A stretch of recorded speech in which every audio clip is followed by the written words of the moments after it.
We stopped being human because we became Nigerians.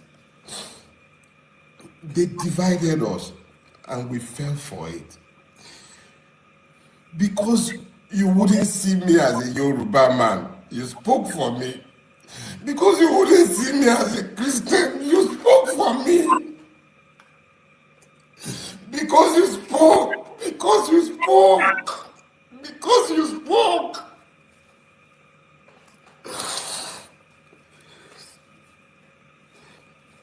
Because you spoke, Nigeria couldn't happen to me. Because you spoke. The only reason Nigeria couldn't happen to me is because you spoke. You spoke. That is why Nigeria couldn't happen to me. And yeah, Nigeria couldn't happen to me. Emu, Eki, Biten Record. You found your voices. I became you. And in our collective, you couldn't be silenced. And I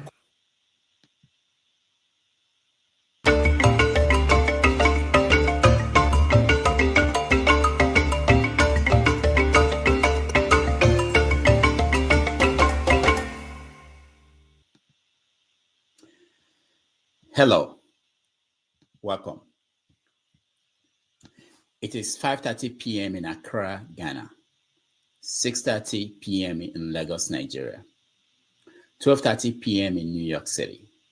Wherever in the world you're watching us, welcome to another episode of 90 Minutes Africa. My name is Rudolph Okonkwo. My co-host, Chido Onoma, is on assignment.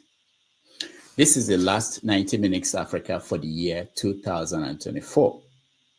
It would be appropriate to review the stories in the news this year and look ahead to the year 2025. We looked far and wide and finally found a veteran journalist and co-host of this morning show on the Voice of the People TV, Mr. Chukwuma Okoro, to join us and help us to make sense of 2024. He's also the author of the book, The Future of Politics. Now, for those of you who may not know him, take a look.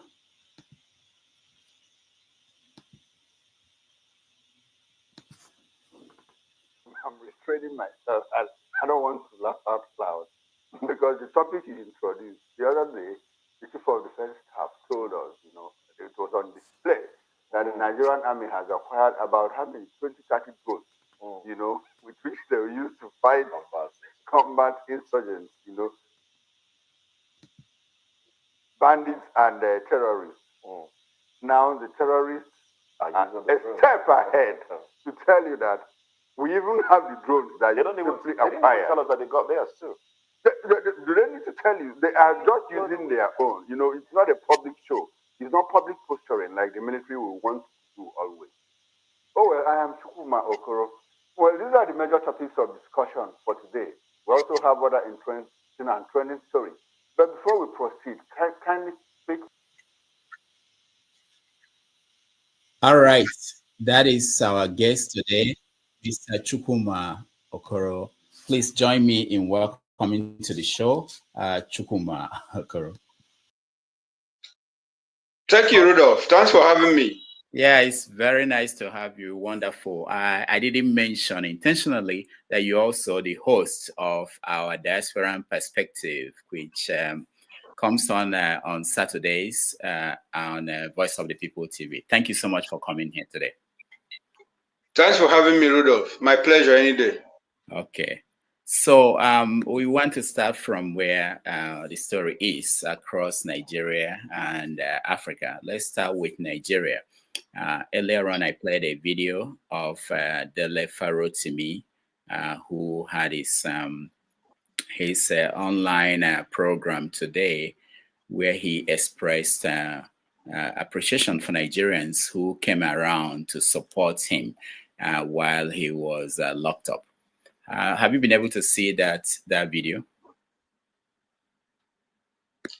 Yes, I have, and Dele came out quite emotional, and it's understandable. You know what is being true.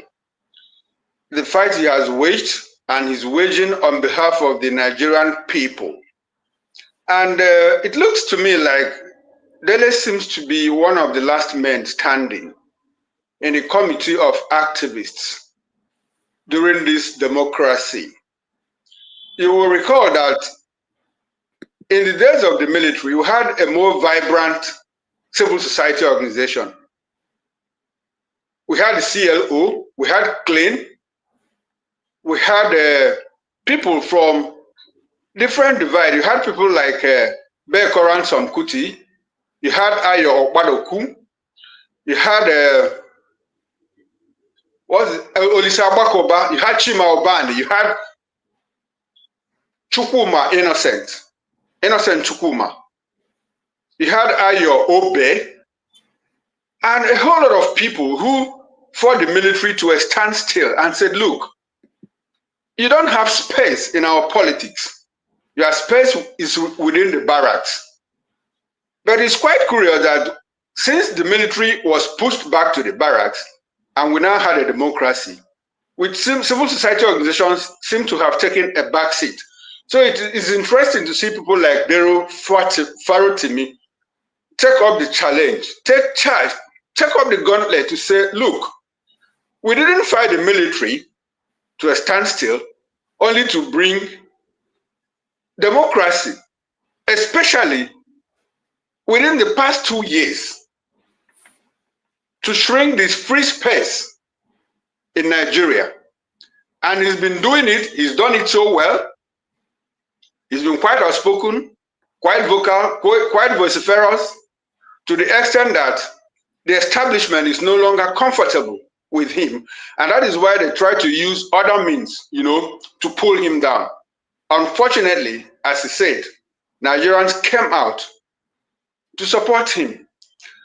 Think of what is happening between him and Afe Babalola, our renowned lawyer, eminent person, as we used to know him, until Belena wrote a book. The book was on its own. People didn't know about it. I didn't know about the book until Pa Afe Babalola himself decided to open the Pandora's box. And now we see a lot that has happened. So, and it took the courage of Edele Farotimi to bring that to the fore. Now we understand and know the role people like Afe Babalola has played or have played in the polity. In the first 25 years, nobody knew that, okay, we knew that judgments were being manipulated, but we didn't know that they were being procured to the extent that millions of naira had to pass through chambers to bribe Supreme Court justices. We had always known that the judiciary had become questionable, given that election petitions that had similar cases, had similar judgments. You don't need to travel far. Even in the last election, you can cite the instance of Labour Party that had similar cases at the tribunal. They went to appeal court, different judgments were given. So for the extent that, and to the extent that Afe Babalola even went ahead to try to debar Dele Farotimi, tells you how crazy the stench that is in the judiciary. But it's also good to understand that the LPDC, which is largely made up of, is a body of benchers, Attorney General of the Federation, former Supreme Court judges, some senior advocates of Nigeria. I even understand that Enyosom Wike is a live bencher. But this body, the LPDC, came out to say, look, Dele acted as an author. And we can't find any breach in conduct in legal practice. It's a good thing that LPDC came out to say, if you want to seek redress, go to court, like what has become the mantra of this administration. If you disagree, when they fly some impunities, infractions in our face, and they are quick to tell us, If you don't like what has happened, please go to court. And that's exactly what the LPDC has done. I spoke to a guest on my morning show, and he said, look, in his own opinion, that Dele went too far in what he did. And I asked him how. He said he had spoken to a couple of senior lawyers, and they were not comfortable with what Dele did. I said, what did Dele do? He said he tried to rubbish the judiciary, to pull down the image and reputation and integrity of the judiciary. And I asked him, do you think that the Nigerian judiciary still has any reputation left? Now, what he said spoke to the fact that the legal profession is clearly conservative. They like to maintain the status quo. So when people like Dele Farotimi come to more like upset the status quo, you discover that the status quo fights back, and that's exactly what you experienced, or what he's experiencing. But I'm happy that Nigerians came out, even people in diaspora, in America, in Europe, people were planning to do some form of demonstration, protest, that he be released. But according to the lawyer that I spoke to on my guest, he said it's not yet to Uhuru, because when they go to court, when Emmanuel Chambers goes to court, that Dele will have a lot to contend with and contend. But I think that Nigerians have taken up the challenge. They stood behind him. I like what he's doing. Beyond Dele, you can talk about just a few of them, like Serap. Serap has done very well. They have procured judgment in favor of the Nigerian people. They took Muhammad Buhari to court more than 50 times and secured judgment in favor of the Nigerian people. Whether those judgments are executed or not is another ballgame. But history will record Serap has been very active in the dark days of our democracy. What is happening to Dele has happened to a lot more people. David Hundeyin is on the run. Pidom was arrested. Fisayo Soyombo was arrested. Omoyele Sowore your friend, has been under the radar of security agencies. He's more like lost his freedom because they're always in his trail. So that is the space we have now in a democracy.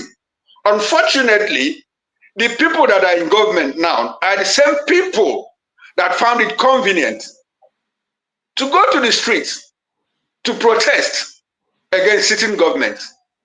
But they cannot stomach that now. So it tells you how down the slope, the precipitous fall, the shrink in our space for freedom. And this is more like what Dele has done is more like a clarion call to Nigerians. Look, a certain pharaoh was asked in Egypt, why did you become a tyrant? Do you know what he said? He said, because no one stopped me.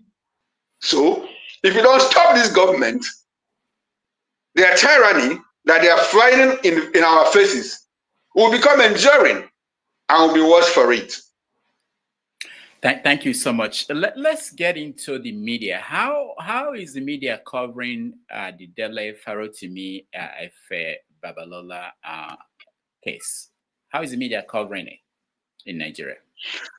I have to be quite frank with you. The traditional media has more like tried to shy away from it. When I say traditional media, you hardly get in-depth reports from major newspapers, our flagships.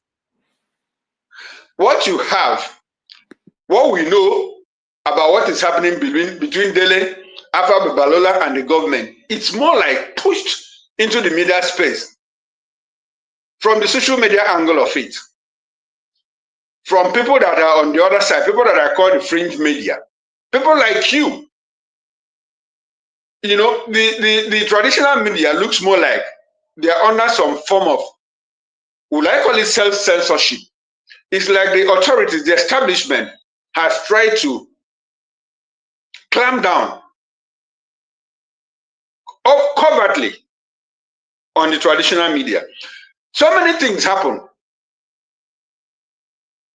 If you hear that there was a bomb blast and that soldiers were injured, or that there was a drone attack by terrorists that killed soldiers, or that soldiers were overpowered or ambushed by terrorists, you are more likely to get that from Reuters, more likely to get that from BBC, more likely to get that information from Sahara reporters. You wouldn't find it in The Guardian. You will not find it in The Punch. You will not find it in the Nation newspaper. So the media is also under some form of clampdown, but I wouldn't know where it is coming from. But it looks like they have been caged too. They traditionally report what is going on in government. Anything that is anti-government, anti-government, you hardly find those things in the traditional media. Maybe it is the new media that has taken the challenge to say, look, Nigerians deserve to be informed. Nigerians deserve to know how people are holding the present government to account. That is exactly a summary of what the media has become, with particular reference to what has happened to Dele Farotimi. What I'm discussing with you, a Nation or a TVC is most likely not to carry it. And if they do, it will be in person, not in depth. So that is what is happening. Okay, we will get back to the media and the role you play and how the government is impacting that. But let me get your view on some of the stories in the news. One of them is the idea of the Christmas celebration and how people have been having what is considered not the kind of big and flamboyant celebration due to hardship. And we had instances of stampede happening in different places. What do you make of the reaction of the president during the media chat that he had with some reporters to that story? Oh, well, Rudolph, I think that the president is quite happy with what is happening. He thinks that he's doing well. And if you say that we had a bleak Christmas, it will not be out of place. It started from the presidential level. Our president told us that he had a friend who had 5 Rolls-Royce cars. But as we speak, as his president was speaking to us, he told us that that friend now drives a Honda Accord. So what does that tell you? It tells you that the president is happy because he said that Nigerians should cut their coat according to their clothes. And he also told us that Nigerians were living flamboyant life, that we were living beyond our means. So that is practically what the president expressed. Unfortunately, he also called on Nigerians to make more sacrifices because in the near future, things will get better. Unfortunately, our president that is asking us, calling on us to make sacrifices is not leading by example. And that is why people had to assemble in his borderland apartment, his borderland residence, so that he could give them handouts. I mean, where will you find a president on Christmas Day giving out handouts to citizens? Not because those citizens came to him to make merry with him, but because they were hungry. If you look through the video, you saw people sit at the curb of his residence. Does it look like those people were ministers? The ministers that came to look for him drove into his residence and they were feted to sumptuous meals. Why not?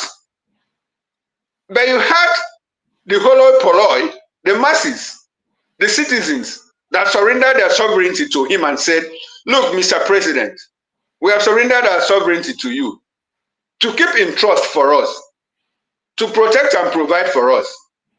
And the only thing the president could provide for them was palliatives, handouts. Oh, you go today, you come back tomorrow. When next time in Lagos, you still come back and take whatever I have to give you. And this is a president that is driving the most expensive Escalade. In the midst of our poverty, he acquired a presidential jet. And I understand that there are about 8 or 9 of them in that fleet His wife uses one. His first son uses one. He uses the others. I don't know. And you know, the presidential fleet, if you have an airplane, if it is parked, you pay. If it's on air, you pay. If it lands, you pay. So, and the president acquired a yacht few weeks after he came into office. And Alain Dume told us, why are you people bothering yourself? The yacht that you are arguing about has already been paid for. So it's a matter of when will it arrive? We have so much money earmarked for the president and his aides. In 2025, they have projected to use 2 billion naira to buy vehicles for his aides. We bought vehicles for those aides in 2024. So the lifespan of an active vehicle in Nigeria now is just 12 months. You discard them and buy more. We are making sacrifices, and the president asks us to make sacrifices. So, Rudolph, that is the Christmas that we are experiencing. Talk about the stampede.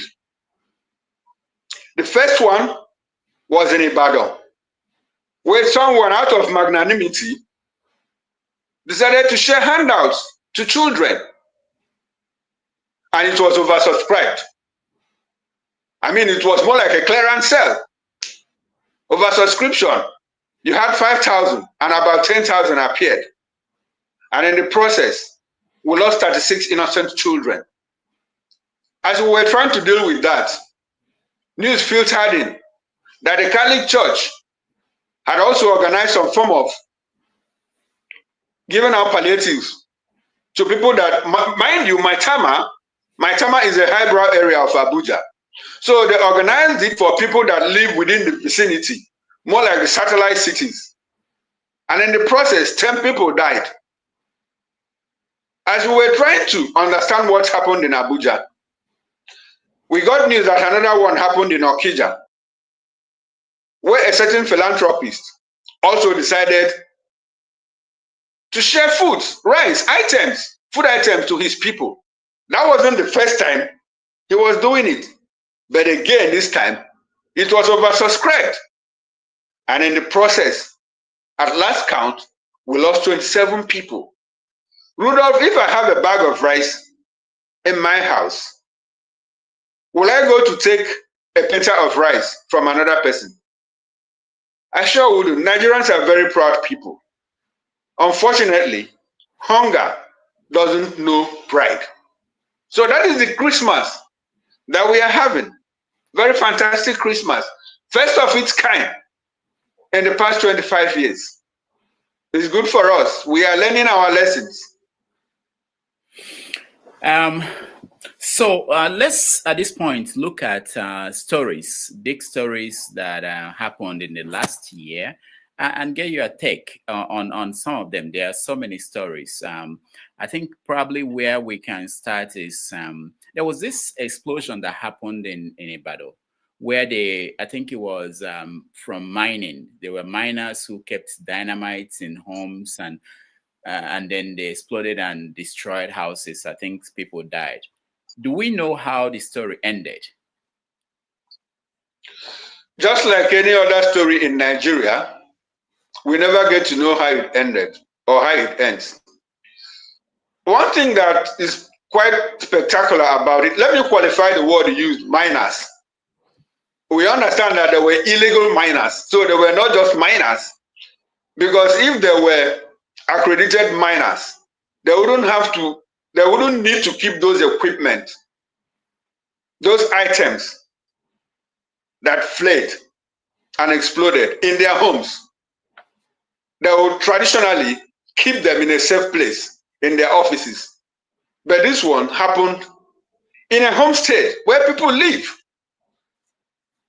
And when that thing happened, it brought to us the fact that, look, because when we talk about illegal mining, the first thing that comes into your mind is the fact that it's only in the north. But now, with what happened in Ibadan on the 17th of January, we came to know that it happens in other places, like in the southwest. And when you talk about illegal mining, you also talk about oil bunkering. illegal refineries in South. So it's a national malice. It's not restricted. It's not isolated to the north.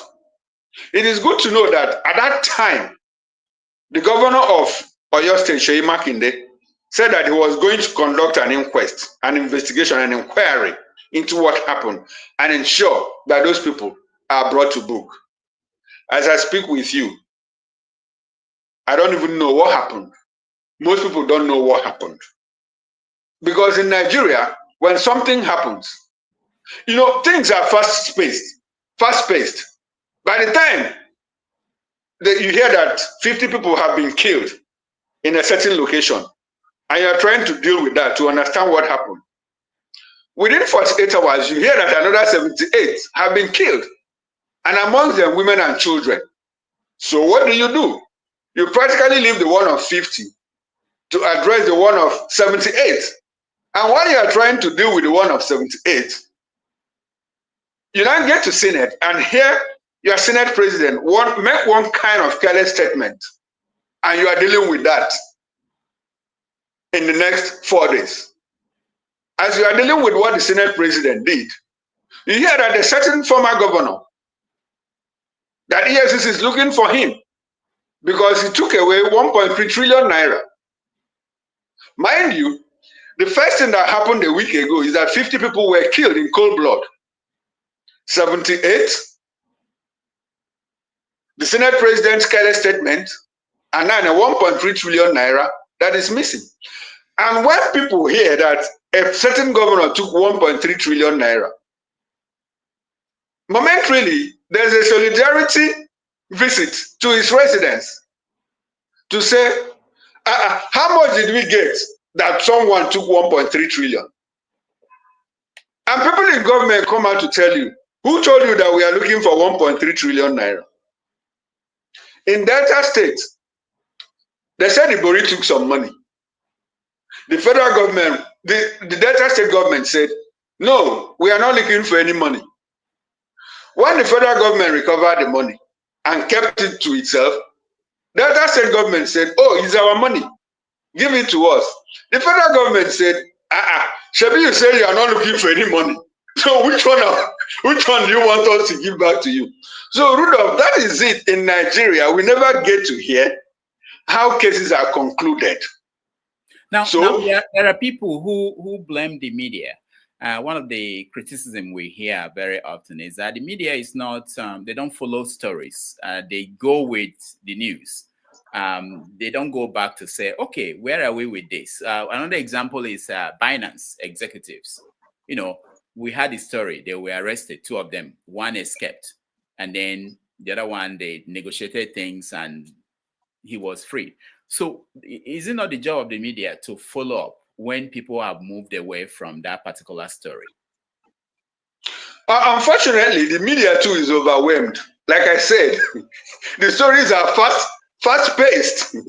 They happen minute by minute. While you are trying to deal with this one, your editor calls you. Look, there's breaking story, something that is quite important. You know, not soundbite. You need to follow up. As you are doing that one, you file in a report. The same editor, your line editor calls you. Look, something is happening in Victoria Island. Can you go check it out? By the time you are done with, you are still on that one. Another one happens. So clearly, the media is overwhelmed. But again, like I said, the media observes some kind of self-censorship. That is, if you ask me, doesn't speak well for the media. I'm part of the media. I admit the fact that, look, most times we don't do follow-up stories. And why? Is it because of lack of resources, or that there were people stopping the media from doing those stories? So, for instance, the example. Okay. Yes, you could actually attribute it to those 2 issues. One, because of resources. And if you talk about the media in Nigeria, the print space is shrinking. The print space is shrinking, and you know, the print is the traditional media that confirms, you know, that validates stories.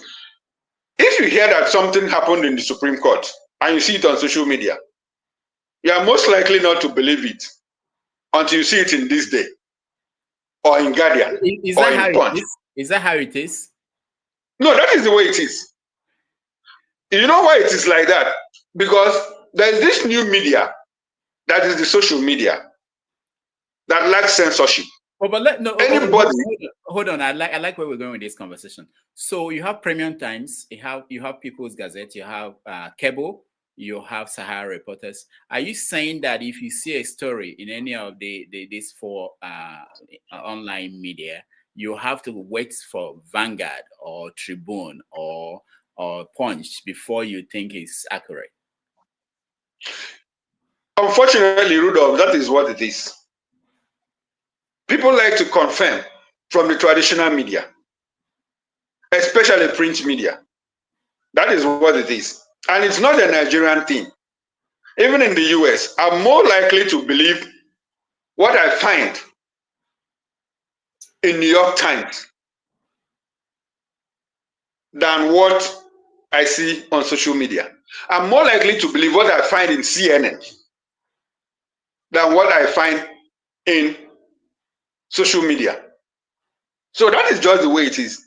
So there is a traditional media, then there's a new media.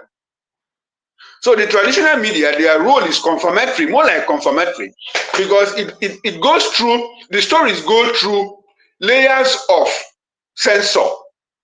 If I'm a reporter, I bring in a story. Normally I have a line editor, and my line editor is going to ensure some form of censorship. He's going to fact check that story. And if it's a major headline, the stable editor is most likely to confirm it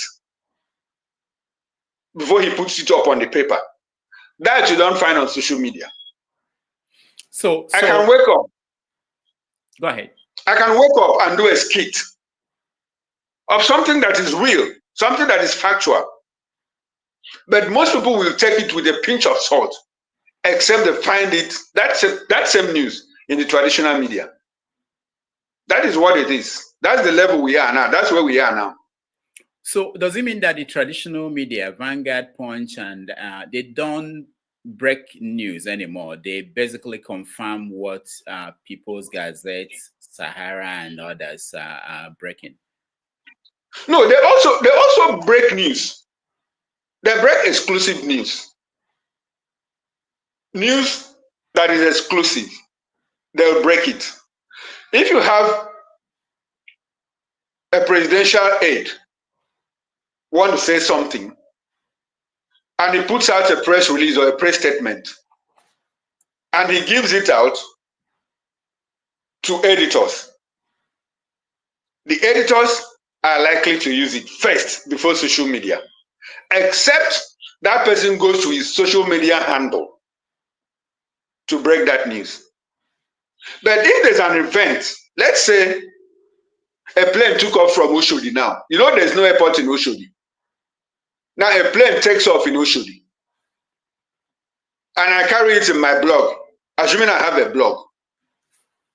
Most people will take it with a pinch of salt until they find it in either Guardian, Vanguard, or any of the traditional print media. That is what it is. And you know, social media is instantaneous. If something happens in Oshodi, it will take me a while to file my report. If I'm a reporter, it will take me a while to file my report to my line editor. My line editor will have to fact check before he puts it out. And it will traditionally take like 6 hours if he has to do it on our own social media handle. But if it's going to come in print, it will take a minimum of 12, 14 hours. So that is the confirmatory role that the traditional media still plays in news dissemination. All right. Another big story was the issue of cabinet reshuffle. People were expecting the president to shake up things and move the country in a different direction, especially with some ministers who people consider they were not effective. Do you think that it achieved that goal when he finally did it? Oh, well, you say if it achieved that goal, if it had a goal in the first place. I mean, what is the goal? The goal is to offer good governance. And if you look through the pioneer cabinet of this president, you will agree with me that it was some form of political rewarding. People were rewarded because they actually helped the president to win election in certain places. I'll give you one instance. We had a minister of state for defense, who is the former governor of Zamfara state. And you will begin to imagine how that person will come out as a minister of state for defense. He's not a soldier. He doesn't have military background. His people rejected him for a second term. He was beaten by the PDP governor that is present now. And when he was in office as governor, bandits practically chased him away from Zamfara state. The current governor accused him of sponsoring terrorists. That is the person that our president chose as Minister of State for Defense. Meanwhile, he is more in the spotlight and in the limelight than the Minister for Defense, who is also a civilian, no military background, no military experience. And since they came into office, insecurity festered in the north. We hear stories of we have decimated Boko Haram, and the moment you say you have decimated them, they come back stronger. Let's move away from the Ministry of Defense. Now let's get into Ministry of Humanitarian Affairs. Within 6 months, we had a serving minister who started receiving monies meant for the ministry in her personal account. She was suspended, and up until the time the cabinet was rejigged, we didn't hear of any investigation. We didn't hear that she was sacked, or that she had been sacked, or that she had been prosecuted. The only thing we heard was that someone had effectively taken over from her as a minister, substantive minister of that ministry. It was at that point that we heard, or that we knew, that she was no longer a minister. Meanwhile, while she was in suspension, she put out a circular which she signed with the letterheaded paper of the ministry, meaning that she was actually not in suspension. Let me ask you, thank you for bringing that up. There was another minister, Hannatu Musawa, who had at the beginning, she was doing her youth service and was a minister. And how did that end? Where are we with that? Did she finish? Is she currently a minister? I think she's currently a minister because the government defended it, that she was in the service of government and that NYC is also in the service of government. Was she getting paid as minister? Rudolph, that's not charity. So how can you be? Was she getting paid as also as a youth corper? How does that work? Is that strange to you? And it shouldn't be strange. It shouldn't be strange. You have governors who earn fat pensions as former governors, and they're sitting in the Senate receiving salary. So it's not strange. That's Nigeria for you. That's how we roll. Anything goes. Nobody's career is damaged. So National Grid collapsed multiple times this year. Did anything happen to the minister in charge of power? What did you expect that will happen to him? I don't know. I don't even know the names of some of these ministers. Was he removed? Okay, his name is Adela, but he was not removed. He was not removed. And he is telling you that Nigerians are the cause of the grid collapse. Vandalism, obsolete equipment. In fact, at a point, they started scapegoating discos. They said that discos were using obsolete infrastructure, and that is why the national grid was collapsing. Rudolph, let me tell you, maybe you didn't qualify the word. You said multiple times. In the past 14 years, on top of my head, I can't remember. But just between last year and this year, the national grid collapsed 14 times. 14 times. And we have a minister telling us that, look, the problem is because Nigerians don't even know how to manage those equipment. And that is as a result of vandalism. You know the vandals, how many of them have you apprehended? We were not told. And we will never know. It's an ongoing thing. So the national grid collapse is a new norm for us. Nigerians don't even care anymore because the average Nigerian has a generating set in his house. So when the grid collapses, he provides his own electricity. He provides his own water. He goes to his own private hospital. We have more children in private schools than in public schools. From the primary, secondary to the tertiary level. So that is what Nigeria has become. Nobody is held to account. Everything goes, anything goes. All right. It's over 40 minutes and we haven't even started. Now, flooding in the northeast killed a lot of people this year. Every year we have this flooding. And this one was heated because people felt that the government had a chance to do something and they didn't do anything. Where are we with that story? Okay, let me tell you where we are. This isn't the first time that dam is collapsing. Alahu Dam in Borno State. Last year, Cameroon gave us a warning. We didn't heed that warning. It collapsed.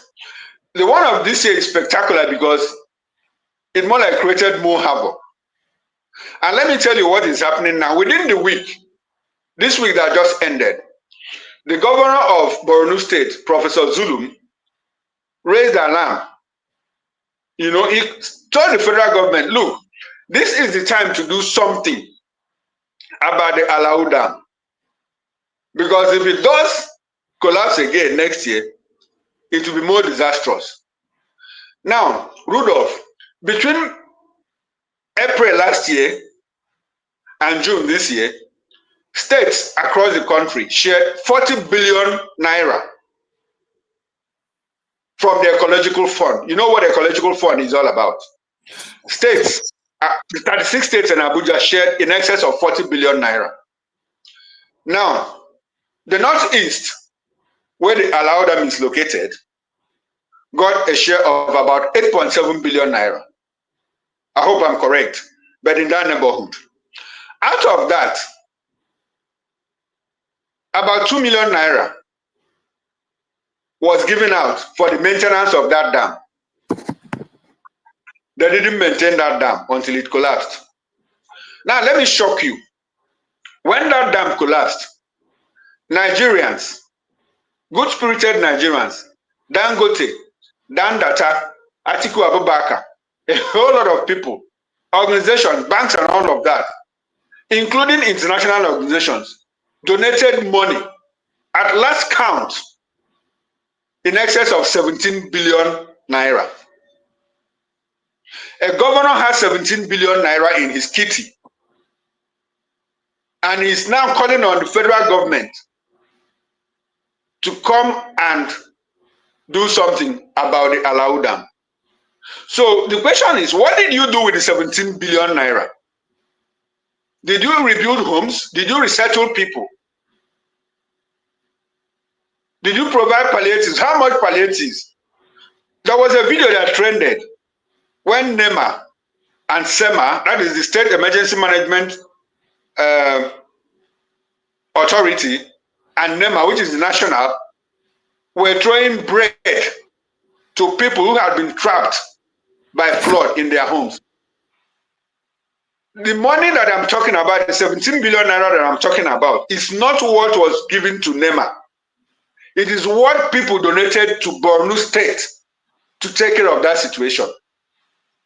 Rudolph, do you know what 1 billion naira is?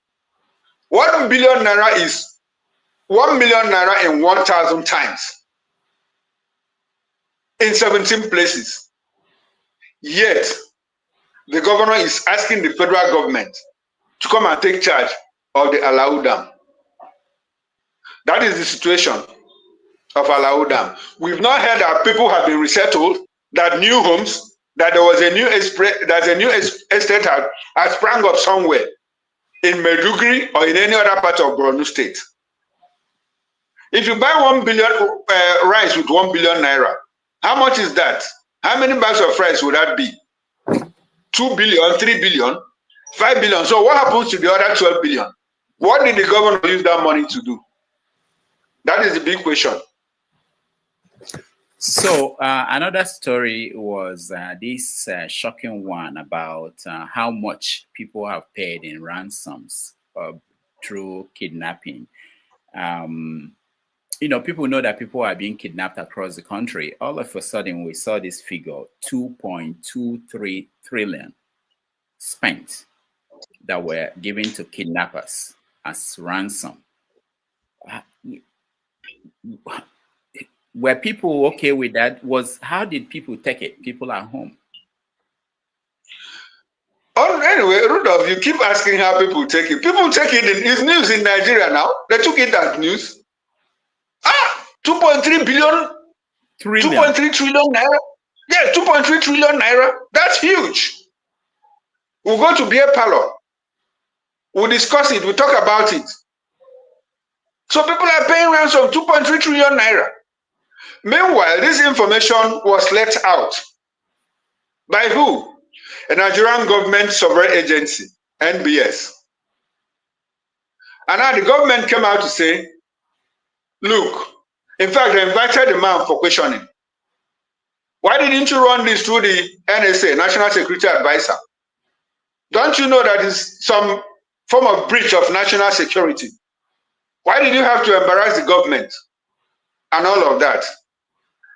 And people were talking about it like, look, this is an informal thing that is more like something that happens in the informal economy.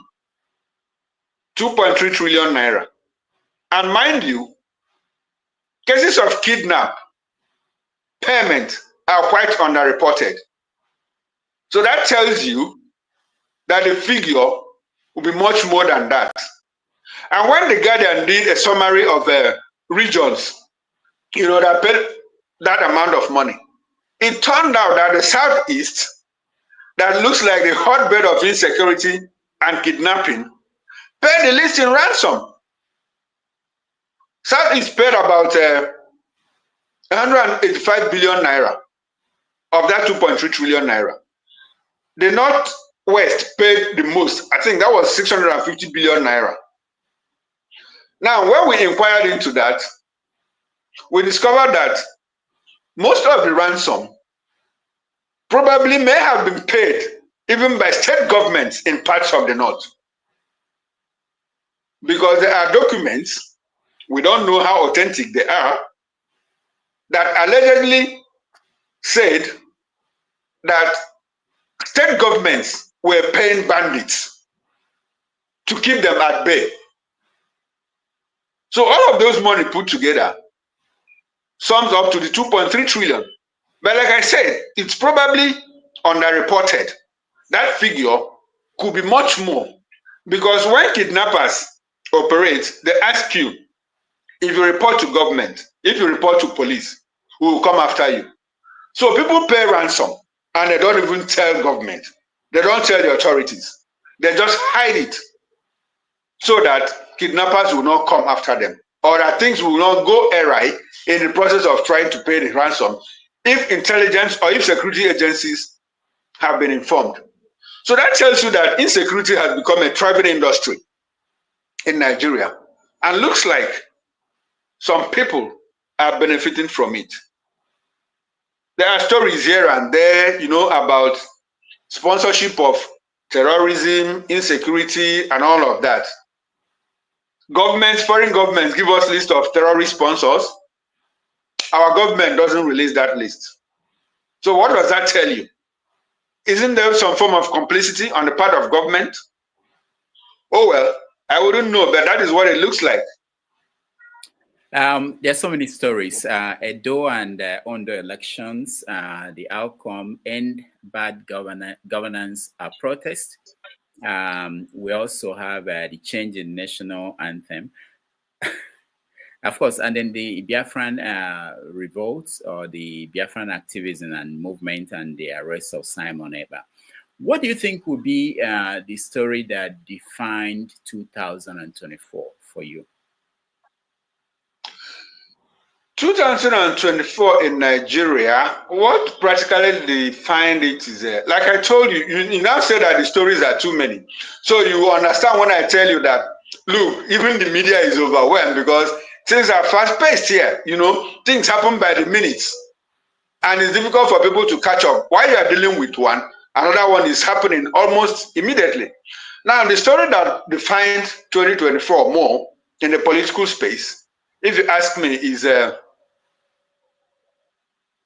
the altercation, the struggle for the soul of Rivers State between the sitting minister of the FCT and his godson, Fubara. It was a spillover from the tail end of 2023 and occupied the space in 2024 up until like 2 months ago, where there seems to be a respite, for Fubara, especially when the court gave the judgment that, look, you cannot seize the monies that belong to Rivers State local government. So Wike and Fubara, Wike's role in PDP and APC, what he's doing in Abuja, and all of that is, for me, it's what defined the political space in 2024. But beyond that, there are other big stories. You talk about the National Assembly, you talk about the opposition, you talk about Labour Party, you talk about opposition trying to regroup. Atiku is talking quite vocal. He's meeting with Peter Obi. Peter Obi is meeting with Bukola Saraki. El-Rufai is meeting with Kwakwanso. Kwakwanso is meeting with Atiku, and all of that. So I wouldn't know which one in particular you want us to dwell on at this moment. Yeah, no, we don't have time. I'm worried about the time. We have our audience, they want to join us, and we haven't even talked about what you do day to day, which is that you are the host of this morning show on the Voice of the People. You are the co-host. You're also the host of the Diaspora Perspective, which I'm part of. I want you to tell us this morning show, what is the structure and what is the goal of that show?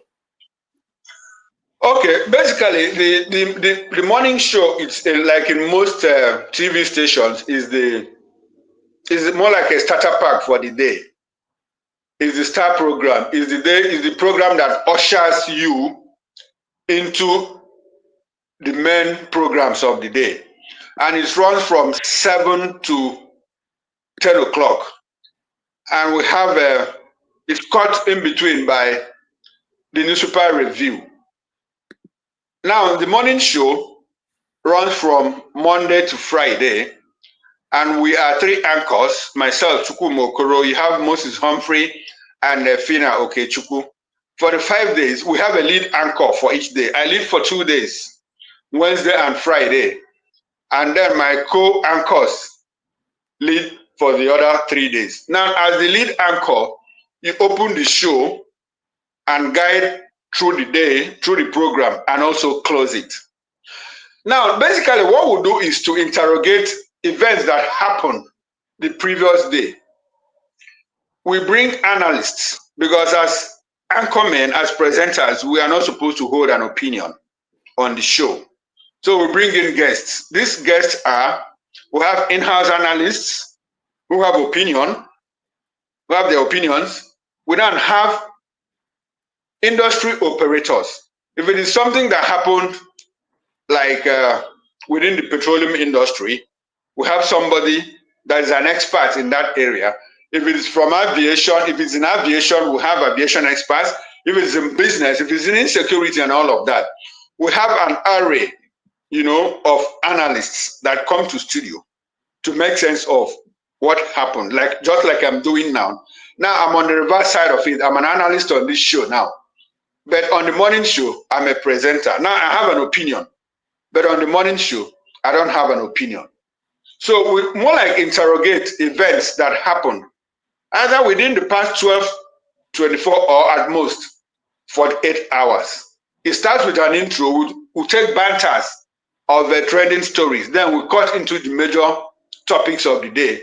There are always two topics for the day. The first topic, after which we go for a short break. Then we come back for the second topic. After that, we now do a newspaper review. Moses and I do the newspaper review. And the show ends by 10 o'clock. That's 9:55, 10 o'clock. To make way for the business show by 10 o'clock. And the Diaspora Perspective show is more like a collaboration between Nigerians at home and diasporans like you. We try to understand how you people live, how you hold your government to account. If you have problems, if there are national problems, state problems, local government problems, how do you resolve those things? So it's more like an exchange of ideas so that we can learn from you people. I also host another show in the evening. That's Political Voice. Political Voice is mainly about politics, big political events that happen within the day. So I call in a guest to come and help us make sense of that particular topic. So basically, I handle 3 shows on TV, Monday to Friday and on Saturday. That's a lot of work. What can I do? I'm following your footsteps. All right. You also wrote a book. I think was it last year or this year? Yes, last year. Last year. Okay. And it's called The Future of Politics. Yes. The Future of Politics. Lessons from 5 global icons.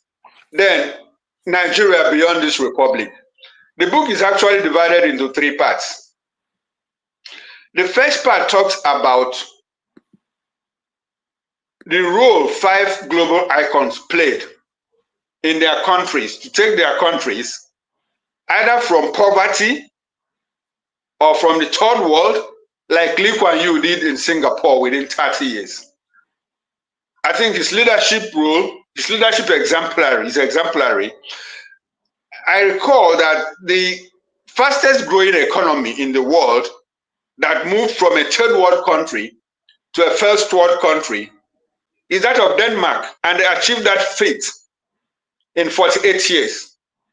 But Lee Kuan Yew was able to take Singapore from a dull, backward, slum-infested country to a first world country within 30 years, just in 3 decades. So, in that book, I extract his personality traits, what he did, what he didn't do, his actions and inactions that helped Singapore to move from that level to where they are today. Now, you talk about Angela Merkel. Angela Merkel did her best for Germany. She made a Germany that was strong and left it stronger. Now, I talked about Bill Clinton. Bill Clinton met an economy that had more like, how can I put it now? You know what Reagan did, in the United States? He came back. He did so many things. At last count, his records about providing unemployment or providing employment and reducing unemployment in the US has not been beaten in the past 100 years. So, what do we learn from him? Now, you talk about Barack Obama. Barack Obama is a man who came from nowhere to become the president of the United States of America, the first African American to become the president of the United States of America. He tried to preach a doctrine of retrenchment. He tried to scale back America from its overbearing activities globally, more like a state police. He pulled back from Libya, tried to give Iran a nuclear deal, which Israel criticized profusely. And you can talk about the Obamacare. The Obamacare is more like a reinvention of what Lyndon Johnson did with the Medicare and the Medicare. You understand what I'm saying? Okay, and now I talked about Nelson Mandela. Nelson Mandela happens to be one of Africa's greatest sons of the last and even this century, who spent 27 years in prison for his people. Even when he had the opportunity as a trained lawyer, lawyers were few and far between. Black lawyers then, with his friend and colleague, Oliver Tambo, with acolytes like Walter Sisulu, Rao Gadabe, Thabo Mbeki's father, Governor Mbeki, and a lot more people that were able to bring South Africa into multiracial elections. And he served for only one term and went out of the space. So their lives are exemplary. Are there things that we can copy from them? Yes. And if you look at their personality traits of all these people, there is something common amongst all of them. And it is very explicit in that book. So I said, this is what our leaders can learn. There are lessons that our leaders can learn from these leaders. Now, there's also a prescription for political behavior for the average politician in Nigeria. You know, politics is something that it happens to be an all-comers affair. There are no manuals for prescription. I mean, if you're a doctor, if you're a lawyer, there are manuals. If you're a marketer, you can lay your hand on a manual, on a book written by any business mogul to say, this is how I managed to. If you adopt these measures, these approaches, you are likely to get to the top of your career. But in politics, it doesn't seem to have any. And I wasn't trying to prescribe one. I only fell back on the lines of these people to say, okay, if you follow certain patterns of behavior, you are most likely to get to the top. So that is what I did. Now the third part of the book is, I talked about Nigeria beyond this republic. I did some kind of historical overview of where we are coming from independence up until the Buhari administration. The book was in the works during the 2023 general elections. Shortly after the election, I released the book. It's an ebook. It's not yet in print. It will be in print by February, March next year, and an official presentation will be done sometime in May. Now, I made some projections about how politics will look in the near future in Nigeria. I also talked about the presidency of Bola Ahmed Tinubu. Curiously, if I made 10 predictions about the present administration, about 6 of them have come true. So that's more like a summary of what the book is. The future of politics. Lessons from 5 global icons. Nigeria beyond this republic. I also talked about the role of citizenship in building a better Nigeria. The role of our youth. We have a youthful demographic, about the largest in Africa, doing very well both at home and abroad. Nigerians account for the highest, most educated diasporan communities in the US, in Canada, and in Europe. Doing fantastically well, profoundly well in whatever they do. When they leave the shores of this country, they excel. But why can't we harness that? The creativity, the resilience of our youth in Nigeria. I talked about all of those things in that book. All right. What we're going to do now is that we are taking a break, 5 minutes. And when we come back, we'll bring in our audience and we will have more conversations about the book and the work you do and the state of the media in Nigeria. Thank you so much for joining us. Those who are joining us, we'll be right back. Thank you.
All right, welcome back, everybody.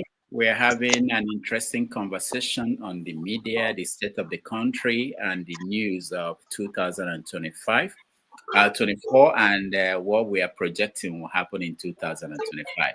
Before we let our audience in, I have one more question about the nature of the morning show. So in America, we have Good Morning America. We have several morning shows. In the UK, there are several morning shows. I think all the shows, they follow the same format where you have maybe a man, two men, and a woman, and the way they describe it in America is, these are the people you wake up to. You wake up in the morning before or as you prepare to get on with your morning activities. You see them in front of you, and they talk to you. They tell you about the stories going on. There's a kind of chemistry that we see on camera with the people, the hosts, of these shows, wherever they are in the world. Now, there were incidents that have happened. I mean, anything that happens on these shows, they become national news. There was an incident that happened on the morning show on Arise TV few weeks ago. Let me play that for you and get your take.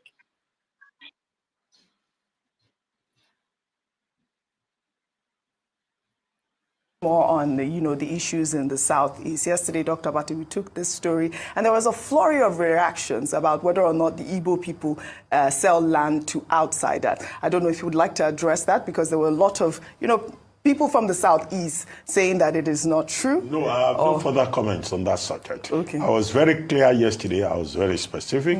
I made my point. I provided the context in which I was speaking. If people have a selective hearing, that is their problem. Well, one of the comments is that you cannot paint a whole tribe with one brush, and they have debunked Replay the tape again. Replay the tape. No, I was specific about what I said. I provided context. Right. Nobody should tell me any nonsense. Well, if people have a different opinion, they are entitled. No, there's no nonsense duty. I think it's our duty. If people have a different opinion, they have anthropological evidence to support it. They should say so. Well, it's not for me to reverse myself. No. I was just saying to clarify. Except you are expressing your own opinion. No. And then I will come after you and say you are wrong. There's been a flurry of reactions. Yes. And I have to present that it. It comes is my with duty. the job. That comes with the job. It is my duty. It's a free country. It is my duty to present the reactions of the Nigerian people. And not to come and challenge me. Absolutely not. I asked you if you would like to comment. I asked if you would like to comment. I've told you. Well, the conversation is that. So, do you have things like this happen on your set of this morning show? No, Rudolph. I've never experienced this kind of thing before.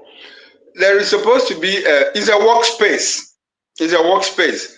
If the show lasts for like my show lasts for 3 hours, within that 3 hours, there's supposed to be a certain form of conviviality, camaraderie between the hosts, between the co-hosts.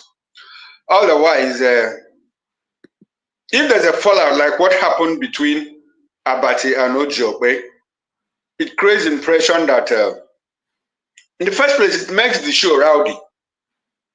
It makes the show rowdy. And it brings in the question of contestation, amongst colleagues. Who is superior? Who is the better person and all of that. So, as professionals, what we try to avoid such contestations, because you are supposed to present as a team. It's more like a teamwork. You don't have to be friends, as in close friends with your co-anchors.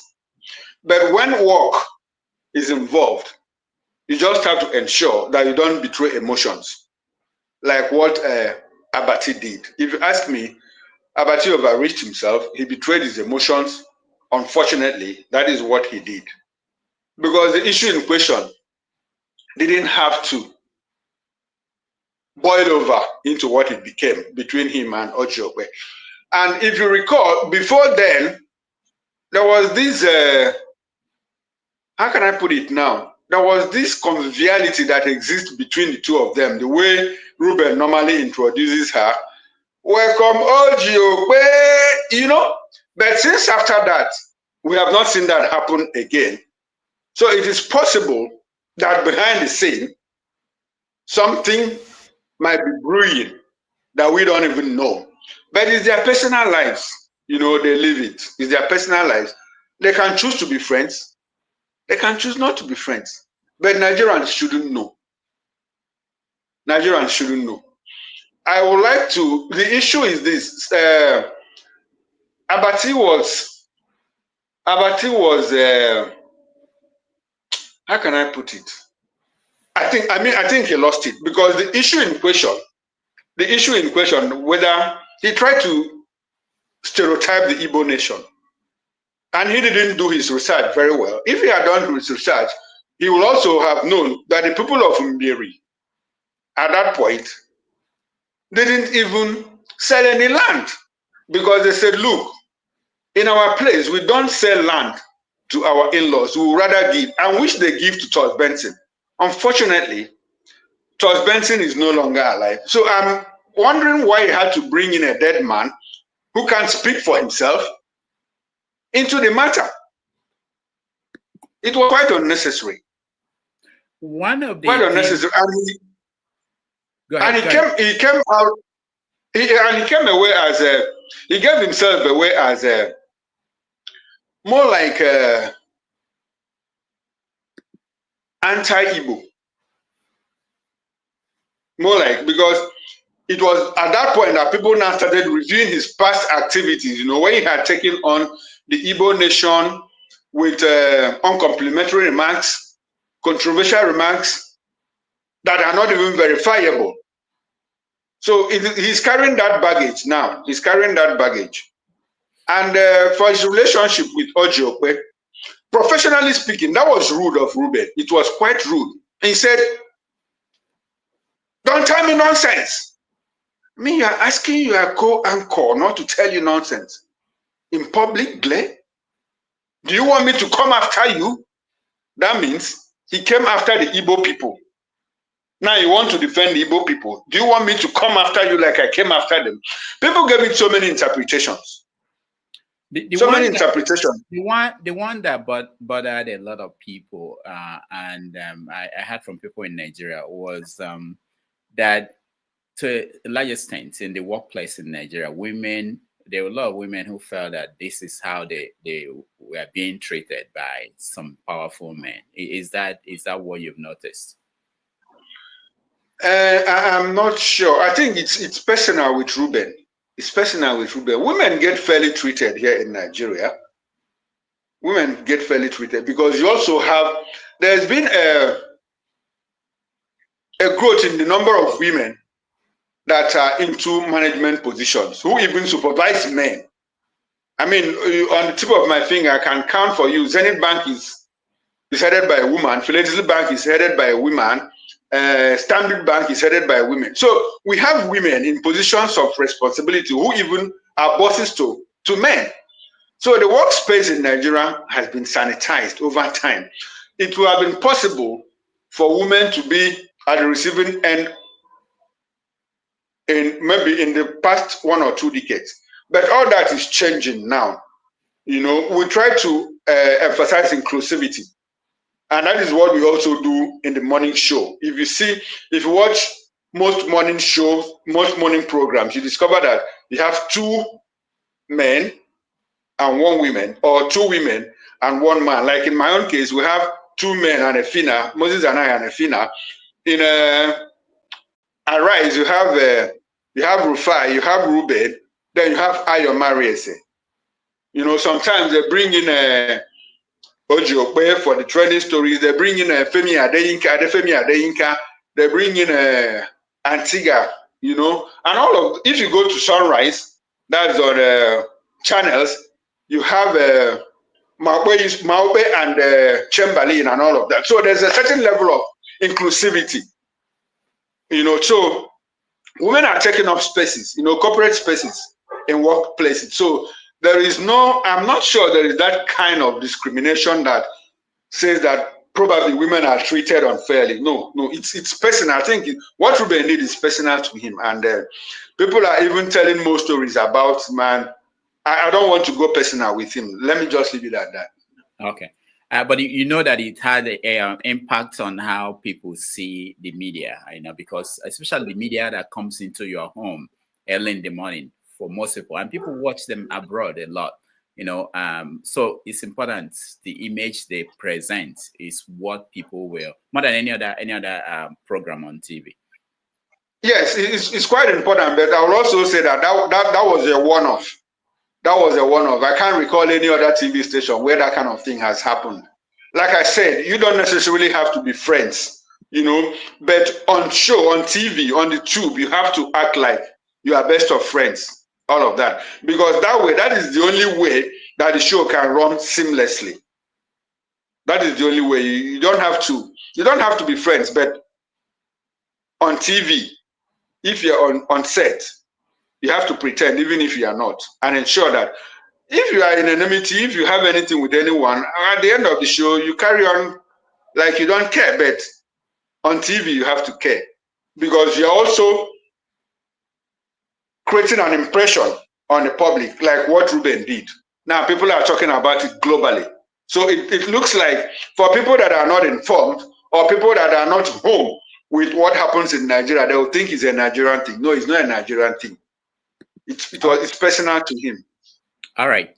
There are people who are in the studio. If I bring you in, turn on your camera first if you want to join us. And if I bring you in for a question or a comment, please go straight to your question. Mr. James, welcome to the show. Thank you very much. You're welcome, Mr. Okoro. Can you hear me? I can hear you, Mr. James. Go ahead. Thank you. Unquestionably, Nigeria is a failed state. Why is it that whenever I tell people that the country has collapsed, they argue with me? And when will the federal government officially acknowledge that the country has collapsed? That's the question. Okay, I have heard this line several times. I'm one of the people that say that Nigeria is not a failed state. Nigeria has not collapsed. But technically speaking, these are two different things. Failed state and collapse.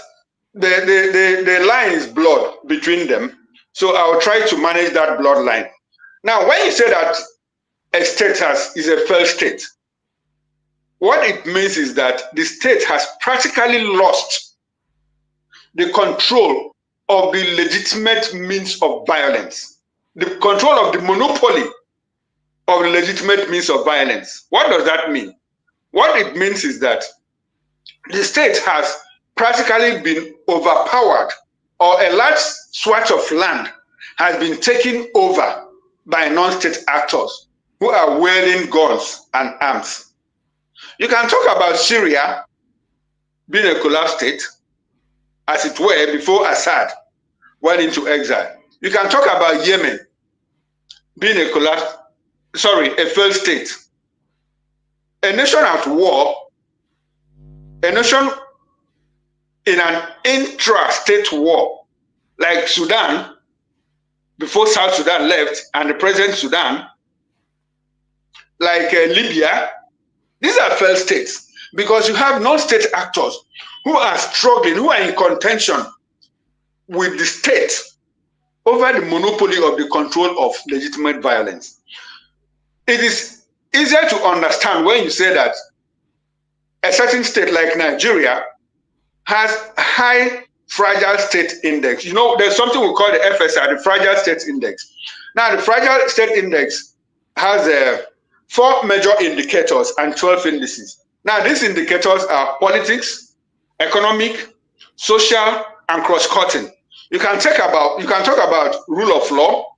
You can talk about uneven economic development. You can talk about economic decline. You can talk about security. You can talk about external intervention. You can talk about internally displaced people. Have I mentioned the rule of law? You can talk about legitimacy and fractionalized elites and all of those things. So, and it is measured on a scale of 1 to 100. The states that report high fragile states typically score very high.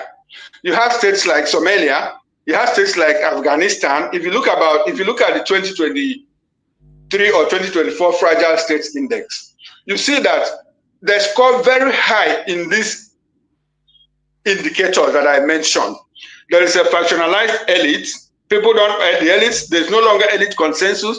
They don't agree most of the time. There's this kind of push and pull, centrifugal and centripetal forces between the elites and all of that. When you talk about legitimacy, you talk about how people see and talk about the state, talk about rule of law, human rights, and all of that. When you talk about security, the role of the police and how the military functions within the state. Then you talk about, when you talk about external intervention, do you have external forces within that state? Not just militarily, but in terms of aids and all of that. So if you look at all these things, you discover that Nigeria could be said to be, our fragile states index is on high alert. Is on high alert. Then you have, Nigeria is not alone. Even United States of America is not among the top. If you get to the top, you have countries like Denmark, countries like Sweden, countries like the Nordic states and all of that. United States is about 22nd or 23rd. The UK is even further down and all of that. Germany is at the sustainable level. I'm not sure there's any African country, that made it to the sustainable level. The only state outside the Europe and the West that has made it to that level is Singapore. So in literature, in security literature, we don't talk about failed states except the state is at war. We use the fragile states index to measure the level of what now? The level of discontent within the society that could eventually lead to the state being a failed state. It's at that point that you now say that the state has collapsed. Back to Nigeria here, yes, we have insecurity, but insurgents, terrorists, or whoever are not in total control of any state. We still have state governors sitting. During the Jonathan era, we had 3 states in Borno State, that were under the control of terrorists and insurgents, so to say. But we don't have that anymore. It doesn't take away from the fact that we are dealing with insecurity. But that contention, that contestation between states, state actors and non-state actors, it's there, but it's not as if that the state has lost that monopoly of the control of legitimate violence. So when people say that Nigeria is a failed state, they can talk about it in terms of, well, inflation is high, we lack infrastructure, we don't have good hospitals and all of that. You can talk about that in terms of socio-economic development, but in terms of a state being a failed state, no, Nigeria is not a failed state. All right. Thank you, Mr. James. Chukwuma, let me ask you, because talking about this insurgency and violence, the story today in the newspapers had it that 2 military officers were killed in the southeast, and I think they killed 1 ESN operative. I know you were in the southeast recently. What is the set of things there since Simon was arrested in Finland? Okay. Now, in the southeast, I was in the southeast like first week of December. Yes. The only thing that you see is that southeast is still militarized, heavily militarized. From one end of the southeast, from the head bridge that gets into the southeast, to the end of it that tips into the south-south that empties into the Atlantic Ocean, that's Akwa Ibom, you have at last count about 94 military checkpoints. Sorry, about 94 security checkpoints. Soldiers and joint task forces between soldiers and police. You have police checkpoints, you have military checkpoints, then you have road safety, you have NSCDC, you have customs, and all those security agencies, 94 of them, one civil society organization took account of that. And I'm telling you, that is on a straight curve. If you count what goes on in parts of Ebonyi and Anambra State, there could be more. Now, talking about Simon Ekpa, since Simon Ekpa was arrested, there seems to have been a toll in the level of violence in the southeast. Some people are saying it could be as a result that he was arrested, but I don't agree with them. Because if you arrested Simon Ekpa, he has his acolytes, he has his subordinates who take orders from him, even while in detention. He even has a chief of staff who could also issue orders. Part of the tour is because, one, IPOB has come out to say clearly, IPOB has nothing to do with the sit-at-home order and its enforcement. Now, that was also close to the period of the Yuletide. So normally when Yuletide is about to come, there's a decrease in the level of insecurity. I have noticed that. But one thing that is very clear is that the farmer-header clash that was very prevalent during the Muhammadu Buhari era has reduced drastically. In the southeast, in parts of the country, especially south. The only place where it is prevalent now is in the Middle East. But I think I should concentrate on the southeast now. The issue of Nnamdi Kanu's continued incarceration and the fact that people have come out to say that, look, certain people in government are the ones responsible for his incarceration. For me, it's neither here nor there. People tell us that in the broad daylight, people go to president and say, oh, release this man to us. And at night, they go back to the same president and tell the president, please don't release this man, or he's the cause of insecurity in the southeast. And I asked them, if you were the president and you have one set of people come in the day and at night, will you still trust them? Of course, if I were the president, if somebody comes to me in the day and said, oh, Rudolph is a very bad man, he's the cause of your problem. Sorry, comes to me in the day and says, Rudolph is not the cause of your problem. Oh. What he's doing is just the normal thing to do. And the person comes back to me at night and says, don't mind what I say, though. Rudolph is the problem behind this thing. Certainly, I will not trust that person again. So I credit the president with some level of intelligence to disregard that. So I don't believe that there's anybody that is keeping Nnamdi in detention except the president. In the first place, these people come to tell the president, continue to keep him in detention, and the president listens to them. And when they go back to tell the president, please, we need infrastructure in the southeast. All the southeast roads are dilapidated and all of that. Now the president doesn't listen to them. Is there a connect? There's no connect. The president is his own man. He knows why he is keeping Nnamdi Kanu. So I don't believe that anybody, any politician, any governor, sitting or former, is behind Nnamdi Kanu's detention. So what will the person gain? Is Nnamdi coming to be governor of Anambra State? Is he coming to be governor of Ebonyi State or Imo State? If he wants to be governor of Abia State, so be it. He's from Abia State. If people of Abia want him, they will vote for him. As simple as that.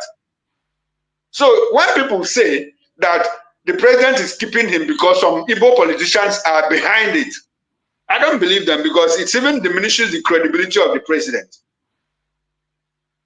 All right. Thank you so much. Let me find out from you. So since you joined the Voice of the People television, has there been any pushback from the government about shows or things said on your channel? Well, since I joined, I have not noticed any. We have not seen any. But we know that they watch. We know that the intelligence community, that they watch us. But there has not been any invitation from DSS, from NBC. Meanwhile, we always do some kind of review with NBC. That's the National Broadcasting Corporation. You know, we do normal routine review with them. They come to our office, we attend their seminars and all of that. There's not been any pushback, none that I can recall, none. When they come to your office, what do they do? What do they look for? What do they ask for?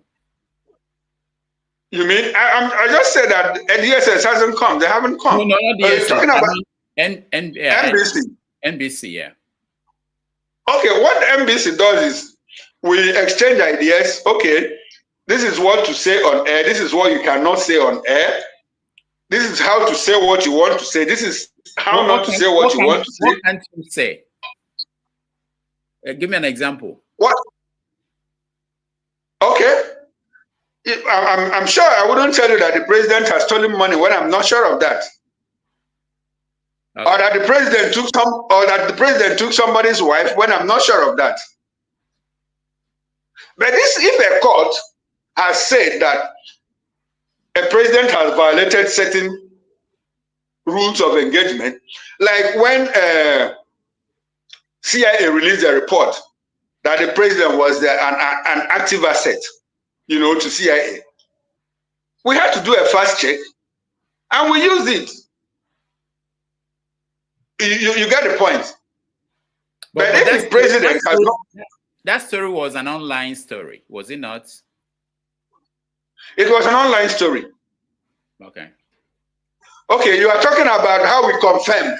No, you mentioned it. I remember that there was this dichotomy between the online and the media, the traditional media, and confirmation process. Now, we also have our own sources of confirmation from places like CIA and other agencies of government, both local and international. Okay. So what about the ownership of the TV station? Are they involved in kind of guiding and directing? Are there no-go areas that you were given when you signed up? No, you see, the ownership is far removed from that kind of thing. We have an NBC code. There's an NBC code. As a broadcaster, there's an NBC code, and you have to abide by the code, like the kind of stories you should use, the kind of political stories, and all of that. And it still goes back to not saying what is inaccurate. If you are not sure, just stay out. So that is why we normally confirm before we go on air. So the code is very elaborate. So if someone is you also try to avoid defamation. You also try to avoid defamation. You avoid slander and libel and all of those things, so that not just putting yourself into problem, but also putting the station into problem. But practically speaking, the ownership will not tell you not to use this story or not to say this if you are sure that it is correct. All right. James, do you have another question for our guest? Not quite, actually, because I'm completely fed up. We can hear you, James. Can you hear me now? No. Can you hear me now? Okay, right. Go ahead. Yeah, I said I'm completely fed up with the affairs of Nigeria. Let me not bother him. All right. Thank you. Mr. James, you don't have to be fed up. You don't have to get fed up, because Nigeria is the only country that we have. And according to Tunde Idiabo, may God bless his soul, in his memory, I am telling you that we have no other country apart from Nigeria. So we have to remain here and salvage it together. I understand that people like Rudolph are abroad. They didn't run away. They just went to work, and they're always in touch with base. So, Mr. James, please don't get fed up. We can work. Nigeria is a work in progress. It's a work in progress. We have to rebuild it together. Mr. Okoro, I was born in Nigeria. I'm a Nigerian by birth, not by choice. I know. I'm a Nigerian by birth because I had no option. My mother gave back to me as a Nigerian. I did not choose to be a Nigerian. This is why I'm fed up. All right. Thank you, James. Before I go to Richard, Chukwuma, so there are people like James who are fed up with what's going on in Nigeria. And then there are people like the person I'm going to play in this video now. I will get your take on people like that when we come back after the video.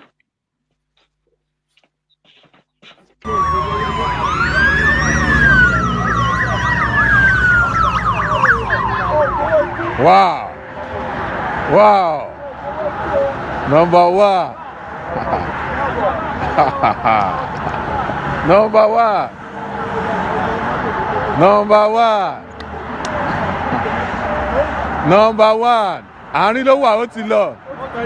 Ó ti lọ. Number one. Kí ló ṣẹlẹ̀? Kí ló dé? Kí ló dé? Kí ló dé?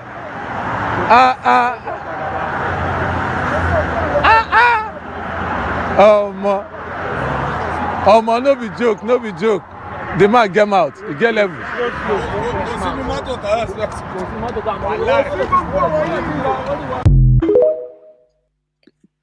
All right, so Chukwuma, there are journalists today, activists who are locked up trying to hold government officials accountable. When you see a video of people that those people or people like you are fighting for, trying to get the country in shape, you see people who are essentially hailing the people that are responsible for the situation of the country. What does that do to you?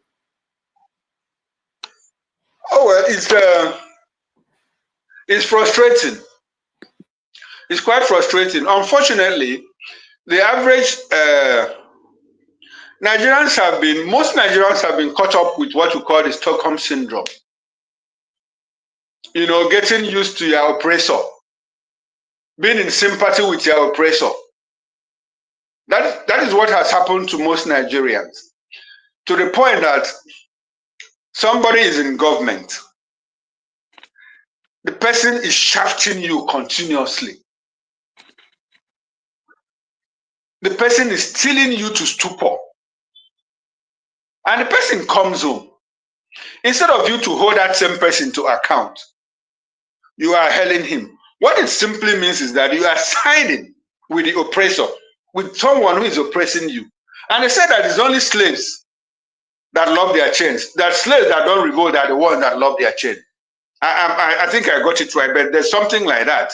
You know, you are in chains, but you like that bondage. That is what is happening to most Nigerians. But practically, it takes root from our fault lines. And these are fault lines are what has been able to divide us, because we have the political elite divide us through these fault lines. People tend to vote for and believe in leaders from their areas. The only time we had a significant shift was in the 2023 elections, where people generally, nationally, voted for a particular candidate. They defied all odds, cancelled ethnicity, cancelled religion, tribalism, and all of that, and voted for that particular person. Unfortunately, that person didn't make it to the presidency. So it is the fault lines that deepen some of these things. And I have to be very clear about it. In the Southwest here, I'm sorry to say it, but that is what it is to me. The average Southwest person, the average Northerner, will still support a Buhari, will still support a Tinubu, even if inflation gets to 70%. That is what it is. Anybody can spin it, but it wouldn't fall. That is just what it is. You know, so if you see people hailing people in government, even at the local government level, if the local government chairman is from my community and is doing something that is wrong, my people tend to support that person. Even in your own community, even in the north, people are more protective of their own, which shouldn't be. But I understand that there's a politics of identity that is sweeping the globe, and Nigeria is not left out. People want to identify with what is their own. Unfortunately, back home here, it is much more intense than what you have in the Western world, or even in other developing parts of the world. It is very, very intense here in Nigeria. All right, let's go to Richards. Richards, you are next.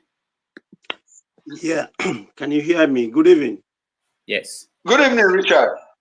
Yeah, Mazi Chukwuma, I do watch you every morning on Voice of the People television and sometimes on the radio. You are really your stations are doing very wonderfully well. I have to say that. I have to commend you for that. I have 4 questions. Wow, that's huge. Can you reduce it to 1 or 2, please? Okay. Why are every criminal in Igbo land is named or tagged IPOB ECN? Any criminal that is caught or killed is tagged IPOB or ECN. And then the media will not, investigate, and the media will carry the way the Nigerian police or army just said. Then, secondly, why are media keeping quiet about what Asari Dokubo is saying about Ndibo? What Asari Dokubo is saying about Ndibo? Nigerian media is not talking about it. They are quiet of that man is threatening a whole Igbo community, Igbo nation, in the public, and the media are silent about that threat. Please let me make it finally. The third one is why are the journalists in Nigeria allowed Tinubu? They didn't talk to Tinubu. They just allowed him for 19 months before he could select those people that went to him and embarrassed themselves. Why are journalists not doing their job, asking the president to come and address the nation after 19 months? Thank you. Thank you, Richard. So Chukwuma, it's all yours. Okay, Richard. Let me start from the last.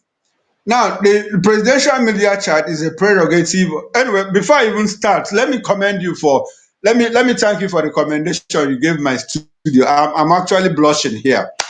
Oh well, but then the fact of it is this: the presidential media chat is a prerogative of the president. If you like, call him to do a presidential media chat from now till the end of his tenure. If he doesn't want to do that, he will not do it. There is no constitutional provision for that. It's his prerogative. That is one. I also talked about the media being censored. There's a high level of censorship, even if it is covert. Now, the Nigerian media space, the free space, is shrinking. I must admit that. You have journalists that are on the run. We have a David Hundeyin who is on the run. We have Fisayo Shoyombo who has been arrested and let go. We had a Pidom who had been arrested. We have Omoyele Showore who's been on and off, from detention. They're always on his trail. That is what has happened to the Nigerian media space. Now, if you tell me that journalists are not reporting, journalists are reporting. How do you get to hear some of these things that we hear about corruption, about insecurity, about underdevelopment, and all of that? And mind you, earlier in the day, when I spoke with Rudolph, I talked about the fringe media and the traditional media. Now, there's a traditional media that confirms, stories that serve a confirmatory role, to some of the stories that come from the new media, which is the social media. So there's a certain level of censorship. And this censorship has stayed over time.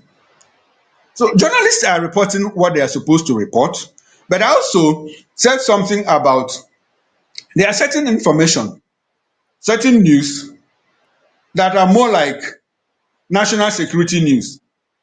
You get to hear those things from a BBC, from a Reuters, from Sahara Reporters. These ones belong to the fringe media. That is what we call them. They are not traditional. The traditional are like NTA,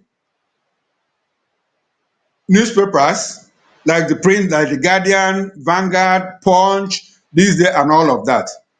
But on the whole, there seems to be a clampdown on the media. But the media is also resisting. Most of the news that you have heard also came from journalists, whether they are in the fringe or on the traditional side of the news media. So that is it. Now, the second question is why the Igbo journalists or the Igbo people are not taking on people like Asari Dokubo and all of that. I am concerned too. We are concerned. A lot of people are concerned. But the average Igbo man, unfortunately, is more concerned with his businesses. More concerned with his businesses. So they look at what Asari has done or what he has said, and they dismiss him as being infinitesimal, insignificant, and all of that. Now, if Asari says, I have my troops working in Imo State, it behoves on the government of the day, both at the state and the federal level, to conduct an inquest and see what Asari and his troops are doing in Imo State and parts of Kogi State and parts of Anambra State. We have an intelligence community. So when these things are not conclusive in terms of investigation and reports made, it tends to give credence when people say that, look, the state, that's the Nigerian state, is somehow behind the insecurity we have in the southeast. That is on it. Then you talked about what again? On top of my head, why every criminal in the southeast is called why every criminal is called ESN or IPOB. That is wrong profiling. That is wrong profiling. And I must commend somebody like Emma Powerful. He's done a good job. He's doing a good job by trying to educate the public that, look, IPOB is not militant. IPOB is not the cause of insecurity in the southeast. He educates people to tell them, look, we are agitators for a sovereign state of Biafra, and we have reasons for doing that. What is our reason? The Igbo people have been marginalized over time. The reason why the Igbo people wanted to exist in Nigeria between 1967 and 1970, those issues have not been addressed. Those issues have exacerbated. Those issues have deepened. And for me, I believe that politics in Nigeria, either way you look at it, is a continuation of the Civil War. And I keep asking, why is it difficult for the state to address the root cause of the insecurity, which is marginalization? Nnamdi Kanu didn't set out to leave Nigeria through IPOB. At a point, what he was talking about is how do we make Nigeria a better place? And all of that. It was when a certain president, Muhammad Buhari, made on the scene that everything upturned. First with his 97.5%, it was not just verbally expressed, it was implemented. He cut the Southeast out of the commanding heights of Nigeria's national life in terms of appointment, in terms of infrastructure. And I think it's rather insulting when you talk about how Buhari marginalized the Southeast, people tell you that he built the Third Mainland Bridge. 54 clear years after the war, you are telling me that a bridge that is not quite 20 kilometers is enough to compensate the people that lost over 3 million people during the war. The 3 R's, rehabilitation, reconstruction, and reintegration, was abandoned, and nobody has talked about it. And suddenly, when the Igbo man says, I want to leave, you say, no, he's causing problem in Nigeria.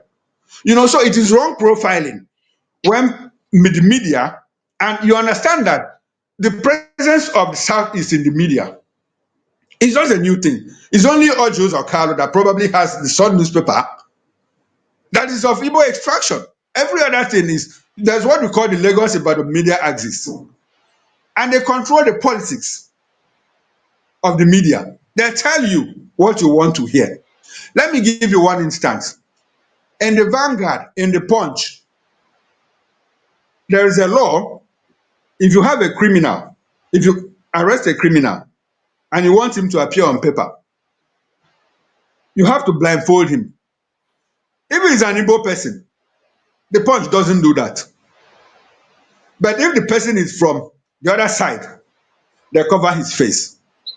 But now that Southeasterners are coming in, we have the Sun newspaper, we have this day. This day is Ndoka comes from Delta, but he doesn't identify more with the Southeast. We can talk about these things, we can live in denial, but that is what it is. You have the Lagos Ibadan media axis and they control the media. That is the reason why there is a wrong profiling of the IPOB. And like I said, Emma Powerful has done a good job in trying to change that narrative that, look, IPOB is not violent. He even went as far as saying that, look, and it is very clear that they are not the enforcers of the money sit at home. In the Southeast, it's the Simon Ekpa camp that does that. So I hope I've answered your question. Richard. Thank you very much. Thank you very much. Thank you, Chukwuma. Let's go to Kenneth. Thank you, Chukwuma. Let's go to Kenneth. Yeah, thank you, Dr. Damages. Good day, Mr. Okoro. Good day, everyone. Yeah, can you hear me? Yeah, we can hear you. I don't know why I re-echo. Yeah, go ahead. Okay, good. So, thank you, our guest. I think pretty much some of the panels have said what I intended to say, but I will still add a few lines here. Non-state actors are in control of that country. Whether I don't know, maybe we're trying to deny the fact that in 2015, about 15 local governments were under the control of Boko Haram terrorists. And till today, some of those local governments are still under the control of Boko Haram terrorists. I actually heard that the host communities are being asked to pay tax to these Boko Haram terrorists. Now we have where security personnel, I mean, the army, police were caught in kidnapping activities in the Southeast. Just yesterday, two men were killed in Anambra State, and in retaliation, a police officer was killed. And this has something to do with kidnapping activities. Then we have the economy is in shambles, as we all know. The leadership is missing in that country. And I'm trying to pull out these factors to define Nigeria as a failed country.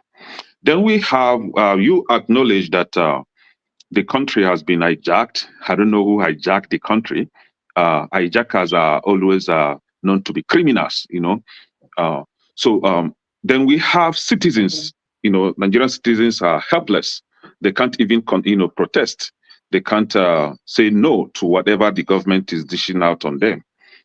If you try to talk, you'll be arrested and termed, what do they even call it? He said they call you a terrorist or something. I've forgotten that word, one other word. The likes of Dele Farot to me recently are seeing the effect of a failed country, because you can't even voice out what you are not, comfortable with. Then we have journalists, your likes, and the media stations are all praise singers today. You made mention of censorship. In a country where the journalists, the media are being censored, freedom of speech is gone. And are we talking about security? We have none. So with all these indicators, and in addition to the fact that there was no election in 2023, a candidate was forced on the country, and that candidate today is a president. That is not an indication that Nigeria could be classified as a failed country. And if people like me now say, oh, I don't want to be associated with this kind of country. I don't want to associate with this kind of element. Will I be wrong to say that I want to go my way? All right, that was a long framing backdrop, but thank you, Kene. Chukwuma, let me unmute you because we're getting echo from you. Go ahead, Chukwuma. You are muted again. You can unmute yourself.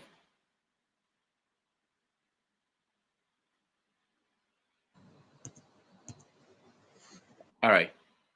No, you're going back and forth, Chukwuma. You are muted. Okay, go ahead. No, we can't hear you. Rudolph, is from your end. No. Can you hear me now? Yeah, we can hear you now. Yeah. Okay. Okay. What I'm saying is that Kene, your question is weaved around the issue of a failed state. And I like the parameters that you gave. In the first place, let me start from the last, which is the 2023 election. You said that a certain man was forced on Nigerians. You know, it's an issue of legitimacy. I mean, there was an election that was conducted. People went to the tribunal. From the tribunal, they went to Supreme Court, which is the terminal point for adjudication. Now the Supreme Court, which is the final court of arbiter, upheld that election. So, will you say the person was forced on Nigerians? If the Supreme Court had said, look, the election, this person won the election. That is one point. Two, you talked about 2 soldiers that were killed, you know, somewhere in Abia, in the southeast. I don't know if you recall when 2 Nigerian brothers in UK, I think that was between 2013 or 2014, captured a soldier in the streets of London and beheaded him. Did UK suddenly become a failed state? No. Now you talked about 15 local governments that were under the control of Boko Haram. Admit, there are 774 local governments in Nigeria. And 15 under the, supposedly, let us even assume that 15 of them are under the control of insurgents. Is that enough to say that terrorists are in control of large swaths of land in Nigeria? Certainly no. What again did you, okay, when there is inflation, when the economy of US takes a dip, like it did now, inflation in the US increased, I think by 2-point average or that. Does it mean that US is a failed state? Certainly no. And in my intervention, I talked about technical. Maybe from my background, coming from my background, as somebody that is schooled in strategic studies, we have technical definitions of issues, definitions of concept.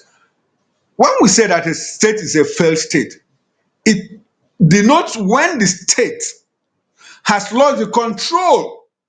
The operative word there is control of the monopoly.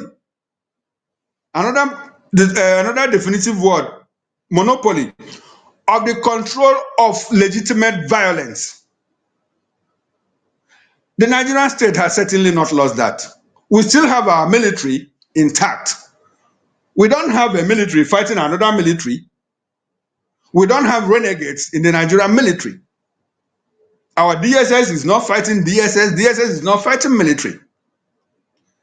We rather talk about fragile state index, FSI. That is the level of discontent within a society. And I think I gave about 12 indicators: legitimacy, rule of law, factionalized elites, external intervention, IDPs and refugees and all of that. We have IDPs in a population of over 220 million people. If you have about 2 million as refugees, that happens in other places. If you go to Bangladesh, they have refugees. Is Bangladesh a failed state? No. I'm not an apologist of this government, but I'm speaking as a technical person. as someone that is schooled in strategic studies. That is where I'm coming from. Things are bad in Nigeria. The economy is not doing well. Everybody understand. But that does not mean that Nigeria is a failed state. That is my point. All right. Thank you so Okay. much. Yeah. No, Just one can I? question. Just one question. Just a follow-up question with the Supreme Court legitimacy.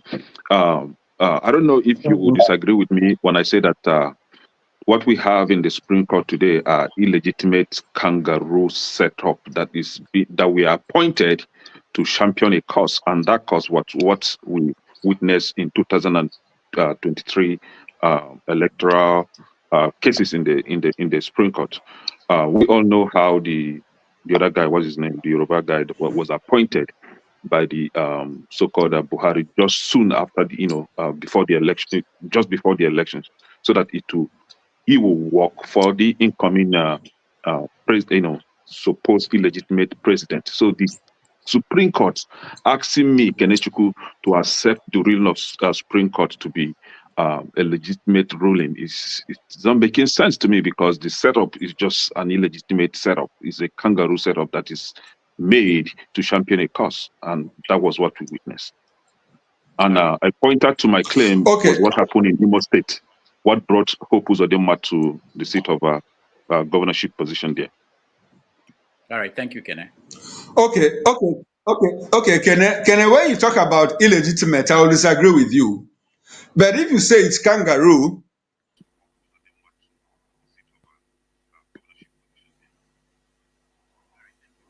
All right. Our guest is, I think the internet is frozen. I'm sure he will join us. So what we're going to do is when he comes back, please limit your question to one. He's actually exceeded the time we agreed to, about 2 hours, so that other people will get a chance to weigh in before we round up. So Chukwuma, if you can hear us, I think you are frozen. It must be your internet. So please, you can log out and log in again. We will like to get you to talk to the remaining people here. KJ will be next after when he comes back. Forefathers, and then CM. Rudolph, you can skip me. I don't really have any question I want to ask. Yeah, he has addressed what I want to talk about. And if I have to ask, I will go into argument, which I don't want to. So, okay, all right. But you can ask my question. If not, my question is simply, why is the government not concerned about the other participants in the East, other than IPOB and ESM? Okay, who are the other participants? Oh, there are many of them. Of course, if you know, going by Chidi Carlos report, you see that there are many other. The Asari Dakubo is one of them. Ebibagu is the other. And then, there's another group in Ebonyi State that was empowered by David Omaye. So all those people are playing one role or the other in the Southeast. Why is government, and then the police, the army, that is ravaging these villages in the Southeast. Why is there nobody talking about that? And why have the state governors kept quiet from making statements concerning what the army is doing in the Southeast? Because some of those villages they go, say, in the pretense of looking for ESM and IPOB guys, are totally burnt down and the stores destroyed. And these things are in the media, but the Nigerian media have kept quiet over them. Rather, when they see a flag displayed on somebody's dead body, they take that news and run with it with no investigation whatsoever. It's so sad. Thank you. Our guest is coming back. He's coming back to take the remaining questions. But KJ, thank you so much for that observation. One of the things I hope people will take from our conversation with him today is that the media is overwhelmed. They don't have the resources to do some of the things we expect the media to do. He talked a lot about that, and this is something that has been mentioned by different people who have come to this platform from the media space. It's very easy for the populace, especially in this modern world, which is going through a transition, to assume that the media can do what you want them to do, but you are not paying for newspapers, you're not paying for anything the media is doing. Where would they get the money to do the job? So he pointed out that challenge in terms of being able to follow stories, follow up stories, and having the resources. All right. So where were we? Kene, I think Kene was trying to. Did you, Chukwuma? Did you get the question from Kene? The second question.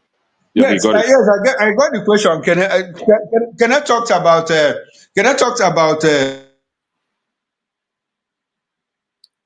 You're muted, Chukwuma.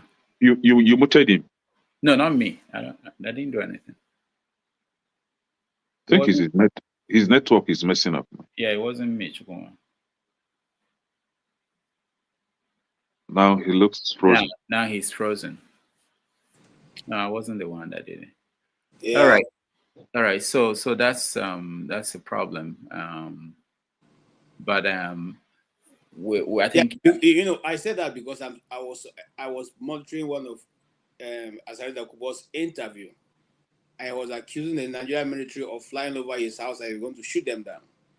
And the second in follow-up interview is he said they are fighting side by side in Imo State with the Nigerian army. So why are they flying over his house? His men are fighting side by side, even as he's talking now. And then nothing is done. The Boko Haram insurgents are shooting down Nigerian pilots. Nothing is done. They are burning armored tanks in the north. Nothing is done. But you are going to villages that are left old women and young children and burning down their stores and shooting at random. All right. Okay, so hopefully he will join us again, and we all get the chance to ask. Maybe we can do it together so that he will then take the questions, because once the internet in Nigeria starts acting up, it's been good all through the conversation we had, but once it starts acting up, typically it continues. So when he comes back, we will try to get the questions all in, and then he will take it at once.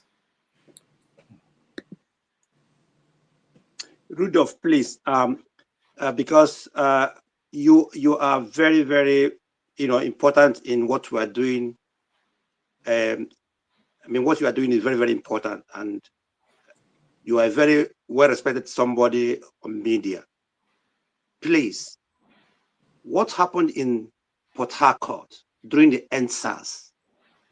How Wike masterminded Obibo massacre? We Igbo should not stop talking about it. What happened in Obibo, where innocent Igbo women, I become emotional because it touches me and it touched me. How Wike wrongly accused IPOB of, killing people in Rivers State, and then, in disguise of that NSAS, saga everywhere in Nigeria, military, police, DSS, massacred our people, children, families who had nothing to do with IPOB.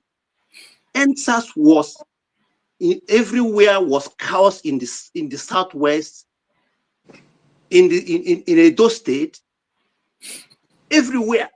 But people that suffered immensely about NSAS was Igbo people in Rivers State.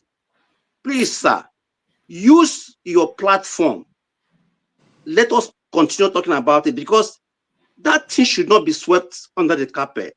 That massacre of Igbo people in Port Harcourt should not be swept under the carpet. Thank you. All right, thank you so much, Richard. Let me mention, while we wait for Chukwuma, he's actually joining, that there are several stories. One of the reasons why I bring people in the media to this platform is to let us all understand the challenge that we fought in covering stories. Hello, Rudolph. Anyway, yeah, go ahead, Chukwuma. Thank you so much. Hello, Rudolph. I'm back. I'm back. Go I'm ahead. back. Go ahead. Okay, so can I, the people in government, the people in Supreme Court were appointed by a sitting president. So that is where they derive their legitimacy. You can disagree with their judgment, but that doesn't take away the legitimacy that they have. You can say their judgment is kangaroo, but it doesn't take away the fact that they were appointed. I mean, NJC, the National Judicial Council, made recommendations to a president, a sitting president, and he appointed Supreme Court justices. Like I said, in the US, you have Supreme Court justices appointed by presidents. In the US, they even talk about their leanings. Are you Republican? Are you Democrat? What's your take on abortion? What's your take on capital punishment? And all of that. You know, so the Supreme Court justice is supposed to come unbiased, but it doesn't take away the fact that they have their leanings. So if you talk about an illegitimate Supreme Court, I will disagree with you. But if you talk about their judgment, yes, I will agree about their judgment. Because let me now bust your bubble. You know, ICPC, Independent Corrupt Practices Commission, is a Nigerian government-owned anti-corruption agency. Now they put out within the week and said that the Supreme Court of Nigeria has high corruption index, is a high corruption institution. They talked about institutions in Nigeria that are open to being corruptible, to have corruption influences and tendencies and all of that. Supreme Court was one of them. So if you talk about their judgment, a lot of Nigerians will agree with you that, look, they are corrupt by the way they administer justice, by the way they give out judgments. You cited the issue of Imo State, where number 4 had to come number 1.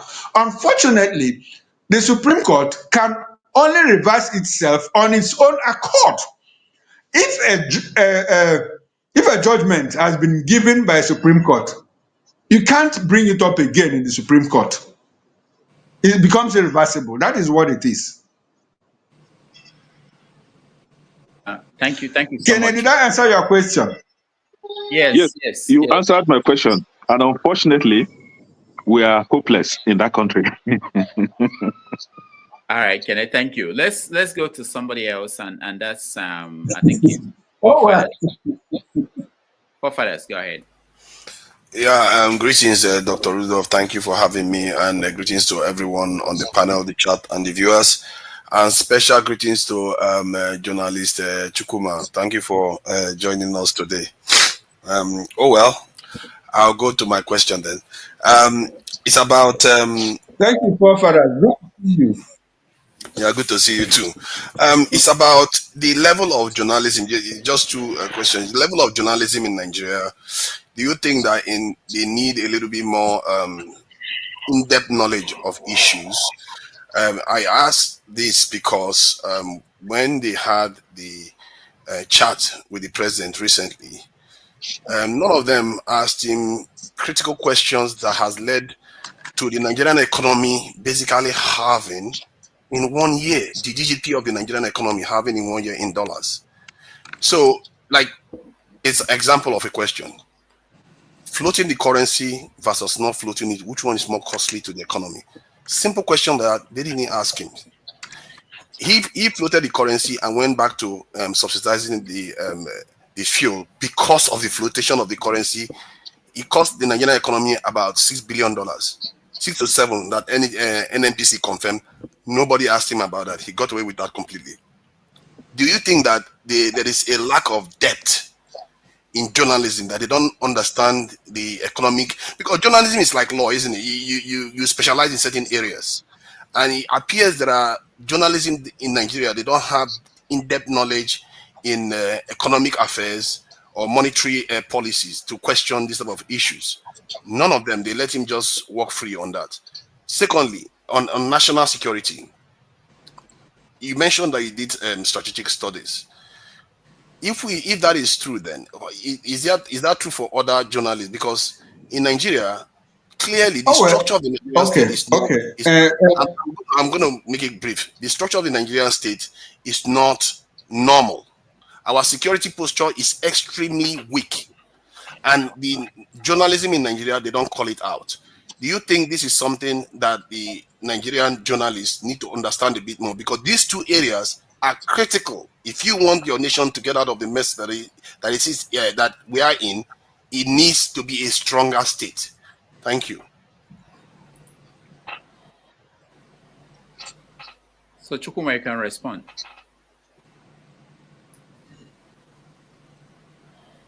Okay. I'd like you to understand that, first of all, yes, I'd like you to understand that journalists are typically not newsmakers. They are more like news purveyors. Now, if you talk about journalists in Nigeria not having in-depth knowledge of the economy or their areas of specialty, I'll also disagree with you. We have business journalists, we have reporters across various beats. As a journalist, you are supposed to be well versed in practically everything: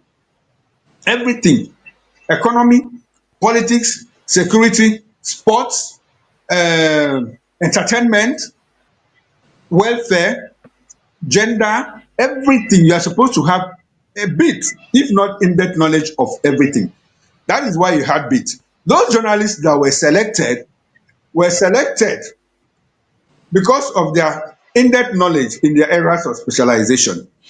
That they didn't ask a particular question that you would have asked if you were there does not mean that they don't know those questions to ask. I mean, look at the time frame too. They couldn't have asked all the questions. And if I'm your analyst, I choose to answer questions that I choose to answer. And that's exactly what happened. You saw the president giving himself pass mark when Maobe asked him. And he even said that he performed excellent. Will you on that spot, even if you tell the president, there is hunger in the land, do you still believe that you performed excellently well? The president will say, yes, I performed excellently well, and he will reel out parameters. Sometimes when you hold discussions on conversations, it's more like a platform to learn and not a platform to win an argument. It is one thing for a journalist to ask a question. It is another for the interviewee to answer the question the best way he understands it. And in that instance, what the president understood is that he performed very well, excellently.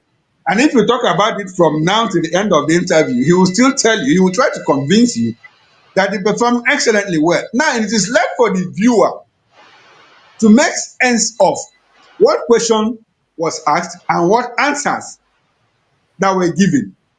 Between both of them, the viewer goes away with a judgment. That is it. Did I answer your question? You answered the question, but the reason why those are questioning is important because it goes to his own parameters for his reasoning for doing those things. If he said he was floating the currency to save the Nigerian economy somehow, and you asked him, okay, this policy you pursued versus the cost to the Nigerian economy, which one is more? Or defending the currency, because the idea was to defend the currency, and they are spending $18 billion defending the currency. If they had asked him how much has floating the currency cost Nigeria instead, because you can't exchange $60 billion to $18 billion and you get away with it in an economy, and that's what happened because it has cost Nigerian economy about $60 billion. Exactly. Exactly my point, forefather. The way you understand it is the way so many other viewers understand it. And if you ask the president, what is the cost that the flotation has done to the economy? And he tells you that it is fantastic. What will you do? I think no, it's not fantastic. He says, I believe it is fantastic. No, sorry, that question is not the question. That's why you give him the maths. Let him do the maths and let everybody know whether he knows his maths. You see what I mean? Because if he reveals himself that he doesn't even know that 18 billion is less than 60 something billion, then he reveals that he doesn't know his job. Okay. I'm not speaking for the president, but Exactly my point. Exactly my point. go ahead, Chukwuma. No, that's exactly my point. Exactly my point. The fact that you have asked this question, probably if you were in the panel, you have asked this question. It does not mean necessarily that the journalists that were there didn't know this question, but because they didn't ask it, does not mean that they didn't ask other important questions. That's what I'm saying. And if you ask the president a question, the president answers it the way he understands it. Rudolph has been asking me questions here, and I've been answering it the way I understand it. It is left for you, the viewer, to make a judgment. Does Chukwuma understand what he's saying, or does he not? The judgment is yours and not that of the journalist. The journalist has asked the question he wants to ask, and the interview has answered. It is you, the viewer, that will now make a judgment based on the question asked and the question answered, and the answer provided.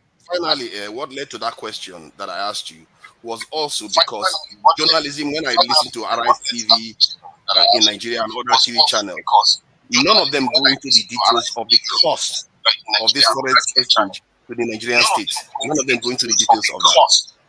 That's an issue. All right. I know that we're getting echo from Chukwuma, so I muted him. I will unmute him now so that he can answer you forefathers. Answer you forefathers. Okay, forefathers. I don't know how often you are on TV. You live in the UK. I don't know how often you are on Nigerian TV from morning to night. You know that journalists have not asked and answered these questions themselves. Probably you have not heard. Probably these questions have been asked. Now, do you want to tell me that you have listened to all the radio stations and TV stations and that you are very convinced that no journalist has asked this question? It's difficult for you to say. But it should be the top. So why don't we rather restrict ourselves? It should be the headline that this policy has cost the Nigerian economy 60 billion versus 15 billion to defend the currency. Why did we have to do it? That should be at the top of any argument. All right. Now, forefathers, you are still going back to my point. Have you watched all the TV stations morning to night, radio stations morning to night, since the inception of this administration, since the flotation of the currency, to know that this question has not been asked? That's my point. All right. Let me. You don't. Before we go to CM, let me just say that. Most reporters who have interviewed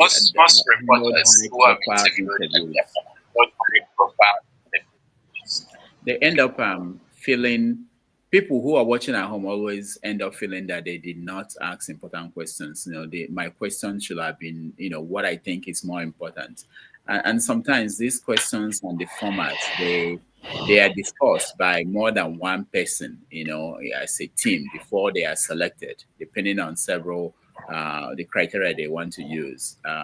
But I can tell you that the people in the presidency will say, I don't know if Tinubu will know this, if that question were put to him, the answer he could put out would have been something as simple as saying that it's like oil subsidy, that we can pretend that today we can do whatever we want to do to deceive ourselves for today, but that tomorrow we still have to do it. So why not do it when you can and balance everything? So that could be the answer, and that's it. It won't satisfy you. The point is that the government, they don't have answer to what is going on. It doesn't matter what they tell you, what question you ask them, or not that you shouldn't try.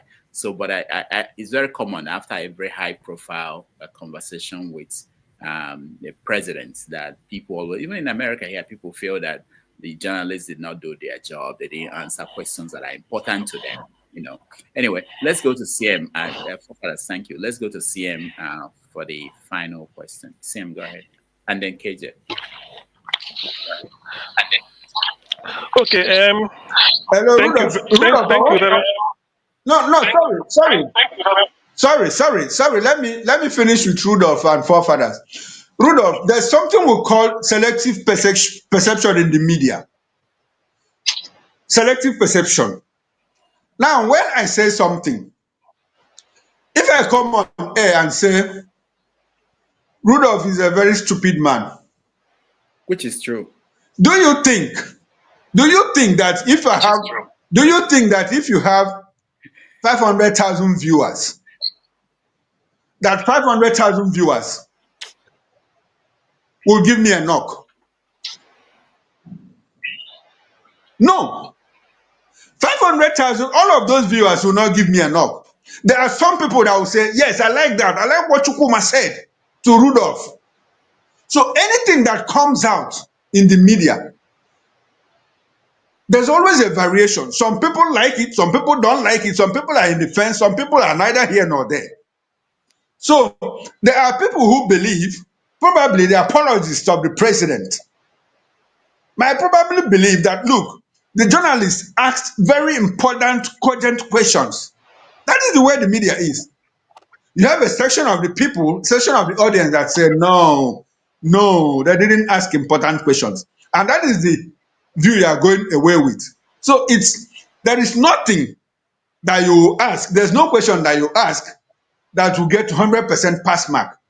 And there is no question that you didn't ask that 100% of the people will say that you should have asked this question. That's what it is. Selective perception in the media is enduring. All right, thank you, Chukwuma. Okay, CM, let me have your question. All right, thank you, Chukwuma. Okay. Maybe CM, go ahead. you mute him because of the echo. Thank you very much for. Okay.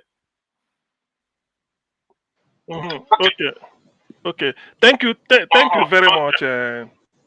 Thank you very much. I muted him now. I'm hearing echo. Yeah, please. Okay, yeah. Thank you very much, Rudolph. Good evening, everybody. All protocols duly observed. Chukwuma, Mr. Okoro, with all due respect, Nigeria is a failed state. There is no amount of the way you bring your own definition, all those things. We've already strategic management to any level. Nigeria is completely a failed state today. Number one, there is widespread corruption and criminality. Nobody can debate that. Number two, there is the in situ intervention of state and non-state actors. Nobody can debate that. Number three, there is widespread appearance of refugees and involuntary movement of people. Nobody can debate that. And number four, there's economic decline. These are the four indices of a failed state. It's all over. Nobody can debate it at all. But that is by the way, just because James raised it. So you were trying to say it's not Nigeria is not your property. We know Nigeria is failed. All of us can see it. Chinua Achebe, when he was alive in those days, he said if Nigeria is working, all of us we know. He said it, I think, in Harvard or somewhere around there. So such men, I reckon what they said. Now, the question I want to put to you is this. You informed us that there are so many checkpoints. Is that not? Let me say, does that not bother you? That of all the things that are happening in Nigeria, 6 terrorist organization has taken root in Nigeria. ISIS, Boko Haram, ISIL, ISWAP, Miyetti Hala Kotanhore, which is the satellite of Fulani Caliphate. And then the Lakurawa, the one that just joined the 6. Yet, you don't see checkpoint. All the whole of Northwest, where they operate. They brought it to your house in the Southeast. Don't you think that it's an indictment on some of you that are journalists? If you cannot make a sing song every day, how then do you think some of us who are not journalists will give you people the respect you deserve in your profession? Don't you think you failed us? in the southeast, people are going for Christmas between Enugu and Nsukka also. They showed it everywhere. I was marveled. They have to pay money. People that are traveling between 23rd, 25th, 26th. Military mounted checkpoint, collect money on them, or else or else they eliminate you. And some of you are here sharing all these things. What are you telling us to do? We're incapable. It is for you. It is for people like you to make it a topic every day until they take it away. There is nowhere they have in Nigeria they have that type of checkpoint. Suppressing Indigo for nothing. When we have people like you, to me, I'm disappointed. Thank you very much. All right, thank you, CM. Chukwuma, it's all yours. Okay, thank you very much, CM. I don't know where you are calling in from. Please, where are you calling in from? CM is I'm in the calling UK. from the UK. Where did he call I'm in in the from? UK. Okay, you called in from the UK. Okay. Yes, please. I don't know when you joined. I don't know when you joined the show, and I don't know how often you watch VOP TV, where I serve as an anchor of the morning show. Now, without prompting, I was the one that told Rudolph that there are 97 checkpoints from one end of the southeast to the other, from Onitsha Head Bridge to the part of Abia State that borders Akwa Ibom. I was the one that said it. Now, you that is in UK telling me that there are checkpoints in Nigeria, how did you get to know about those checkpoints, if not through the media? And now when The the way journalists, I as knew I've told about you it now, first was that Peter Obi. Listen, Peter Obi, that was either 2 or 3 some years back. When the issue of a checkpoint between Lagos and hold on.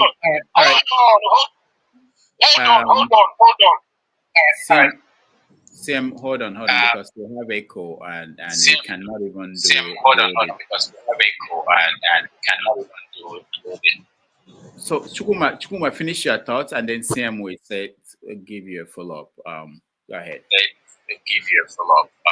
Exactly the point. He stays in the UK and he understands that there are checkpoints. How did he get to know it? Peter Obi told him. Did Peter Obi tell you in person, or did you see it in the media, or what? Now that I have told you that there are 94 checkpoints from one end of the southeast to the other, as a journalist, do you expect me to go and dismantle those checkpoints so that you will not be disappointed with me as a journalist? Everything you get to hear about Nigeria, you get those information from the media, given to you by journalists. What else do you want the journalists to do? To go and chase away those soldiers and dismantle the checkpoints? Or to go and form a paramilitary or form a militia to go and chase away soldiers from checkpoints? How often do you watch VOP TV? On the average, every week, we talk about the condition of the Southeast in the morning show, and it centers on insecurity. So what else do you want journalists to do? To spotlight it, or to go and chase away those people? Armless journalists, everything you get to hear about Nigeria, whether it's from The Guardian, whether it is praise singing of the government, you get to hear those things about Nigeria from journalists who risk their lives to investigate and bring some of these things to the fore, put themselves in harm's way, yet we are disappointed because we have now gone to dismantle checkpoints with bare arms. All right. Is that what you want us to do? All right. Thank you, Chukwuma. Let me give you a CM one more chance. Okay.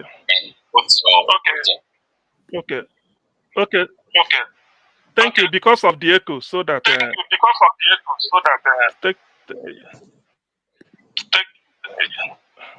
you You mute him. Yeah. You Yeah, mute I him did. so that okay. Okay. The point I want to make when I mention P2B, not that P2B came to me personally to tell me. There were sometimes some of us, we stayed in Lagos. We have to commission people when they are going home. He said, please take a piece of paper, even if you are in a public bus. Anywhere they stop, just note it down. It used to be 64 from what is it called? From Lagos toll gate to Onisha Head Bridge. P2B highlighted it because one of the people I know told him, because P2B is visible. In one of those times he used to speak, he mentioned it. There's a man called Tony Onyema, former information commissioner in Anambra State. He was in a forum where they mentioned it. It's not because a journalist told me. No, we don't rely on them. With the way things are now, even the pictorial, I can tell anybody, all my people traveling, say, look, wherever you are going in the southeast, just tell me, I will send money. They tell me, oh, we are moving from Akokwa to Okigwe. This is what we saw. They show it and they write it down. We are moving. So the issue in this era of social media, it's not a let me say it. It's not a regular journalist we listen to, but you saying it and the context in which you mentioned it, to me, it's marks of people that maybe, because in all these things, they say every politics is local. People are being suppressed. What I expect, let me now say it here. What I expect people like you to do, experienced journalists and senior one for that matter. You have your meetings, I can say I'm not sending you to go and use bare hand and dislodge them. If you make it a talking point every day, people will come to you and say, look, people, hold on. People, wait now, allow me. The people, it is possible they will tell you, Chukwuma, don't you have any other career? Is it only checkpoint? You said yes, it's worth it. That is when people like us, if you now feel that people that do not appreciate journalists, we don't help them, there is no agenda that you are going to pursue from the Igbo as a journalist more than this. There is no agenda that is of more importance than this. You make it everyday talking point in your VOP. Until people will now say, every day this man is saying yes, it's worth it. Do you know why? Apart from the security implication, they kill our people there. They extort money from them. It's an affront. Ndị Igbo are slaves in Nigeria. If you don't know, you may think you are not. As an Igbo man, you are a slave in Nigeria. If you doubt it, why is your place militarized? They are asking you for money before you pass. Where is it done? All right. Which part of Nigeria is it done if not for bandits? Are we bandits? We are not. Thank you. Thank you, CM. Chukwuma, let me unmute you so that you can respond, and then we move on to KJ.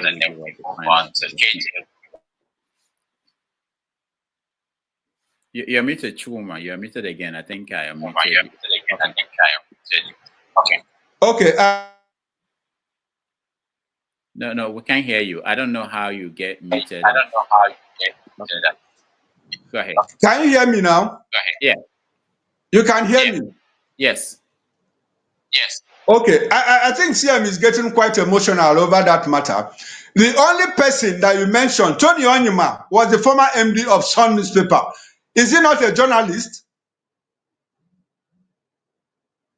I'm asking you, CM. Tony Onyema that you mentioned, the former MD of Sun newspaper, is he not a journalist? Do you know why I mentioned his name? I was mentioning it. It was a gathering. Exactly. They mute. Why I mentioned his name because for a function either in his hometown of Umoji. That's where P2B said it. Not because of the man being a journalist. P2B was attending a function, I think, in Umoji, where the man comes from. That's why I mentioned it. And I remember he was a former commissioner for information. That is the context. Not that he's reporting it as to take credit. No, never. P2B mentioned it because I just want to give you the context. P2B were attending a function. That's why it was. Even me, I can commission somebody who will be traveling on the second from Lagos. I said, give me the number of checkpoints. Send money. He will just be his public boss. Anywhere they stop them, he will just record. Anywhere they stop, he will just record. As simple as that. That's all we need. So that is, to that extent, that is what we can do. But I'm telling you, let other people who are non-Igbos tag you, said all the time, Chukwuma, what you are talking about is this. Yes, you deserve it. Do it for Igbo. You deserve it. Whatever name they give you is us. We are fighting for us. That's what we want. And if you persist, it will be cleared. Thank you. Thank you. Oh, well taken, CM. If you are disappointed with journalists, you don't teach journalists their job. If you are disappointed, you can come back from UK, come and become a journalist and do what they have not been able to do. That's it. Thank you. All right. Thank you so much, KJ. All right. Thank you so much, KJ. Final comment. Okay. Thank you so much, Mr. Chukwuma. Thank you so much, Mr. Chukwuma. We love your production. We love your and the output of Voice of the People's TV. I follow you guys a lot, and I also appreciate maybe the other what CM didn't have a pivot is the fact that there is this man who is always bringing the issue of the East in your programs. The barrister, I've forgotten his name now, but he's always Anosike, who is always bringing the issue of the East in the front burner. And I think that is well discussed. I think that for me, I think that's well discussed. The only thing I would have loved to ask you is that why is it that after all the statements that Asare Dakubo had made concerning his activities in the East, why is it that the activities of the military in the East is not being checkmated or being asked? I won't say journalists because majority of journalists will not be in the East, but even for those in citizenship journalism that will get those pictures from those footages, why is it that no official, no Eastern governor is asking why those so much military having a free range in the East, shooting at anybody? In fact, I have tons and tons of video of what just happened this Christmas. Just this Christmas. The last one was the one of the young boy who was going home with his Mercedes 230, I think. I mean, 230 or thereabout. A white Mercedes. And the police people started chasing him because they felt he was a Yahoo boy. And eventually, in that process, destroyed the car and destroyed 5 other cars. And it became a big issue. Now, the question is, why is that it's only the people from the East that are targeted to be armed robbers or to be Yahoo or something else? Why is it that the whole state governors in the East, just nobody discusses this issue? Is it out of, well, I don't know. So I don't, you on the ground, you may have a better information than I have. Thank you, sir.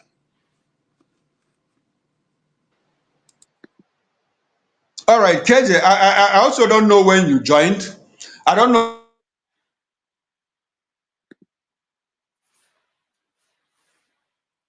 And instead of, is a security issue.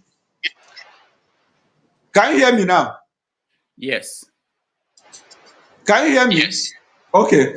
I think I talked about it in my opening comments that the Southeast is heavily militarized. And I also said that, look, the militarization of the Southeast seems to me to be like a continuation of the Civil War, a continuation of the Civil War through politics. That is what it is. We have more insecurity in the northern part of the country. Yet, the space is free in terms of roadblocks and checkpoints. So why should there be a concentration of military checkpoints in the Southeast? It looks more like a state policy. And if you talk about security and intelligence, you'll also understand that, look, the Southeast governors are clearly not in charge of security. They are not in charge of security because they have a state police commissioner who takes orders from the IGP in Abuja. The governor cannot ask a CP to go and dismantle a roadblock because the CP doesn't take orders from the governor. The governor cannot ask a brigade commander to go and dismantle a checkpoint or to stop Operation Udoka or to stop Operation Python Dance. Because the brigade commander doesn't take order from the governor, he takes order from the chief of army staff. So the only thing that the Southeast governors can do is to make representations to the people in government at the federal level, to the presidency, to say, how can we reduce the level of the number of checkpoints in the Southeast? If they have not done it, probably they're enjoying it.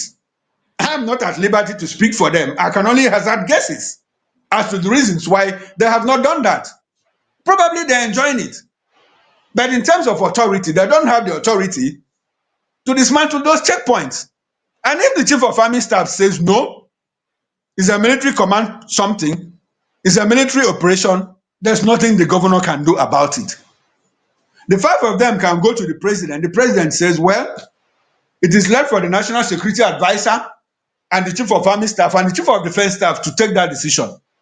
And if they go to the CDS, the NAS, the NSA and all of that, and the COAS, and they say, sorry, the intelligence report we have is that we need these things in the Southeast, the governors will simply walk home. There's nothing they can do. So that is why I said, one, it looks more like a state policy that, look, you have to keep the region militarized. So what else would the governors do? That is it. We can only talk and talk and talk until such a time. I think they have mooted the idea of a state police. The 36 state governors have assented to that. And by the time the bill gets into the National Assembly and it sells through, the Police Act will be amended. If it's amended, you now have a situation where the state governor is clearly in charge of the state police. At that point, he can now give the police commissioner orders. Look, I don't want that checkpoint. Go and remove it immediately. But as presently constituted in the Police Act, in the Nigerian Constitution, there is the governors are hamstrung. There's nothing they can do about it. The only thing we can do is talk as we are talking. And when they make presentations at the federal level, well, the president is at the prerogative of the president and the chief of defense staff to acquiesce to them. That's it. That is what it is. And I would like to go back to CM and talk about the issue of failed state. Look, I don't make arguments to win. I make arguments to learn. If you like, take it. If you like, leave it. Nigeria, as presently constituted, in strategic terms, in technical terms, is not a failed state. Nigeria is not at war with anybody. There is no intrastate war. You can say that Nigeria has a high fragile index. Is our military fighting a war against any other military, against the Nigerian military? Do you have renegades in the Nigerian military? The answer is no. Economic decline happens everywhere. And there's economic decline in some parts of Europe. Have they failed? Infrastructure failed in other parts of the country. I'm not making excuses for the government. Nigeria is in bad shape. But I'm saying, technically speaking, as a student of strategic studies, Nigeria is not a failed state. That is it. After this discussion, you can go and Google it. Go and Google it extensively about it. Nigeria has not made a You have 774 local governments, and you have only 15 states, according to you, that is under control. And that is not even a fact. There is no one local government that is under the control of insurgents now. So the monopoly of that control of legitimate violence is still in the hand of the Nigerian state. It's still in the hand of the Nigerian state. So you cannot say that Nigeria is a failed state. That is it for me. All right. Thank you. The time, one moment, Rudolph, please, one moment. Go ahead. CM, go ahead. Time failed state. The time fragile state. Fragile state. I'm still having echo. I'm still having it. Okay. The term fragile state was the old name. Old name is called failed state now. Fragile was before. They used to describe it. So no, listen, you can also check. Fragile fragile used to be called it's not failed. On the criteria, from the criteria, the four that I gave out, the four attributes of a failed state, Nigeria met all of them. When they say a state failed, it must not be at war. Being in a war situation is not part of the criteria for a failed state. That is the four qualities I brought out: widespread corruption and criminality. You agree? It is in Nigeria. Intervention of state and non-state actors. As a non-state actor, is Nigeria. Appearance of refugees and the involuntary movement of people. There are refugee camps, of course, you know. And then economic decline. Nigeria is in decline. These are the four. These are the four. Nigeria is a failed state by every definition. When you say technically or strategically, all those ones are just a matter of semantics. You just want Nigeria is a failed state. Okay, Simple. Okay, CM, I don't know where you are reading from. I don't know where you are reading from.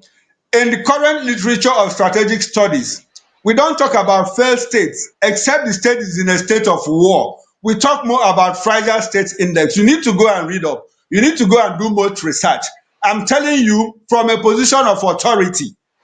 I didn't do strategic management like you said. I studied strategic studies, and I have operated in that sector for close to 20 years. So I know what I'm telling you. I don't take away the fact that there's economic decline. There's economic decline in some parts of the country. If we have refugees in Nigeria, what is the ratio of the refugees to the population of Nigeria? These are things you have to take into consideration. You need to read up. You need to read up more about the difference between failed state and fragile state index. And I just told you, I don't make an argument to win, and I make argument to learn. You can dwell on it as long as you like. You are not going to change me because I know 100% that what I'm telling you is correct. All right. Okay. Thank you, everybody. All right. We are not supposed to have a refugee camp. Rudolph, can we move on? Yeah. CM, under normal circumstances, having a okay. CM, thank you. I think what is going on here is that if you look at there are some definition of terms that are standard definition, and of course there are also different groups who do these assessments depending on the criteria of that group and general acceptance. I understand that. Let me just go to my final things before we round up and give Chukwuma the last opportunity to give us his final thoughts. For those who are watching, who didn't start from the beginning, Chukwuma is the author of the book, The Future of Politics, which is on Amazon. It's an ebook for now. He said that the print edition will be out next year. So you can look at his view of politics. He's been covering politics for many years. So he looked at politics from the perspective of these icons, global political icons. I wanted to ask you, Chukwuma, as we round up, is there any Nigerian politician that you could put, if you are asked to list 5 icons, political icons in Nigeria, based on the criteria you use to pick these ones worldwide? Is there any 5 you can easily tell us? And yeah. Hold on, we can't hear you, so let me make sure that you are now muted. All right, go ahead, Chukwuma. Okay, I'm unmuted now. Okay, if I come back to Nigeria, I will look at somebody like Obafemi Awolowo. I have my reason for taking Obafemi Awolowo. For me, Obafemi Awolowo was a realist. Obafemi Awolowo was a realist. He didn't make pretensions about the unity of Nigeria. Obafemi Awolowo, about in 1947, he wrote a book, The Voice of Reason. He said that Nigeria is a mere geographic expression. 70 years after he made that statement, the reality is in our faces. He was a realist. Obafemi Awolowo believed that, look, I'm first of all a Yoruba man before becoming Nigeria. He studied in the UK, and at that time, Europe had been a theater of war for over 100 years.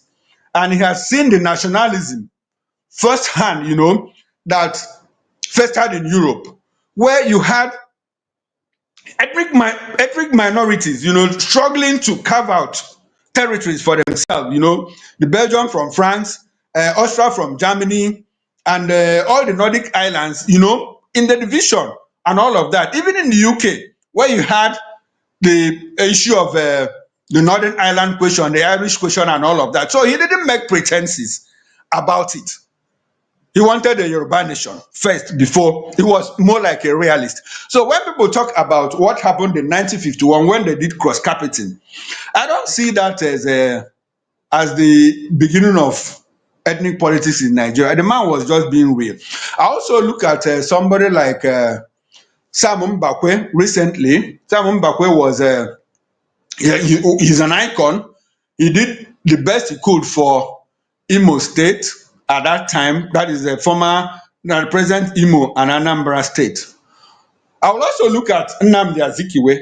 Nnamdi Azikiwe was a nationalist. He wanted to replicate what he saw in the US. So because he came from a different background, like Awolowo, he was preaching nationalism. He wanted a greater Nigeria, where there will be a living space for everybody. And you recall that at the time, Zik was even born in the north. He was born in Zungeru as far back as 1904. That tells you that even before then, that the Igbo people had already started leaving the shores of Igbo land, to go and explore in other places. Ojukwu was born in the same Zungeru.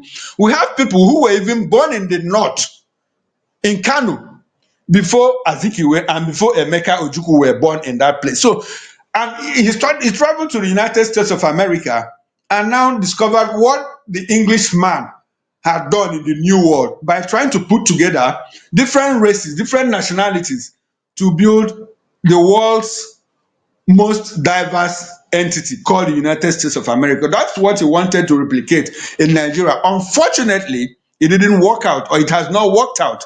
So I've mentioned 3 people. Now you can talk about who else? You can talk about an Amino Kano, that was selfless and all of that. Who else? I have 4 people now and 5. Who will be the 5th person? Sorry? Exactly. Michael Ihonukara Okpara, very selfless leader too. These are the 5 icons. And I also touched on all these people inside the book. I made references to them, what they did for their people at every point in time. But why it was difficult for me to choose a Nigerian leader as an icon was because of how Nigeria has retrogressed from independence up until this moment. But if you look at the 5 people I talked about, either they raised their country from the scratch like Lee Kuan Yew did, or they built on what they met and left their countries better, like Bill Clinton did in the US, like Obama did in the US, and what Nelson Mandela achieved in South Africa. I can't imagine staying in detention for 27 years and coming out a sane man. That was what Nelson Mandela did. All right. Thank you so much. So, for those who may want the book, it's on Amazon. It's an ebook. It goes for $4.50 something cents. Hold on, Chukwuma, you're saying something. Go ahead. Yes, it's also on Seller. The book is on Seller. Okay. All right. It's also on Kobo Book. It's also on Kobo Book. Okay. It's on Amazon. It's on Seller. It's on Kobo Book. Okay. All right. Thank you so much for joining us today. Thank you so much for joining us today. We appreciate your time. Thank you, Rudolph. My pleasure any day. All right. So we take a break. All right. When we come back, we will do a feedback on what happened. Thank you, everybody, who joined us. We appreciate your time, all of you.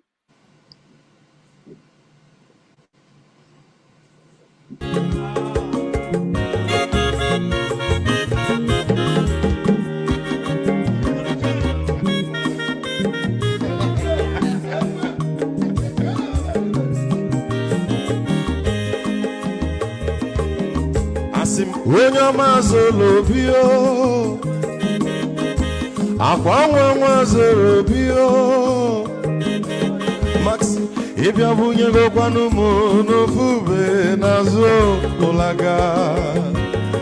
ụlaga n'ịbịa zigo mmanwụ ụlaga do n'ịbịa zigo akwa nwa nwa ilochi o biko rapụ zoro ka ọ nabazi ya. Onye ọma zoro biko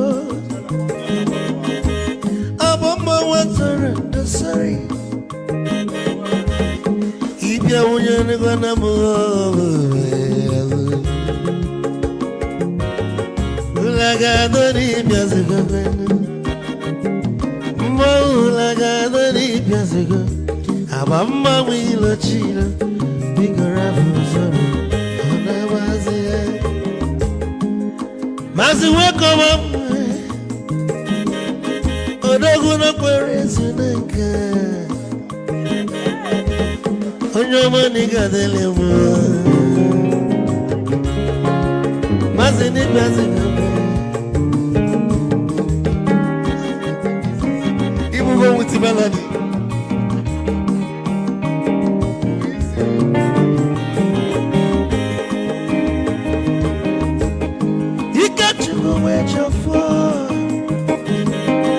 Odogu na chala noka ezi nwanne m n'ịgadele mma ụlagado n'ibezigbo mma ụlagado n'ibezigbo amammanwụ ilochilo biko rapụ zoro anabazi tee onye ọma zoro Mama was a sorry. If I were to go on a fool, Mulaga, don't be a sugar, Nazaboy. Mulaga, don't be a sugar. Amama will chilo, Biko Rapuzoro, Anabazi. I don't never be kitchen for. I'm a Pamnika Gogadia. Well, you work well on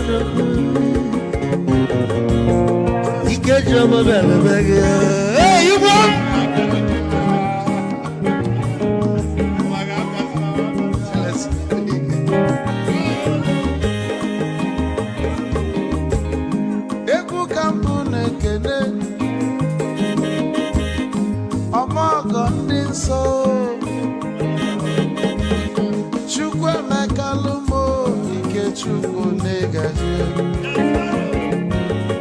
Esi nwanne m ekene ịlapụ ife niile na-eme wee bịa ka gosili na anyị na gị bụ nwanne Wisdom ga-adị ka nye gị maịkị ka ogobanya bụ egwu isili maxi ọ bụ na-etiri egwu a malụkwa malụ n'imego m ife ọjọọ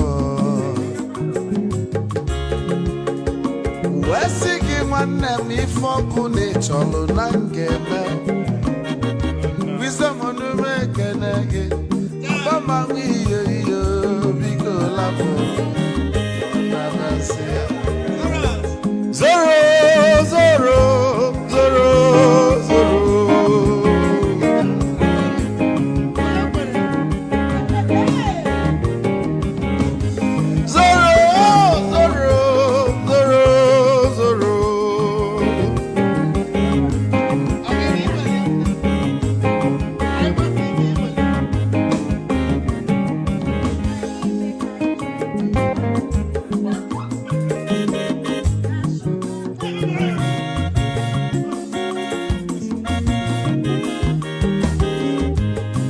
onye duru joy na bugwu Hausa Sokoto ujembe enwilo anụ solo nwe ma n'ọfịa na-ara onye nwụrụ ozuri.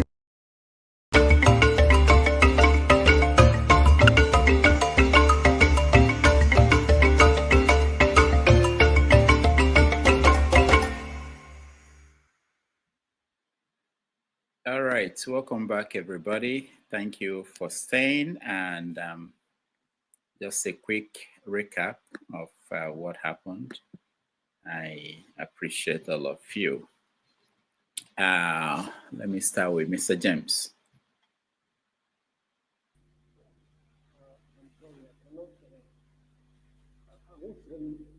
I can't hear you, James. I'm in the classroom. I'm in the classroom.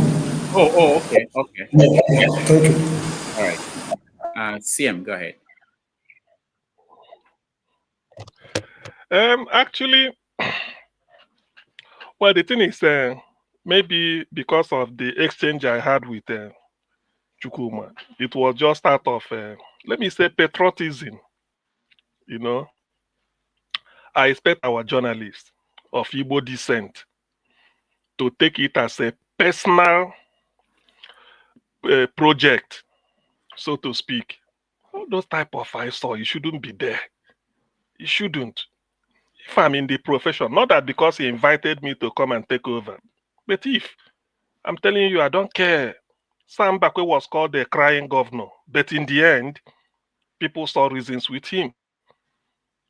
We cannot be having a Nigeria in which there are sister groups in the northwest ravaging the north, yet no military checkpoint.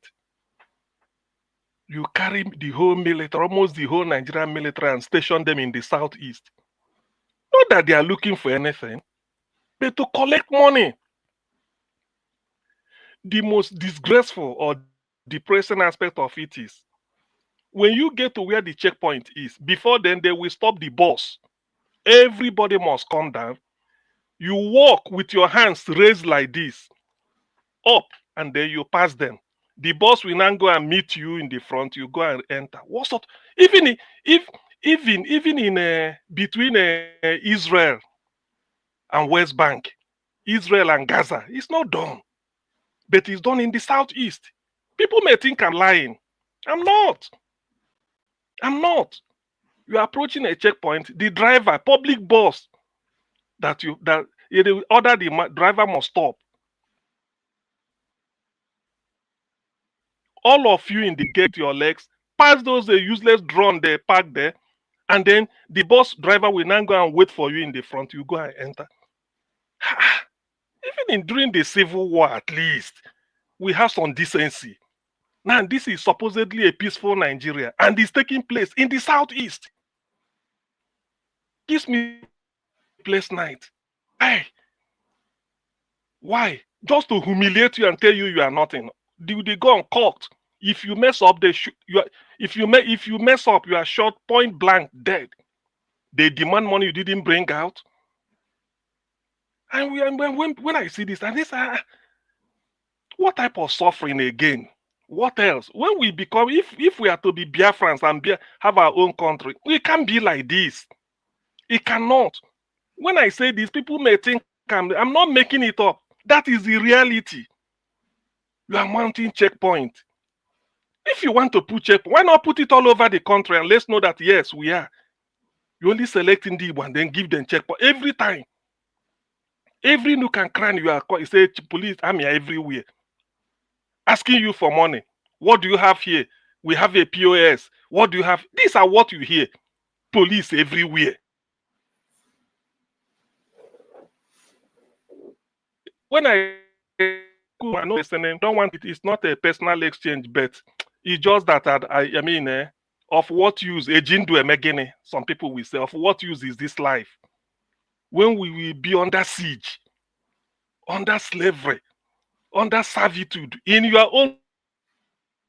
This happening somewhere. This is in your father's land, your ancestral land, and they are bringing checkpoint everywhere. For what, man? What did we do? And when you raise your flag, people will say, hey, you want to destabilize Nigeria, you want to tear Nigeria apart. You will. So please, just to recount, I know he mentioned a lot of things about Nigeria. We already know that. I will try and see if I can get his book to read, which I think it will be promising because I've seen him mentioning Lee Kuan Yew, Angela Merkel. I've read about Angela Merkel. Maybe, probably the other chap, I could those one. I mean, Obama. I think the book will be probably. I like if we could put something like that together, people to look up to. But this idea that they should do more. Every journalist of Igbo extraction must, particularly those practicing in Nigeria, must do more from what they are doing. It's not enough reporting it. Reporting, they are not going to do. They are there. You have to be daring sometimes. Let them take you up, and then let me now see why people cannot rise above all those nonsense they're doing. Why are we existing? You can't travel freely in the southeast. Why? On who says so? Just because to tell you that you are Igbo man. It's a very big shame. All right. It makes me to be depressed. Wait. Thank you, CM. Let's go to a former journalist who was in Nigeria to help us explain why people like him are not doing this. KJ. Yeah, thank you so much, Rudolph, and everyone in the panel and all those in the keyboard. From my personal experience, CM, it's more difficult to operate as an Igbo person, a journalist in Nigeria, than it is with any other person. I can tell you that for free. Your stories are more scrutinized to find out whether they can tag you as IPOB or ESM, or you are in support. You're a sympathizer. That's the right word I was looking for. They say you are not any of this, but you're a sympathizer. Once that is, given to you, you probably not have access to a lot of things. And Mr. Chukwuma, if you ask me, has been able to distinguish himself. Irrespective. In fact, sometimes when I listen to him talking on the Voice of People's TV, I fear for him.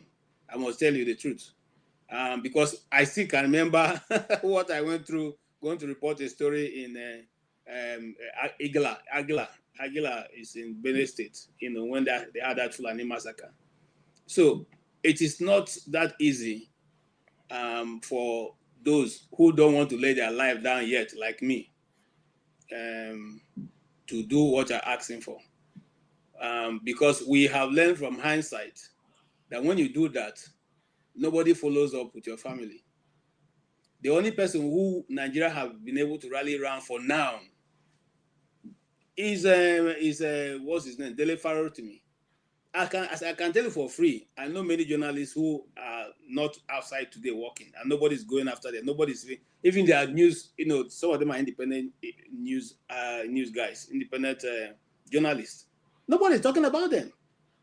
You are left to find your way out. So I understand perfectly what he's talking about and how difficult it is. Because sometimes you even go to those things, you use your own personal money to go and use your own personal money to come. Why will you follow the story again? If the story, for instance, is in Plateau State and you have fresh stories coming up in Abuja and you are living in Abuja, why do you have to travel to Plateau to go and follow that one up? You simply pick the one you can see and continue to report. And then even if you decide, okay, I want to follow that one in Jos, and your executive producer says, I don't have money for that. What are you going to do? You take your own money. How much are they paying you? Those are some of the and then even if you take your own money, because I know people who have taken their own money to do reports, and you bring it, and the station won't report it, won't air it. What are you going to do? Are you going to start your own television? So it's a lot of difficulty to operate under. But you see, we coming from the southeast, like he said, it's a deliberate policy. We said it here before, but some people were arguing, to make sure that the eastern states are unlivable. And then you ask the question. I have not been subject to that because, like I said, my vehicles had Abuja number. So when I'm going to the east, they sometimes tend to think that I am a military man or something because of the way the vehicles look. So because of that, I don't come down to to raise my hand up. They just pass me or go. But I see people, they sometimes line up to a kilometer walking, especially during this Christmas time, waiting to get to that checkpoint. Then you drop and begin to put your hand up in total surrender and walk across and go and wait for your vehicle. If you, no matter who you are, even if you are coming, if Rudolph is coming with his family, it's only Rudolph who is driving that will drive that motor across. His children, his wife, all of them will come down with their hands up and walk across. That is, let me tell you what they're doing. They are psychologically breaking you down to accept that you are lower than every other person. And when that continues, it's hitting you here, not necessarily for the action that you are going under. It's hitting you to be able to accept whatever condition that you are eventually given. You take it with joy. And that's why you see some of our politicians will tell you, Indi Igbo, we have suffered enough. It's that mentality that has been passed down and is choking up the East. And then, like I said, one of the things I thought, and he answered very well, I expect the Eastern governors, just like the Northern governors are doing, you gather, you converge and continue to shout this thing that's being done to people. It's not one person shout. 5 of you will keep saying that this is not acceptable for us. It is not constitutional. You can even put your case across. You have commissioners of justice. The 5 commissioners of justice can go to the Supreme Court and file a case. Why should the East continue to exist like this? Why should there be military people in the East shooting at villagers with no guns, no ammunition whatsoever? And you say you're looking for... Nobody is doing anything. That's why I keep asking that. They're just satisfied running around. But you see, if you even think deeper, you can't be surprised because Hope Uzodinma was put there by the Supreme Court. So it's not accountable to anybody. Look at what Imo State have turned to. Look at just what Imo State have turned to. Now, and then, you see, the other place I would say, there are a lot of books that are published that use Nigeria as an example of, failed state. I can put some of the names up. I first read about the Nigeria being a failed state from a friend of mine who went to Harvard training. Was doing a course in Harvard. And he used to quote the page for me where they used Nigeria as a failed state. And they listed the criteria in that book why they think Nigeria was a failed state. To him, it was too embarrassing for him to be in that class when that was going on. But that's the truth. Whether I would like it or not, there are criteria that point to the fact that Nigeria is a failed state. And until we wake up to that, and we now take our time to reverse what is reversible, or better still, balkanize the country, we will not, nothing will go forward. And that's the truth. It doesn't matter how much language we speak. Okay? Did you people see the videos that came out from the East during this Christmas celebration? Just some few soldier men on the road blocked the whole highway. Okay? People were waiting for hours. They were checking everybody one after the other. All they're looking for is you give money before you cross. And when they are going back, they will give before they go back. What are we doing? What's the problem of the East? What is the crime the Eastern governors are committed? Eastern states are committed. Edina Baribe has talked about this many times. He has even quarreled. He has even shouted. He has even quarreled with journalists. Okay, on why should they continue to do this in the East? But nobody is saying anything. Thank you. KJ, thank you so much. Jide, you're next. Yeah, thank you so much, Rudolph. Thank you. I really appreciate it. Thank you, everyone, my fellow panelists and those on the comment section and everyone listening. Good afternoon, everyone. Good evening, good morning, everyone. Yeah, I listened to the speaker. I listened to the journalists, and I have a lot to disagree with. First of all, I'm going to make this point that I have listened to what everyone has had to say, but there are still some major fundamentals that we are lacking as Nigerian people or as African people. We still don't understand that no matter what we are going through, before we even provide any solution at all, we need to gain our sovereignty. We don't have any sovereignty. In fact, talking about the military and the atrocities on the Nigerian people in the East and talking about what they are doing, the airstrikes, killing innocent people in northern Nigeria. During colonialism, military people killed Africans. They killed Africans like dogs. Up till now, they are still killing Africans like animals, right? That alone is a. I don't even need to give other examples. I don't even need to give like more examples. That alone shows that we are still under colonialism. We've not left colonialism. That's what we did, because we always think that we are free. We are not free. All those things that we talk about, all the solutions that we prefer. If you don't have your sovereignty, you can't implement any of those things. And Nigeria does not have any sovereignty. He was talking about what are they calling it? He was talking about Awolowo and Azikiwe and co. I will tell you about these people. These people, they didn't really fight for our sovereignty and our liberation. They negotiated. And trust me, when you are negotiating with the imperialists, it's actually worse than when you are going on a wartime. They are going on a wartime with them. It's actually worse.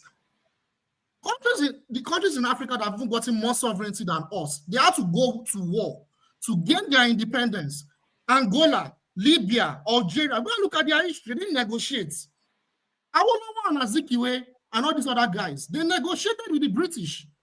They negotiated, but we didn't have our independence. We didn't.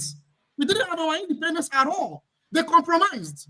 And that compromise, everything we are seeing after 1960, the product of their compromise is why we are going through all the things we are going through up until today. Even though Awolowo and Azikiwe, they did some good things during colonialism. They provided resources to provide education for their people. I'm not going to underestimate that. That was great.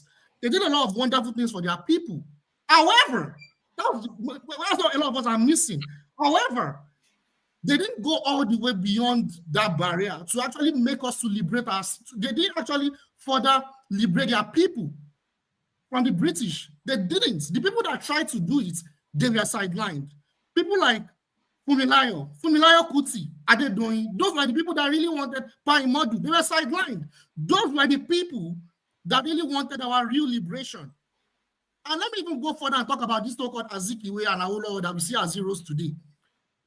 When there was a Pan-Africanist conference, I think in the 1950s, you know, there were some Pan-Africanists. They were not Nigerians, like Kwame Nkrumah, like Abdel Nasser, a lot of great Africans that wanted Africans to come together to politically unite and economically unite and break away from these colonial powers. We should have our own sovereignty. They had a vision. They advocated for it. They wanted it.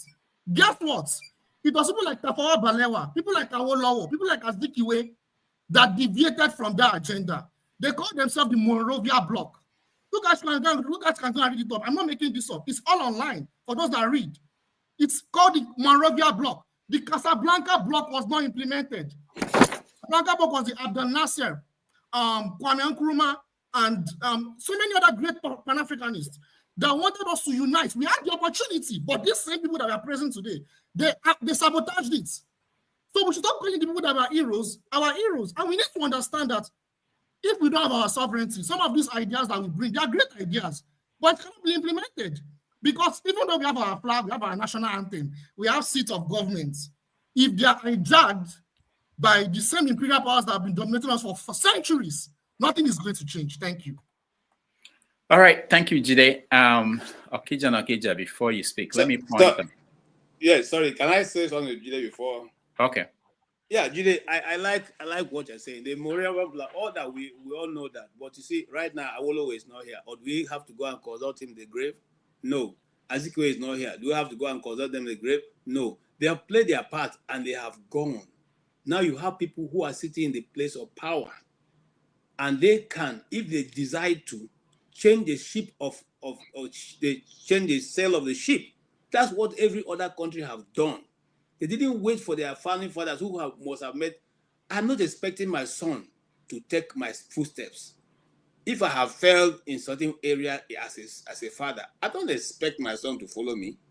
I expect him to do better than I have done. So why can't the Nigerian leader, why can't we stop apportioning blame to these people? They have done whatever they can do. And what they can do at that time was their best. We read that these people didn't allow that to happen. Yes. But what about now? All right. KJ is frozen. I don't know how this happens in America. If it's in England, I understand. If it's in Germany, I understand. But In America, I don't understand it. But anyway, let me just point out something that they I know call it it. didn't. They say it's turn by turn. Let me say something that has not been pointed out. So if you want to help the media needs help all over the world, not just in Nigeria, but more especially in the third world country. Um, if you want to help the media, the organizations like the Committee to Protect Journalists, they are working hard. They are helping to sustain people in the media who are facing persecution in their countries. You can support them. People can also come together and form, because we need indigenous groups that will support people in the media.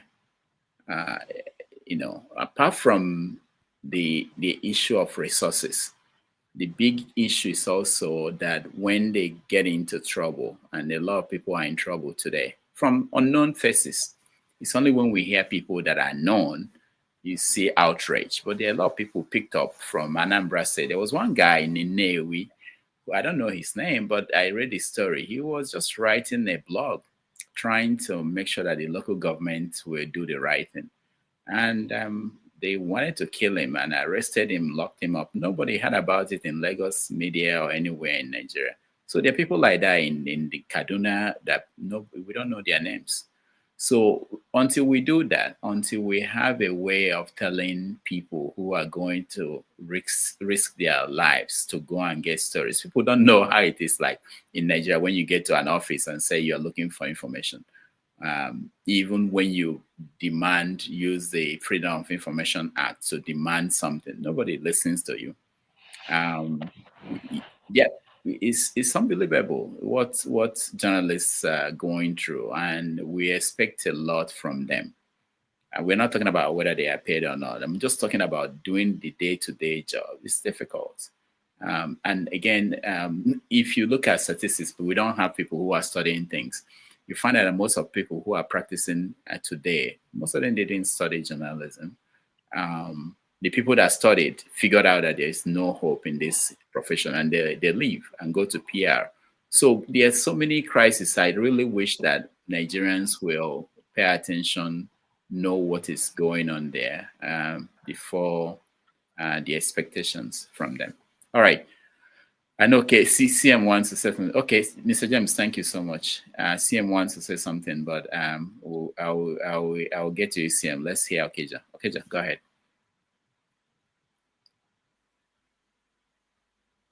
Okija, we can't hear you.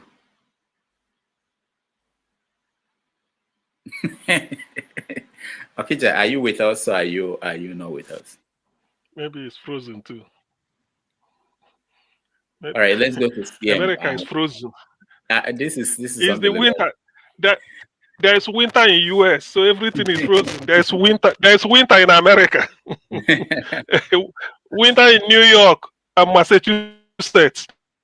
Anyway, the thing about it is that well, the issue of journalism in Nigeria, of course, they are needed. They are I think they call them the fourth estate of the realm or so. Yes, they're important. But the thing is, journalism, to me, I'm not part of it, but people tend to see them with a brown envelope. You scratch your body, you scratch their back, they publish your story. You scratch their back, they publish it the way you want. You ask them to jump, they ask you how high. Money. I wish they could resist it and say no. Yes, that is the thing. A politician, for you to be a big politician, not good, but a big big. For you to be a big politician, you have people in media.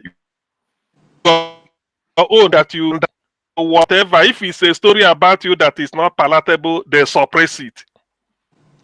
If it's something you didn't do or you did a little, they will exaggerate it. Yes, because people, by the time they keep reading one story every time, they may think it's true, not knowing that that story is the money that was paid that they are using. So this has been majorly, not just absolutely, but I mean not absolutely, but majorly how people perceive journalism. If you give them money, they write about you. I remember Nande Kane, one of his brokers, he said, pay a Nigerian journalist, he will profess the goodness of the devil. I don't know. That is not the really, but to some extent, there may be some truth in it. Yes, apart from any other, not that every other profession. Look at the judiciary now. If not for Dele Faro Timi's case, people can now say yes, we've been hearing rumor about the judiciary is corrupt or this, but look at somebody in black and white saying it. You know, so something like that. You know, when people ask me, yes, if I don't better, I may really not do anything. Let me say it true. Let me be honest. I may really not do anything because I'm not moved. I can't die for Nigeria. Why? Somebody may say, why? Samuel Chukwuma Okoro was wearing Nigerian colors in active service, sweating, slumped at National Stadium, Sulera, and died. Why don't they name that stadium? That is the most beating truth. He died there and playing for Nigeria, not at their way, in Nigeria, wearing Nigerian jersey, playing for Nigeria, making sure Nigeria will win. He slumped there and died. What did Nigeria do to him? How many streets were named after him? That national stadium should have been called Sam Okoro Stadium. Go to Brazil, you hear Mane Garrincha Stadium. So CM, hold on. So you want other people to die? Yes, somebody will want. Yeah. But you won't die, and you are holding it against them that they don't want to die. If they had, listen, no, let me put it this way, If they had done something for Okoro, I would have liked to die. Say, well, maybe if I die, since they did, but Okoro died in. No Nigerian has served. So it means that there's no incentive to die for Nigeria, and I hear you. I'm not questioning that. I'm not questioning. There's no incentive. I'm saying, CM, why don't you think that there are journalists maybe that are thinking like you? I don't want to die for Nigeria because there's no incentive. But you are telling them to go and die. You are saying that you won't die because you don't see the incentive. Yeah. So I'm saying, and I justified I gave an example with somebody who has gone before and nothing. So where would I follow that footstep? So what I'm trying to say is that I'm not saying, you see, not whoever is a personal decision. It should be a personal decision. If you want to die for Nigeria, just decide it yourself and die. Me, I won't die. Why? So I look at Samuel Okoro. Accept that. That day I was on that. You don't hear me, CM. I don't have any problem with you not wanting to die. My problem is you wanting others to go and die for you when you don't want. Maybe they came to the same conclusion as you came to. Why are you not understanding their own conclusion?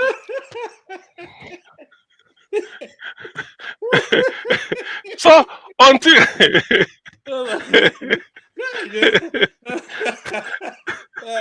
Rudolph, I don't understand the question. What do you want I don't know. to say? No. I don't know. I don't know. You see, the thing is, because sometimes, I mean, you people should even commend me for bringing this out. I thought somebody will challenge me based on my example to counter me that no, not lie. So, well, what else? How else do you show patriotism to your country? Wearing jersey, playing for them, you slumped and died, and that's all. Then tomorrow you expect me, oh boy, no, it's not now, because I have to ask, what of this man? They named the stadium after him, set a holiday or something like that, always to remember somebody who died at the field of play. If it's in other country, try it in England. You will see what they're going to say about the person and the way they're going to immortalize the bet. Nothing. Then tomorrow you expect me. No, I can't. I have the option. All right. Thank you. I can't. Okay, Jack. I can't. Okay, guys. Yeah. Can you hear me now? Yeah. Bye-bye. Oh, okay. Dr. Damages, you just damaged CM today. I mean, CM, you always talk. I mean, you people. That's why They want me for for what's his Nigeria. name, a No way. righteous man, he will talk about telling people who are in US to go and to the embassy, and do this and do that. I mean, like what are you doing there in Nigeria? You want me to go and die, but you don't want to. You want to, you think that they will protect me, like if I go to protest and I fight with the police and my job will be secure. You know. Anyway, see why you keep this guy. Don't you think that he knows the what a failed state means? He knows Nigeria is a failed state, but he can't come here and be telling us Nigeria is a failed state. You don't know people who are who are monitoring him, and they will report back. And I mean, to be an Igbo person in Nigeria, in every where you work, you see people who are Igbo, who are in the military. They tell you the experience. Reporters, they tell you the experience. At least this guy, he knows Ezigbo, Joy State, who has been in detention since 2000 and is it 2023. I think in February 2023. He has been in detention, no court case. He hasn't appeared in any court. He is still in detention, and no one talks about him. But Dele Farotimi, we just everybody started talking about him, and he's released. And but this guy, has been there. You want this Igbo man who knows what is going on in Nigeria. I mean, the issue, like I always said, Nigeria has Igbo problem. Just before and after the Civil War, Nigeria has an Igbo problem. Even though I can see that from Babangida and Abacha, they did a little bit, to fix things, and then Obasanjo went, to a great length to integrating the Igbo, but from what's his name, from Buhari to Tinubu, it's been like, I don't know how to explain it. It's been and sometimes I tell Igbo people, you have to be careful because they hate you. They want to use anything they have, to cage you. That's what is happening in the southeast with this, roadblocks and checkpoints. It's been there even before, when I was small. Going from Onitsha to Okija, you see so many checkpoints, even within Onitsha. Policemen then, they'll be so happy to be posted to Onitsha because they'll make a lot of money. They would policemen would, like, from Ochanji say Mana Market, main market is another market. So but the buses fly from Ochanja to main market. So they'll come there, or from Waka Road, they would say, oh, main market. You enter bus, they carry you to the police station. In the daylight, daylight, and you pay to bail yourself out. That's what happened. That used to happen in Onitsha. And even when Nigeria had when the federal government, just because the toll gate you have in Lagos now, they are because of private government partnership, that build the road, and they had to collect, they have to collect their whatever the money invested. But before, when Nigerian government built roads, you see, all over the north there was no toll gate.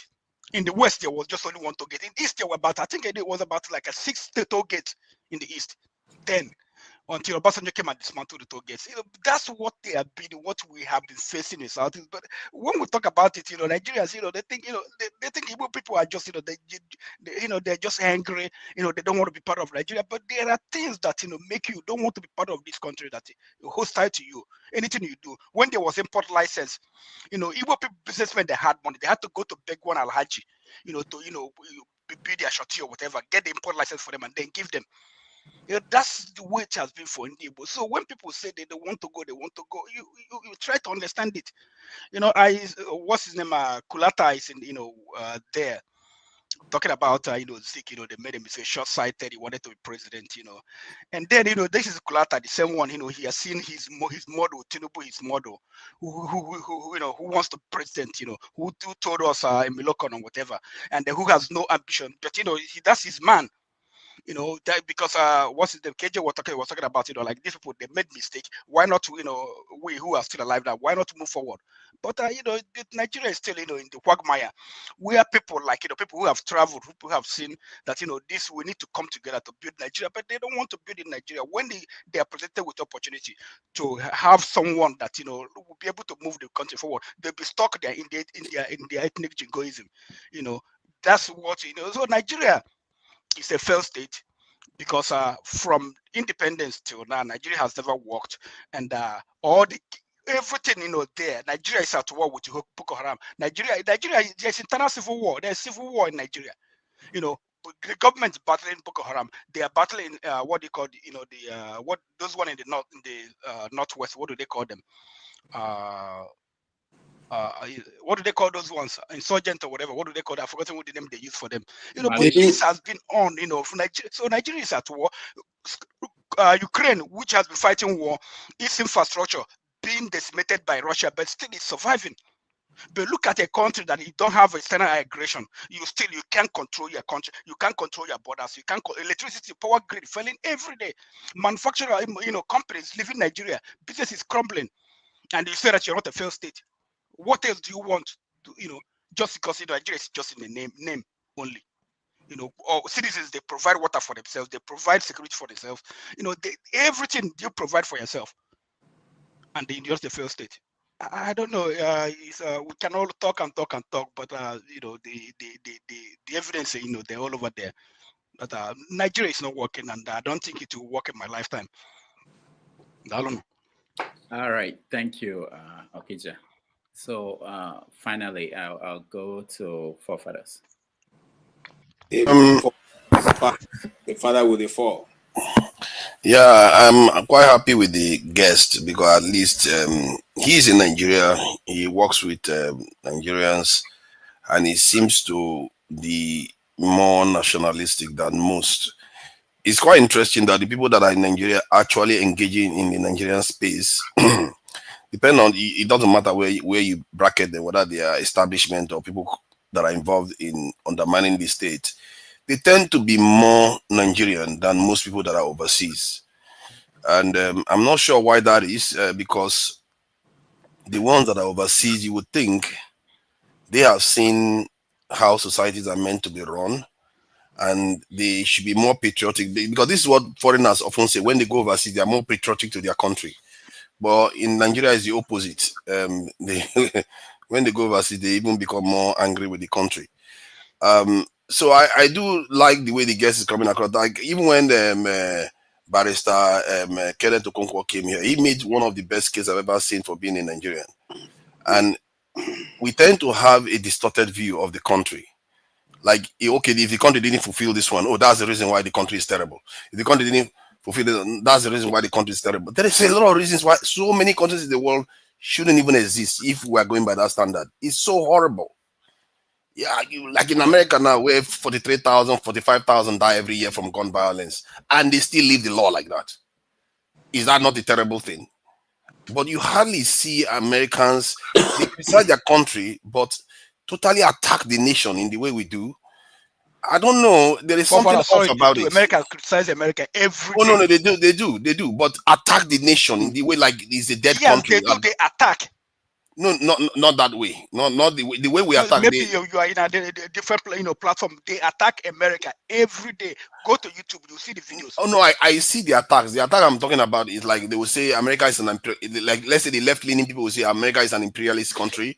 The right-wing people will say America is this thing compromised by foreigners. They need to get rid of the foreigners. Or some of them will be talking about the civil war.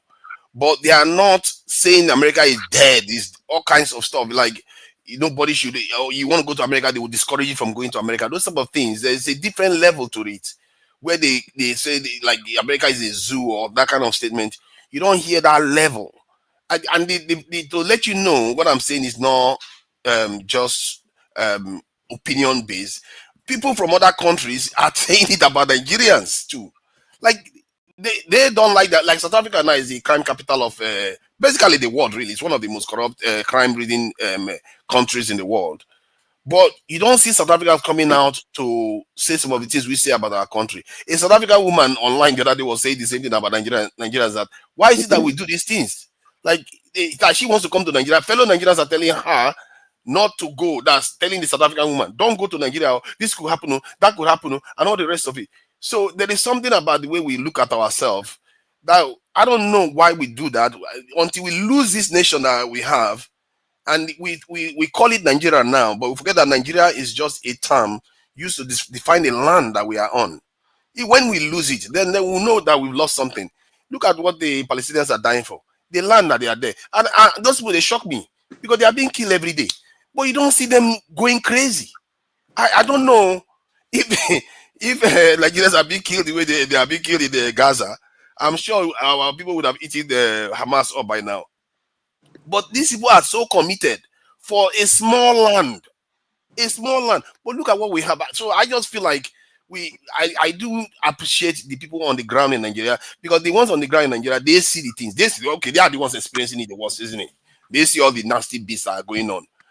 But the rate at which they go after Nigeria is not that bad. And we have to remember too, that when we do that, especially publicly and openly, and discourage others, we are damaging the people that are in Nigeria too, because we are reducing their own prospects. If somebody wants to bring money to invest in Nigeria, they will think, why would I go? Look at what they are saying. They are even telling me not to go, not to mention invest. You see what I mean? So it's a self-fulfilling prophecy. What that says to me is that you have to have a way of criticizing your nation, and you have to have a way of being specific about it without making it blanket. If you want to go after the government, go after the government. That's what I try to do most of the time. And if you want to go after specific things, go after it. But when you condemn the country, say the country is a failed state, the country is dead. All those sort of terms, I don't understand. It's clearly not dead. If you go to the airport, you don't get waylaid immediately. You get a cab, Uber for that matter. You might even ride on the train, and you go to somewhere, and it's a dead country somehow.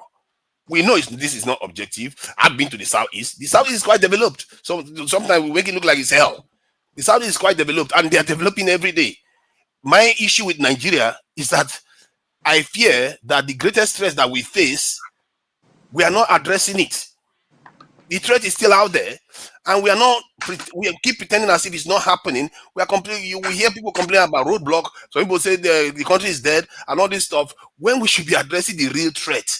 You don't have a snake inside your room and you say, let me go and worry about delivery to the postage. No, you want to get that snake out first, so that you don't have that thing hanging over you, that this thing could result in your demise. And like I just typed it, even on ChatGPT, I say, who is the greatest threat to the black community? Not also, not roadblock, not Boko Haram, not this thing. They didn't mention any of those things at all.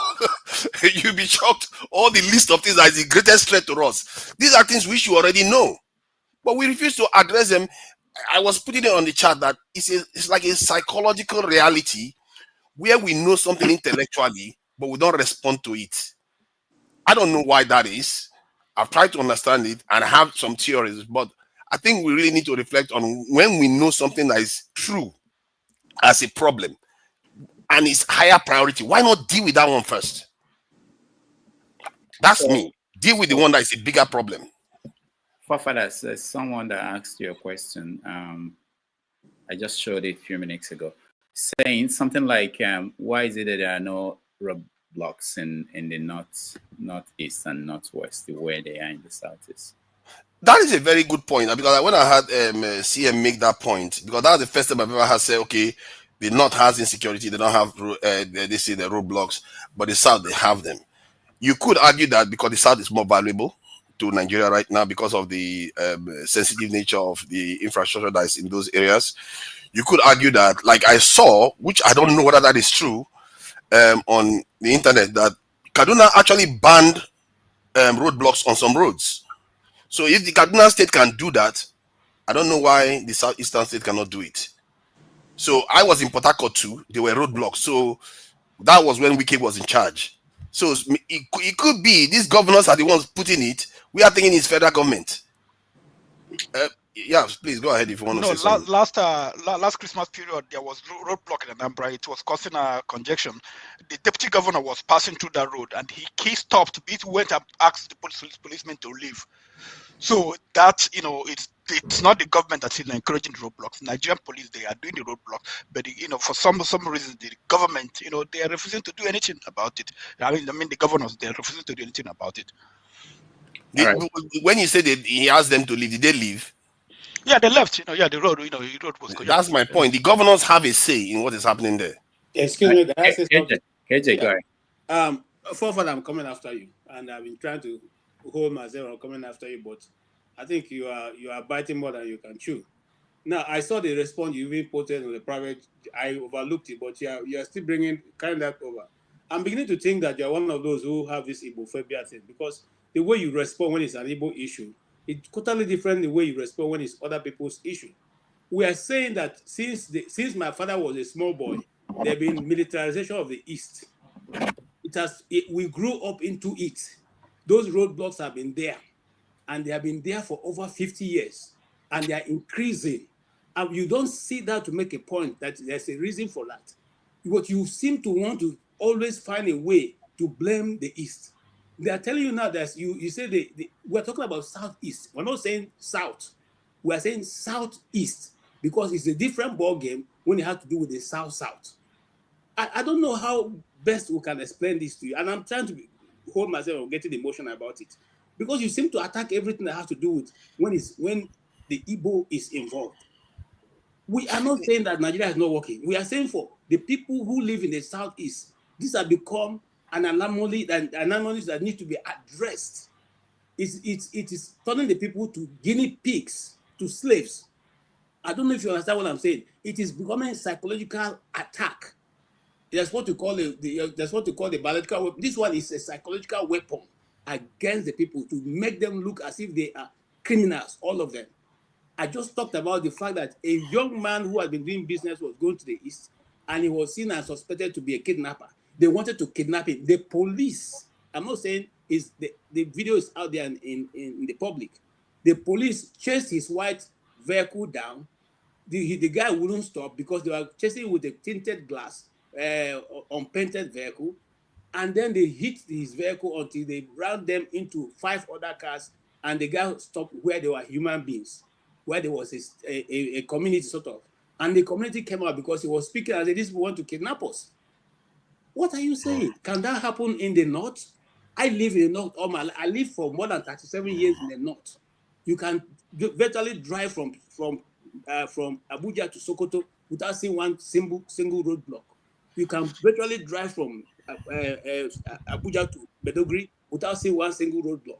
If you see a roadblock, if you are going to Jos going to Abuja from Jos, if you are going to Abuja to go to Jos, you meet roadblock only in the place called Forest, where you have plenty of trees where armed robbers used to hide.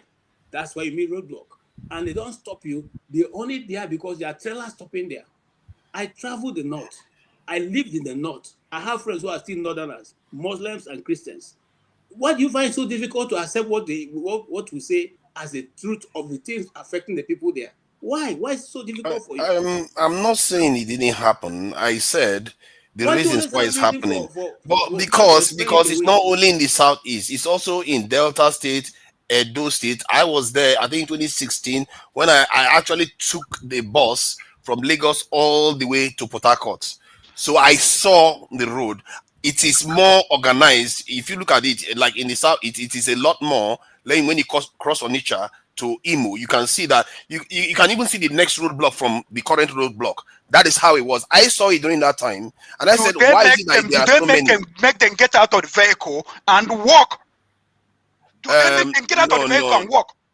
Not the one I was in. They Then didn't make people them have do been that. telling you, don't you see anything in there? No, see, the point I'm Don't making you is see that anything wrong? see, every year we are traveling that road from Listen, let me even tell you, the one you to talked about, Lagos. All those roads we travel it all the time. the one you talked about when the deputy governor gets there. Let me tell you what happens. The deputy governor gets there, or the governor gets there, and tell them, "Hey, you guys need to park this thing now. You need to leave this place." They will park, enter their vehicle, and drive off. As soon as the governor goes, they will turn back and come back and set up there. The same place, they'll be there. Okay? They just want to, give respect to the man to move. Once he move, they'll come back there. These things are happening. Some of us, in fact, who have friends in the army, and they'll tell you that, look, let me tell you what But how about the general told me. roadblocks in Abuja too? You know there are roadblocks inside Abuja too. One general told me one day, he said, look, okay, when you get to those roadblocks, don't argue with them. Just, if they say come down, come down. Don't argue with them, because they can shoot you, and there's nothing anybody can do. All your friends who are senior officers, before you get there, the damage they will have done to you may be irreparable. This is a military officer telling you, his friend, who they all went to the same school together, saying, if you get there, don't try to even argue. Just come down and do what they say. If they say give them money, put your hand in the pocket, give them money. If it's so painful for you, you want to take action, leave that place before you call us. This is happening every day. You know how many people have been killed in those roadblocks and called thieves and called IPOB? The guy that was going but can I ask you, the Imo are guy there that was living in roadblocks in Germany, that was Abuja? going back to Germany. He was going to the airport. They killed him on the road to the Imo airport. See, let me ask you, are there roadblocks in Abuja? You have roadblock in Abuja, and you have roadblock where you have Kogi State bordering with Abuja, and that place is because there are armed robbers along that road. They have always robbers there. So the roadblock there is because of the armed robbers. They are always there standing. They don't stop you. Actually, there are several roadblocks in different areas in Abuja. If you are traveling around Abuja now, 1 minute you are just driving, before you know it, you see military people, they are on the road. It's not true. Part of Abuja. Tell me. I experienced it this year, so they are not telling me what I am not living. Which of part I lived in Abuja. I lived in Abuja for more than 20 okay, years. I had it this year, so I know. You ask anybody that's been in Abuja, they will tell you there are military checkpoints now, and you will just see them. You are traveling, even in the, like when you go to like Wuse or go to the different area, before you know it, boom, roadblock. All right, guys. Let's pause now. Let me hear from Ike and round up this section where we are talking about what happened during the show. Ike, welcome. Did you watch it? And good evening, everybody, and happy Sunday. Dr. Damages, I know I sent you a question. I know you didn't ask the question. I didn't even get to that. You know, okay. People send me things while the show is on, and I hardly catch up with them. Yeah. What was the question? I didn't see it really. I know that there was something that came from you, but I didn't.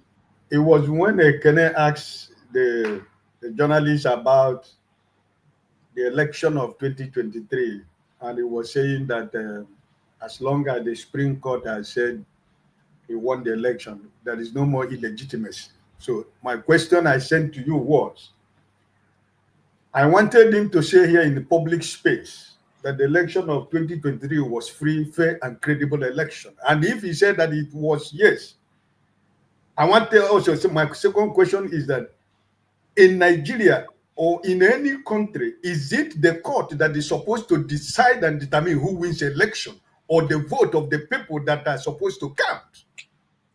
That was the two questions that I sent to you. Because on that particular point, I completely disagree with the young man, because he is trying to be dishonest to himself as a journalist. If he can tell me that the election of 2023 was free and fair, and that the man that is in Aso Rock now is the man that won that election, automatically, he's not just being honest to himself. Even the people that are in power themselves know that they didn't win the election. So well, he didn't who say is he defending? He didn't say that. No, I'm saying me. I just said I asked the question. I didn't say he said. What I'm saying is that when he said that after the Supreme Court have decided that the election has gone, so it's no more an illegitimate government, that the election has come and gone. That's what he's telling me, that the election we should accept the result. That's the point. Because the final law have said that the Supreme Court. That's the law of the country. Yes. That's the law of the country. Yeah, but my question to him as a journalist, as a person, if he said telling me to believe, no, he said that the Supreme Court, you can't say that the Supreme Court is a illegitimate institution, but you can say that their rulings are not good or not correct. I don't think he said something like that. So I don't know what game he's playing about that, right? So he said you can disagree with their ruling. Yes, but that's what he said. It's illegitimate because it's set up there by the Constitution, and people who are in the Supreme Court was appointed by the president. Exactly, that's the point. So, but my question was that if you say I should accept the result of 2023 election because the Supreme Court has said, that's why I sent the question to Dr. Damaji to help me ask him. If he is not in a public space, can he sincerely and honestly tell me that election was free, fair, and credible? I don't care what the Supreme Court said. I needed that question. I wanted him to answer that question for me I'm not saying that I'm going to change anything or he's going to change anything, but because of what he said, that's why I sent the question. Right? That is the point where that is the only thing I wanted to ask the young man. Okay. I don't think he will have had difficulties answering it. And my guess is that he will say that the elections we're not credible. There are issues with the election, but it doesn't mean that the person who the courts and the INEC announced as the winner is not the winner. That's why he's running the country. That's why he's passing budget. That's why he's doing all the things he's doing. So that's how the society works. In fact, P2B on his own has stopped challenging the results. If you actually bring it up, he will tell you that we are moving forward. We are moving forward. We are not going back to. And that was why I had an issue with him when I met him at Yale. The question I asked him was, he thought I was trying to bring him back to talking about the election and the figures. He wanted to move forward. All right. On that note, I have to take my leave. I really thank everybody who joined. Unless, CM, did I say you wanted to say something? I don't know if you wanted to say something, but I want to thank everybody who joined. And I don't know, forefathers, if you want to continue. I don't know. If you... No. I'm quite tied up today, so yeah, we can. All right. Thank you. Okay, for damages, before you go, if you can allow me for 1 minute to say something. Go ahead. About the issue of the checkpoint in the East. I don't think that KJ, you really, forefathers, I always try to avoid going personal to you. But every time you try to draw me into that circle, you should know that the Southeast we are talking about, where you have more than 64 checkpoints in the Southeast, is an alarming situation. I don't know why you continue to deny facts and try to compare and contrast what you saw I've always said here, I don't know where you come from. And whenever you're talking, sometimes when we're talking about Nigeria, I feel so offended that I'm talking to you. I don't want to be personal. But whatever we are talking about Southeast, where it is not an imaginary statement, it is real. Even as we are talking right now, this December, even as we are talking at this space, so many people will abandon the transport that they paid their money and they will use leg to walk. Because of what? Because of checkpoint. There is no war in the eastern Nigeria, but there is war in the north. The northeast or northwest, wherever it is. I lived in the north, like KJ lived more years for me, more than me in the north. But I lived in the north. I traveled from Kaduna to Kano, from Kano to Katsina. I never saw any checkpoint anywhere. What is so special about Southeast? Which war is going on in Southeast? That we cannot walk freely in the whole Southeast zone. From one pole to another pole, you see a checkpoint. What are they checking? So listen, if you want to claim you love Nigeria more than the way I love Nigeria, I don't think so. You don't love Nigeria more than the way I love Nigeria. I want Nigeria to work. But Nigeria can only work when you stand and say the truth. And when you see what is happening and acknowledge that and say, okay, yes, I know that this is happening, but what is going to be the solution? Can we continue to do this? Or can we continue to live like this when we talk about Nigeria? No. You talked about South Africa, and so many Nigerians are discouraging people not to go to Nigeria. Those countries you are mentioning, there is decency of life. South Africa, there is crime in South Africa. But things are working in South Africa. People have 24-hour electricity. The economy is working. There is freedom of movement for people. There is no sect of South Africa that have been marginalized and set a bond that they will not move. They will have 64 checkpoints in their neighborhood. That's what you should understand. It's not about, I don't say that there should be no checkpoint in Nigeria or in the Southeast. But in the way, in the manner, and the quantity and the number of checkpoints from one place to another in the whole Southeast. What is the crime that an Igbo man has committed to be successful? Even after when you strip an Igbo man everything he has, and he gave him £1, still you will survive and succeeded and become successful in life. We work hard to make a living. We don't depend on any government, not even your federal government, not even in the state government. Every woman work hard. We work hard to survive and succeed. And I don't owe nobody apology as an Igbo man because I'm successful, because I work hard. Nobody gave me no dime. I never received nothing from your so-called government. What have they done for me as an Igbo man? Everything that I've achieved in this life, I struggled and suffered for it. Nobody, not any government incentive that I got one day. So why wouldn't I be able to enjoy the suffering and my sweat that I suffered to make, that I can't travel in my southeast to enjoy within my village people? I have to go and hire about 10 to 20 policemen to guide me because I'm going to southeast, I'm going to my village to spend my time with my people. What kind of a crazy country is that? You have to be honest with yourself, my friend. You should stop saying this.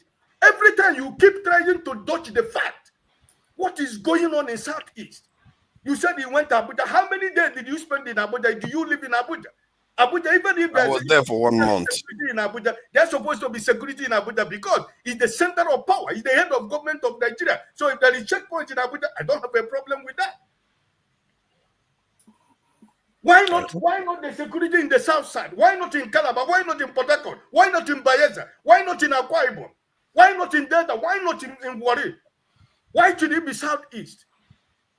It's also present in Port Harcourt. That's the point I'm making. It's not okay. Let me share this. Let me share this. I think I don't need to so that for me. Listen, exactly so that you see other checkpoints in other parts of the country. We have to be objective here. We can't just go and just make it look like it's not happening anywhere else. I just take a school from Dr. Damage. Yeah, but we have to be fair, Oga. You have to be fair. We owe each other the truth.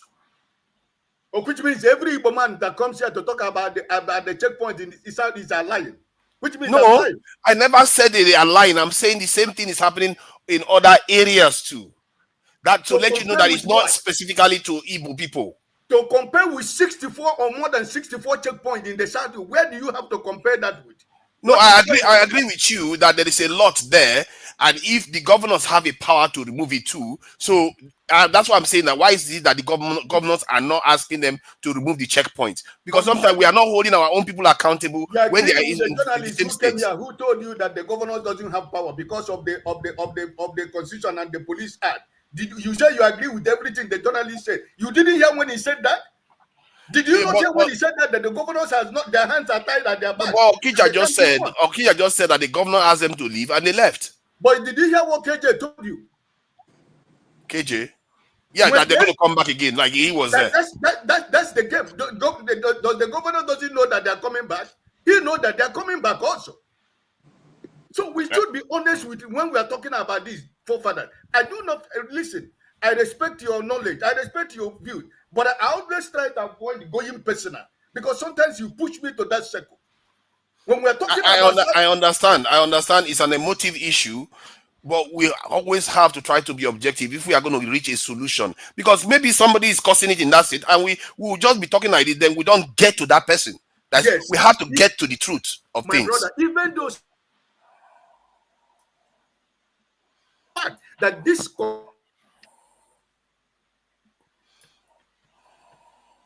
we're not hearing you, Ike. If you are speaking, we're not hearing you. You are muted. You see, if we are not saying there are not people doing this, but first of all, my brother forefather, you have to accept the fact that what we are saying concerning this thing in Southeast, it has nothing to do with me being an Igbo man, because it's not only Igbo people that travel to the Southeast.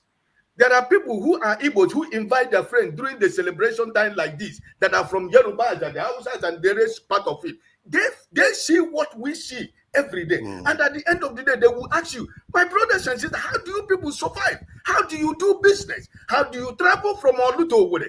From Owerri to Odu? How do you people really live a life like this? Because they go, they see it and they experience it and they testify. My brother, this is not Nigeria. So I am not saying that there are people who are not causing it. I know. But first of all, I want you, my brother, to accept the fact that if I have come here to lie, Okija has come here to lie. No. I've seen it with my own eyes, so you are not lying. I've seen the roadblocks. Ekene comes here to lie about what is happening in the. My brother, come on. We should be honest with ourselves. Oga, in my mind, when I see the roadblocks, I'm not seeing them as a threat to me. I see them as, oh, they are keeping the place safe. That is my approach. And the drivers, when they are interacting with them, they are not interacting with them like, oh, you are a pain in my backside and all the rest. It's like they settle each other, like they will settle the first man, then the person will go to like cross so many roadblocks before they will pay again. So they have a kind of method that they use on those roads. That's the one I saw with my own eyes. But if I'm on a road where there's no this is the roadblocks, nothing at all, I'll be worried in Nigeria, given what we hear about herdsmen and all the stuff.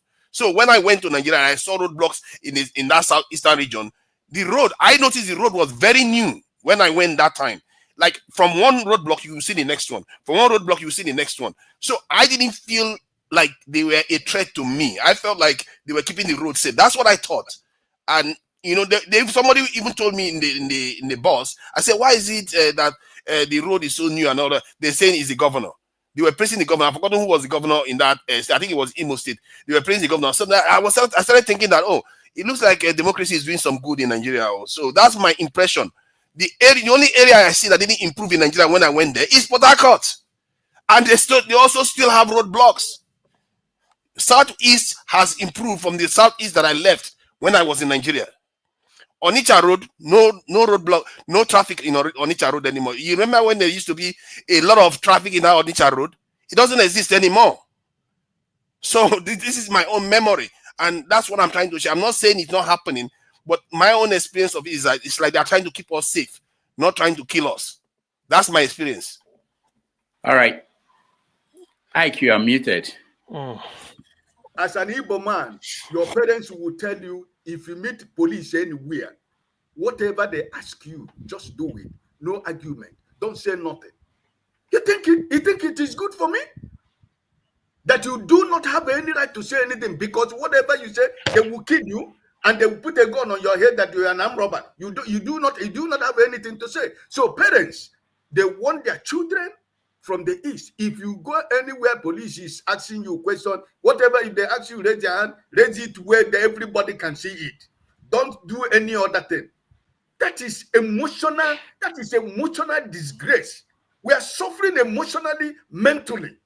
They are using fear in Southeast to the young boys and girls from the Southeast. That is what we are saying, and we are asking the government of Nigeria to stop this. Because if you are talking about one Nigeria, if you are talking about trying to, reconcile Nigerians, you should start from a common thing that even the members of the National Assembly that are crying that this roadblock should be removed from Southeast because it's too much. We are not saying that shouldn't be roadblock, but we are saying, please, why should it be 64 or more than 64 in the Southeast? All right. Thank you so much.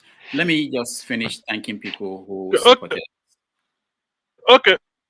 No, we are not, sorry. I'm going to hand it over to KJ. Okay, so I want to thank Kulata, Tope, Maze Prince, and Alexander Gomez. Thank you all for your support. Also, I want to announce that I'm trying to get two Muslims who are on two opposing sides to come and discuss the Sharia law in the South, or Sharia court in the Southwest. We are trying to find a good time that will happen, maybe tomorrow or next. So, and then of course, as we go along, we will continue. Remember that next year, which is next week, we're moving to Iroko Post TV. So if you come here to look for us, you won't see us. We'll be at Iroko Post TV. We haven't succeeded in getting people to go over there. So the two shows we did, people didn't know, but we will go, we will move, and there's a reason why we're doing that. So again, thank you all those on the comment section. I saw all your comments. Thank you for being part of this conversation. I will now hand it over to KJ, who will take it from here. Thank you, forefathers. Thank you, CM. Thank you, Ike. Thank you, Okija and Okija. Thank you, Henry and Kenneth, thank you so much. I will see you guys next year. Yeah. Take care. I thought, okay, KJ. Can I say something? KJ. Can I say something before I go to bed? KJ, please, to bed soon. Yes, please. Go ahead. This issue, this current issue about the Sahel, Mali, Burkina Faso, and Niger, they formed an alliance. I understand that Ghana want to join them. That's just why I'm interested in it, because I'm not current for the past 1 week or I've not heard of the Ghana one. Don't know what is happening. What I've heard was that they are strengthening their ties, and they have made a final bid. They are not interested in coming back to ECOWAS. Even though Tinubu has asked them, using his authority as a chairman, to say they should give them 6 more months before they can finally say, okay, they are gone. But they are saying, we don't even need your 6 months because we are not going to come back. That's the situation I know. I don't know of Ghana, but I will research that. You can rest assured I will research that. All right. Is there anybody who has not made any made contribution to the discussion going on so far? Yes, I haven't. Okay, sir. Actually, yeah, I actually called because my stomach was turning while I was listening to forefathers. But I don't know what took me to the comment section. I saw what All Napolitis wrote, and he stated, the most safe and secure society is not the most police society. And CM actually wanted us to ignore some things. Some things are not relevant. You don't give attention to some sentiment and all that. But it's difficult for me, CM. I have to apologize. Yeah? It's difficult for me to ignore some things here, and it's very, very hard to educate some people. You see, you have checkpoints everywhere in the Southeast, while insecurity grows vigorously in that same society. And whenever there is any attempt to clamp down on the perpetrators, it will turn out to be the same people that were giving guns to secure the place. Secure. The same military are the cause of insecurity in the Southeast. The same military, see, my face is not hidden. The same military will do the kidnapping, ask for ransom. The same police are the ones doing the kidnapping. The same military are the ones doing the kidnapping in the Southeast. That is why we are calling for these useless criminals to be taken off from our land. They are destroying our place. Forefathers, do you understand that? Is it difficult for you to understand that the same military that you claim that are there to secure us when they could not secure themselves? When in the north, where they come from, Boko Haram terrorists are ravaging that land. They could not secure that land, but they were sent down to the southeast to come and destroy us in the name of securing us. We don't need their security. Our land was peaceful before these criminals were sent down to our place to come and destroy us. So we don't need their presence. They are the one doing the kidnapping. They are the one killing our people. They are the one making money off of our drivers. Because every driver that passes across that useless roadblocks must give them money. The intimidation is getting too much. Please, forefathers, I hope you understand this today, please. We don't need their security. Please, thank you. Sorry, thank you so much. KJ, sorry, I want to build on what I can say that because I lived in Onitsha. There's Onitsha cantonment, the military barrack on Onitsha. And when we were small, armed robbers, they come from the barracks. They come from the barracks. They come attack and they steal, and they run back to the army barracks. And then the barrack is so fenced. I think there was a time Peter Obi called for that barracks to be fenced. I don't know if it has been fenced. When he was governor, he called for it to be fenced because the only unfenced army barracks in Nigeria. It was offense, criminals. And then when sometimes when they would boys, so yeah, one on people, you get angry and start killing people. they don't reach. You see people, they're chasing people. People will run into the barracks and they are safe. You know, there was a time, I don't know, I can't remember the who was the governor then, but there was a time they found out that army people, they rented and they built Bacha in the barracks, and they rented to over 70,000 people or so living in the barracks, and they were criminals. Most of them criminals. They were, come and steal from you. It's not Canada. They'll come and steal, and then Ingige was the one that exposed them. Chris Ingige exposed them. Yeah, that's what is. I mean, I don't know. I mean, so we chase it from here. It will leak from here. I mean, it's just this. All over Southeast, we have been terrorized by the Nigerian state. Anyhow, they must surely find a way. Okay, thank you so much for that addition. Mr. Tony, do you want to say something before we move on to another topic? Good evening. I've been listening from when the guest was there. I have listened to all the comments and the speakers. It will be today. Will just be about 3 weeks since I came back from Nigeria, and I took a flight from Lagos to Owerri, and then drove from Owerri down to Abia. And then from Abia, I drove to Delta State. From Owerri to Abia. On the way, I can confirm that there are lots of checkpoints. I was stopped a couple of places. First of all, what struck me was I wasn't driving. I had a driver. I was in with my wife. And the first warning that we got is that I should not sit with my wife at the back because that will portend danger for me. So I stayed in front with the driver. And then another thing that struck me was that as soon as we got to Ngokbala, I mean, the airport is, just a few. Once you come out from the airport, you just drive a few, you're at Ngokbala.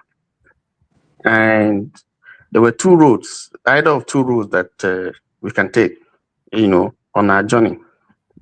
And we were warned that somewhere around Bende area, we shouldn't go that route. It was shorter, but we were told that we shouldn't go because it would be dangerous for us to do so. Why? First of all, some communities around Bende have warned that they don't want the presence of policemen in their community. And so there are no police people there. And so they are saying, should anything happen to you, you're on your own. But on my investigation, as we, started chatting with the driver and so on and so forth, who seems to be familiar with that route, he did say that no policeman would dare go to that community.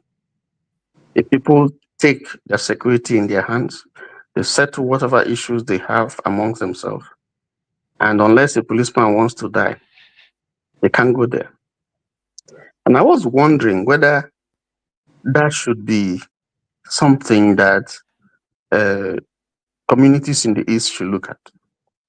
Because generally, people don't trust the police. You cannot, that cliche that police is your friend, it doesn't work anywhere in Nigeria. And I think it's worse in the Southeast. So maybe we have to look at that area, because if you don't have faith and trust in the police, it's unfortunate. People should take their destiny in their hands and police themselves, because they know the community, they know the bad people there, and so on and so forth. The other thing that I observed was that even close to that area, just about 3 days before we came, we observed that about 5 policemen or soldiers had been killed. About 3 days before I arrived, that was in November. And so there is tension, even with the presence of the police and the armies and so on and so forth. The issue of security is still a problem.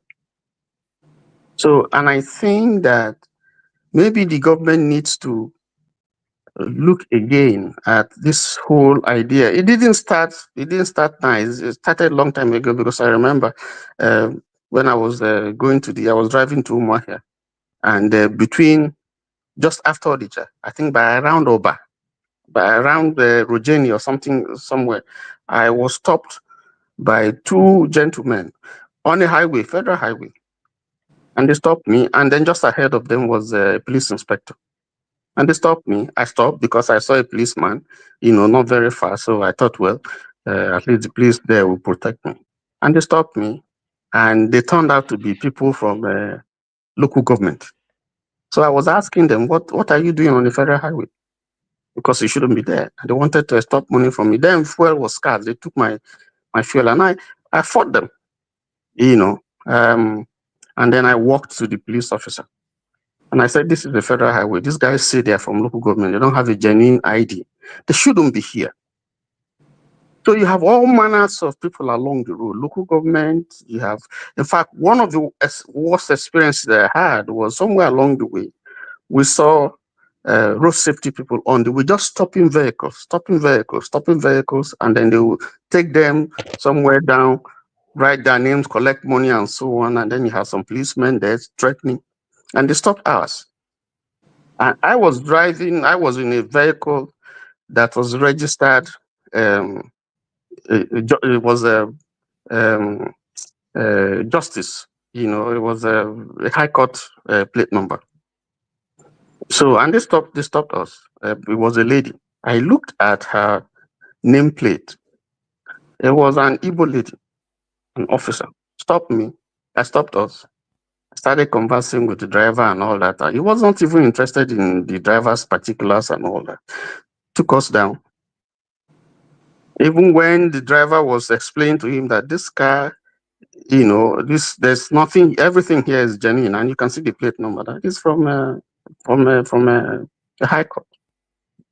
He didn't want to hear. Took us down, and then I was able to record some of the discussions and call a few people. Eventually, we were released. The lady who took us had the particulars, and he said to the driver, "You don't pay. You don't pay." So what I'm trying to say is that it's not just the police and the military people that that you find in some of those roads. I don't know other parts of Southeast, but this route that I passed, so the whole issue is just a total breakdown of law, impunity all over. And that's dangerous. I agree. So it's impunity, and that has to be addressed. I don't know whether the Bender model should be because if the people stand up and say, they can't kill everybody, but so I think that is something very serious that should be addressed. In Delta, there's no, you can't even do that. Once I was driving, I had driven from Lagos down, and I came to my town, and they stopped me, and they were asking for money. I said, "You are crazy." I was telling the police, I drove all the way from Lagos down to my own town, and you are telling me, "I better make you come off a road." He said, "I got to take it easy now." So, but I think it's sad. I didn't go to the north, but I think that from what I see, I think there's a case to be made that the checkpoint in South East is line it's been long. It's been long there. The question we should be asking: are they helping? Are they helping to check crime? I don't know the answer. How do the people feel in terms of their relationship with the police, with the military people, and so on? Are they making impact? Do the people feel that they need them and they are helping them? These are serious questions that we should ask. And if the answer is in the negative, then government should look at that policy and maybe reverse it. Let me stop there. Thank you so much, and thank you for that explanation. Quite apt. I'm not going to touch it. I'll just say let's move on to our next topic, which is what is trending right now in the Nigerian media and the Nigerian media space. I will play part of that interview and we break it down and discuss it, because early this morning I was woken by one online media like ours discussing the same issue and barraging the individual involved. But I'll let you say it and then we can talk about it. Which issue is that?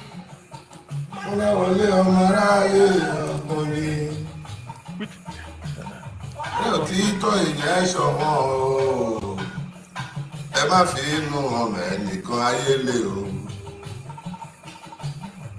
Ẹ káàárọ̀ ń bẹ́ o. Good morning everyone. Tó bá jọ mọ̀ jayé. Yeah. So it's not 10 o'clock yet, okay? And I really wouldn't want to cut out the people who haven't joined us in the belief that we're starting this for 10 o'clock. So you're going to bear with me. I've missed all of you. So I'm going to be goofing around a whole lot before we start, okay?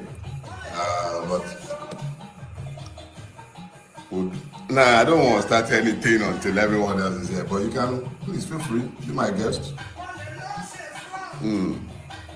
Yeah, so the key reason why I'm listening to this morning is actually the drum skit. Universal truth. Ojú Obodo Tino, you can never shame the light in the assemblage of darkness. Bani Daro.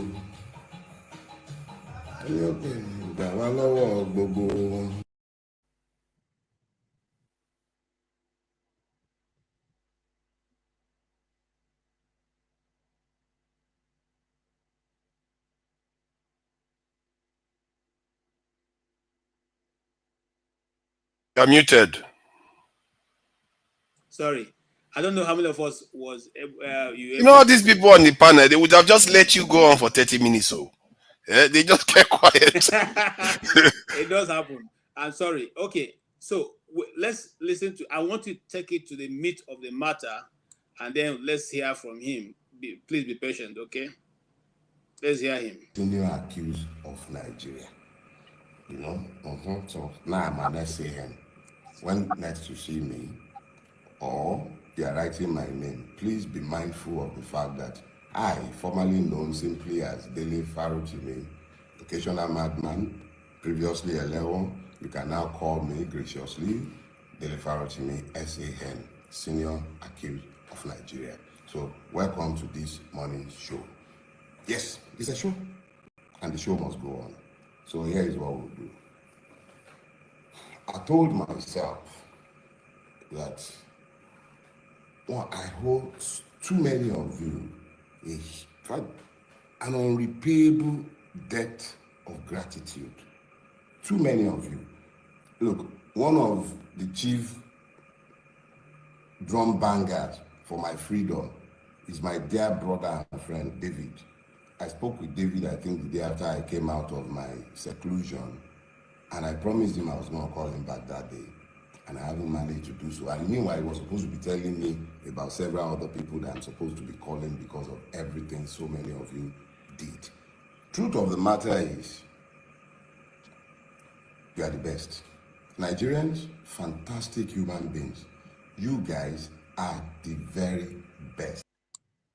Okay, so I want to thank all of you who kept this in the front burner. Whether we like it or not, this channel also contributed a lot, and majority of you spoke on this issue, irrespective of whether he was your tribe or not.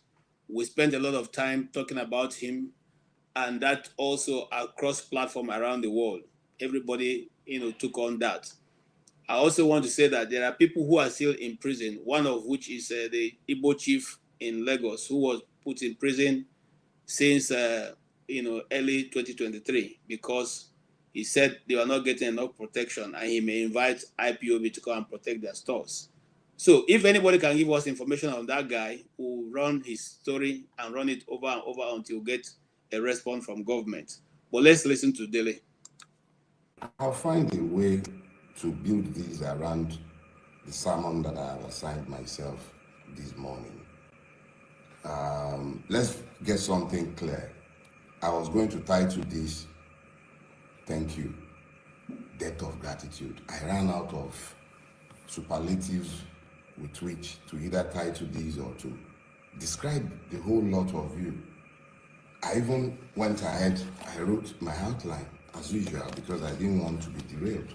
And I was convinced that this is what I was going to be speaking to this morning, although I eventually titled it The Road to Freedom. Is that what we called it? Now I can't really remember, but I believe that is what it was. Or is it The Walk to Freedom? Whatever.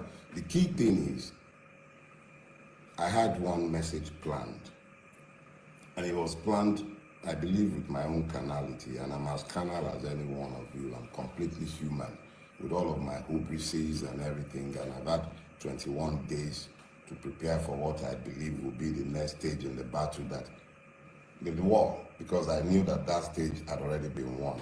But let me quickly say this. Thank you. I thank you.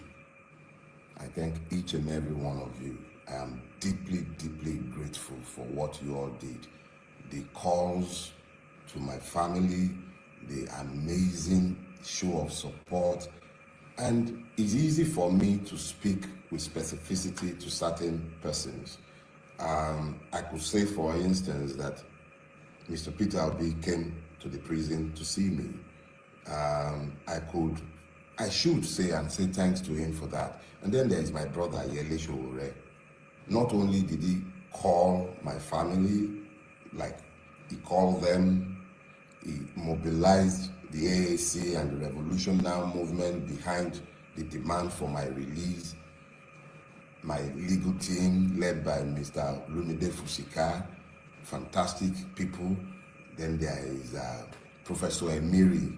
He lost his wife and he just lost his mother as well. In the midst of his grief, he found the grace to show up in court, argued my bail application before the Federal High Court in Ado Ekiti, even though I was only told the day before, I only informed them the day before. They all rushed to Ado Ekiti to ensure that I had legal representation. Fantastic human being.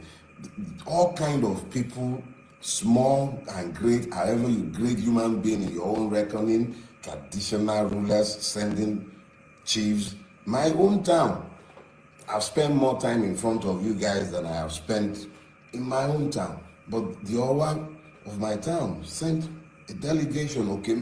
Everybody, the show of support across the entire strata of our society is humbling. It was humbling in the extreme. And I need all of you, whether I've mentioned, do I want to talk about Gigabyte in Ekiti, the Revolution Now coordinator in Ekiti, and his team, all kind of human beings that I can't even remember to mention their name as I speak with you. The Ado Ekiti prison practically became a tourist center. Big, small, everybody, people showed up. And I was being told constantly of the loud demands that you lot were making for my release. I appreciate you all. I appreciate you all. And I must say, in all humility, that you are the ones who came out of prison. It wasn't me. You came out of prison. You found your voices. You demanded that the right thing be done. Consistently, you made sure that I knew I wasn't walking alone. Your voices strengthened me because I heard you even beyond the walls of the prison. I heard you loud and clear. You left nobody in any doubt as to what you were demanding. It wasn't about delivery to me, even though I was the one who bore your totem. It was essentially a demand by each and every one of you that the law must be allowed to rule in the situation. Now, let me be very clear. I retired from the practice of law when I turned 50. My next birthday, I'll be 57. I'm no longer a young man. I practiced that law conscientiously for at least 2 decades. I am a lawyer, not just because I was trained as one, but because I am by nature one. I'm a Yoruba man. In my culture, it says, Ejola Ako, Baba Enikonke Koja. I am not a fool. When the magistrate spoke, the learned magistrate was very specific in the order that he gave. And even though I did not believe at the time, and I still do not believe that there was any need for that order to have been made, what he said was clear. I may not speak to the press or even to you about the case pending in his court. That was the extent of his order. I am a lawyer. The matter is sub judice, and I certainly cannot, whether he had made the order or not, I wouldn't have spoken to the case in the court. And I certainly do not intend to. There is absolutely no need to speak to any of the cases before the court. They are irrelevant to the future. And me and you, we need to focus on the future. So let us be clear.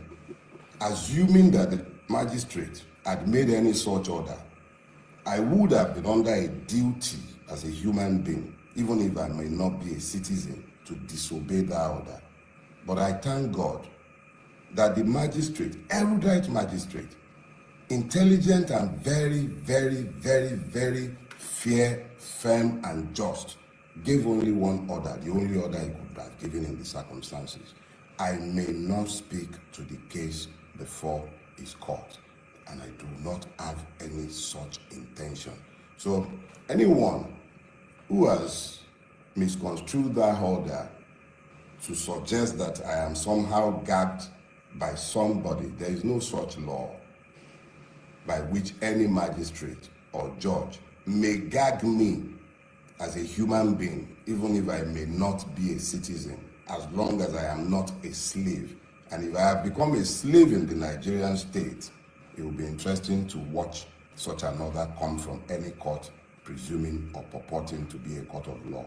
No such order was given. So enough said on that one.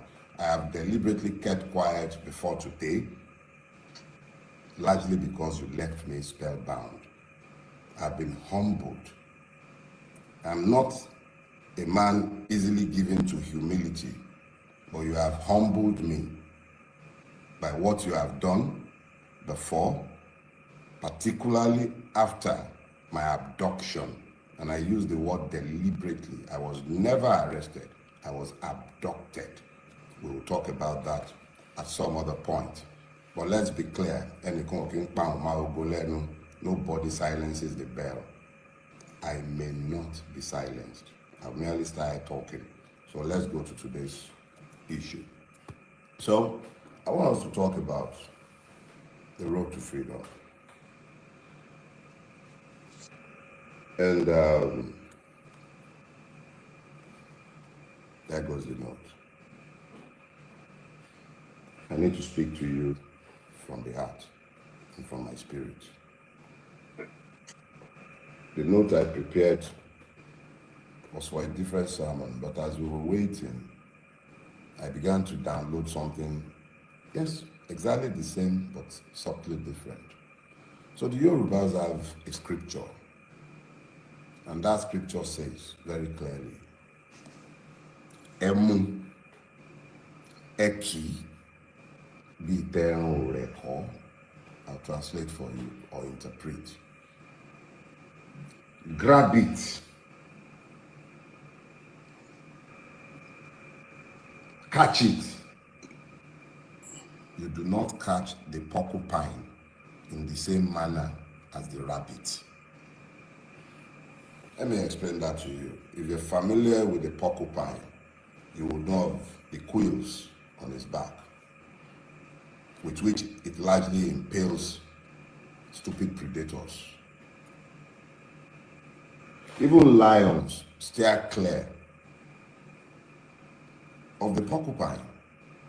As small as it is, its entire body made of quills would kill a lion if it would dare.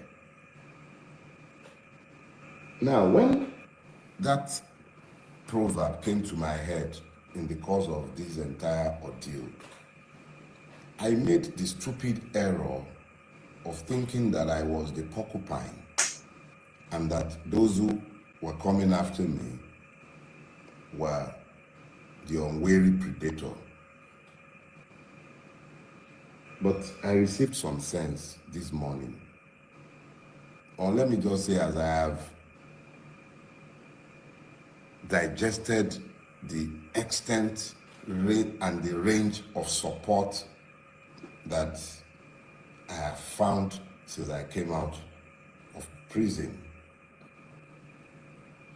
And I realized that I am not the porcupine. It's not me. I'm just as harmless and defenseless as any of the other rabbits in this space. You will remember that for a long time, I have argued that the Nigerian is not a citizen. I even went as far as to have labeled myself for years as the patriot of an unborn nation. And then I believe on my Twitter feed, you find me labeling myself a victim of Nigeria. And I have multiple times spoken to the victimhood of the Nigerian people. I have lamented for years that what truly assails the Nigerian is the complete absence of the rule of law. Okay, he's just getting to the meat of the matter, but I want to point out to you one of the things he's saying, and that's what we have discussed on this panel for a long time. Most people think that we'll come here to just talk, but no. Some of the things he's going to talk about now, you will see, aligns with what we believe here. When a Nigerian situation happens to you, you simply have nobody to run to. You are on your own. That's the most frightening thing that can happen to you when you're in Nigeria. Nobody to run to. If you don't have anybody in high places who can make call to somebody and somebody, my brother and my sister, you are lost. It is only that if you have money, your money can speak for you.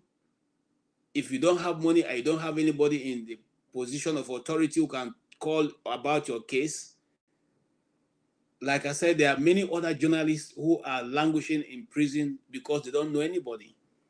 Those ones who are reporting from their community what is going on in their communities, the number of people who are being pied in their communities, nobody is standing up for them because they know nobody. They are rural areas. And only the rural area people can help them or bring it to the fore before we can all hear it. And that's why I'm asking again, those who have information about the Igbo chief in prison in Lagos should let us have those information so we can spread the news around so that somebody can come to his rescue. But then, listen to what Dele is going to say from this point is very important. Our country and how this has left all of us defenseless and as praise in what has become a country of pain. I have spoken to you about this for years, I spoke to you about it, that we are all victims,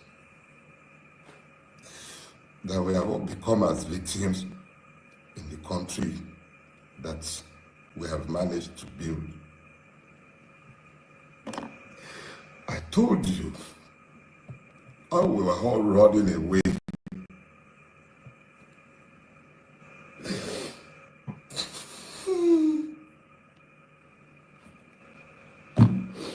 I told you how we were all running away from Nigeria because we have built an intolerable country unfit for human habitation. I have called it the evil empire.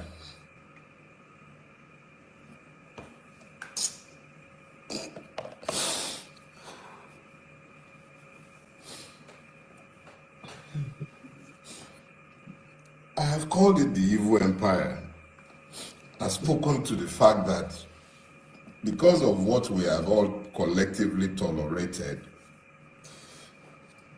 we have lost our country and we have become as slaves in the country that we have all built. And we are all to blame. Because the idiots standing behind pulpits, as I'm speaking with you, preaching injustice and lies to the people and helping them to normalize the madness that has overtaken all of us. I said this for years. So I am just as much a victim as each and every one of you. These are the first tears I have shed since my friend Ogunlanu died. I'm not given to tears, and I'm sorry. See, back to the issue. We all built this. We made this mess together, and it will take all of us to resolve the mess that we have made. It will take all of us. Without all of us functioning as one, the way you found the grace to function as one in the last month, you all acted as one. It wasn't about being Christian, being Muslim. They divided us along too many lines. Damn! Damn!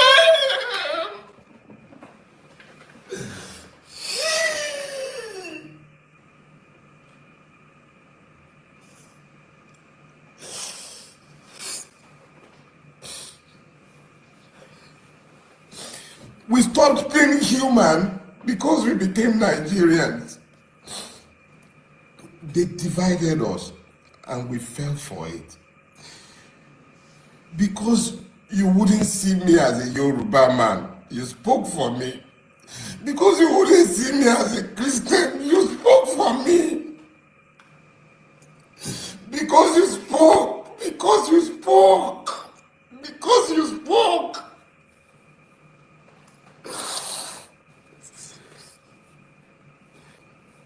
Because you spoke, Nigeria couldn't happen to me. Because you spoke. The only reason Nigeria couldn't happen to me is because you spoke. You spoke. That is why Nigeria couldn't happen to me. And yeah, Nigeria couldn't happen to me. Emu, Eki, Bitero Record. You found your voices. I became you. And in our collective, you couldn't be silenced. And I could not be silenced. So it wasn't me that became the porcupine. It was you, the Nigerian citizens, that became the porcupine. So here is what we're going to do. First question I need you to ask yourself is this. How many of the people feeling the pains of the Nigerian state in detention or in prison deserve to be where they are?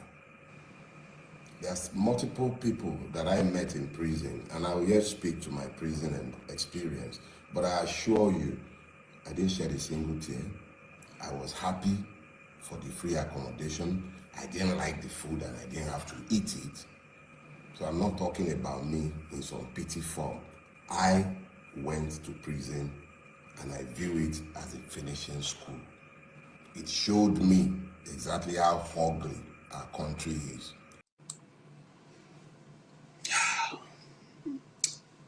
Okay. It was very difficult watching that. And, you know, some of us who term ourselves as strong men, when you see another strong man weeping, I don't know, you know, the podcast I watched in the morning, they were making fun of him. And I cannot say, well, I'll leave because I'm moderating right now. I can't give my opinion. But what do people make so far from what he has said? Some people say he was faking the tears. He wanted to get the attention of people. Other people say that he's a stupid man to have taken on someone like Alfred Babalola, who is a judicial luminary. a man of timber and iroko tree, coconut and palm tree. Oh. I come to you, Forefather. You have 3 minutes to tell us how you feel, what you had so far. If it's what do you hear from him? Anybody that says he's making it up, that person is a sociopath, and that person should have their head examined. Maybe they should go and see a psychologist, because if you see somebody talk like that based on the way they spoke, and you can't relate to the pain, he didn't come to the camera to cry. He started off with talking about it as a show. This is the issue now, isn't it? He too perceived the problems in the country, and probably that's probably why he is crying, because he knows how deeply Nigerians are susceptible to these lines, and it's a problem. It's a real problem. Now, yesterday, you know that video I played where the northern intellectual was complaining to, he too was practically almost in tears too. He was like, what is going on in this country? And people like this, people like him, if we don't elevate them, and those crazies are the ones running it and dividing us every day, causing problems. You know, you don't see the Bajue guy. He's missing now in action. Where are all our politicians? All this stuff keeps happening. But we don't have leadership in Nigeria. That's our problem. We don't have true nationalists. Where that will come in, whenever there is problem, they will be right in the middle saying, hey, you stop this, let's come together and solve this problem. Given where Nigeria is right now, we should even have the government of national this is an emergency. This is a state of emergency situation. It should be a government of national unity. The current president gets 36% of the vote, and he's ruling like he's got 1,000% of the vote. Nobody has a say in what is going on in the country.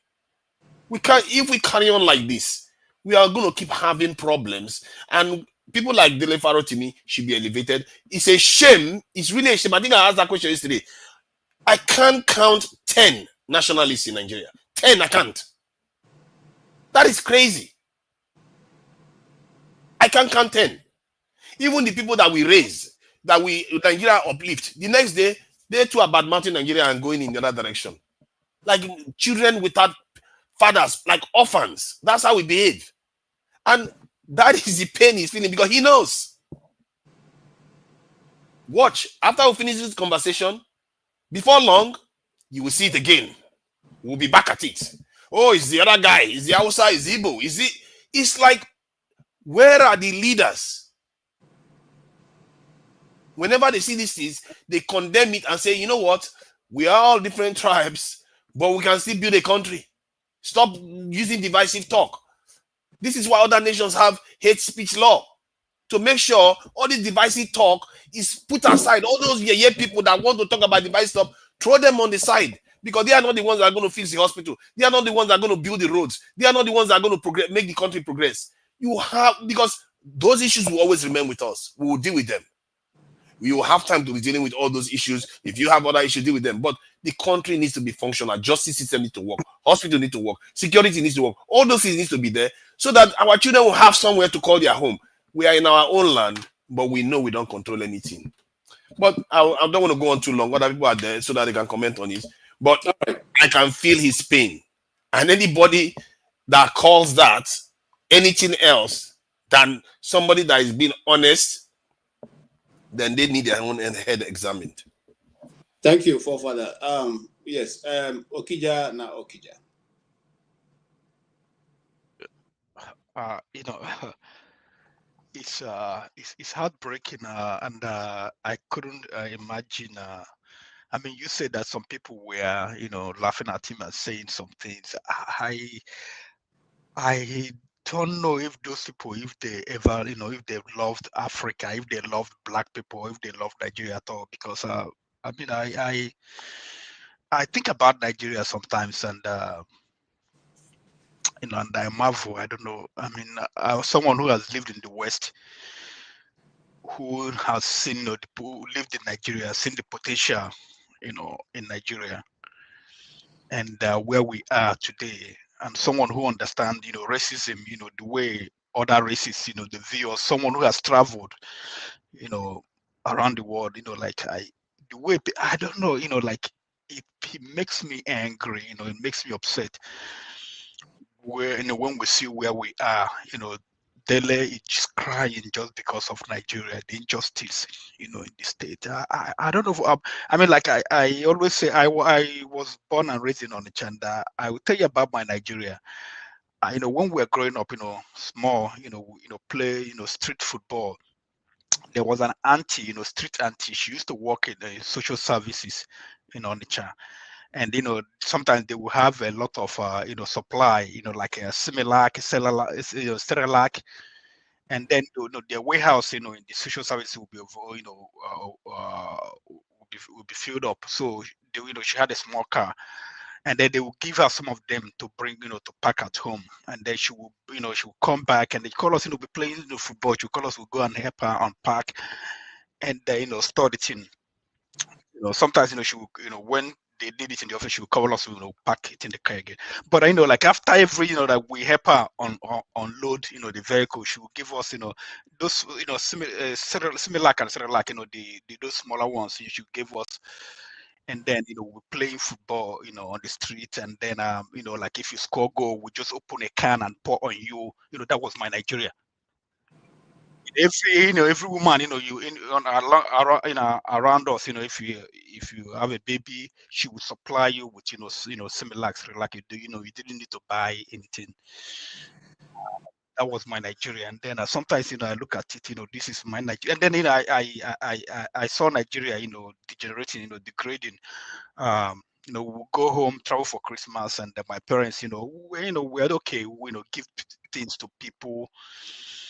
I saw, Nigeria, degrading. We were not able to give to people like we used to. The Similac dried up, and and when I tell this to Nigerians who are living, Gen Z, they will not understand, where we have fallen. They will understand it.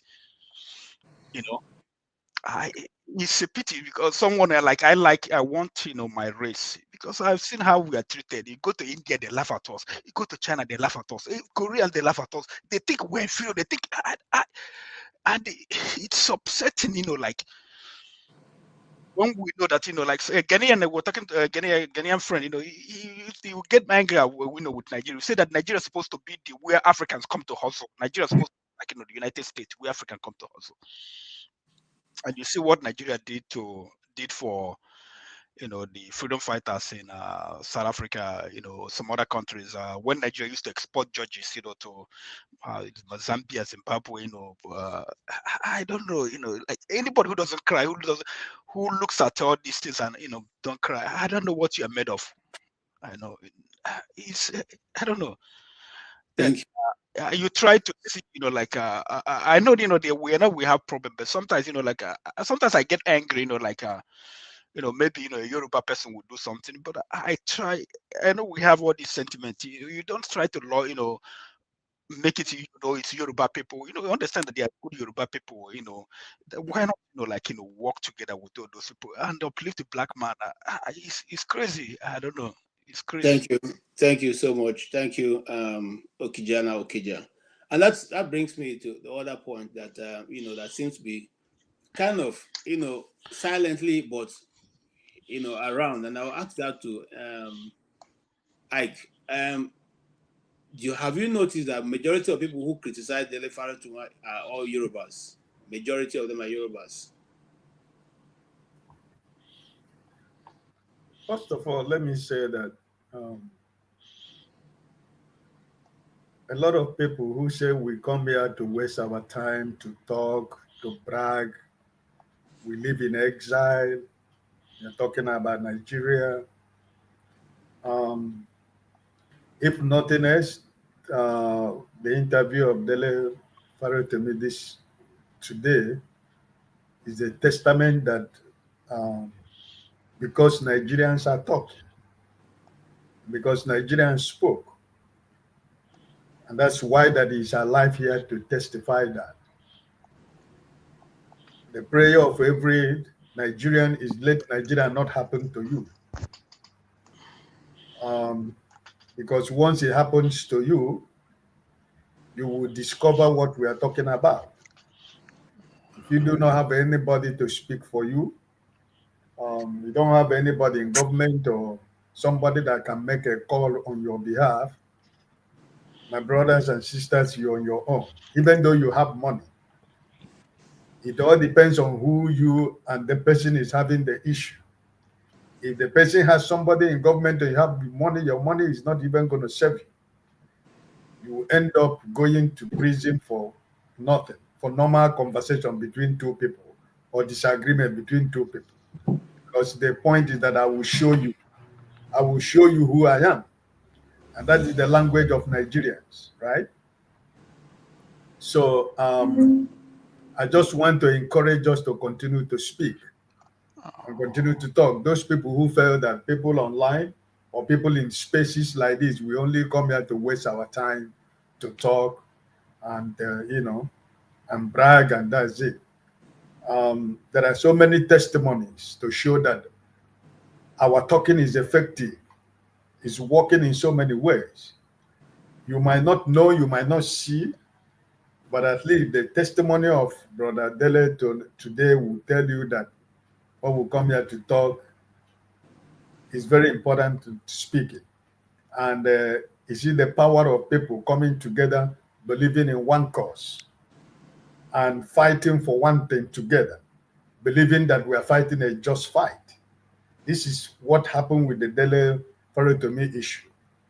And I think that if Nigerians will always do this and fight together in a just cause and not allow the issue of tribal issue to be, or the religious issue to be the deciding factor of our decisions.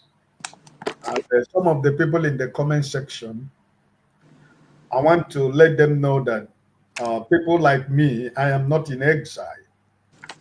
If you believe that you are in exile where you live, that's your choice. If you want to know the story of how I live or how I left Nigeria, you would like to know. For people like you, I'm not ready here to tell you, but I just want to let you know that I don't live in exile, because I am the product of every decision that I've made in this life. The Ike you are seeing today is the product of my decisions. So for anybody to say that what this young man went through these few days, that what he has come to do is to dramatize on television for people to show sympathy. Like forefather said, that person should really examine his mental ability and mental, capacity to understand that this young man is talking today. This man is alive talking today was because of the complete support of Nigerians speaking from every nooks and corners of the world. The pressure that was too much on this government and their cronies, that they saw and they see that anything that happens to this young man, even though we might say, oh, what of the other one that has happened before? What happened? They saw something bigger than what they have been seeing. So, my brothers, I just want to encourage us. Let's come here to show opinion. People are hearing. People are listening. Those people in government, wherever they are, in private, in public sector, they are listening. They are hearing. So, anybody who will mock you, you spend your time to come to here to talk. My brothers, don't give up. We keep talking. Thank you so much. Thank you so much. Yeah, can I? Yes, thank you. Strong men also cry. When you are passionate over something, you don't need to hide it. Sometimes you tend to hold yourself strongly so that the wicked will not laugh at you just the way they are laughing at Dele today. 2 years ago, I cried on this platform, but I don't think any of you observed that. My wife was right beside me. She said I should drop that call and get out from the platform. And I did that. I cried because I know what Nigeria was about to get itself into. We were already with Buhari's torment, and now we're beating the drum for Tinubu. That made me cry. And it's happening today. A year ago, Nigerians were crying that they never elected this man. He was being forced on them. Nigeria entirely were crying, just like Dele was doing today. P2B cried on the national TV, and the wicked gave it all manner of title. Oh, he's crying like a baby. He cried on the national TV. Oh, he's not strong. He's not this. He's crying like a woman. Last week, Dr. Chidi, I think he based in Canada, called in on this platform. He cried before all of us here. That doesn't make him a baby. That doesn't mean that he's a woman. No, he's just passionate about that country. And today, Dele cried again, and you still have the wicked laughing at and mocking him. You see, P2B is detested by these same people that are crying, that are mocking Dele today. They don't like P2B. And therefore, anyone that has any form of alliance or relationship with P2B will likely be their enemy as well.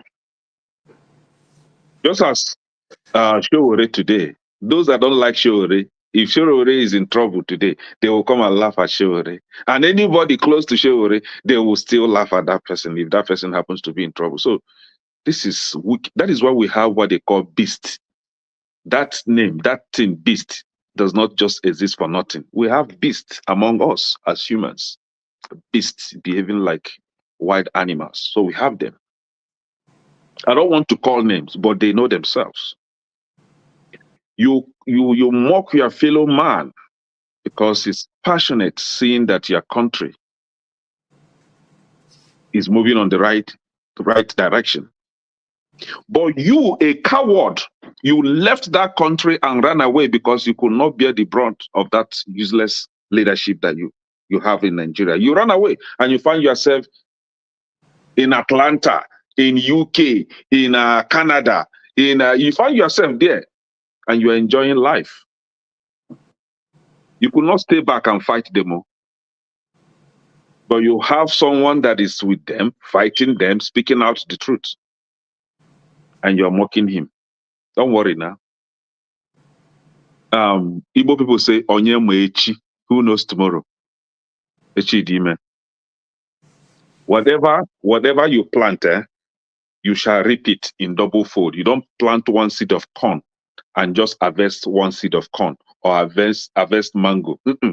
You harvest multiple, a lot. It will increase. So if you plant evil today, you reap evil. If you plant good, you reap good. Thank you. Thank you so much, Kenen. Appreciate your contribution. Yeah, Mr. Tony, you watched the whole of the interview, and looking at Dele, even the way his beards are, that the man is I don't care, an individual, but he's totally broken down by the system. But now let us examine closely what he has written in his book. The things surrounding him right now, as the case is going, another case in Nigeria is going, they don't seem to have any close resemblance to what he talked about in the book. And if that be the case, why are they so concerned about, first of all, trying to deal with him rather than face him in court, as he has said earlier on? Well, again, greetings to everybody, those listening, those on the platform. You asked me a very difficult question, KJ. But first of all, let me say that I align my views with that of Ike when he talked about the importance of talking and discussing. Because whether I like it or not, even when people go to war, they still come, and sit and talk. So I agree that there are people listening to us, and some of the things that we're saying, are making impact. I say that because when there was this threat of invading Niger, I think I heard the president say that he's under pressure, by whom I don't know, but we can guess those who are likely pressurizing him. But the outcry by Nigerians helped to, make the government have a rethink. I don't know whether the pressure is still there, but at least that thought was maybe put in abeyance, if not totally put away. So there's a need for us to talk, particularly in a nation where we don't seem to agree on so many things. So we need to talk, and we need to continue to talk. But listening to our friend Dele, I don't think he's crying because he was in jail or because he was broken down. No, I think you're just looking for one, in my opinion, the kind of support that he got from Nigerians. He probably didn't expect it. And so that was very touchy, and I think he alluded to that. Two, I think that, majority of us would agree that this is not a country that our forefathers, our founding fathers hoped for. This is not the country that we prayed for. And so it is not, things are not going the way they should. This is not a way the country that is looking to develop would. There are countries that got independence after us, and there were countries that were better off by far at independence. Today, some of them have overtaken us. And so is a serious problem, question as to whether, and we see all those lessons, we see them. So the question I think that we should be addressing in 2025 is, like Sonny Okosu said, which way Nigeria? Which way Nigeria? Because this way that we are currently going, apart from IMF that and the World Bank that said it's okay. If we walk this path for 10 to 15 years, things will be better. But I don't think that majority of Nigerians buy into that, even though that was a sound economist. But I don't think that the people who, if you talk in terms of kitchen and table issues, that Nigerians buy that argument. So, but having said that, I have had the privilege of managing a prison, supplying food to prison. One of the worst prisons, I should think. I have not gone to all the prisons, but I was managing many years back. I was managing a prison, supplying food, on a daily basis to the prison. And so I had the opportunity to, go to the prison, interact with correctional people, see the prison, talk with some of the people, see how they cook, administer food. You don't want to know what my experience is. You don't want to. Both the way prisoners are treated, and I dare say, I make bold to say, even the people who are managing them, if you know the things that happen there, oh my God, I can't say them here. I can't say them here. Even the food that we serve, that we dish out on a daily basis, because I have people on ground. I go from time to time to inspect, and then when the food is finished, I come back. I organize. I was running from Lagos, a prison in Delta, and it's horrible. So, so I can understand how Dele would feel having to find himself. I've never gone to prison, or cell, but I can understand how he will feel finding himself in that situation where he feels he's speaking the truth, and to be incarcerated. The other thing I want to say is, He talked about the way he was rendition. He said he was kidnapped, even though the authorities say no. But we saw some videos and some pictures. And I think that it's not just with Dele that this thing has been happening. Someone is presumed to be innocent until he's proven guilty. And so the way sometimes our security agencies act is not the best. It can't compare with best practices outside, developed claims.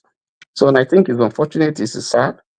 But all the same, I commend Dele. I think he's strong. I think he's determined to fight it till the end. And I think the message truly is that the judiciary, there's nobody, no, even I've heard. I was listening to Lisa Abakoba when he was on I think it was on Arise, and she was talking about the judiciary. He holds the same view. The judiciary has a problem. And I have listened also to Justice Datijo Mohammed when in his valedictory speech to the Supreme Court when he was retiring. And he didn't mince words. He was very plain. I've also listened to Jubril Samuel Okutepa, SAN, talk about the judiciary. And all of them, even Falana, I think they agree that something drastic needs to be done about our judicial system, our laws. Let me stop there. Thank you so much. Yeah, therefore, I had an opportunity of entering that play. I used to act before, and one of the scenes we had was built from the prison, and you don't want to know what is there, but just in case you don't have anybody who doesn't have an idea what he's talking about, get a book written by Wole Soyinka, Katakata for Sufferhead, many years ago, and when you read through it, it gives you a sneak preview of what goes in there when the prison doors are shut. It is not an easy thing to survive it. Even though 24 hours seem to be like 24 years when those doors are closed against you. And so Dele has had a taste of that, and he's grateful to God and to those of you on this panel who constantly spend your time and money to come and talk about this issue and kept it on the front burner until the pressure came from both international and local for him to be freed. Let's keep mounting the pressure, just like all the other people have spoken, until the right things are done. Yeah, here comes Janaba. Janaba, you can give us your take about what you heard from Mr. Dele Fire to me.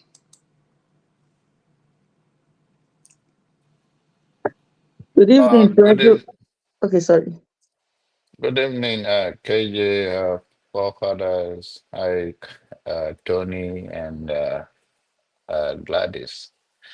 Um, I think he spoke from his experience, his mind, and his tear is not because of. I don't think it's because they broke him. It's just emotional, and you can imagine so many as in such jail for crime they do not commit, and sometimes because you don't have someone to fight for you. And maybe it's overwhelmed by that because sometimes you wonder what only one man can do to such doing the case of many people are locked up not because they committed the crime. It's simply because those in power or those that have more influence silent them. So I think that is why.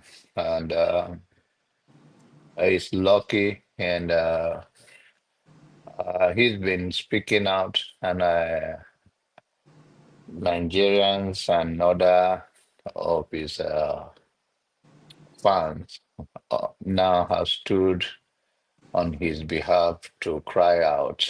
Um, so uh, everybody deserve to be free, He said he spent 21 days there, which he shouldn't in the first place. But it's in all cases even a a little issue compared to many that are still there. So he's just lucky that he come from the background he came from, and it turned out that now he's out. He may have other to go back to, but uh, he will be all right. All right. Thank you, Jonaba. Madam Gladys, talking from your gender point of view, did you watch the interview?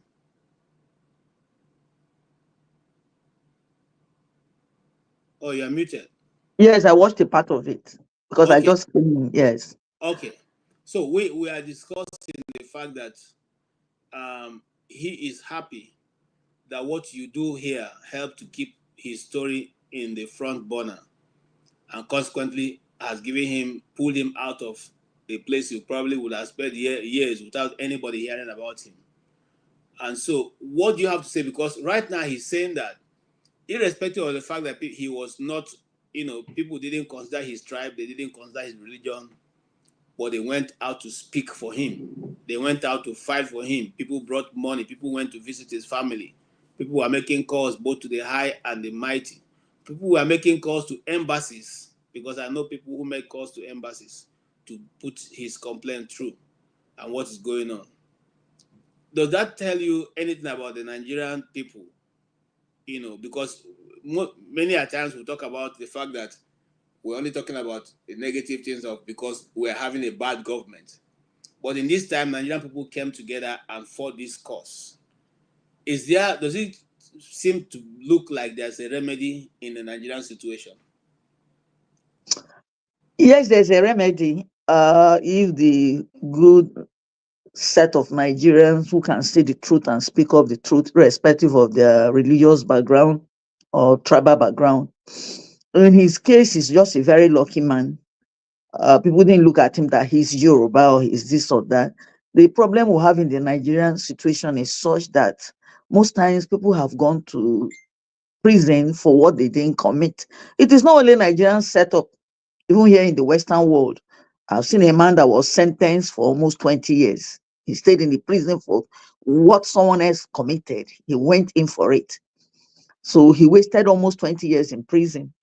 So the situation is such that if we can come together, like he said, I heard some of what he said, the good work you are doing here, and then the Nigerians that spoke out for him, we need to be there for each other. We need to have each other's back.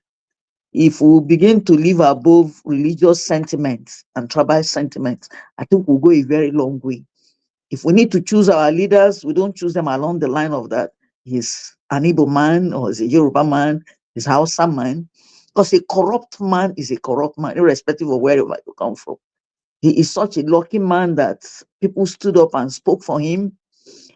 Without that, he could have languished in jail for number of years that he couldn't have imagined. So I think we should continue in this good work of saying the truth and sticking to the truth. The problem we have is that the church even is corrupt. Our leaders in the church, the politicians, they've sold out their minds because of money. This money is not something that we're taking anywhere. No matter how wealthy you become in this world, when you are living, the wealth will stay back.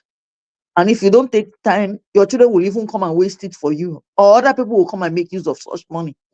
But the truth is constant. If we can stand in for the truth, see what is good and support it, because God is good. Yes. But not for us to see what is going on that is bad, and then we now begin to separate it along the line of tribal sentiment, religious sentiment, how rich or how wealthy. Because you look at it in the Nigerian situation, a lot of people have gone to jail for crimes they didn't commit. And for the fact that they didn't have people to speak up for them, they languished in jail.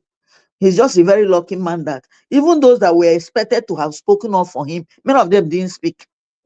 Yes, man. And I'm going to stay with you, man. I'm going to Yes. hold on for me. Yes. Answer. Now, madam, are you concerned because majority of the Nigerian journalists and some of us online, what I hear is he shouldn't have said that. He could have written that without mentioning names. He shouldn't have said that. Why will he look at a legal luminary of a larger than life size, and he's from the same ethnic group with him, try to bring his work down? Nobody is saying what he has said. Is it true or lies? They are more concerned about the status of the man, the reason why he should not be bold to say what he has experienced. What is your own take? Should he have mellowed down his writing so that these things can totally remain hidden in the dark corners? Like somebody suggested, he should have said, I think some people are like that. After all, some other lawyers have written books like that, but they didn't mention names of people. Do you think he was too bold to have mentioned names? There's nothing wrong in him mentioning names. Okay. Yes, he did the right thing, because if you do not mention names, that means that you have something else you are hiding in your cupboard. But now that he has mentioned names, if what he has written is not a fact, let those people come and defend it. Okay, man. Thank you so much. Yeah. Thank you so I much. appreciate it. Thank I'm coming you. to you, Dr. Pansa. Dr. Pansa, in the Western world where you are, if you choose to write a book about Bill Clinton, are you supposed to call his name in the book? And if so, has Dele Farrell to be done anything that is criminal, that you should have been locked up for writing a book and saying that in his practice, and he has evidence that certain things were done which was not right, I want to put it in book form. Let me say hello to you, KJ, hosting the show again. Welcome, and, sir. Forefathers, everybody on the platform, panelists, and those in the comment section, Nigerians at large. I appreciate the question. I'll answer it last. It's a big unfolding. What we saw, who we saw on that screen. We're looking at ourselves. It's a huge symbol. The man you see on that screen is us, the better part of us. A host of virtues. Now he has antecedents. He's a very honest person, tells the truth, he pursues the truth. He can even mix with the truth. You saw courage, justice, assertiveness. Your question goes to that, and I'll talk to you about that in a minute. Wisdom, modesty. He says it's not a porcupine. He didn't take the credit. He gives it to us. Honesty, perseverance. This man, a lot of people, they're fixated on crying. The huge symbol. The shortest verse in the Bible. What is it? What is it? Jesus wept. I was going to have Tunaija or John answer. But that is John 11:35. Jesus wept. The Lord, the maker of the universe, somebody who created all of us. Cosmos is infinite. He wept because of Lazarus, his friend. And he saw some Jews there crying, weeping. Now he knows that we know very little. We're crying for the dead. He's human in that form. He's sympathetic. He has empathy. What you see there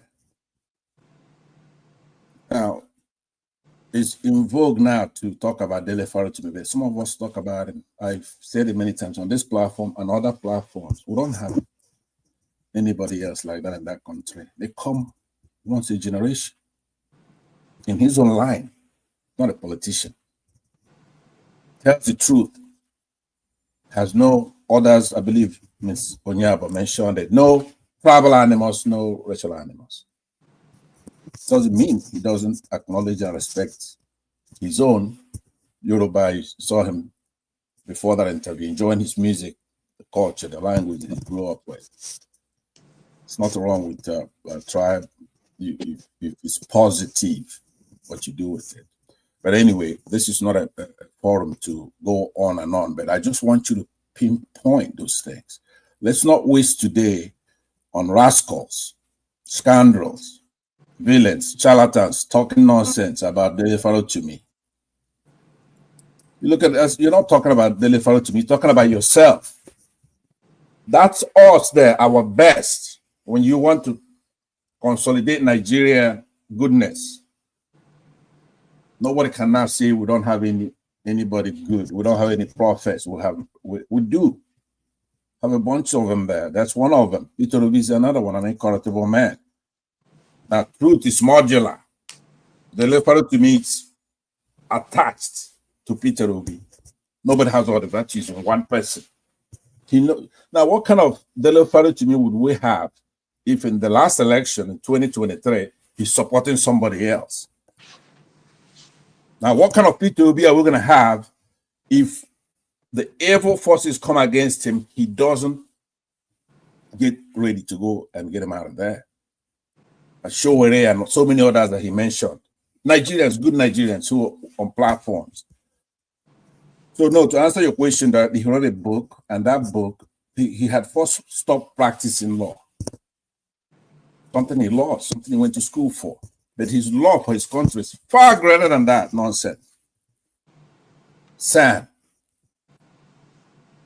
what drove him to tears is that, look, Nigerians do have that we say we miss all the time. We can come together. What is he's crying because we came together as a porcupine.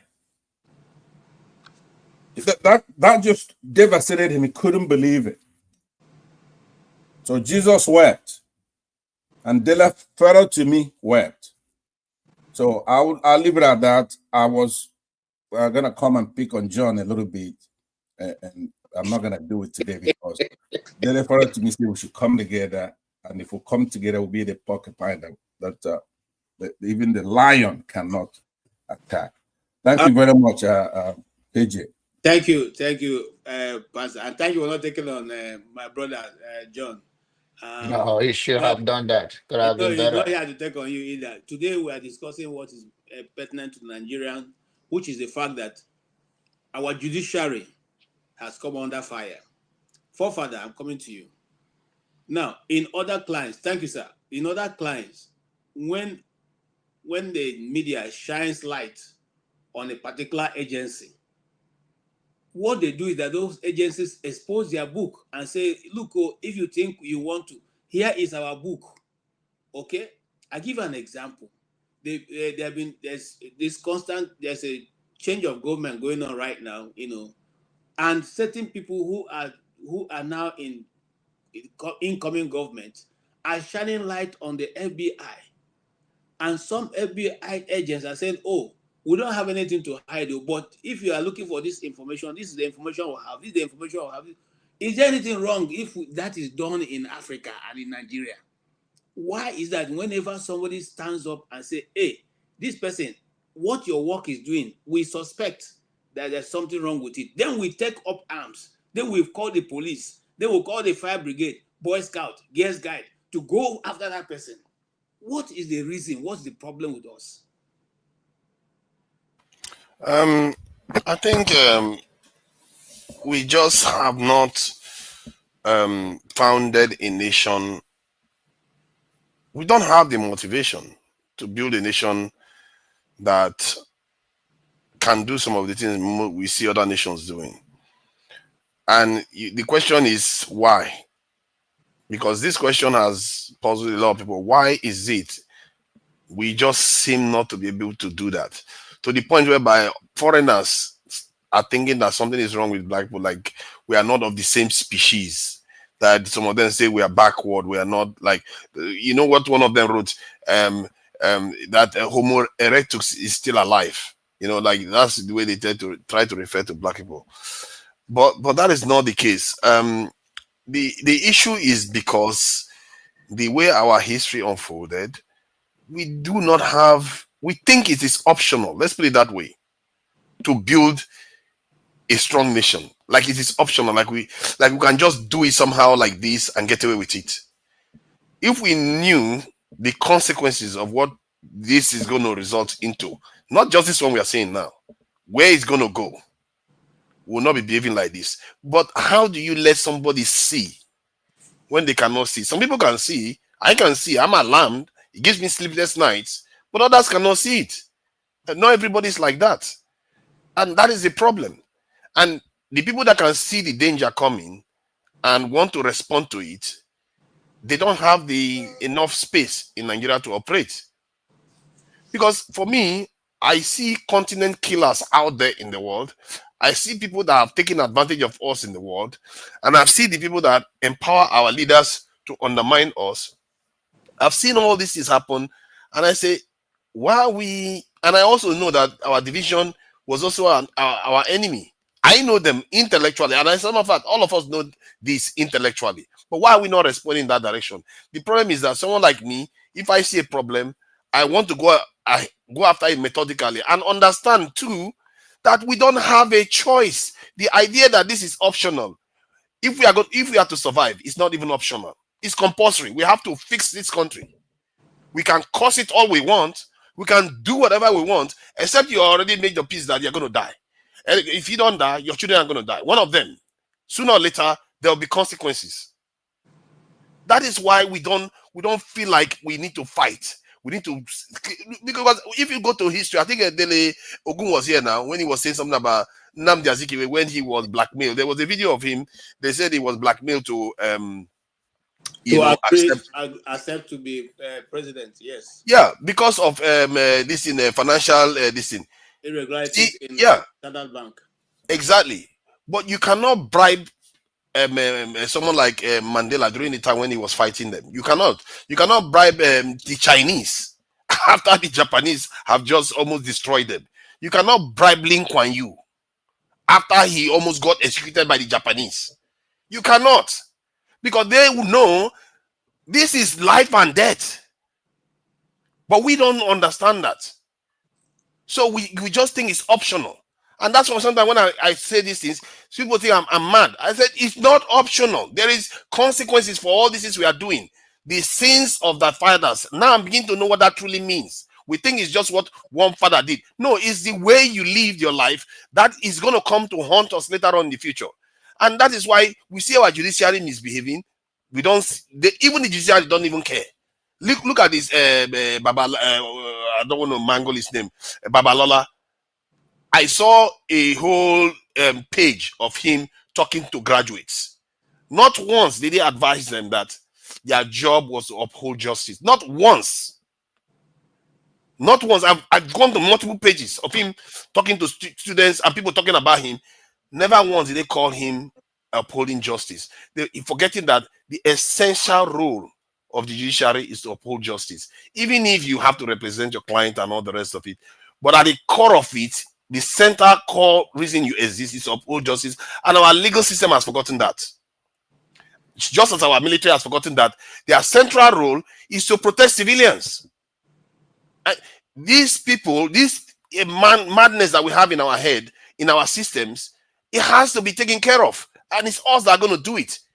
We think it is optional. That's why it's like that. If you want me to answer it directly, we think it's optional.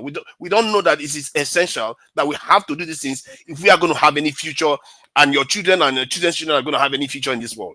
Thank you. Thank you so much, forefather. And someone's asking, what about Ijele?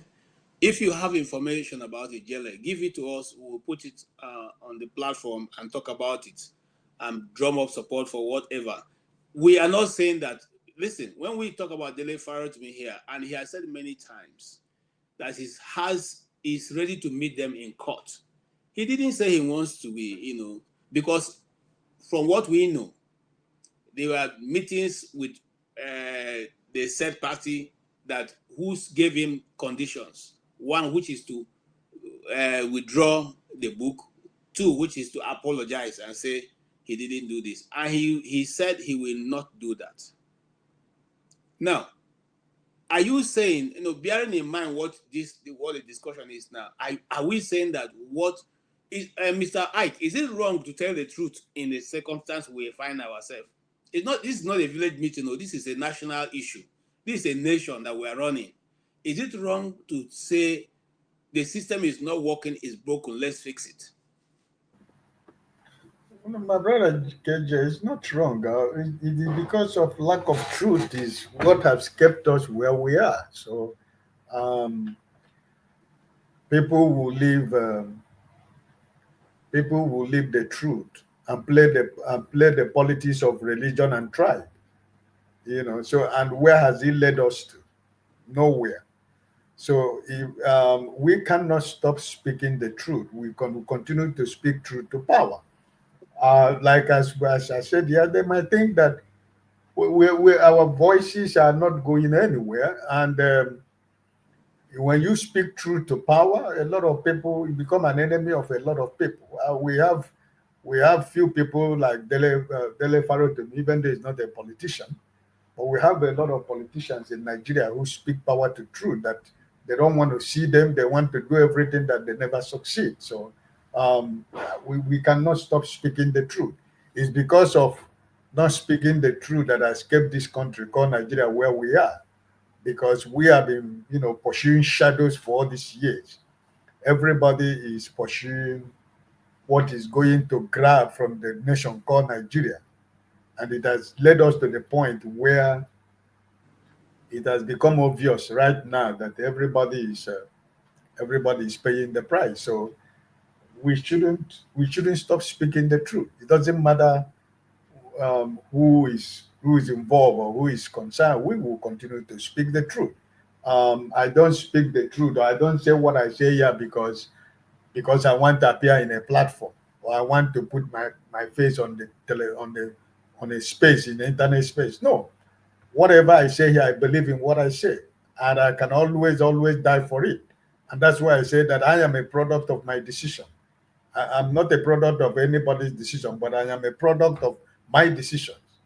That's what I am. That's what my life is. Who you see here is the product of my decisions. And I think that if I see that the product of my decisions has not been good for me, it's also my responsibility to change it, to make it better. So I think that people like Dele in Nigeria, there are no more a lot of them. Years are gone when we have a lot of them. Right now, everybody is afraid because we have a government that is using every institution to pursue after anybody that speaks anything that they don't like. So there is lawlessness in Nigeria. The court is go to court is the slogan in Nigeria. When you go to court, they own the court, they own the police, they own the military, they own everything. So uh, there is no justice for anybody. So, but people like Dele who knows their onions. If he's like every other Nigerian, he would have agreed on the condition they gave him. Shut up, stop the book, apologize, and move on. And eventually they will give him contract, give him about 500 or 1 billion naira to go and start his life. But I thank God that he's ready to die for the truth. So we can't stop speaking the truth, my brother. I will never support that we cannot speak the truth. It doesn't matter how hard it might be. Sometimes it might look offensive to somebody, but truth is always the truth. So we will not stop speaking the truth. KJ, I have a question before. Yes, sir. Is he allowed here to take a cup of coffee? Because I don't want to break your Yes, rule. coffee is allowed. Coffee is allowed. Okay. Yes, sir. I can make my How coffee. do you know it's coffee? Coffee is allowed. I know it's coffee. My brother John, is Go coffee. ahead. Coffee is I allowed. don't drink coffee. I drink tea, not coffee. Okay, tea. What, as long as it's not in banana, is allowed. Okay. Yes, sir. Thank you. All I'll right. join you in a few minutes. Okay. Yes, Mr. Tony, you heard what he said. I want to ask you directly: Is it wrong to tell the truth?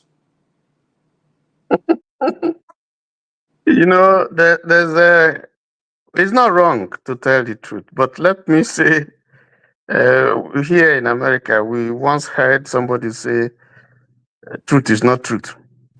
And then somebody said also that there's alternative truth. Yeah, So, is all that not just pandering to social media and trying to be politically correct? well, Because that is that in this case, we're talking about a system that has been set to bring justice to people. And somebody has gone through that process and says, I didn't get justice, even though I had all my facts together, even though every paper was presented to you. And this is what happened that made me lose a case. And I'm now writing a book to warn people who are behind me, say, the system you may think is correct is not as correct as you think it should be. Is that a wrong thing to do?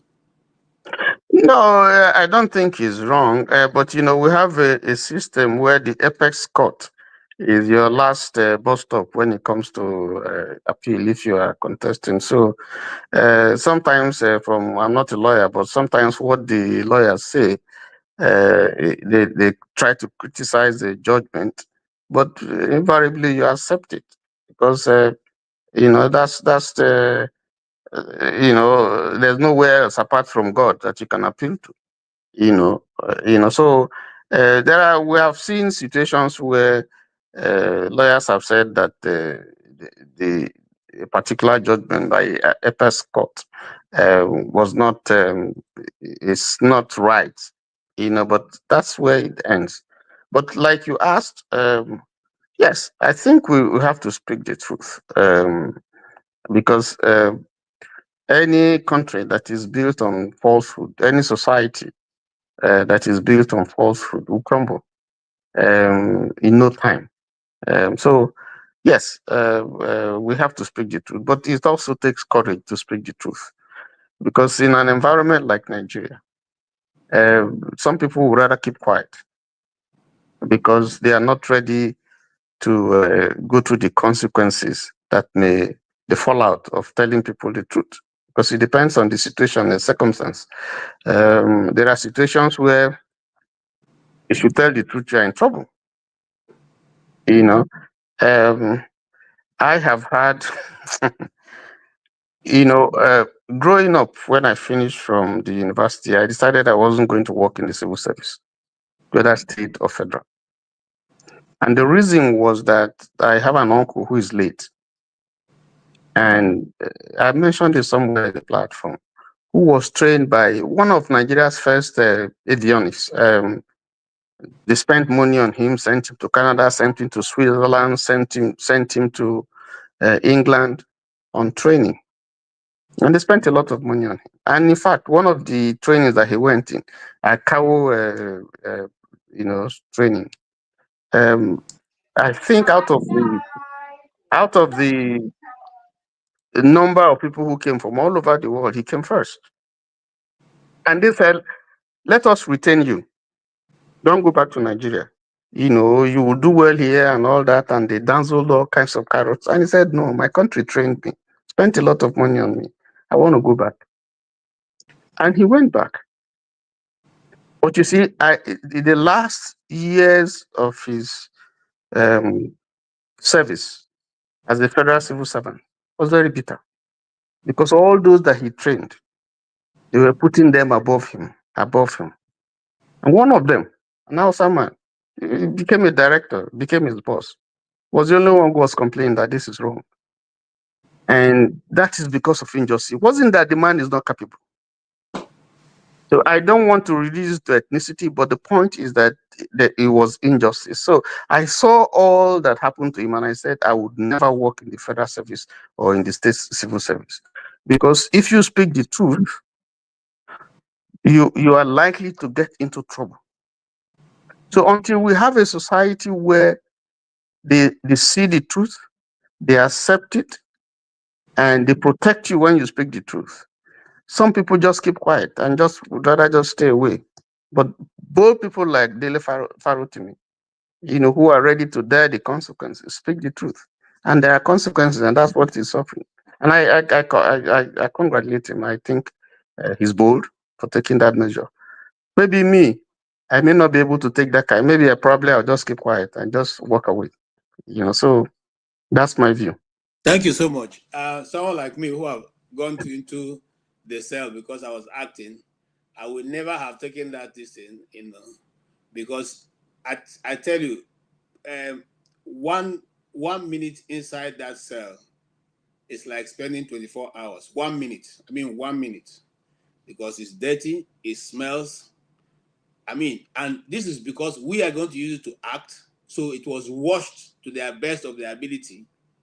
But yet, you're even standing inside with your shoes, you feel that already your whole body is, you know. So, Jonaba, you heard what he said. Oh, I'm coming to you and I want to ask you this question. I want you to put yourself in a position of Afa Babalola.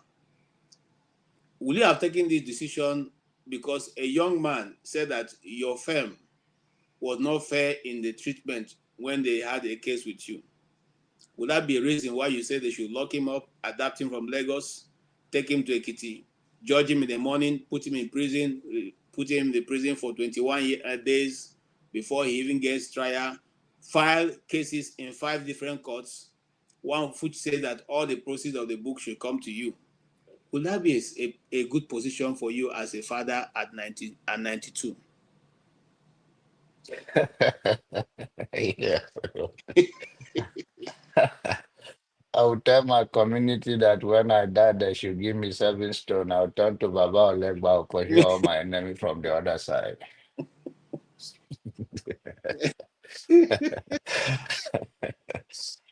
No, you see, coming to what you are saying about the truth or not truth,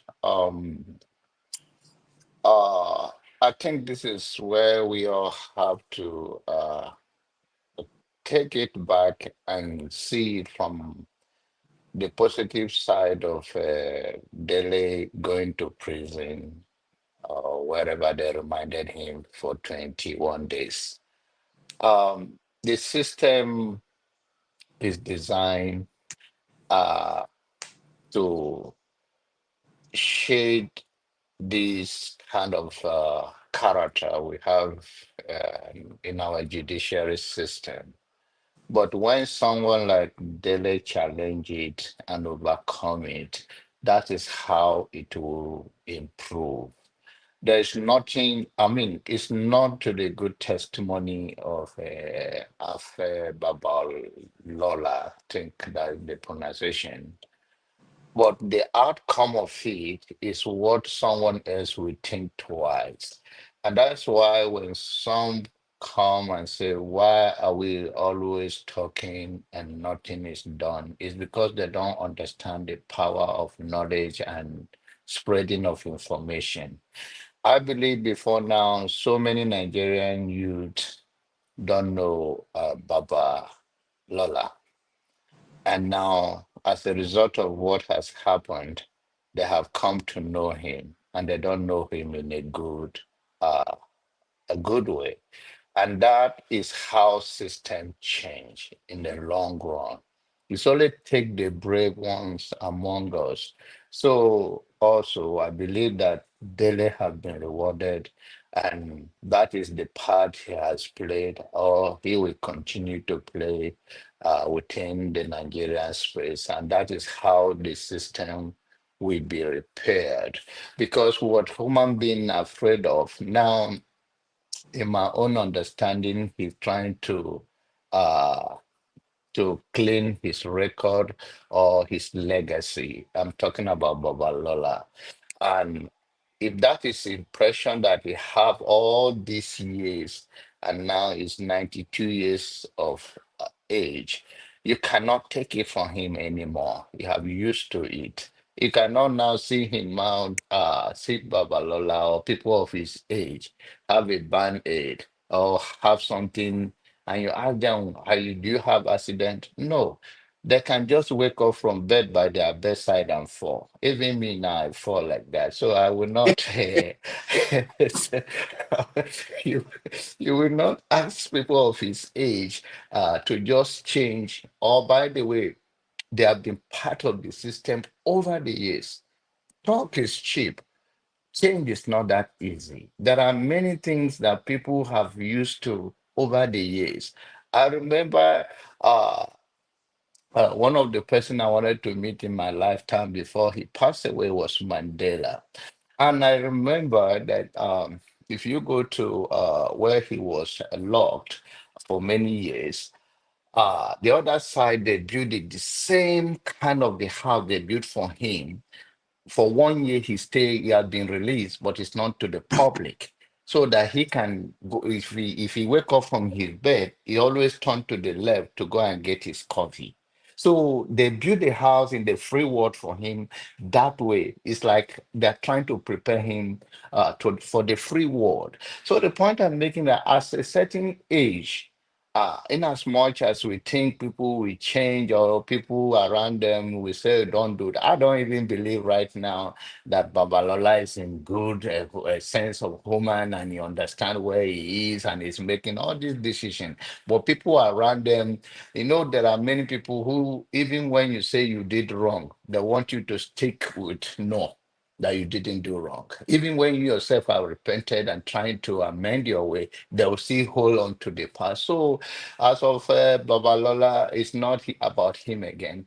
It's about he also be part of the system and everybody that will come after him. We have many of those people out there who are used to it over the years and they are unapologetic. Even those people, we also here, we take side based on the fact that we share a common belief or we share a common things that we see in them and we turn blind eye on the other thing and it's a human nature. But on this issue I believe Dele have been rewarded for whatever he have said. It's not too much about the old man, but it's all about the outcome and so many Nigerians that have been going through that over the years. And I hope from this is a new beginning that people started to work on. And whosoever go to that judiciary or go to the to serve in that capacity, we know that history is watching and history will not judge them kindly if they do that. That's how systems change. Systems do not change because somebody want to change. Systems change because there will be accountability. There will be a consequences. So that is all. A thief will always be a thief, but then when they know the consequences, they take twice or they go for it and face the consequences. There are some of my brother Tony now say, oh, I will not dare to do this because I don't have the mind to go through all of these things. That is how the grace that upon each other is different. We all have different grace, what we speak to, what we don't want to speak to. But in this case, I think Dele have the grace and is taking advantage of it and it's working for him. And then the system will eventually started listening to Nigeria. And let us continue to speak when we see things. It's not regardless of who is involved. Thank you. Thank you so much, Janaba. I appreciate your contribution. And you threw light in so many things. And I will pick up from there. And Madam Gladys, I see you, Exera, Exera. Madam Gladys, I'll come to you. Let me ask he who just coming now. Is it a bit? It's not a bit concerning that the media space in Nigeria have left the likes of Yahya Bello, Akpabio, Rocha Sokorocha, Juzo, Kanu, and many other people who have stolen billions of naira from their, allegedly from their states, to be now concerned about little Dele who just wrote a book that is about less than 100 pages. That is the major issue now the media is concerned. Nobody is looking for how to find out how those other people are doing, what they are doing, okay, what the court doing with their case. They are strolling and wearing white kaftans, almost like angel kaftans, walking the streets of Nigeria, with some police people guarding them everywhere. They are more concerned about Dele, who is trying to draw our attention to what he feels is an injustice in the system. Aren't you concerned? Do you think that what the media should be doing or tackling the issue? Because according to the Nigerian Constitution, the media is the fourth realm of government. In other words, when you leave the third realm, you get the next one is the media. We're supposed to hold people accountable. We're supposed to question the system. We're supposed to interrogate whoever is there and what he's doing with the people's money and reports them to the people. How come our own is to talk about how the big man is buying new cars and and wearing white cloth to come to court? Is that what we should be doing? Thank you so much. The media, they've already sold out themselves. They are not there to report the situations as they are happening. Rather, you see them celebrating parties of big men and women, maybe where the CMDs of banks holding their white parties, and the rest of them. You go there, you see them taking pictures and trying to put that across to the society. The media is the same all over the world, but that of Nigeria is in shambles. They are not actually portraying the truth of what is going on in the country, because most of the so-called top politicians, they have their family members working in such places, so they would rather prefer to protect them than speaking out the truth. So I don't know when it will actually happen. I know that even outside the world, outside Africa too, a lot of things like that, the press have been gagged not to speak the truth. You see where those who want to speak the truth, they remove them from this world. But that of Nigeria is in such a situation that I don't know what is going to happen next. The press is not actually giving the true situational report of what is going on. Rather, they are there hailing the leaders, even when they know that the leaders have gone wrong. Those that actually stole in their various states to enrich themselves and their families. They have fat bank accounts in America, they have in Switzerland, they have in UK, they have all over the whole places. They don't investigate such people. Rather, what they should not concentrate on is what you see the media trying to muscle up their shoulders, trying to behave that they are actually doing the right thing. The situation is in a terrible way. I don't know what is going to happen next. Those that want to speak the fact or speak the truth, they try to buy them off with money. And if you refuse to get what they have given you, the next thing is that they will come for your life. So most of the people, you see them that before you know it, they want to run out of the country to other places where they can stay and operate. It's not that elsewhere the press too, the government try to press down on what the press is trying to do, but the situational report in Nigeria is in a terrible shamble. I don't know what is going to happen. Thank you so much. Thank you, Ma. You see, I like what you said. In this other side where we are now, if the press catches up with you with the truth, most times the people admit that what the press is saying is true. But in our own case, they rather make you the enemy. Okay, you who have reported that which is true is seen as the enemy, and somebody who is from the opposition. You must be supporting the other party that is not in government.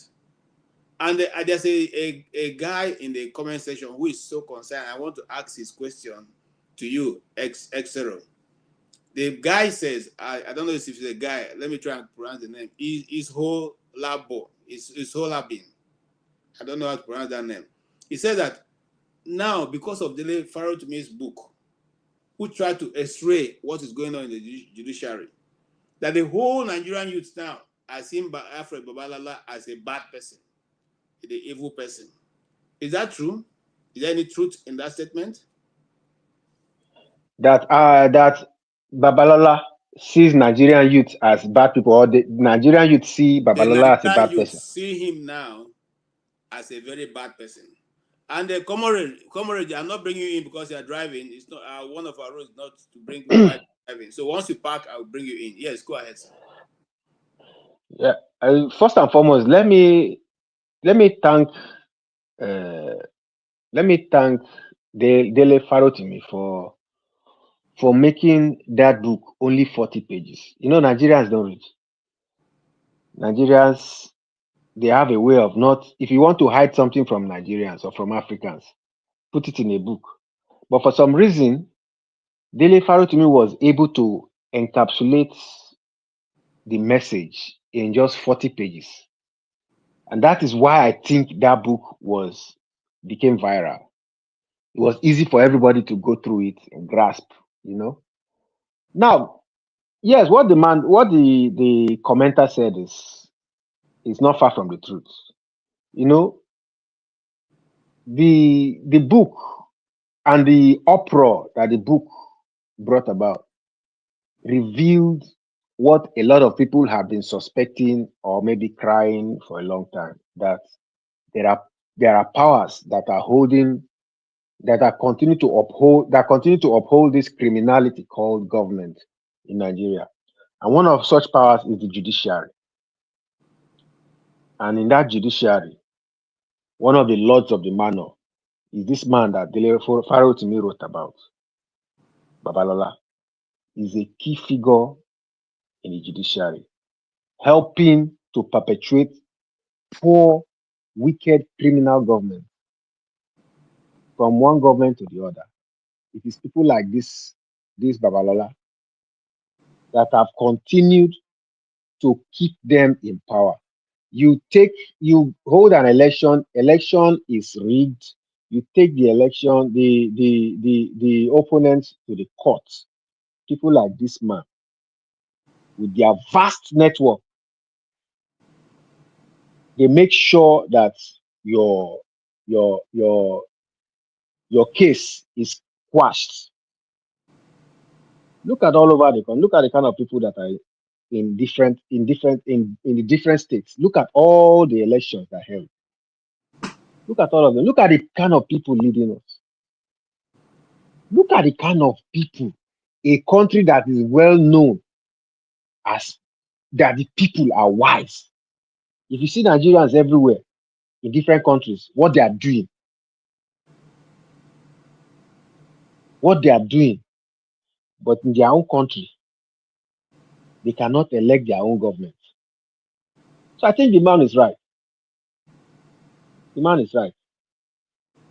The Nigerian youth see Babalola as one of the major problems. If we're not looking in that direction, now everybody is now focusing on that direction. And like Dele Faro to me said, he said those who came out for him were not because of his tribe or his religion. Everybody came out for him because it was unfair what was happening to him. And because everybody came out for him, Nigeria did not happen to him. There are so many Dele Faro to me that are rotting in jail as we speak. So I agree with the man, 100%. All right. Thank you so much for that explanation. Mr. Ike, I'm coming to you. So now, like he said, there are many other Faro to me rotting in jail. One person in question is the Igbo guy who called that there should be more security for their stores or they will get their own security in Lagos. And he's still today in jail. What do you say about that Igbo chief? What's he called? Yes, in the Igbo, in the Lagos, in the Alaba. Is it Alaba or one of those shops in Lagos? Yeah, it's the same. It's the same situation. It's the same situation because we don't even remember that man. Nobody even talks about the man. It's good that you brought it up. Nobody even talks about that man. Okay. Nobody even talks about that man. I even forgot about that man completely. And the man has been there since that election. Yes. Up to this moment, nobody even talks about. Yes. It's good that you brought it up. That man needs to be rescued. We need to start shouting about that man and several others. The only thing they did was to voice out to the powers that be and look at the fate that befell them. That man has family. He has people that are dependent on him.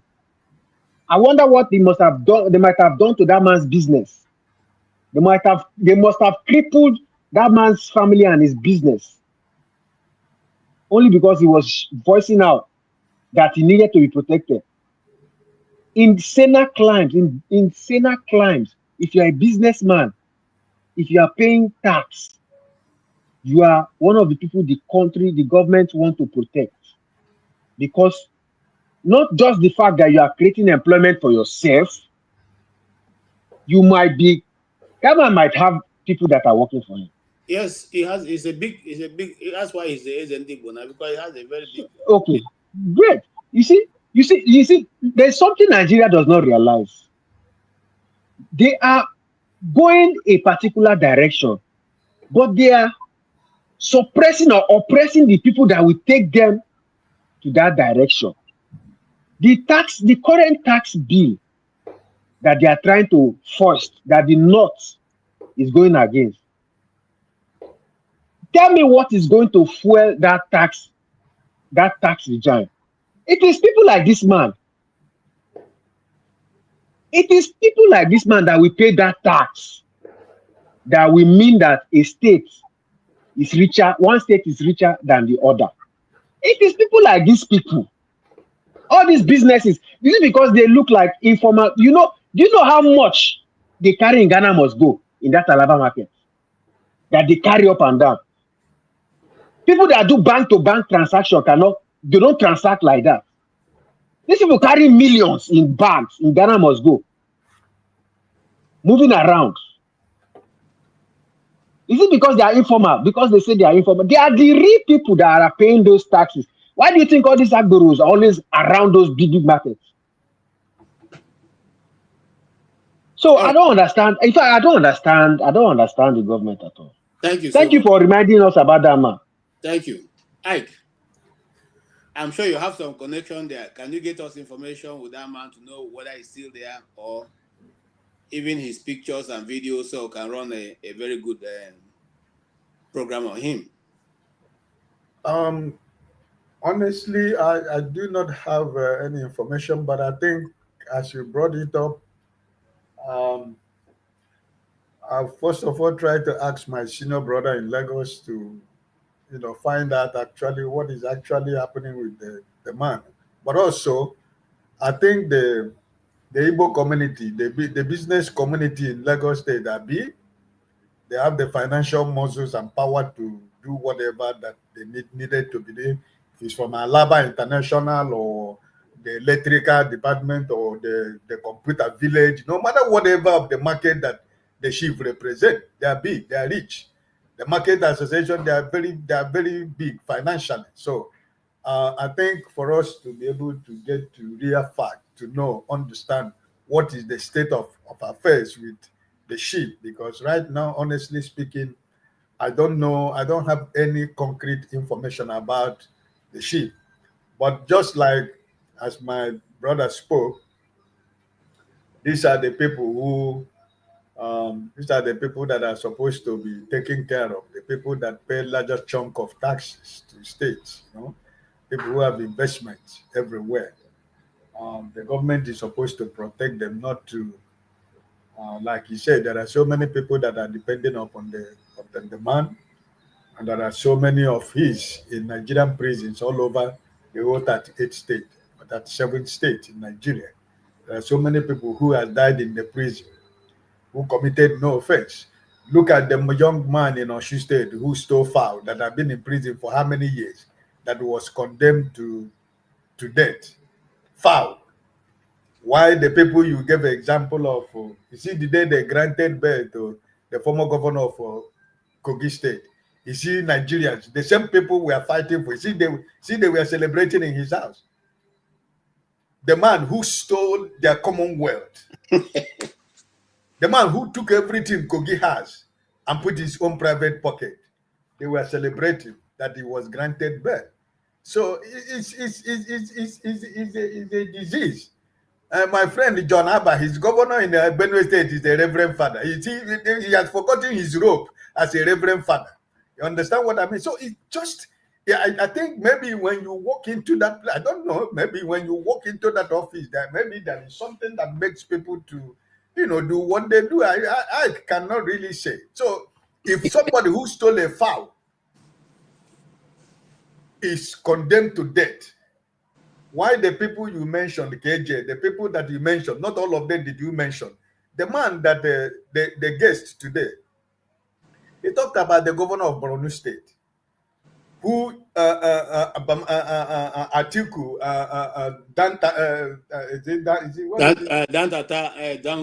Dangote and the rest of them and some other individual private companies contributed almost 17 billion. 17 billion cash to repair the dam.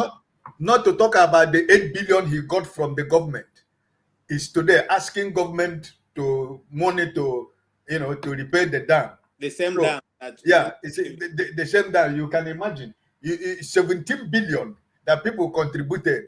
The governor of Borno State is sitting on top of that, preparing for election of 2027. And the 8 billion, nobody's going to ask him how far he has spent. Because as long as I know, nobody was resettled. No new houses were built for the people who lost their homes. No people were compensated for their businesses that was lost. So if these people are the people who were calling excellency when they are passing excellency, we bow down, we clear road for them. And somebody who stole a fowl, a chicken, has been in prison for all these years to the point of condemned to death. If not the governor of Oshu State was able to hear this kind of story. You see, the judge and the lawyers and the people, the Ministry of Justice in Oshu State, everybody that is involved in this case by now, they're supposed to have been arrested and investigation carried out. But somebody stole a chicken. Is somebody you condemn to death. Why politicians that are stealing the Commonwealth are being given chieftaincy title everywhere? So my brother, is sad. So, but on the case of the chief in Lagos State, I will try to reach out to my senior brother in Lagos to find out if he know what actually where the case is now. But for me, honestly, I do not have a. If he didn't mention, you mentioned it earlier, it comes back to my mind. Now you said it again, and I'm beginning to refresh my mind. So maybe by tomorrow I try to reach out to my senior brother in Lagos. Great, thank you so much. Now, there's also a guy. I'm now coming to you, Tony. There's also a guy called Ijele. I know of the Ijele who was, he said a lot of things which I don't agree with. However, because he's acting as a journalist, I, as a journalist, cannot turn my back on him right now. So if anybody has his also information about him, please furnish us with it, and we will do continuously to put it on our program, run a short documentary on that so that people can be aware and pressure can be mounted also for him to be able to be given bail to face whatever charges he has. Since he didn't steal, he was rather saying things about people. Let us run that documentary and know. Mr. Yes, sorry, before I come to you, Tony. Mr. I, can you give us your final thoughts on whatever was discussed today? As we're rounding up now. You are muted. Yeah, my last contribution is for us to keep talking, never to give up. Let's continue to respect one another. I hope you are not leaving, Mr. Ike. I came because of you. You said you wanted us to say something. Yeah, but I don't think worry. When you finish, we'll come to you. Maybe I've forgotten because it's over 3 weeks now, right? Okay, then let's leave it there. Yeah, we leave it there, my brother. No problem. I think that so what I was saying is for us to we might have different opinion in every issue, but at the end of the day, we are all Nigerians. We are all looking for a better way for Nigeria. So I think the issue of Dele Farotomi today has proven to all of us that we don't just come here to waste our time. We are talking and our voices are going far. And I think the pressure from every platform, Nigerian journalists, all the television stations, private and public, that cry everywhere, I think it has helped to make the case of Dele to be where it is. The plan wasn't like this is not what they programmed for, but because the rendition was to keep him and silence him for the rest of we don't know how many years. But I think because of the outcry of people, and it has become a very big problem to the government and the people that are concerned. So I just want to encourage us to keep talking. We will continue to speak and speak the truth. Like John Abba said, if it concerns your brother or your cousin or your friend, let us try to speak the truth, because it's only the truth will always set us free. Because whatever we sow is what we're going to reap. It doesn't matter how long it takes. Like as I said here, I'm going to end by what I said when I was talking. I am the product of every decision that has made in this life. So, and I think every one of us, we are the product of our decisions. So whatever we do, always remember, while you're pointing this finger, remember that the other finger is pointing at you. And I pray that this week, as we prepare to enter into another new year, that the good Lord who has kept us alive from January to today, that he will keep us alive and we all will enter 2025. And every good thing that we want from the Lord, the ones we did not achieve this year, let us not complain, but let us thank God for the life he has given us. If nothing else, we are alive today. There are so many of us who didn't wake up today. But thank God, every one of us is alive today. So there is no blessing that is greater than life. Because if you have life, tomorrow is another good day for the Lord. So I bless every one of us. If you don't see before the new year, I wish each and every one of you the best of the new year. God bless all of you and good night. Amen. Thank you so much. Thank you for that. And Happy New Year too. Mr. Tony, yeah, your comment and then your final thought. Again, greetings, everybody. My final thought actually would not be radically different from what Mr. Ike has said. But looking into 2025, I think that we should now, instead of talking about problems and problems and problems, begin to search critically for solutions.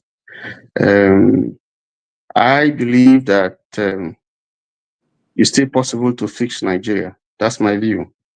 Even though there are divergent views on that.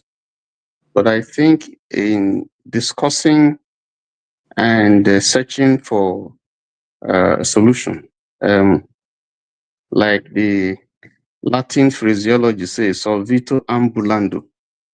As we continue to search for a solution, we're getting close to the answer. Thank you. Thank you so much. Very short and concise. Thank you. Jonaba. Concerning the information you are looking about the guys that you said they locked up, whatever information you gather, bring it up and then let's talk about it and see what can be done. Um, I think the other girl you are talking about, whatever you gather, I think I have an idea of who you are talking about. But it's also is things that our society have to learn that the fact that somebody says something that you don't like, even if it's directly against you, it doesn't mean that you should use your excess influence and all the thing to hold him captive. But because justice starts from each and every one of us. If anything I did to you and you want to revenge, the energy you're going to use to hold me to it, end of the day, you waste so much the energy. Let go can be the easiest way for you. And the fact that you have power today doesn't mean you have it all the time. So I hope our society we begin in 2025, we begin to look into one another eyes with compassion, love, and forgiveness. And that is how justice will prevail. We cannot be looking at each other as a suspect. No, because we disagree, we become an enemy. But hopefully, we look into all of that and see that our voice will resonate more and we speak to the truth that we believe in. Your truth may not, the way you look at it, I may see it from a different angle. And that doesn't mean I'm a bad person or you are a bad person. It's just what life is all about. What you know about something is different from what I know. And if I speak from my own view or perspective, there's nothing wrong. And there's nothing wrong with your own. Let us try to be fair. Even Passat come to fight me the last time, but he saw that he cannot fight me. And it's looking good these days. Hope for 2025. Jesus wept for 2024. He will not weep in 2025. Amen. Thank you so much, Jonava. I like your contribution. God bless you. Yeah, Madam Gladys.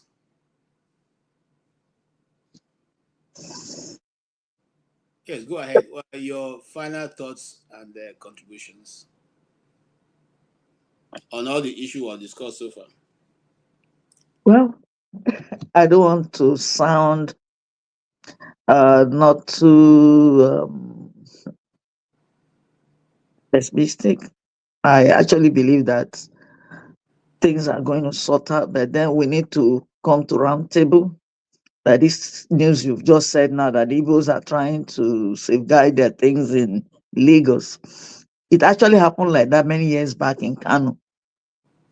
In Kano State, each time you see them, they come down to burn their shops and their houses during the religious crisis in the north, far back in the early 90s and the rest of them. It was really terrible. But before you knew it, the Igbos came together and decided to own their guns to defend themselves because they said many of them were born in Kano, they grew up in Kano. But then a situation where they were told that they were not needed in Kano, that they need to go back to where they came from. And then their shops were looted. It happened so many times. And at times you see that they set their shops on fire. But the late emir of Kano and even some of the leaders in the north were not actually interested in what took place because many of the people, the Igbos, intermarried with the Hausas. They have children from them, and now you're asking these people to go back. I've seen the same thing rearing up its ugly head in Lagos State. The kind of stories I'm hearing that the Igbos should go back to where they are from, that they are the problems in Lagos State. I don't know where they are getting all this information from. That you begin to be afraid of where you belong to.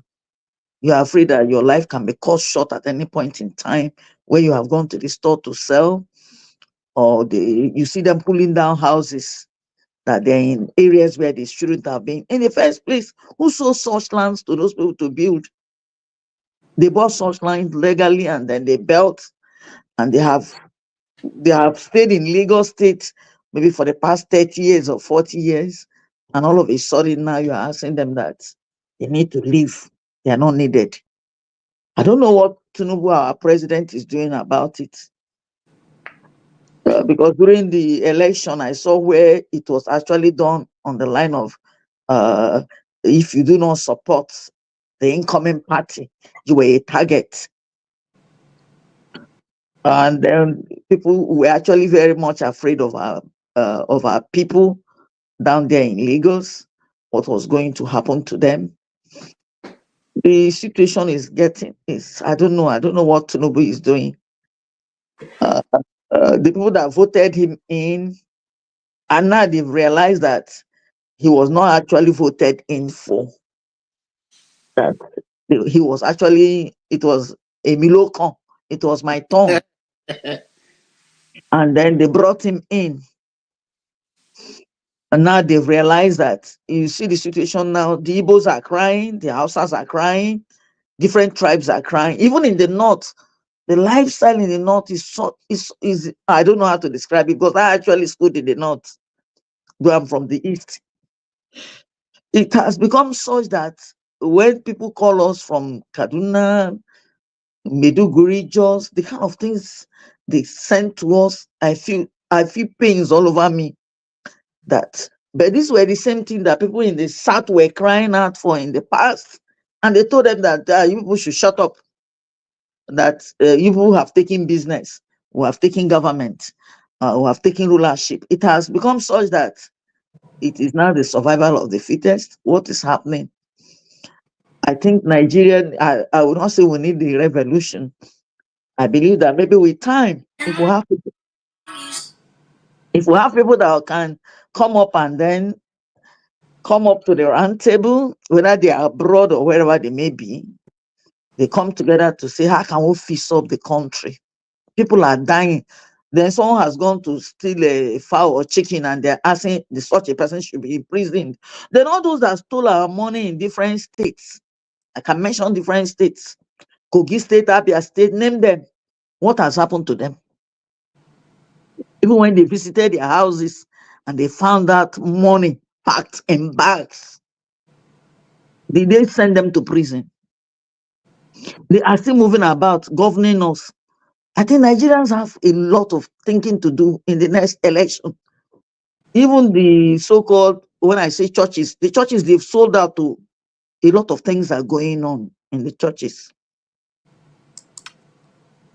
A lot of things, the people that are supposed to speak, they are not speaking anymore. But the church is supposed to be there that stands for the truth.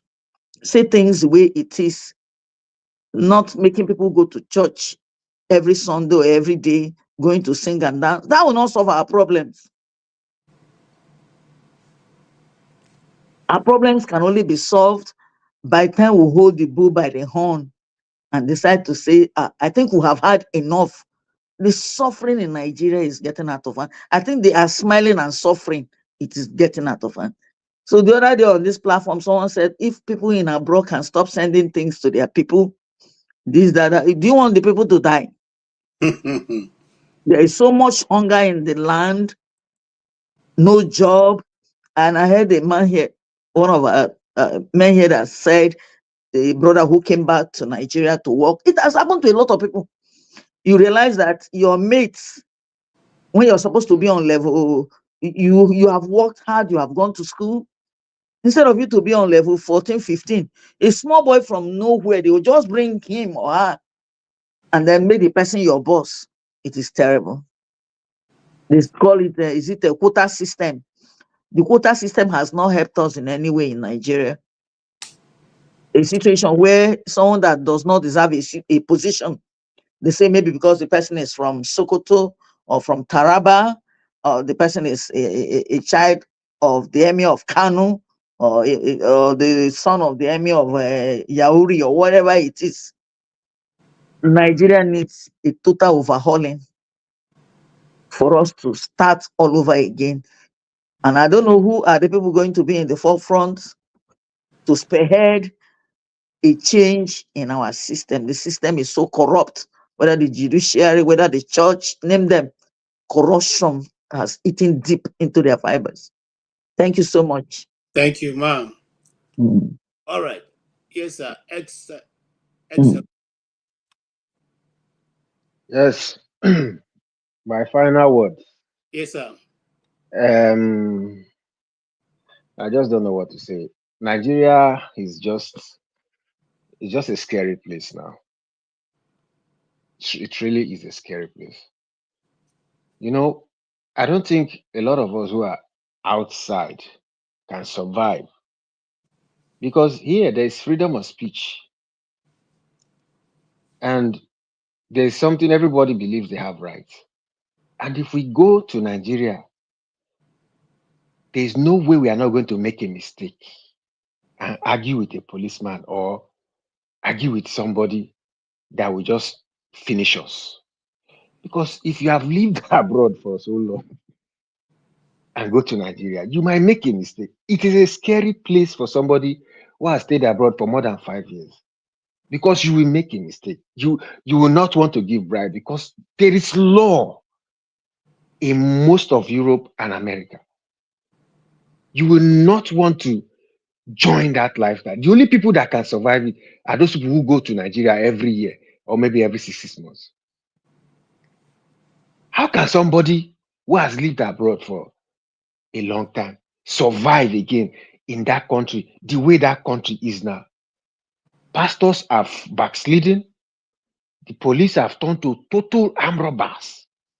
The corrupt police of those years they are now unaliving people. You see the way they exchange people in, I don't know, there's some police stations or some police post where they say that is, if a person goes there, they will exchange him with somebody that has money.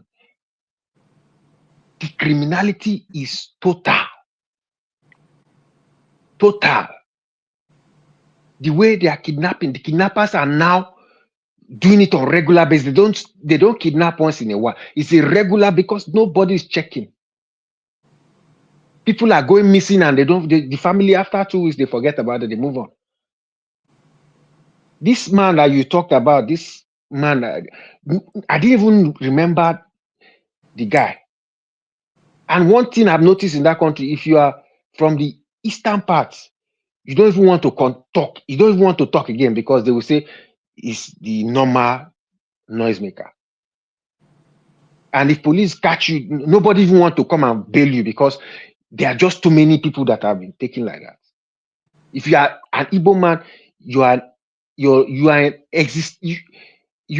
going through existential threats. That's you are what's that word again? You are going through extinction. If you should be very much more careful.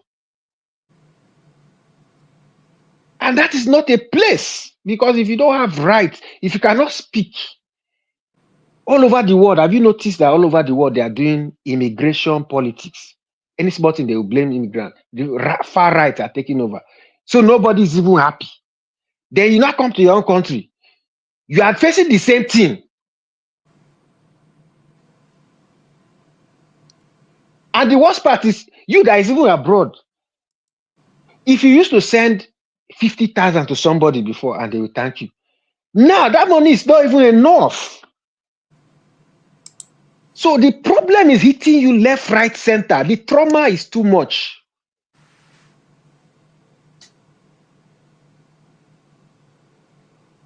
I mean, we should know what we are doing, because there's no longer peace. There's no longer peace anywhere. Not abroad, not in Nigeria. I mean, you know, if things were normal in Nigeria, I wouldn't be abroad, because I would not like somebody to be saying every problem abroad is immigrants. You see the way they are using this to win elections in Europe now. If you can speak bad about immigrants, you will win election quick. That's to show you the hate for immigrants. And then in your country, where you call your country, you are in constant threats. They can unalive you if you talk anyhow, especially Igbo. Go to South Africa, see what they are doing. They are in constant threats. They are unaliving them.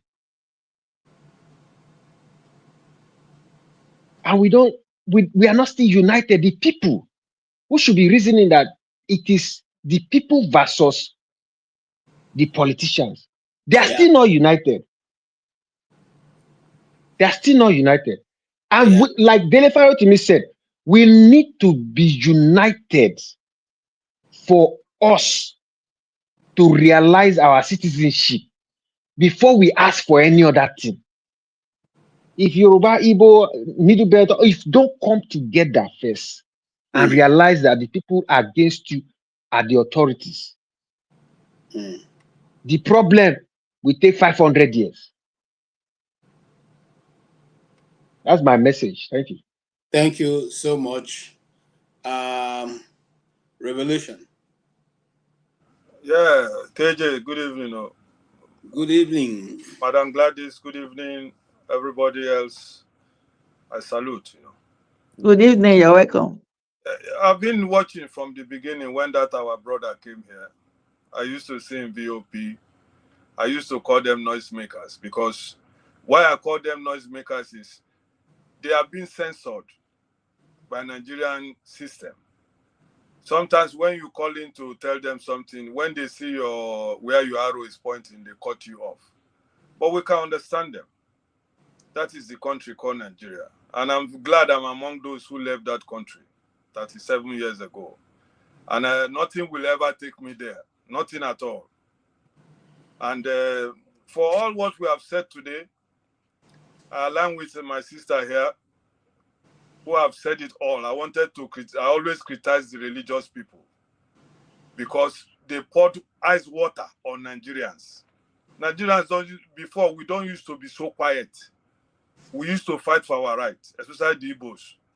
But nowadays, these are religious newcomers, everybody, pastor up and down, they have poured ice water on the Nigerian people, telling us to wait for God time to come. Some people waited till they died. I can count so many people who waited for God. They died. Up to some level, some people were depending on churches to feed them. Grown-up men. At their retiring age, they went into church to get food daily until they disappeared from this planet. So for me, what you people said today, I really enjoyed this from beginning to the end. The time what brought me was when Dele started crying, you know. I couldn't hold back. I was at work. I nearly, in fact, I have to run away from my colleagues to wipe my own tears. He's a man I respect. He said something that really touched my heart. He said, know your enemies. Not Okechukwu, not Dele, not Musa. Know the enemies of Nigeria. Those people who are putting you down. Know them. So that you don't start fighting somebody who have not done anything to you just because you people speak different languages. That's the only thing you have as hatred for that person.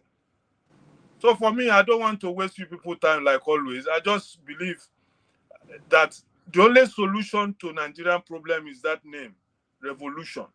Whether we go fist to fist, or one day when we wake up, we say this is enough. Yeah, so okay, so go and we sit at home, we make a general strike. When big man come for your office, they no clean your office. You go come remember, say that clean are they important. When big man come to drive, you know see driver. Now that day you go realize say the driver they important. So let me leave it there and wish everybody happy new year in advance. Thank you so much. I hope we summon courage to take an action, or else it will just be a jamboree of talking. Sunday we start talking, answering the same record all over again. Thank you. Good night. Thank you. KJ, sorry, I want to ask Revolution something before you go, my brother. You live in Denmark or Sweden? I live in Sweden, one of the best countries in the world. And my brother, I am programming for vacation. We shall get in touch later, maybe next week. I give you my contact. I'm trying to see where I'm going to go this year, right? If you want to enjoy Sweden, I don't know whether it's the best time. It's very cold, but why not? If you have your jackets, you enjoy. No, I want to come during the winter. I don't never like, but every time I go to vacation during the winter, I don't enjoy my vacation because I don't like all those jackets. I want to be free. Put on t-shirt like this. Then come in the summertime. It's beautiful in the summer. Yeah. What is summer in Sweden? Sorry. When is summer in Sweden? Summer in Sweden starts from late May to maybe late August. Yeah. Okay. We talk to each other next week. I give you my contact so we can talk privately. Okay. Thank you very much, sir. Yeah, God bless. All right. When you go, please remember to bring me Swedish bread. I beg. All right. All right. Yes. Let's move on. Good night, sir. Good night. Thank you so much. Pastor, yes, your concluding thoughts also. Your comment and then your concluding thoughts. Thank you very much. It's been a good show. Thank you. A lot of us have appreciated our brother, Dele Faratimi, and his courage and the good work. I was here earlier. I made my own contribution, but now I'm back to conclude with the villain himself, the statesman, Babalola, Afe Babalola. I posted some things on the private section of this thing. It may not be necessary because the time is not there, but I wanted you to show that he donated. I'm going to make it short. He donated over 10 million pounds to a university in London. Beautiful. I have one of the pictures I'm showing is that university, King's College in London. Beautiful infrastructure, fantastic development. He just donated that 10 million pounds for a little branch there to facilitate Africans. A good gesture. But then I also posted a video of Ekiti State where they kidnapped Dele Faratimi, the courthouse, the infrastructure, you should see the courtroom where this hearing was held, right? And that shows that we don't have our priorities in order. These guys, if you should see the infrastructure of that courtroom. I don't even think there was a computer in that courthouse. I remember years ago when I go to church, sometime that was all the way back. We'll carry the bench from the school into the. That's what's there. When Oyibo come out, there was this bench that come together with a desk. It's like the pews of a church. That's what that courtroom looked like in Ekiti State. And then I also posted it, but this one, if you have time, I want you to show it on the screen because it's revealed that he was paid. Afe Babalola was paid along with Wole Olanipeku $1.1 billion for just handling stuff, legal cases. KJ, do you have ability to show something on the screen? I have, but it's going to take a while. So if you don't mind. It's very important that our people know. Just in April alone, he was paid millions and millions of naira, hundreds of millions of naira. For what? Yes, it was that story was also broken here in the US. Yeah. The state talked about that. Yes. I want to see the nexus now. Why am I saying that? I see people like John. He comes in, he agrees with us. One is heart. That he tries to find a way to keep watering it down, promoting the villain, who we have to hold accountable. That's why I disagree with most people who've spoken already. I don't want Babalola to get away with what is done. He kidnapped somebody and took him to another state. He has to pay for that. It's not. He did something against the law, and he has to pay for it. We have to hold him accountable for doing that. I've acknowledged his good deeds of philanthropy and all that. That's good, but he's giving away a whole lot less than he's stealing from us. There is nothing he's doing that should warrant the kind of money that he's being paid. If he's that old, how is he able to practice law and get billions of dollars for what? So we talk about the blame and all that, but we have to hold him accountable for what he has done here, which is against the law. Nigerians don't want to hold anybody accountable for anything. He put this man, he secured a warrant criminally. It was a criminal act what he did, the way he secured that warrant to abduct Dele Faratimi from Lagos to Ado-Ekiti. Despite the fact that the criminal defamation law in Ekiti State has been decriminalized. So we're not just gonna say, okay, hey, look, Dele Faratimi is released. That's not all. We want to get to the bottom of it. I believe that Dele Faratimi has also, even though he wept, he says he's going to go after those lawyers who did something illegal, and that's the kind of emphasis and stuff we should be highlighting. And John, I want you to be one of us. Believe me, you look like one of us. You ought to be one of us, but there shouldn't be the duplicitous thing of once his heart, like right now, you couldn't say the left to me is wrong. So you took your time, and I see you breathing, getting up. So I don't want you to do that. I want you to be all the way to the good side. Nobody is gonna. If anybody, you're not in northern states where you don't have freedom of expression. So this one is on you. Nobody's gonna touch you if you say the right thing. We're gonna be there to defend you. I'm here. I'm strapped here in the United States. So I beg you to go all the way because you like coming over here with us. You look like one of us. And you got a name that's like a Christian name. So I don't know what's the problem. Why can't we get along here? Okay, so I will leave it at that. But KJ, that's another thing. What I'm talking right now, we have to now, this is the beginning of the stuff. We have to hold Babalola accountable for his crimes on this.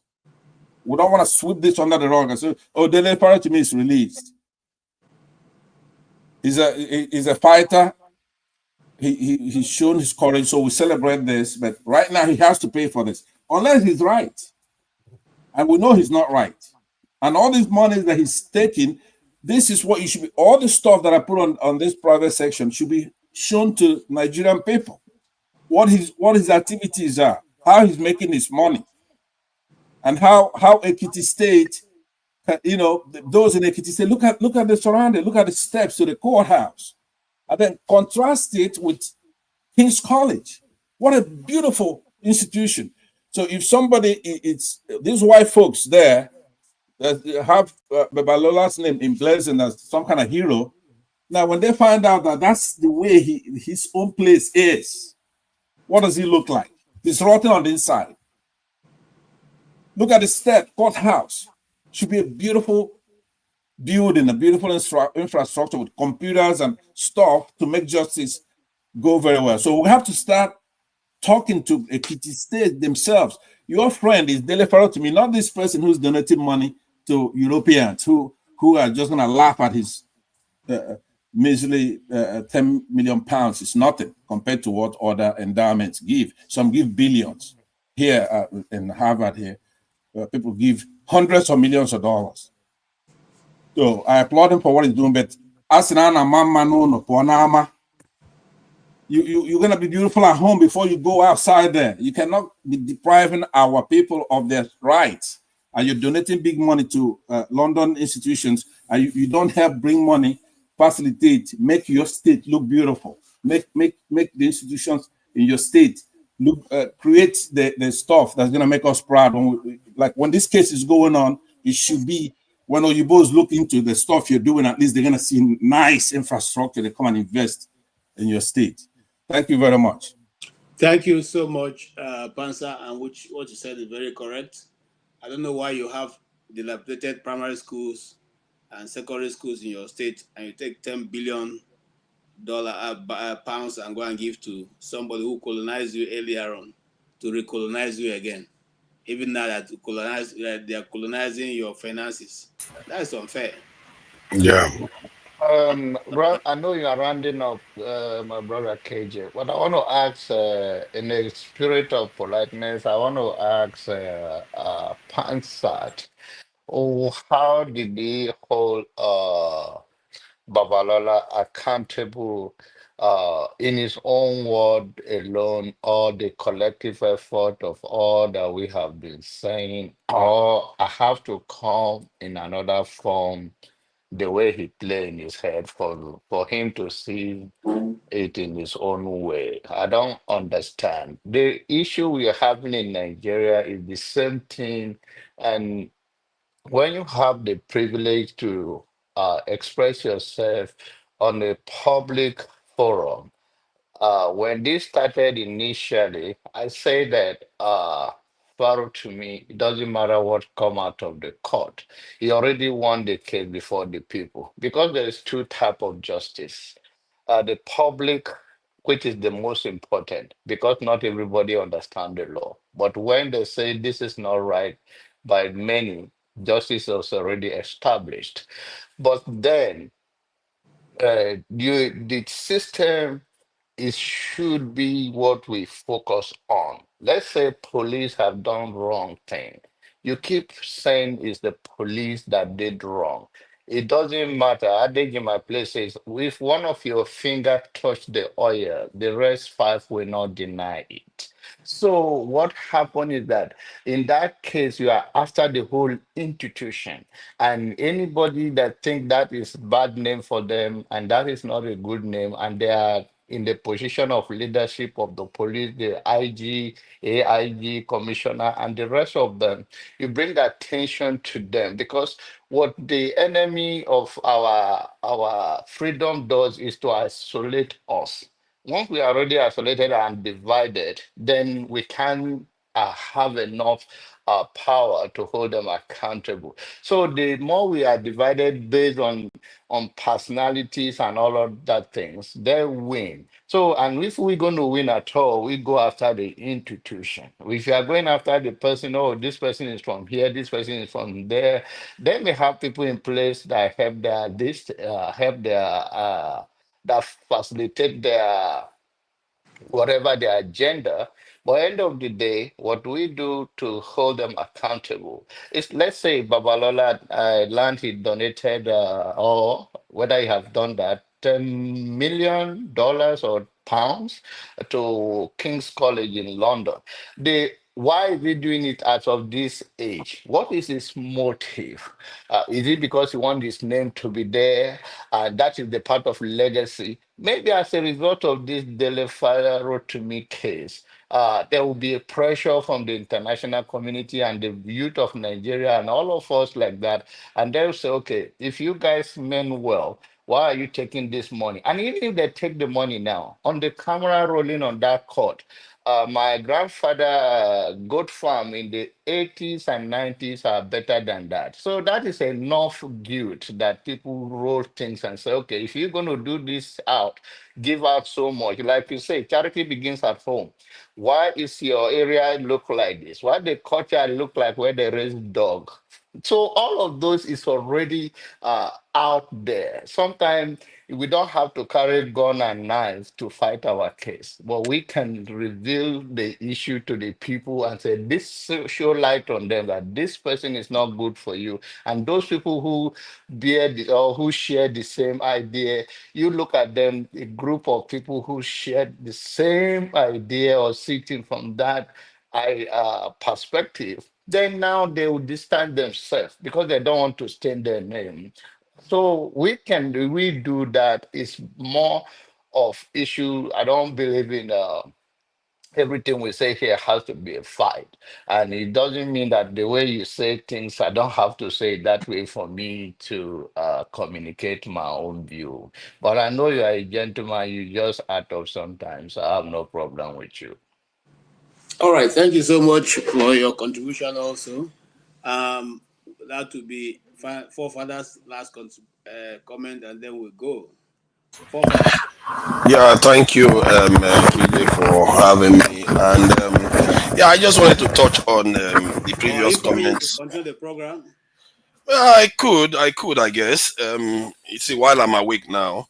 Okay. So for those of you who want to continue, But Forefathers. it doesn't mean you should go yet now. Let me finish before you. No, no, it doesn't. You can finish and continue now. I, I I, want, I I was want you to just going to moderate hold my it for. comments. I was just going to hold it for 1 hour, but we have done 3 hours already, 4 hours now. Yeah. And it True, wasn't my true. intention in the first place, just for 1 hour. So I like to thank all of you who You have. don't have to twist his arm. He's gonna do it. So Yeah. Look at it. Look at that. Look forefathers at like that. moderation. Look at that. Look Once at you're that. done, you go. He takes I want over. to Look at thank that. all of you, and especially Madam Gladys. Thank you so much for always availing us your presence, and your contributions are well valid. And everyone, a single one of you, we appreciate you so much. Dr. Damages is grateful. You are helping to make history, whether we like it or not. Our contributions are ahead. And even if we had doubt, we have seen today that our contributions are ahead because he referred to it many times because of the pressure coming from everywhere. So the Nigerian social media is getting results. I just want to appeal to those who are the traditional media in Nigeria. If you guys refuse to carry the news that are pertinent to Nigerian people, very soon the Nigerian people will zone you out. So the earlier you wake up, the better. The what you call the social media now, or some of you call the unprofessional media, it's not going to connect with that way. Very, very soon the tables will turn and you'll be the one scrambling. So it's better you do the stories that the Nigerian people want to hear and want to know about, mostly to run after politicians who are constantly stealing us dry and making sure the country does not develop. On that faithful note, I want to sign out and hand over totally to Forefather. Thank you very much, all, and have a good night. Thank you, EKJ. That's not fair. I wanted to say something about Sweden. Yeah, it's about Sweden. What this guy was saying. You know that Sweden is actually less equal than Nigeria. Sweden, the inequality in Sweden is higher than that of Nigeria. However, because they have more wealth, they have you don't notice it. The top 1% in Sweden owns 90% of the wealth of the country, and they have one of the highest billionaire per capita of the world. They have so many billionaires, but the rest are not anywhere to be seen. So it tells you that that's why it's important we understand the structure of nations and the reasons why they don't perform. It's not because we have rich, it's not because we are all very poor. If Nigeria was rich, even if the rich is rich at just as rich as the Swedish billionaires, there will be Nigeria would have been more equal than Sweden. If you look at the data that I'm looking at here, in terms of income, Nigerian top 1% earn as much as the bottom 44%, while in Sweden it's 50 something percent. The top 1% earn about 50 something percent of the bottom pool. So it's just the societies you have to understand. That's why the guest that came today, the strategic stuff he was talking about, that he did strategic studies. This is how you understand the bigger scale of things, how things really work together. You know, like when some people say Nigerian state is too big, let's sack more civil servants. No, Nigerian state is too small compared to the UK. The UK NHS is 2 point something million, while the total federal workers in Nigeria is 750,000. All those things is something that we need to be studying more of, so that we understand the nature of societies and know where our true problem is. It's not because we have rich in Nigeria, it's because Nigeria is poor. The entire country is poor. Our entire national budget is 28 billion US dollars. Our entire national budget this year is $28 billion. The UK, do you know how much UK spends every year? 1.5 trillion. And they are spending it in a country of 66 million people. And I don't know about you, the street is not made of gold. With all that money, still not made of gold. Can we challenge you on that? You can challenge me. You can challenge me because it's not really important, obviously. So I'm going to spend very little time on it. It's very important. By the way, John, I acknowledge the spirit in which you responded to me, and I hope we begin this year with that. Your last submission was in order. That's what it should be. But forefathers, if I give you $1, okay, $1, right, and say you keep it all, so you're keeping 100%. If I gave Tony 1,000 naira, but I retrieve from him 500 naira for tax, right? So now 50%. I gave you 100%, and I gave him 50%. So that's like 500 though that he kept. It's a whole lot more. You're mixing percentage with actual numbers. The standard of living of Sweden, perhaps, is the highest in the world. First of all, you picked the wrong country. It's a socialist country with high standard of living. That is what you call a socialist country, where the rich is way richer. That's an extremely capitalist country. That's not how a socialist country is. Socialist country should be more equal. But Sweden is more capitalist than even Nigeria. What you're saying doesn't make any sense, and it doesn't jive. What is it? You want me to share it? Okay, I can share the information so you can see it for yourself. It's not me that's making it up. You know, I don't like to make things up for myself. Let me see. Let me just see if I can share it so you understand what I mean. I like to show evidence. There's nothing you could show that's going to compare Nigeria to Sweden, period. I mean, it doesn't make any sense. It will help us get closer to the truth of things. Then, let's go. All right. The richest 10% of Swedes, these 10 Lego figures to the right, own 74% of Sweden's wealth, while the 90% own only 26% of the wealth.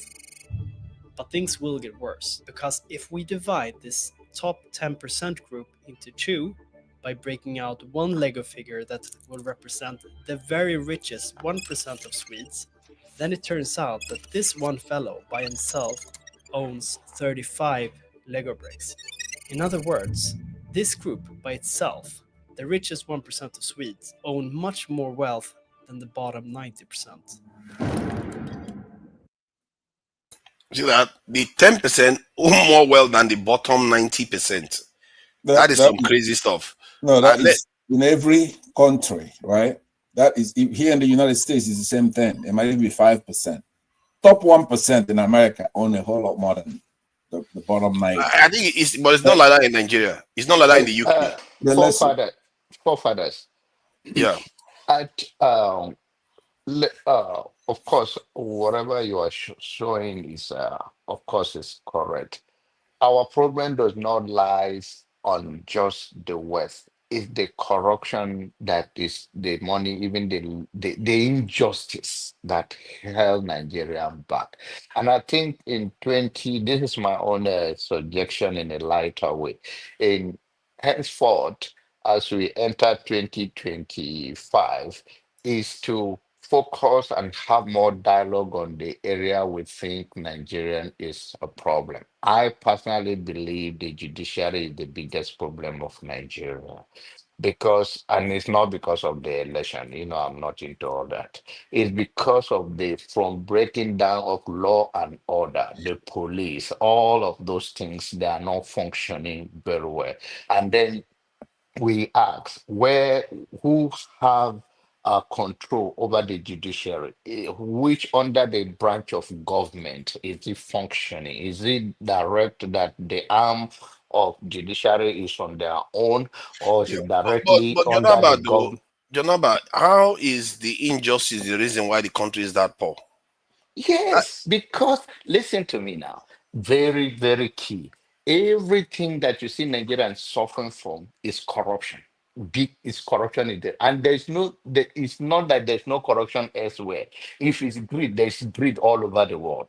Even the other countries are more greed. But the center could not hold because people get away with it. So like now, if the system that you want to serve, you are now talking about the number of the civil servant in the nation, that we don't even have more than people think we have, so much that we should even sack. Are you sacking instead of creating more jobs? Why are you sacking your citizens? From what do you Exactly. want them to do? And you end of the day, you're going to come, people will be involved in crime because they want to survive by all means. That will increase crime in the community. So who does that? Look at people in their 55, because they start work early and they have opportunity. Age of 55, maybe they started 20. 55, they already say they should retire. It's a compulsory 35 years of retirement. All of those things, it make no sense. And then even the system of retirement, you make retired and you never have, some people will line up in Abuja or elsewhere and die. Why? Mm. So the whole thing that we are talking about is not Nigeria is poor or rich. There are many countries Nigeria do better than, that are still in a good order. Yeah. I don't think Nigeria even asks for more. It's just to create enablement environment where citizens can strive, safety and infrastructure in place that people can come and trade, even individual. I believe that if that is in place and security is addressed and infrastructure is in place, like electricity, good road, and Mm. insecurity will be in order, because if it's in order, meaning that the country is in the right track, it will attract. We don't even want even the oil, the crude oil selling and all of that. The citizen can consume it and buy, and there will be recycling of money in the country. We do not even need to export crude oil to become a rich nation because we have the population that will consume it and pay into the system, by the way. So Yeah. the issue is that we are suffering from a corruption in a death way, and until we find out where the police is under what police, is it under the arm of government, is it directly with the president? Then we talk about dividing of the branches of government, so we know who to hold accountable or who where to direct the anger to. And then you see that when you started exposing them and they know that their children is in danger. Remember, when Buhari become a president the second time, I'm telling you, go and find out. People start leaving the country on their own because they thought he was bringing the discipline in those days. Then Mm. this your vice president that wear cap like devil now started created what is called whistleblower.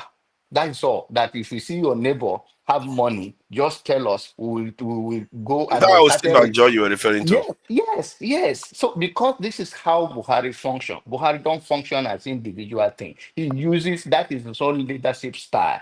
But this guy was not aggressive, and it was given to him by the current president because that is their own party arrangement and all of that. So this is, if the point I'm making is that the country already, the citizens that know they were doing bad, they were running from the country. I remember the the superintendent of custom run to, people were running up and down. So Imagine. people ask anybody. They started seeking asylum without anything because they know that there is a new sheriff in town and they will be held accountable. But eventually they become the corrupt themselves. And that is the point I'm making, is that once that is in order, trust me, Nigeria will straight up. You know, some people say I have a after he question became for ill, you. something changed. After Buhari became ill, something changed. Go ahead, Tony. Yes, with respect to the comparison you were trying to make between Nigeria and Sweden, what's the population of Sweden? Very small. I think 5, 10 million. maybe the population of Ajegule or something. I 10 don't million. know. 10 10 million. million. Okay. 10 See, million, 10 million, 10.5 million. So how are you comparing 10.5 million to over look at 200? that. Look at that. You see, this kind of stuff is, what does that mean? It's still money. No, Money is money. How you manage it? no, because wealth is pro-rated on the basis of population. Wealth is distributed when you measure, where one of the indices of measuring a country's wealth or how it's doing is per capita income. So if you are talking about 100, if you are talking about 200 plus people, and then you are comparing them with 10.4 million, the equities are not the same. No, I agree with that. However, the point is that it's still 10 million people that are generating that wealth. That is, we have 200 million. Why are we not generating even more wealth?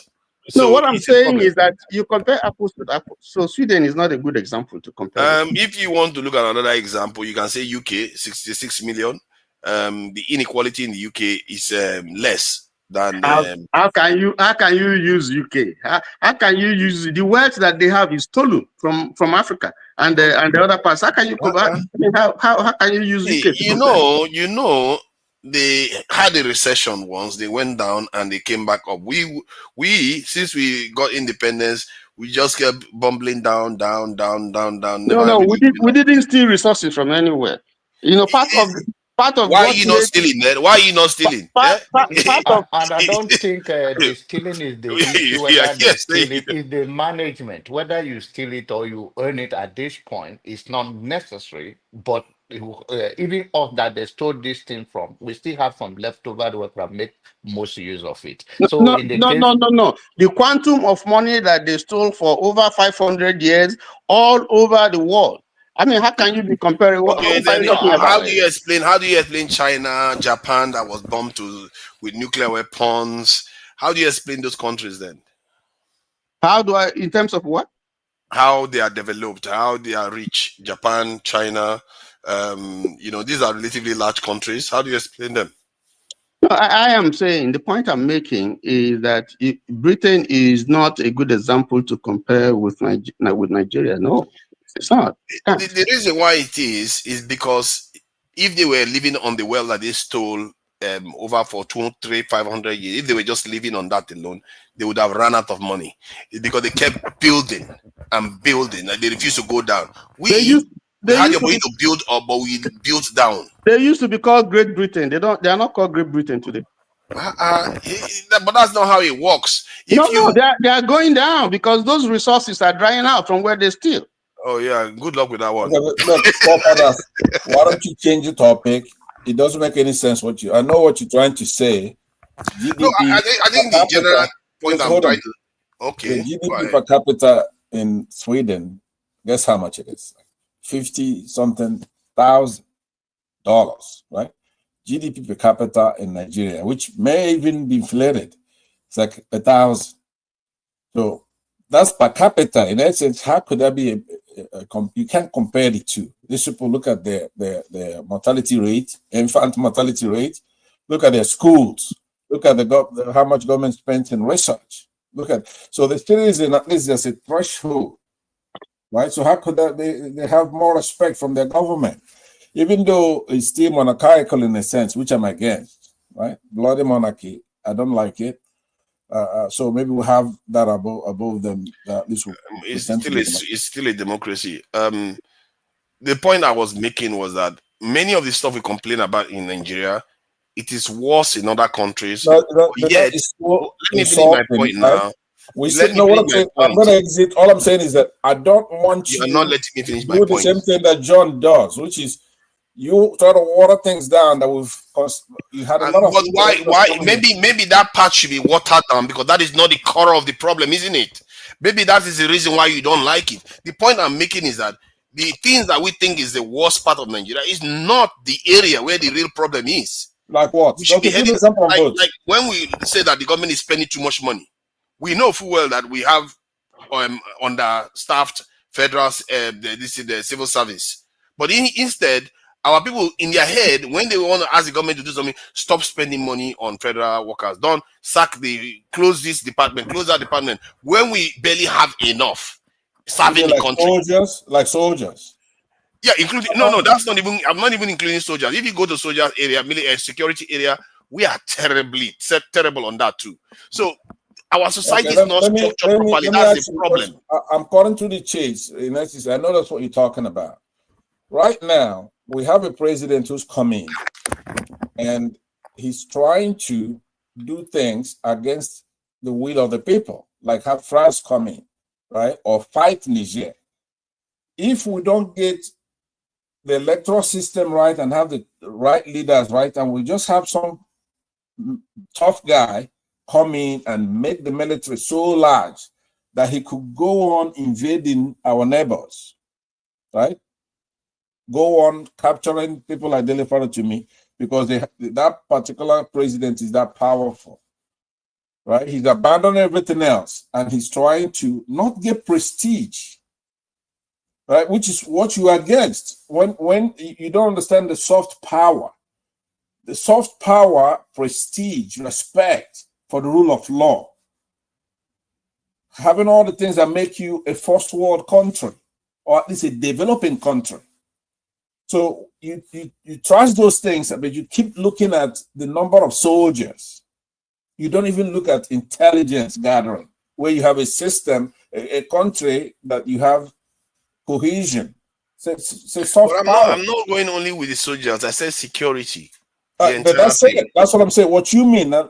We don't have all day in essence. You want me to end so somebody else could talk. So why don't you just go to the beef of it? Don't use euphemism, right? What you're talking about by security is number of soldiers. Not only. Okay, but 99%. Not even. 98%. No. I'm trying to, what I'm saying is, when you I think it's around like 70% because the police is there, the security services are there, the secret service, customs, all those things have to be there. You have to keep a nation secure like a home. Pardon? Why isn't it better? We have food security, we have cohesion, we have peace in the country, promotion of peace, law and order. Have our borders secure. We have enough to do those things right now. And then promote education. As far as security, we go into high tech. Why reinvent the wheel? We don't, it's like people that talk about electricity and all that, and they keep thinking of what Igbo did a century or two ago, right? They're still thinking that way. They are in combat with what the infrastructure they have now. We could go solar with that desert there, right? Sahara Desert. We'll go solar completely underground. We don't have to have all these things like they did. We could leapfrog them and do what they cannot do because they have oil companies who don't want their policies. But how do we get from here to there? That is the problem. You see, the vision that we have, what it is showing you, what you are saying now is showing clearly that we are not in control of what we want to do. If we are in control of what we want to do, all these things, you will see the kind of development you're going to be seeing in Nigeria. Because Nigeria is so easy to build. But everything is so under-resourced, under-developed, that if you want to build, my God, There is so much that Nigerians will be working for the next 30 years. They've not even finished building. And look at China. That's how China is now. The moment China got itself in the 60s, they've not looked back till now. They've just been building. For how many decades? They've just been growing. And they've still not stopped growing. Because there's so much to do. But we've not even gotten ourselves Tony, out of the excuse mess we are me. in, so we'll get to that position. Yeah, 1 second, and then we'll hear from Tony and Madam Onyabo, right? Look, forefathers, I don't know how to put it. The passion is in order. What's holding us down? First, you have to see what do we have in common with every other African country or every other African group of people, no matter where they're in Haiti, or in Haiti, Brazil, no matter we have Africans, right? So once you do the study and say, okay, we have this in common, therefore we have internal and external enemies.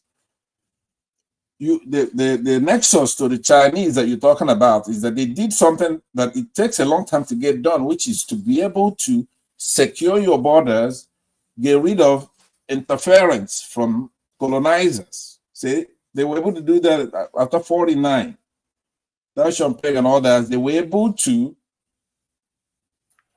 I think in 1955 they tested their first nuke, or 50, or is it 65 or 55? Yeah, but originally they're able to at least have their borders to where they gave Britain a date shot and say, take down that lumberjack or whatever the hell they call their flags. Take it down on this day in Hong Kong. Take it down on this day in Macau. Take it down on this day in anywhere, Hong Kong, Taiwan, all that. And they took them on that day. They lowered that flag and got the hell out of that place, which is what we have to do that first in our countries. Nigeria is the easiest place to develop. We have the natural but do you think that Nigerians are ready? We need to allow Madam to speak. Go ahead. Madam, this is a special session. Please, I'm really enjoying you. Yeah, women are allowed to speak anytime. While I'm hosting, women are allowed to speak anytime. And you can, whenever Pansad is talking, just feel free to interrupt him, especially him. Very important. All right. So, yeah, the discussion about development. How do we get from here to a point where, because it's not going to be easy. The Chinese, they were threatening to nuke China. They were trying to throw nuclear weapons on them. Like when they were trying to free themselves from all these things. How do you think Nigerians are ready for that kind of wahala? Are we ready? They are ready. They are ready. I think the point you are not saying is the corruption. Don't you know that even the little road we are having now, there is a location every year. I don't have a budget. Even the budget has low, as you say, that the like coming 2025 budget. Where is that money? You will see little or no impact in the whole country, whatever is, whether it's towards education, towards the military, or towards the road construction. It will not have any impact because the people take it and there's no consequences for it. So in order to have a meaningful infrastructure or anything, food security or otherwise, there must be a level of reduction of corruption by holding the people accountable. Not that this one that, oh, you are sin free. EFCC and all of that. It's okay to have all those this thing, but they're not working. They're working for themselves. Where was there? Where this money that this guy, the former CBN governor, was building all those estates in Lagos, I mean in Abuja. Where? Because there is no even system. You can go to register a business outside Nigeria today and bring it as a foreign company. Nigerian will be glad to give them that business, even though you are a black guy behind it. But because they do not appreciate their own, and they always try to find a fraudulent way to get their things done. So to me, it's not that difficult. Even the little step that we can do and transform Nigeria better than any country in the world. But as far as there is no sense of accountability and no consequences for action, that people, you even the one you allocate and nobody go out, where did they go? They go to court, right? They go to court. Yeah. Okay, and what happened? Look at Yahaya Bello. I believe that all Nigerian politicians and all of them are corrupt. So it shouldn't be only Yahaya Bello. But let's use Yahaya Bello as an example. What happened when he went to court the other day? He was a free man, walking around, laughing with the people. People person that run that they have evidence against him from Kogi State. So these are the reasons why we cannot move forward until those things are changed. Even the little money that they are allocating to local government and all of that. Even now they say the local government have autonomy of their own. End of the day, governor has to still take that money from them. If not, they'll make sure they don't win the next election. So are the same Thank you. little things. Forefathers, I Yeah. just want to say something. If you look at sub-Saharan Africa, or if you like West Africa, you would see that there appears to be a silent revolution that is going on there. First of all, we saw the example of well, first Burkina Faso, but lately, let me take Niger. The thinking was that it may be difficult to if the military came to remove a civilian government that they think, a democratically elected government that is not doing well, the people see as not performing. With the presence of France and the United States, Bazoum, it will be difficult to take Bazoum out. But we're beginning to see now gradually that there is a build-up of countries that are beginning to say, no, first of all, we have to deal with foreign interference, mobilize their people, and then we begin to deal with our internal problems. As we speak now, Chad has joined these three groups, Burkina Faso, Niger, and Mali, and they have given signals to France, that they want to review their relationship, military and economic, with France. And I also see that Ivory Coast, which used to be the bastion, Ufebwanyi, used to be like a son to France. Now, Ivory Coast is gradually also shifting its loyalty in terms of its relationship with France. And then lately, I hear Ghana is also about taking that kind of decision. The only English-speaking country. Benin, currently, as we speak, has some problems with Niger over its relationship with France because there's this argument that Benin has a French troops stationed there, but saying no. But then I say no, that they're only there to train military. The long and short of what I'm saying is that these forces are beginning to gather, and Nigeria is surrounded by essentially French-speaking countries who are, deciding that they don't see any merit in joining ECOWAS, and so there's a breakaway. And my reading and understanding is that if these forces that are gathering continue, somehow it's going to impact on Nigeria, especially when Nigeria is tilting towards France and all these other countries who are neighbors helping us to fight, that we have shared long relationship with. Because the enemy, a friend of my enemy is my enemy. So if we take that perception for real, then I think that Nigeria has something to fear. Nigeria should be cautious the way it's going. But I also think that that's the direction that Sub-Saharan Africa is going now, trying to say, listen, French, stay away, particularly the French-speaking countries. We can deal with our problems ourselves. We can, and they have been doing that. But I also want to take an example, go outside Sub-Saharan Africa, West Africa. I want to take Namibia, for example, small country. Not the independence, not quite as long as that of Nigeria.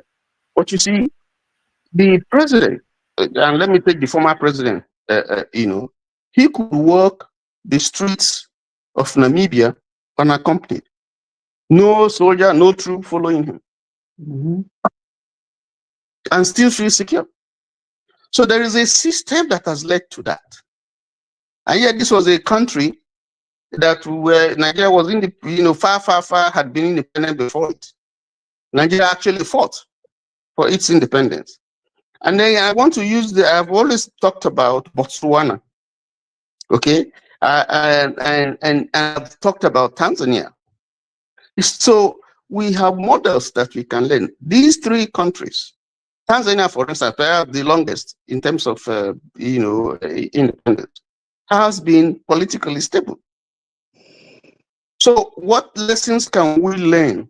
You can say these are small countries, perhaps not as diverse as Nigeria, but the concept of nation building is what I'm looking at now. What is it that has kept them going? What is it that has kept them? But you see, you've just gotten back to a point that I've been making. You said they have been stable, they've been going on, and yet check their GDP per capita, it's nowhere near any of the developed nations, not even close. That tells you that something else is going on with all the black nations. It's not all the stuff we keep complaining about. The core of it is not that we are not making money, and somebody is preventing us from making money, and we have to stop that. We can't be in a world where other people are making money and our people are just starving. We go and sign trade deals, and the trade deal is against us. We allow them to come and take raw materials from our country. We don't produce anything. This type of way of life, we have to stop it, because all the nations, even when they don't have war, they are stable. Ghana have now had a civil war, but they are still poor. By world standard, they are still very poor. And if the only thing they all have in common is that they are black, they have weak nations, that anybody can go in there and take over. This is why when they want to make documentary, it's always in Africa, because our leaders there, it's like they are city landlord.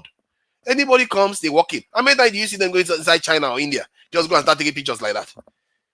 Because we are so free. Anybody can come, take whatever they like, they go. Even what's his name, Biden came to Africa recently, and his own ambition was that he wants to build a train line through Angola and one other country in that region to take raw materials out. We are saying we want to start doing value-added manufacturing, and they are doubling down to come and take more raw materials from us. How can we survive like this?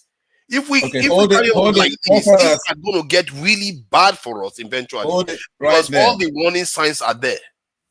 Four patterns. Just hold it there, because there's a disjoint between us getting good leaders, having an election where the people pick who is their leader, and everything else that you're talking about. There's a nexus. But they've been picking in Ghana, they've been picking in Tanzania, they've been picking in all these places. Just hear me out first with a good ear. Okay. Watch your ear and hear this, because it's important. You keep making the point that everybody agrees with, that we need security, we need all that stuff. But there's a leader you're going to have in the country.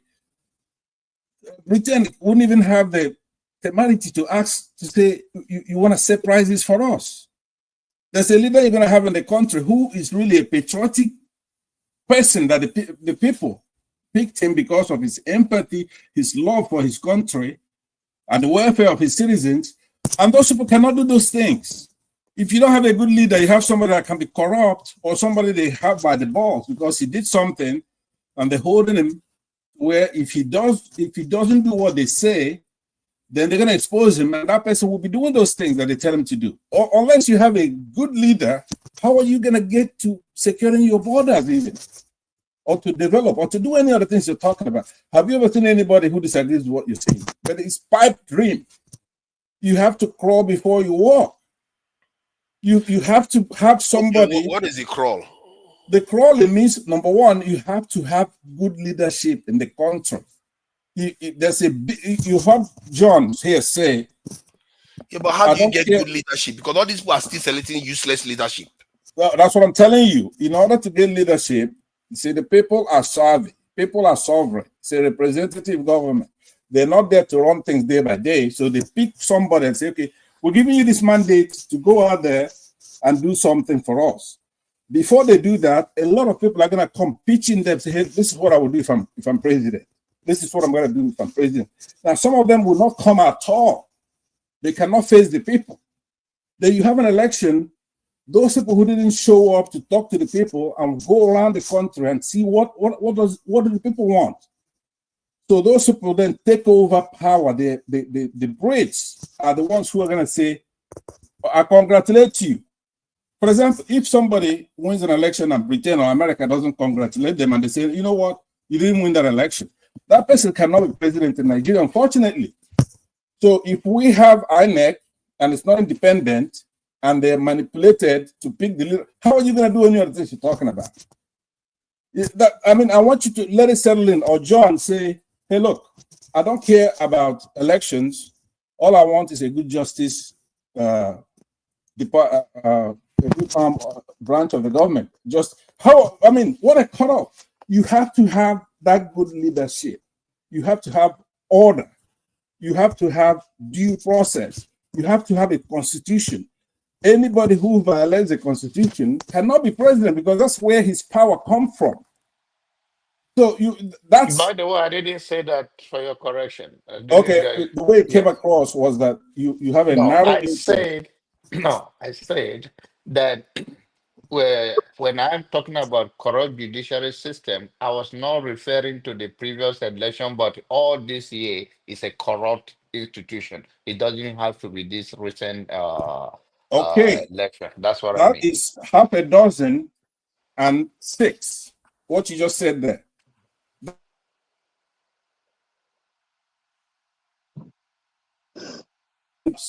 Important thing. You're freezing. Okay, can you hear me now? Now we can hear you. Try to finish so that the syndicats can say something. He hasn't said anything. It's not the number of times somebody speaks. Like me, I come in and I go and I let others talk. Right. But the point is that I go back to what somebody said. I'm going back to what John said, which his clarification. If you're a true-blooded Nigerian, and Nigerians went to the polls and they made a selection for president, no matter who it is they chose, you cannot turn off those beavers and then you'll be talking about something else. We have to have good look, forefathers. If we didn't let Buhari come in 2015, right, we won't be where we are today. That election in 2015, Good luck was not good either. Pardon?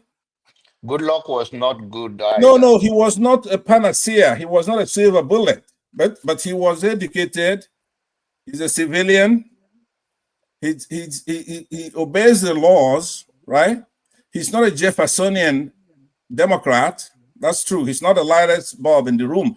But there's no comparison between him and Buhari now. You go and look at plot a graph, X and Y. Since 1999, our election have been like this, from the worst to the worst. And by the way, I know you always channel it towards Peter Obi election, no election. I don't have. No, but that's why I deliberately. The issue, I know you want to bring that topic because you always it's an important topic. But So Peter maybe Obi, even if he win, it's more of the same. It's not okay. Hold on. It's not. Let me.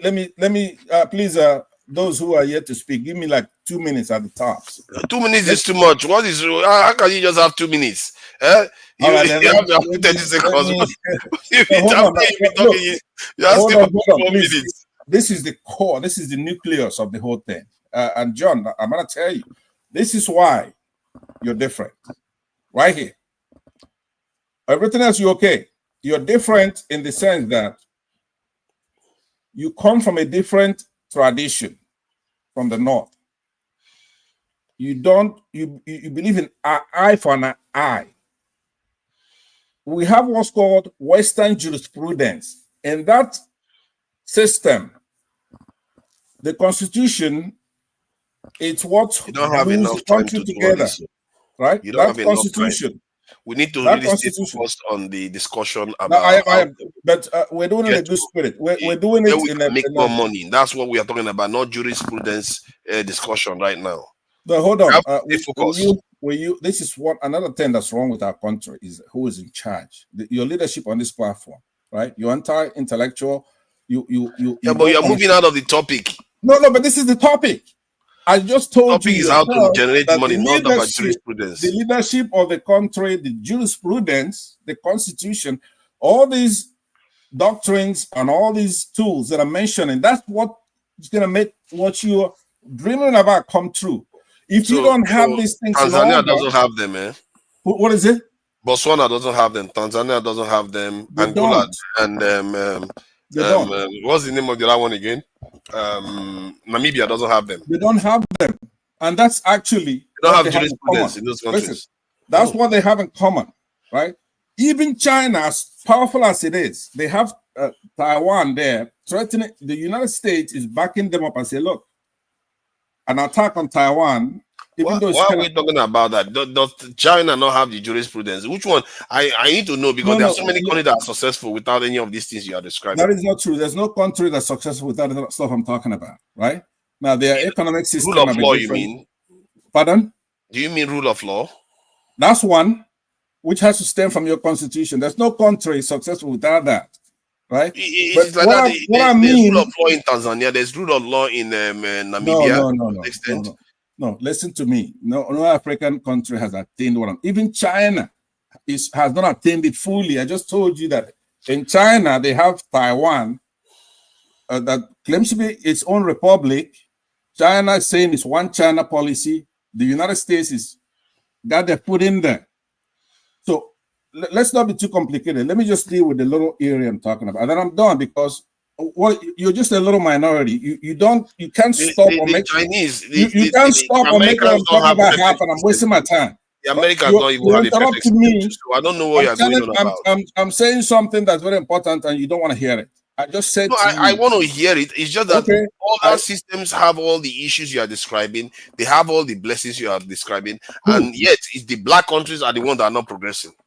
Who doesn't have? Who has what I'm talking about? What are you talking about? There are other countries that have it, that are doing well. There are countries that have it in Africa that are not that corrupt in Africa, actually, especially the black ones. But yet they still don't make a lot of money. Like Ghana now is not as corrupt. Even in Ghana, the president was a former president that came to power. Even this current president was a president before. Right. Yeah, he came back again.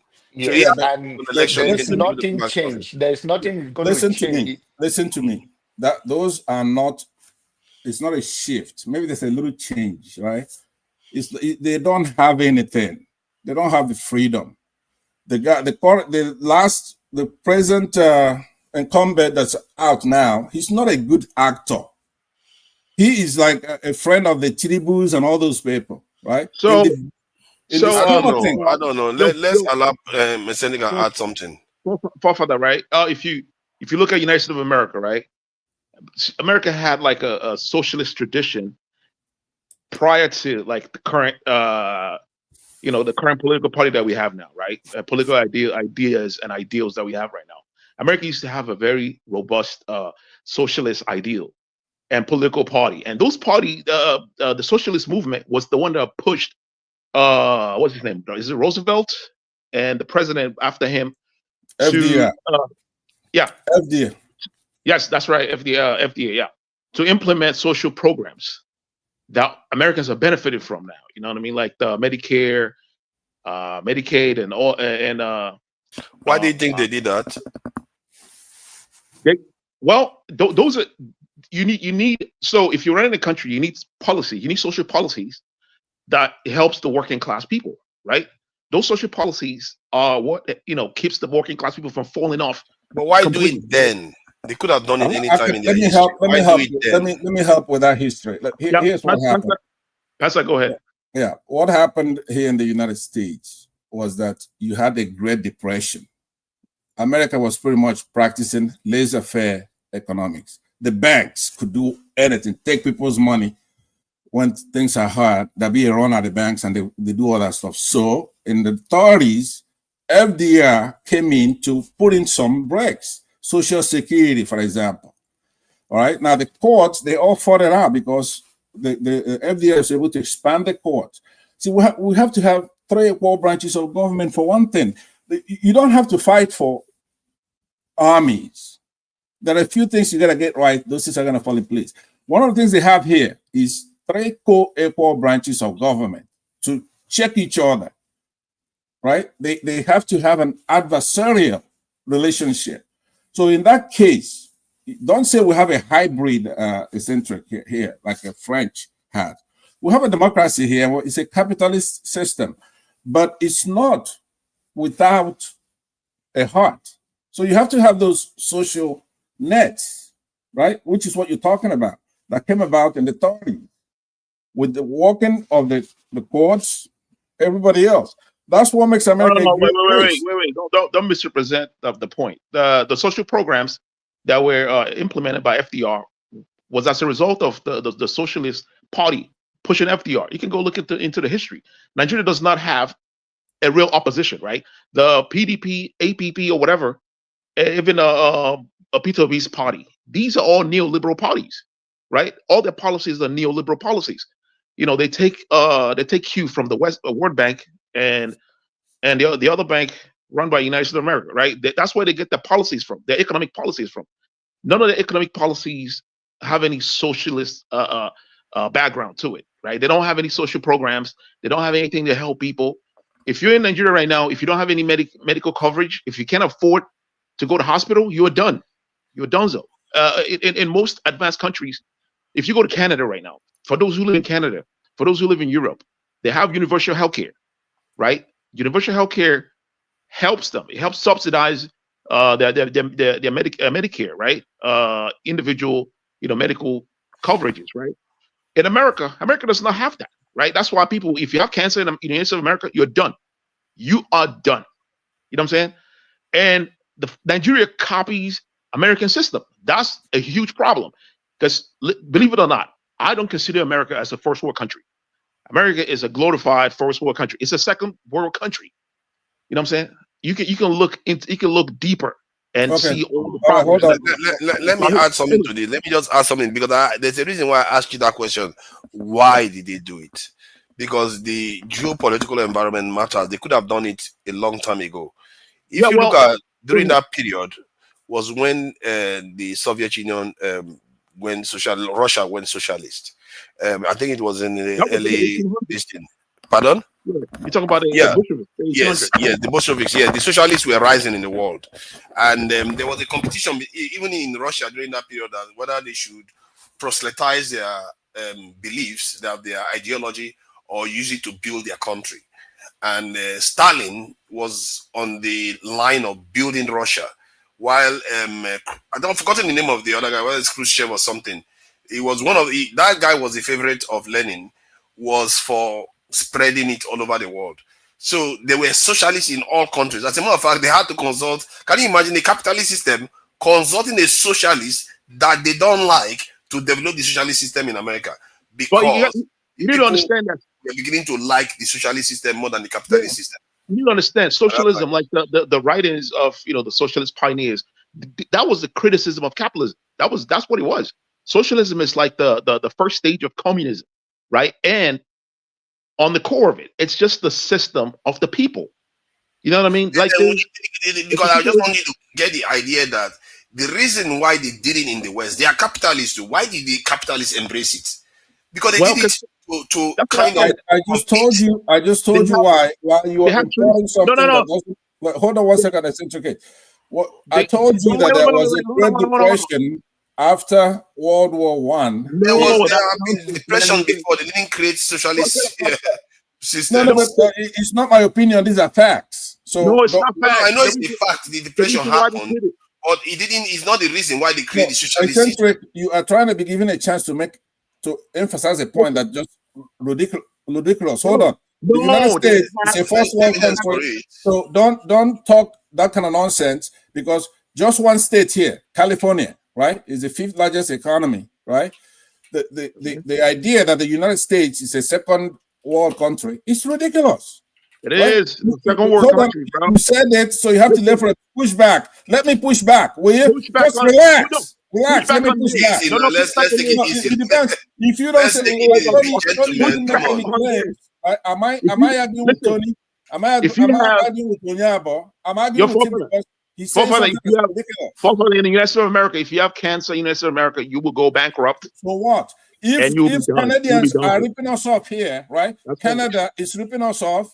Canada is not ripping anyone off. They have universal health care. Let me land, right? We even know what you're talking about. Let him just land. Pansa try to land because it's a let me land because we're talking about something else and he's saying something that doesn't make any sense. Canada.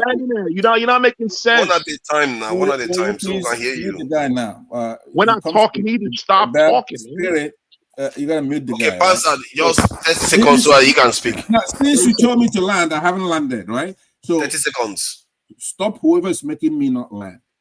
Use your head. Now, what I'm saying is that Canada, next door to us here, they got a king.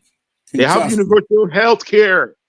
It doesn't matter. They're living off of us. Do you know what who makes the medicine? Who makes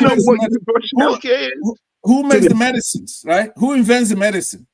The United What States. are you talking about? Who invents the medicine? What the hell are you talking about? I just yield back because I've got to get some respect. Look, when I'm and here, you can't be letting him do this. This boy is gonna give me some respect when I'm talking here. This guy's ignorant. Get him out of here, man. If you're not gonna respect me, then I'm gonna exit this platform. I can't be Now here get while up. I'm trying to Go talk. exit. Somebody Exit will the let me platform. talk, and you're letting it happen. Bansa, I'm not gonna be able to make my point. Why am I here? Okay, calm down, Bansa. You know you won't let me talk. Let him talk. Let him talk. You have been talking. Okay, make your point. So Bansa can speak. Yeah, I'll make my point. Like anything he says is false. I'm telling you. Like based on what he already said, I know where his ideology came from. So there was a socialist tradition in America. They had socialist party. They were the ones that pushed FDR to pass all the socialist programs. That's a fact. Go look it up. You know, now there are no socialist party in the United States of America. You know, because they did the McCarthyite during the McCarthy era. They targeted all the socialists and deported a lot of them, threw a lot of them in jail. The Black Panther Party, which was a socialist organization helping Black people, they had mobile hospitals and everything. They got taken away. Right, Nigeria. That's what Nigeria needs. Nigeria needs social programs, right, to help the people. That's how you can mitigate the effects of hyperinflation in the country. Babangida took out all the socialist programs because that was IMF recommendation. And that's, you know what I mean? If you take loans from IMF, that's part of the recommendation, and you can oppose that. But he didn't. That's why, no, wait. They took out all the socialist programs. So you need the people are the working people are the people that build countries. So you have to have those programs to help them. You know what I mean? To give them hope instead of going to the churches, having water spray on them. If Nigeria has like universal health care, right? If Nigeria has universal health care and Nigeria has subsidized homes, subsidize the necessities, the people will not be worried about all that stuff. They will be willing to work.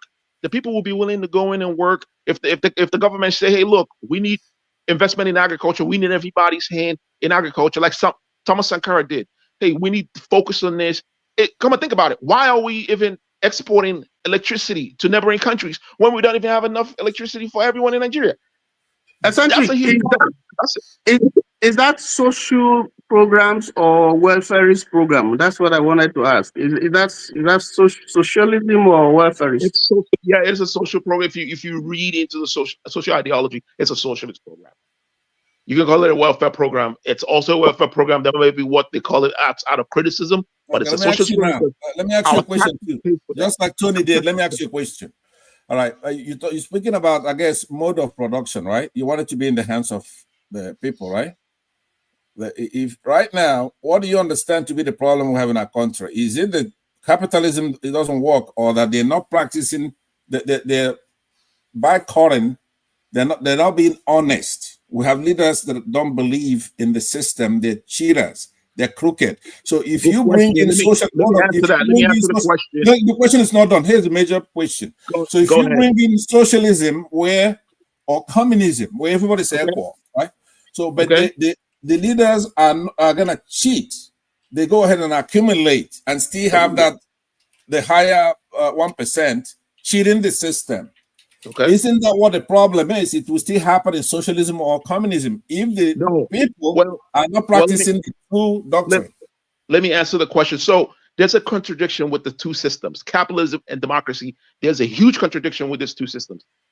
Democracy is a system where people will vote for a representative, right? This person will represent us.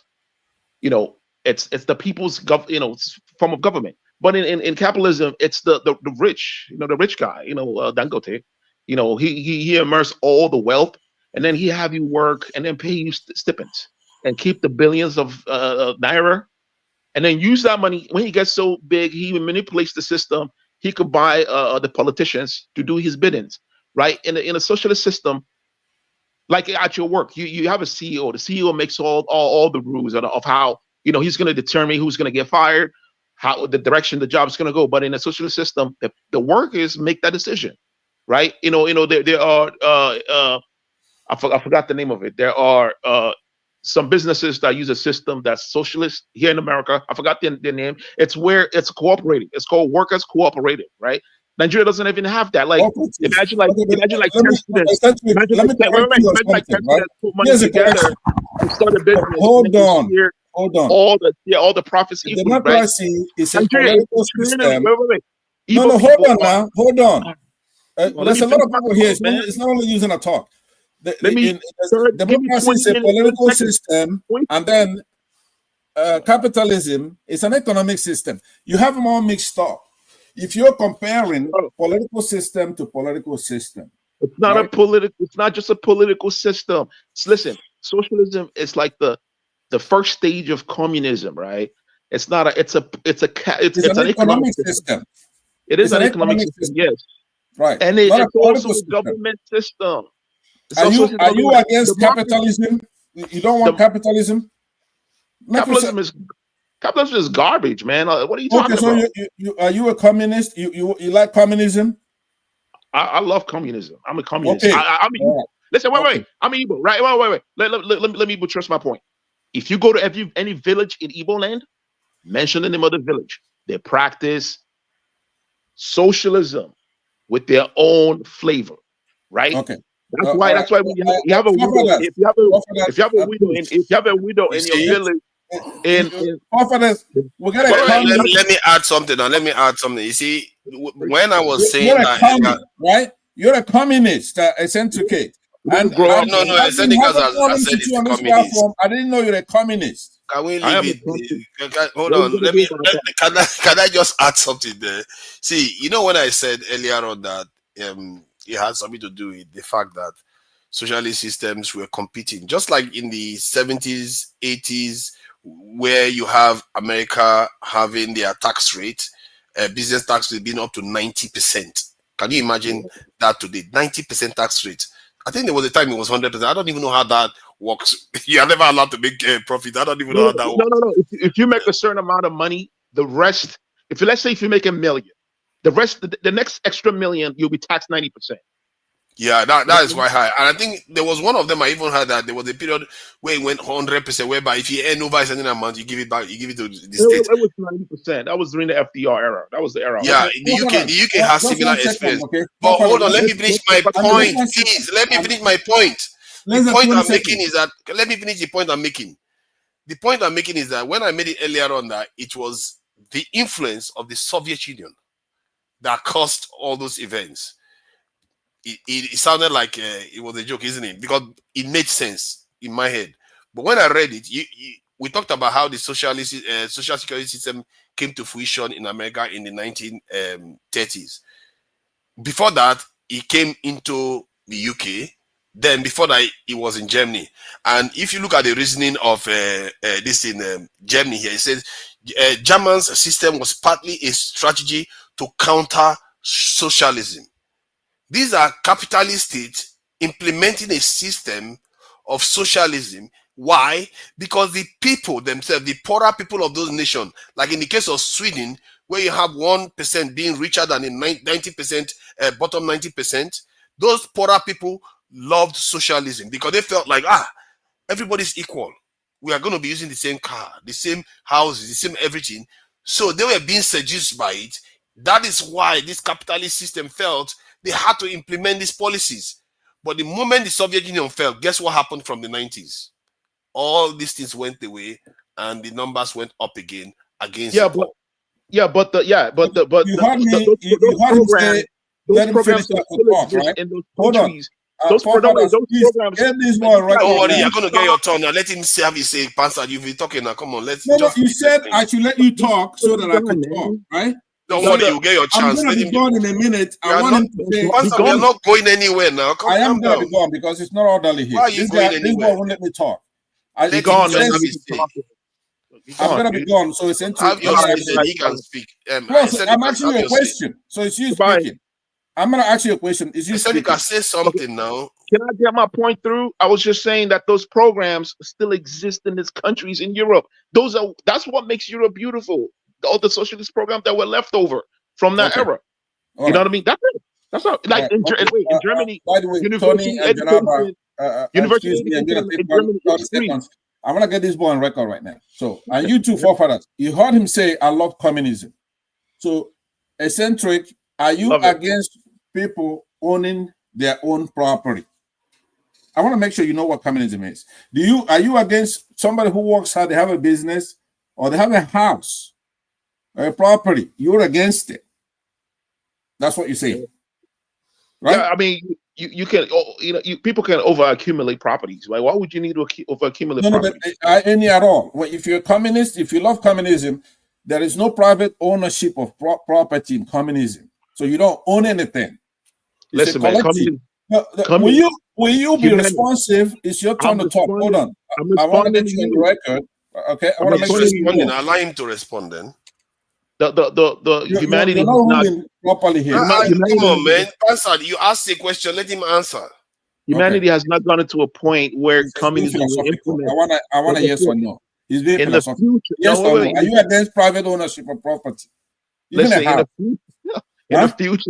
in the future, communism will be the mode of government. It's not answering the question. Are you against somebody owning private property? I'm against people over acquiring properties, like over. I mean, even one, right? Even one. Say my house. I have a house in the village. About the CBN former CBN governor having so much properties in Abuja? Why didn't you just complaining about that? But the Seneca, is it not a little bit presumptuous to assume that communism is going to be the rage in the future? Yes, given the human desire to have something to be ahead of some other person. You're gonna have universal basic income because AI will be able to do all jobs. And I'm not saying isn't that an assumption again? It's not an assumption. It's already happening. Why are you giving him a soft landing? I had him by the jugular, right? I grabbed him by the jugular, right? Hold on. What jugular did you have him? You want to let him out by asking him a smaller thing. There is no jugular there. Look, we're all over the place. There are people here, smart people like Tony here, John, right? They want to get a word in. This guy's cartoonish. You're not here to be antagonistic. Whatever I say, you would have attacked me. You think I'm overrated on the platform. A lot of people you're cartoonish. Right? I'm a genius. But anyway, let me say this. On a serious note now, forefathers, here's what I'm saying. No matter what economic system that Nigeria practices, they cannot cheat. That's why capitalism is not working in our country. It's not that capitalism is bad. It is capitalism. That's why there are few people who are rich. You have like the gap between the rich and the poor is just so much. It is, and that's the problem. If you go to Galatian Island properties, it's like $300,000. If you go to the main Lakers, it's like $50,000. Like but let me take Eccentrica's on. Let me take you on Eccentrica. So let's say there is about time somebody did. What is citizen wage? You said. What if they implement it $1,000 a month and everybody's able to get the minimal housing, minimal food, minimal, but yet you still have billionaires? Would you be fine with that? It's called living wage. That's a socialist. Yeah, living wage. Would you be fine with that if people have living wage?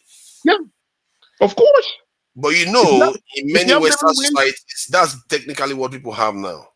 No, if in the United States of America, minimum wage is $7. What are you going to do with that? You can't even pay one-bedroom apartment. No, I'm talking about people that are living on social security completely. They are not even working. They get money from government. They go to school. They do everything, and they are basically on that right now. Yeah, like the disabled. You know what I mean? Like the disabled in Nigeria. You see them walking around asking for money. Like that's what we do to our disabled. That's crazy. Like that's a scary society where the downtrodden are just left alone to rot.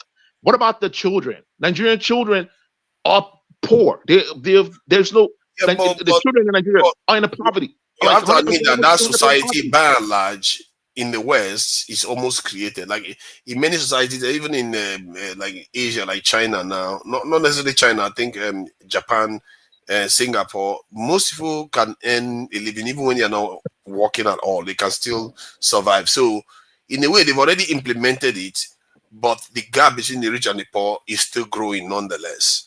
So what is that supposed to mean? In other words, I just feel like if you are looking for capitalist system or socialist system, it may not be realistic because you always have human beings that want to have more over the other, and then one other person will want to have their child to have one advantage over the other person's child. You always have that system keep churning, no matter what you do.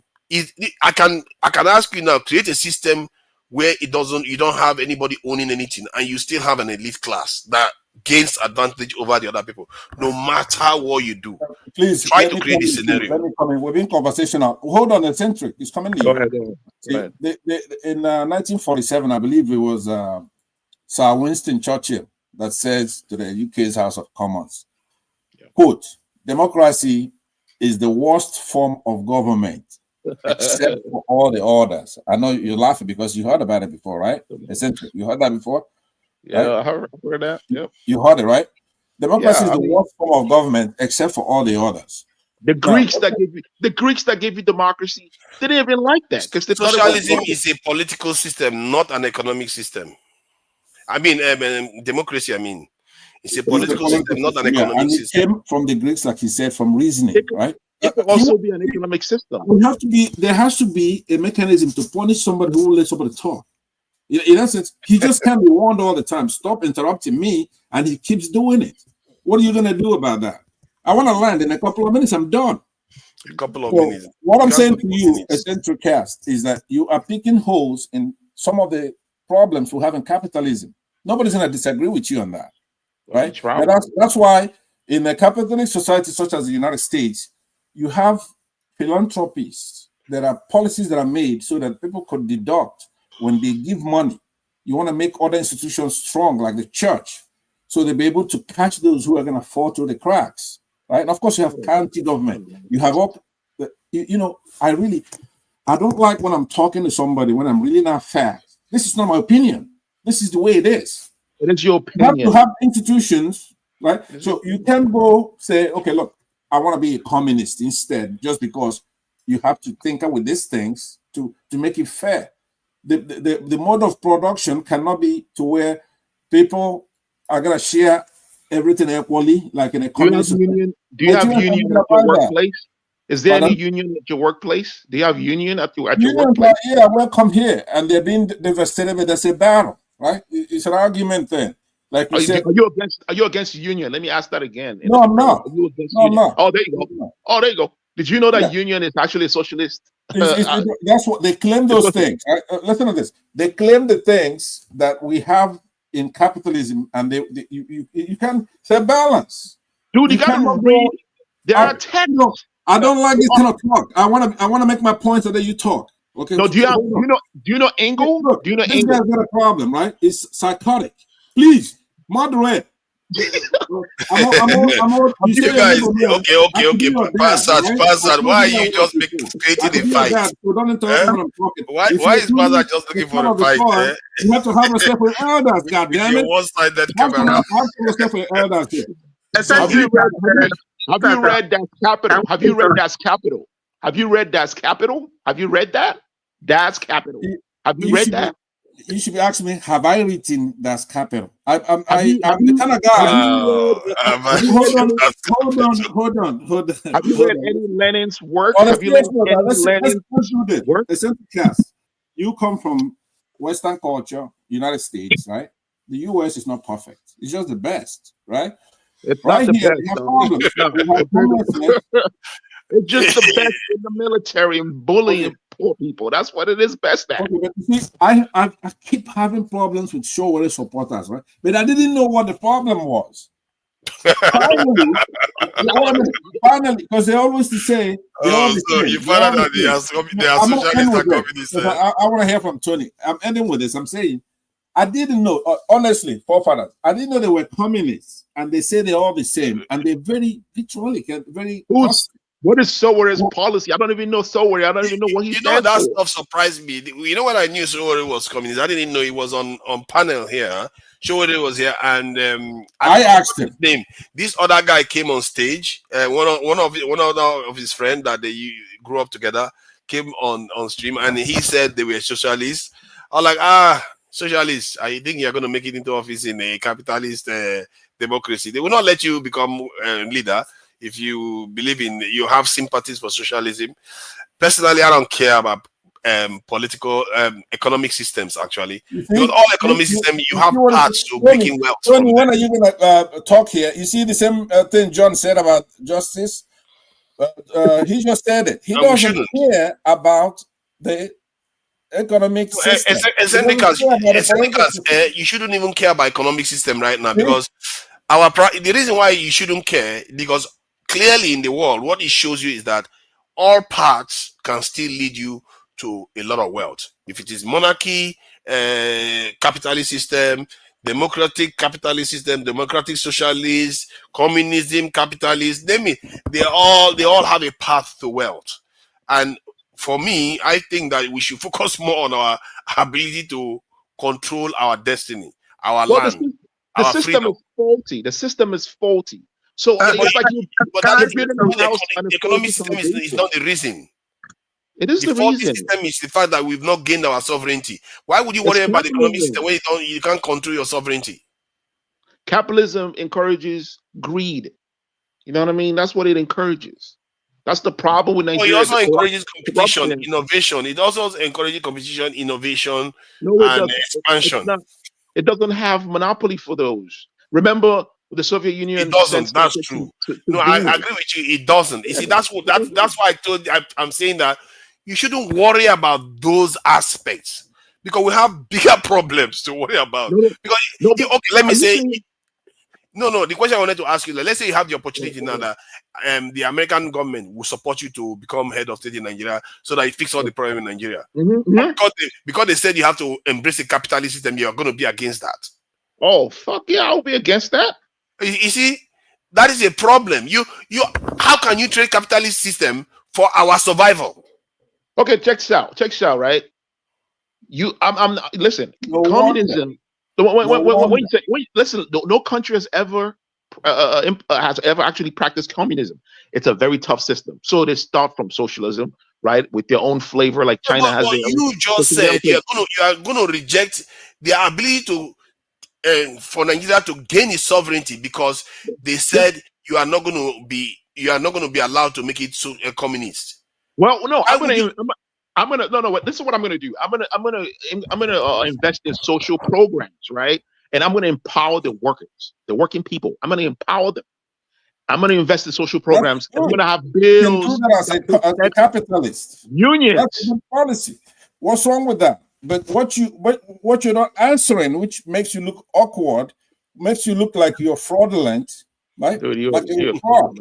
You're a clown, bro. When somebody asks you, are you for somebody owning private property? You should say, I'm against it. Right? I don't debate with you, man. I'm not debating with you. You're a clown.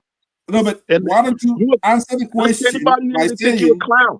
If you're gonna say you're a communist, and then somebody say, "Are you for private property ownership?" You shouldn't waffle about that. Like, you haven't even read any. Can I say something, please? Yeah, go ahead. Yeah, waffle on a point like that. Yes, my contribution actually is, while we're searching for a pathway to move to deal with the myriads of problems that Nigeria is having, it is critical that we have an ideology that will drive whatever vision that we have, if we have vision at all. We don't have a vision. But I want to take, because I mentioned a couple of countries, and I mentioned Tanzania as an example. Tanzania has the population of, by the 2023 census, they have 67.4%. And I want to, go back, be a little bit historical, go back to the background of we've talked about it before. Pansat is aware. This is a country that is made up of an island and the mainland. Zanzibar and Tanganyika, two of them came together and became Tanzania. And the first president we all know was Mwalimu Jomo Kenyatta. Now, the country started at independence. The leadership started by articulating a vision for the country. First of all, that is going to be non-aligned. It's not going to be capitalist. It's not going to be socialist. And by so doing, it was able to fend off, to some extent, it was the former German colony, fend off interference from France or America or any of those countries, so it can pursue its own indigenous system. And what the country came up with, the basic thing that he identified, first of all, the island is predominantly has an Islamic culture because of their exposure to Islamic culture, the Omanis, and so on and so forth. Now, the mainland is basically Christian and traditional, so and it's bigger in terms of population than the mainland. And so one of the first things that they tackled was leadership. Now, and the way it was done is that if the president comes from the mainland, the vice president is going to come from the island. And after the term of the mainland, then in the next tenure, the presidency would come from the island. That's one. Two, now Nyerere decided to develop a system that he called authentic African socialism, not modeled along the path of the Soviet Union or Cuba or any of those things, but based on, like what Eccentric said, based on our communal way of living. It was socialism, a practice where everybody comes together, they own things jointly. So it was called the Ujamaa, okay? And through that system, what it meant was that every child that was born belonged to the community. And everything they did was communal. And then he tackled the question of language. Now, rather than take any of the local languages, he decided to take Swahili. And today, Swahili has spread all over. So people could, identify themselves, one, with the ideology, two, with the language, and three, the fact that everything they did was communal. Nobody saw, and then there was one party, state, one party. There was no opposition. Everybody was in one party. I hear you, Tony. I hear you. I have a question for you then. Just 1 minute. Just 1 minute. Okay. And that system had carried them all through. Today, Tanzania is one of the most stable countries in Africa.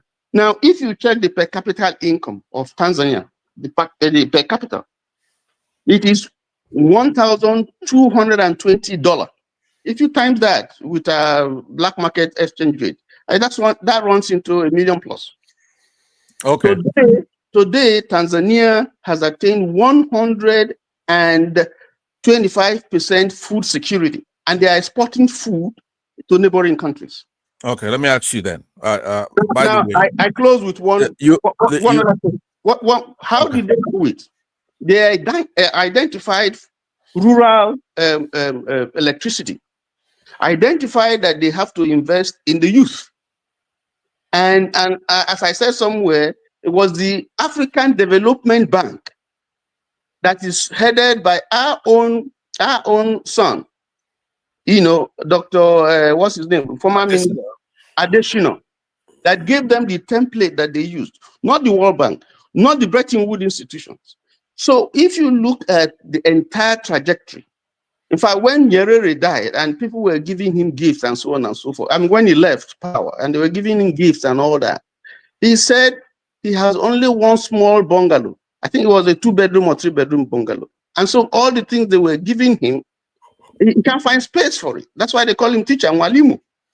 So what All I'm right. trying to say is that Tony, every country you don't have to has emphasize to that. We got you. Yeah, but every you are country making it has sound to as if put a that report on country it. is doing so well. They are still struggling, even amongst other. Nigeria is even more At advanced their than own pace, Tanzania. they have to grow at their own pace. They're doing better than Nigeria. They're doing They better are than doing better Nigeria. than Despite of Nigeria. our Where did vast you get that wealth. one from? Their GDP per capita is just about the same as Nigeria. No, it's not. Nigeria doesn't have You want me to show you their GDP per capita? Nigeria doesn't have a GDP per capita of 1,220. Check it. I can bet that. Check it. Okay, if It's about Nigeria GDP per capita, if 1,100. Jagaban is the one that came and finished us. If not, Nigeria Exactly. GDP per But, capita was so over that. let me. What forefathers took the word out of my mouth a little bit, but what I was gonna say, I was gonna just ask you a series of questions, of which you're making the same points. They haven't launched any satellites into space. Let me share this. Let me share this quickly because this is Nigeria GDP per capita. You see that? That's the current one. Is it the current one? Yeah, Don't believe it. 2013. Would you? You have to Which is divide that bad. by 4. This Divided is by bad. 4. It should have been somewhere around this in 3,000, 4,000 now, if not for the floating of the currency that the government made. But that you cannot rely on data from NBS, Nigerian Bureau of Statistics, is a lying organization, right? Okay, but look at you. But My you can trust observation, Tanzania. people are starving. Tanzania is 1.2 GDP per capita. So yes. the point was that if you look at, I don't want to go into the let me just go into the hierarchy of needs issue. Look at the hierarchy of needs chart here. We often talk about this continuously. We never talk about this. We have enough of this to fix this one. And if you notice what they said if we feel okay in this exact moment, we then also want to feel safe, confident we can avoid pain, hunger, and other dangers from immediate future. So in other words, this is how you make sure this problem of lack of food doesn't return. No. You are quoting psychology. This is just Maslow's hierarchy of needs. It has nothing to do with developmental economy. No, it has something to do with the needs of No, it human doesn't. beings. Those are not the indices that you use. Okay, tell me what it means then. Those are not the indices that you use. That's right. This is psychology. Hold on, Pastor. No, let him tell us what he thinks it means so that I can understand what he understands. That way I can approach it. I'm just trying to. No, I study psychology too. I did it in my elective. This is just Maslow's hierarchy of need. It's talking to something else. It's not addressing national growth and the indices. It's not. No, of course not. But it's also an entity. It's telling you about personal needs, the need for security, the need for that, the need for that. Okay, let me see. Okay, is it not physical safety he's referring to? This is personal safety, your need. These are the needs. But that's how security, that's how society operates too. Just as human beings complain for hunger all the time, you have to also complain for security. You want to feel safe.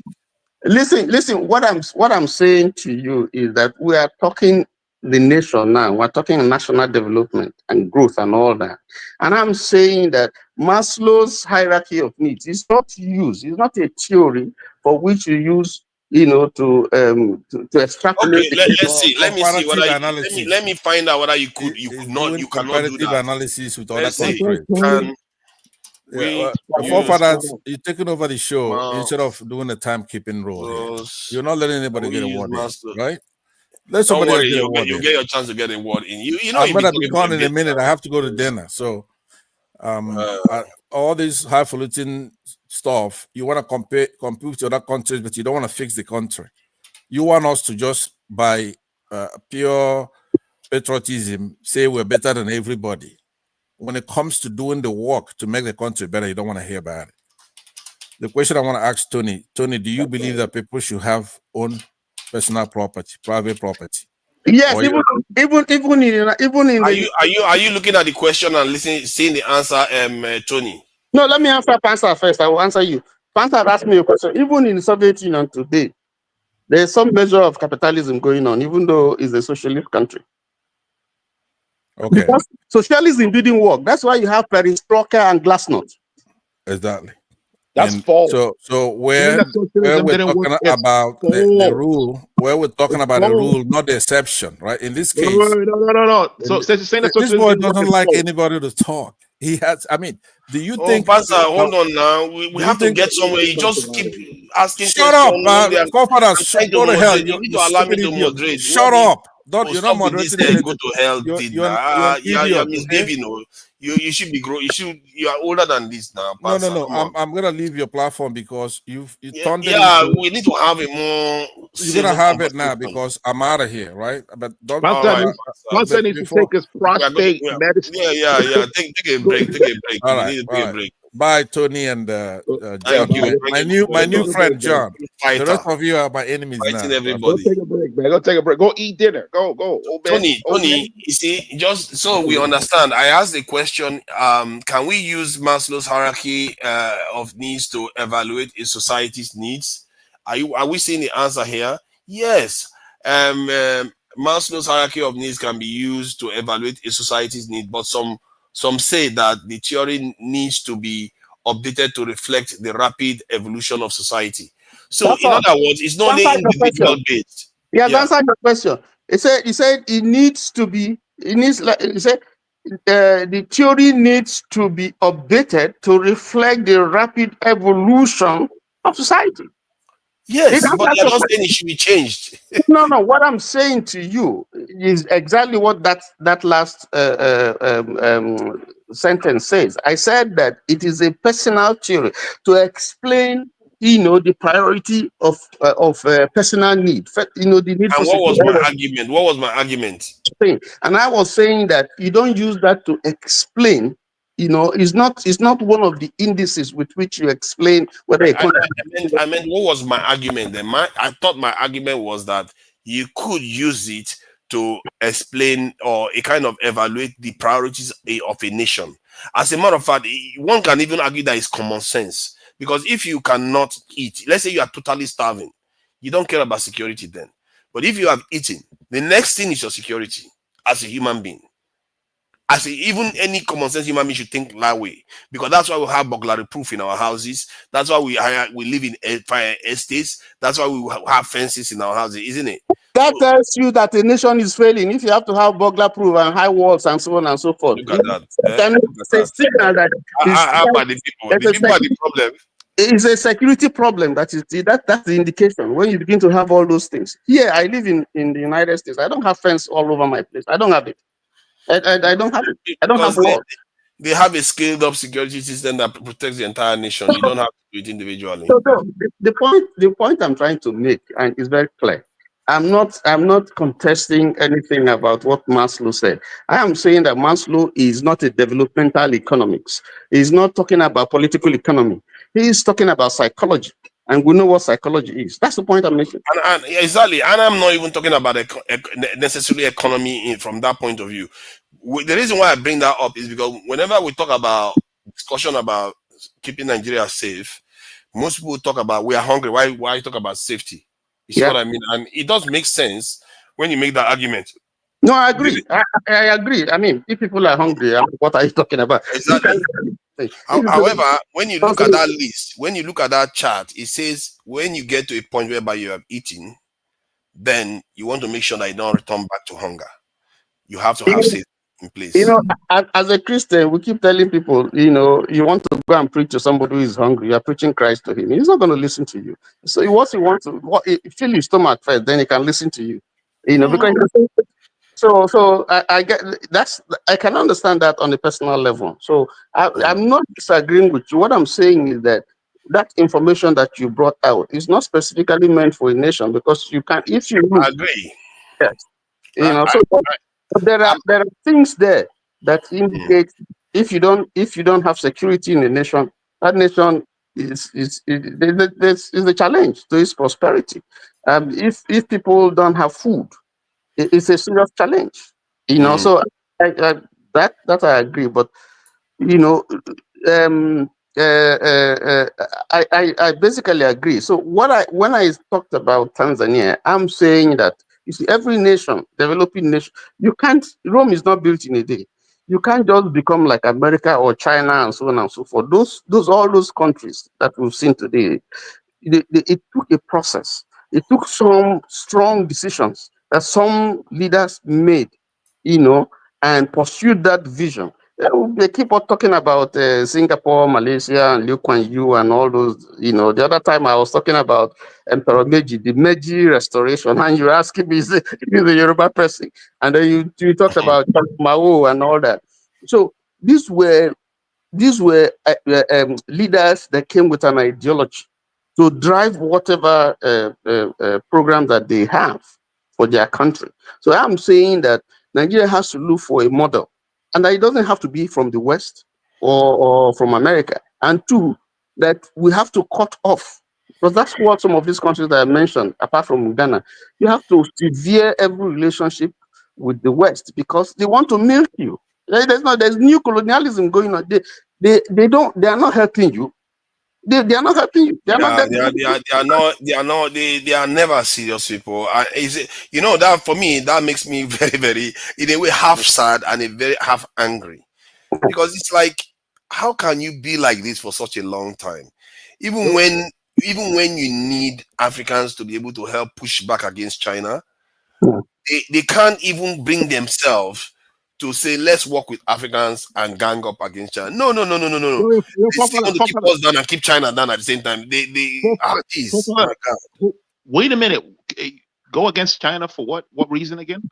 Because China is a big competitor for them, and it's a civilizational challenge for them. Wait, what are you talking? I don't know what you're talking about. China is a threat to the West. Okay. Not to Africa, right? Okay. No. Technically, the West doesn't want China to rise, so you would think. I think to an extent they feel like they have the leeway, because if you look at what they are doing with India right now, they are doing a lot with India, bolstering India so that India can be a kind of check on China, but they don't see any need to bolster Africa because they don't think they need us for anything. You see what I mean? They've never really needed us for anything. Hence, they just feel like the only thing we are good for is raw materials. Because of that, our leaders have to bite the bullet and say, enough. These people are not going to change, not anytime soon, until they feel the pressure that they really need us. They'll be the one begging. That's why you need to create alliance with countries that respect your system, respects you, and then do things fairly, right? That's why a lot of African countries are aligning with China. You know what I mean? Because China doesn't have a policy of non-interference, right? China is one of them. China is. I know you like socialism. Let me make a point. You see, you can't negotiate with China on the same basis because they are not your equals. You can't. You can negotiate. Yes, you can negotiate with any country based on the people understanding the negotiation strength, what you are taking to the table and understanding. So there is no country you cannot negotiate with, just like an individual. The only thing is that on what base are you negotiating? The people that are going to negotiate, or how well informed on the issues, how patriotic about them, because African people, what they do is to go and sell themselves because of their own personal interest. If you Let me give you one example. Hold on. Let me finish, because I think Tony, I think Jonaba touched on something that I'm not sure he knew he was touching on. That trade deal. Sorry. I just want to add this. Do we even have experts? Just like you have security experts, do we have experts for trade negotiation? If you have people who have the good understanding of the future, that's where you're going. That's why I saw the point that he was making. He made a very solid point. But that's what. Listen, in Zambia today, an airport which belonged to Gambia originally is now owned by China. In Jamaica. No. You are not being honest here. Can you? That's not true. Most of all this, you hear the rumor, but it's not always true. Hold on. Can you explain what the deal was? China doesn't take anything. Hold on. Forefathers. As we speak, can you Google? I'm asking you now. Yes. As we speak, can you Google which airport did China take from Zambia? Okay, Just Google it. I wait right now. You're missing out the details to the Or whole did China take any airport? Did No, China take any airport from Zambia? China built the airport. Did they build the airport with their money? Yes, Tony is all based on the understanding of the people who went for the negotiation and how scared and how John, you Let are me patriotic they let are me making let and me share how the information. knowledgeable, how Let me share knowledgeable. the John, you are information. making a solid point. Hold on. You are making a solid point, Tony, John. Tony, I think you may be mistaken. This one says Okay. China rejects. If you look at the date, it says 29th of November 2021. Yep. China rejects allegation it may grab Ugandan airport. Then on Not the Uganda. 26th, which country are Zambia. you? Zambia. Zambia. Okay, I let's said, go. If there was Zambia, it would have popped up. I just put even agnostic. This hold is so on. that I say any country in the No. world. Let's put I said, Zambia. China no, takes the over. China. The China. Yeah, yeah, China to take over Zambian airport. But is that true? Let's see the date of this one. Hold on, please. Calm down now. The 11th of September 2020, Yeah, you read 2018. China Tony, takes Tony, over Ugandan Tony read the airport. headline and started running with it. He China read the headline. steps in as Zambia runs out of loan options. China steps in as Zambia runs out of loan options. So this is 2019. So this is what 2018. They said they were going to take it Now, over. But now let me have they explain to taken you over? what Let me happened. confirm. Let me explain to you what happened. Yeah. Can I explain to you what happened? Yeah, explain what happened. Okay. Let me find out whether they actually took over. Let me get the definitive information. Look at that. Look at that. Look at that. Tony is so No, happy. it's not the I- actually the Tony, how taking can you over be this or happy? not African taking. countries losing their No, airport. You are so happy. No. forefathers. It's I not said even that the John. I taking said over that that John is made a not. point. You people are not allowing me to explain. John was making a point, and that was where I was going. But you're not allowing me to explain. So now Well, I haven't established the facts. you're That I've just misrepresenting said. the deal. You're misrepresenting the deal. He's The whole. there. You just read it now. Eccentric. You just read it. I can give you more if you want. You know what? It's definitive now. There's definitive information So, now. Let me read it. It says China. No, Zambia did not lose its airport to China. There has been speculation and rumors about China taking over infrastructure in African countries as a result of debt repayment issues, but these claims are often exaggerated or There you unfounded. go.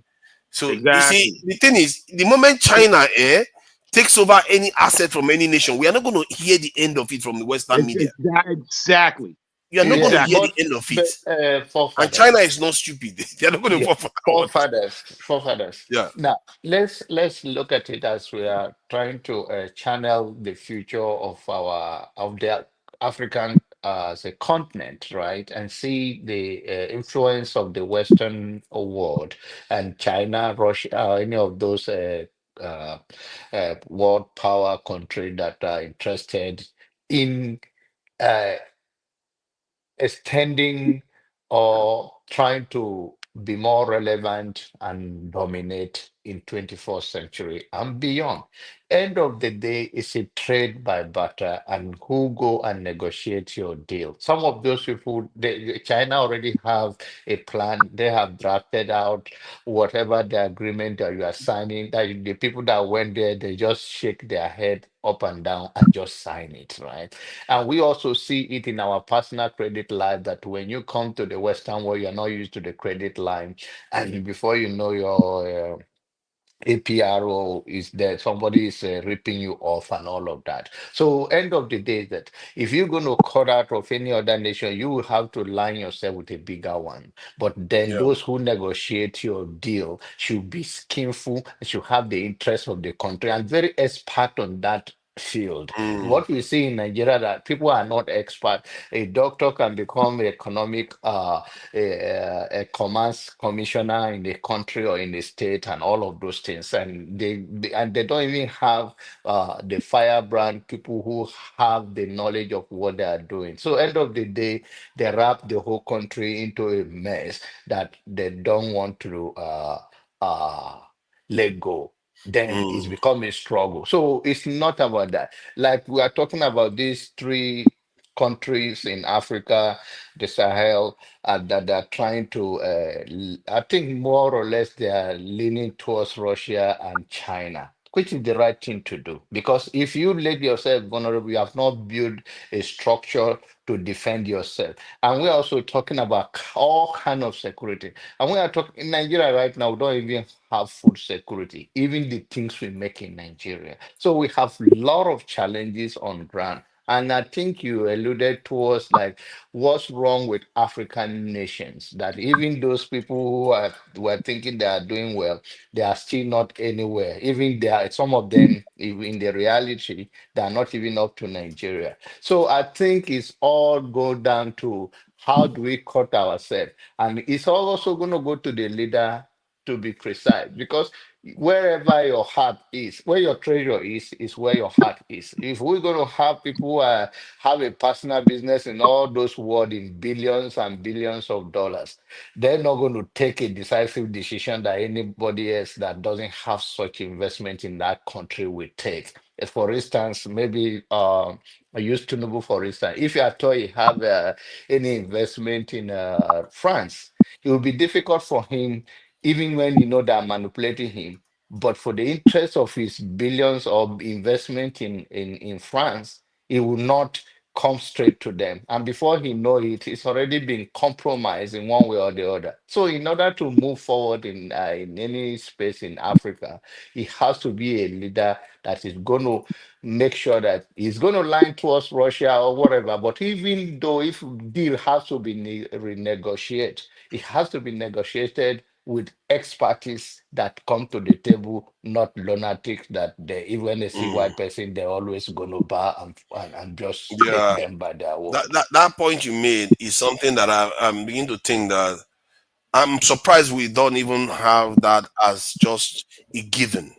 Like we should have a almost like a class of people right now because the stage we are in, we are going to need to do some great deals. So we should have people that are better than normal at doing deals like this. Train them at I don't even know how you train these people, whether they should be shadowing other nations when they are going to a trade deal, or there's a way to train them. Because how do you train people that talk to nations? They talk at such a high level. I guess you could start from embassies, people that work in diplomatic missions, and from there, because they already are good at negotiation to an extent, and they also you need to have a whole class. Personally, now just as much as technology, just as much as security, intelligence, and all, this area is also key.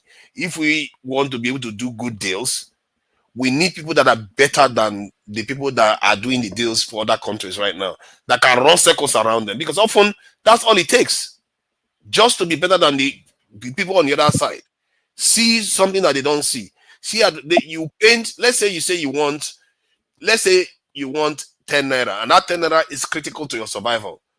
But when you are negotiating with them, you make them think that that 10 naira is nothing to you. If you're able to convince them that 10 naira is nothing to you, they are likely to give it to you at a more beneficial Yo, condition. Father, And you need people that are good at that. there's exchange rates, right? You know, you negotiate when you negotiate like for a loan, it's based on a certain exchange rate, right? Like for instance, like if like Nigeria, right? It's part of BRICS, right? Where local currencies are used for trading. It will be better because Nigeria can set their own. They can set their own exchange rate. You know, instead of going with the dollar, what Nigeria, you know, the naira is to the dollars, right? That's the problem that we have. Like, let's say you borrow money when naira was let's say 100 naira per dollar, and now your money goes up to like 300. So you're paying back on 300. You know what I'm saying? That's the problem that we have. You know what I mean with our We have to currency. have very, very good deal makers, and because you when you We are have to make we have a good deal professionals. maker, you also have to have an eye for the future, not somebody that just think, nah. You also have to know that okay, if we do this deal, they think that they are winning right now, but we are going to win in the end. All the things they used So to do was we have to turn the tables.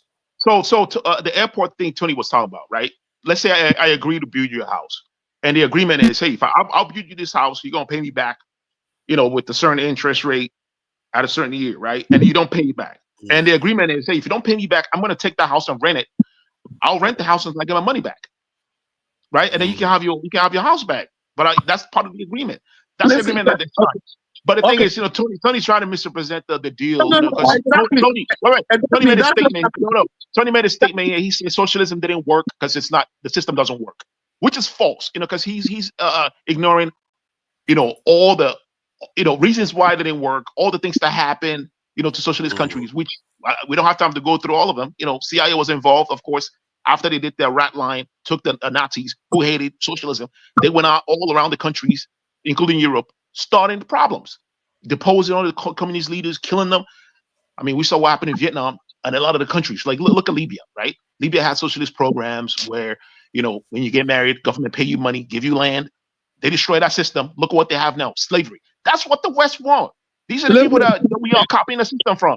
You know what I mean? So socialism is a system that socialism is a system benefits the people. If you go to Nigeria right now, for instance, if you go to the villages practice their own form of communism or socialism, whatever you want to call it. They have that system there in Nigerian community in a small countryside. If you go to the countryside, they practice that form of socialism. They don't practice capitalism. You don't see a single man who owns massive land space hire all the boys in the community to work in his land space and then pay them little stipends. Or everyone in there have their own land. And when you have a widow, I've witnessed this. If you have a widow, husband is dead, doesn't have children, when people work in the farms, they'll bring food for them all the time and make sure that she has something to eat and she has a roof over her head. The youths volunteer to fix their homes. If she has a leaking roof, they'll go in and volunteer and fix the home. That's the system right there. That it's enshrined in our core, right? But what we did was we borrowed a system that's based on greed. If you're this guy called it meritocracy. Meritocracy, that's nonsense. And what about people that doesn't have that merit? That didn't merit. You know what I mean? Let's say I don't have enough to, like I'm paralyzed, right? Let's say I'm amputated. I'm an amputee, and I can't work. What do you do in that system, right? In your meritocratic system. No, I see. Let me add the philosophy of most democratic systems. The term they tend to use to describe it is there is a limit beneath which no citizen should descend, and there is no limit above. There's no limit above which no citizen cannot ascend. So, in other words, you cannot. They will make sure you don't become so poor that you don't have a shelter, you don't have food, and all that. That's what's going on right now in California. To rise. Pardon? That's what's going on in California. There's a lot of homeless people there. 30,000 homeless people. Yeah, but the reason why they are homeless is because they live in a very, very expensive state, and some of them have psychological issues. It's not only because they cannot afford a home. Okay, wait. You're making the case. You're making a capitalist case. Why would you have a system where if the living wage there is living expenses is so high, anyone that cannot meet up to that should drop off where they become homeless and sleep on the street in the cold weather. I mean, it's so cold out here. They do offer them a place. See, what you're missing is that if somebody is psychologically flawed, they don't. Then why are there poor people that have?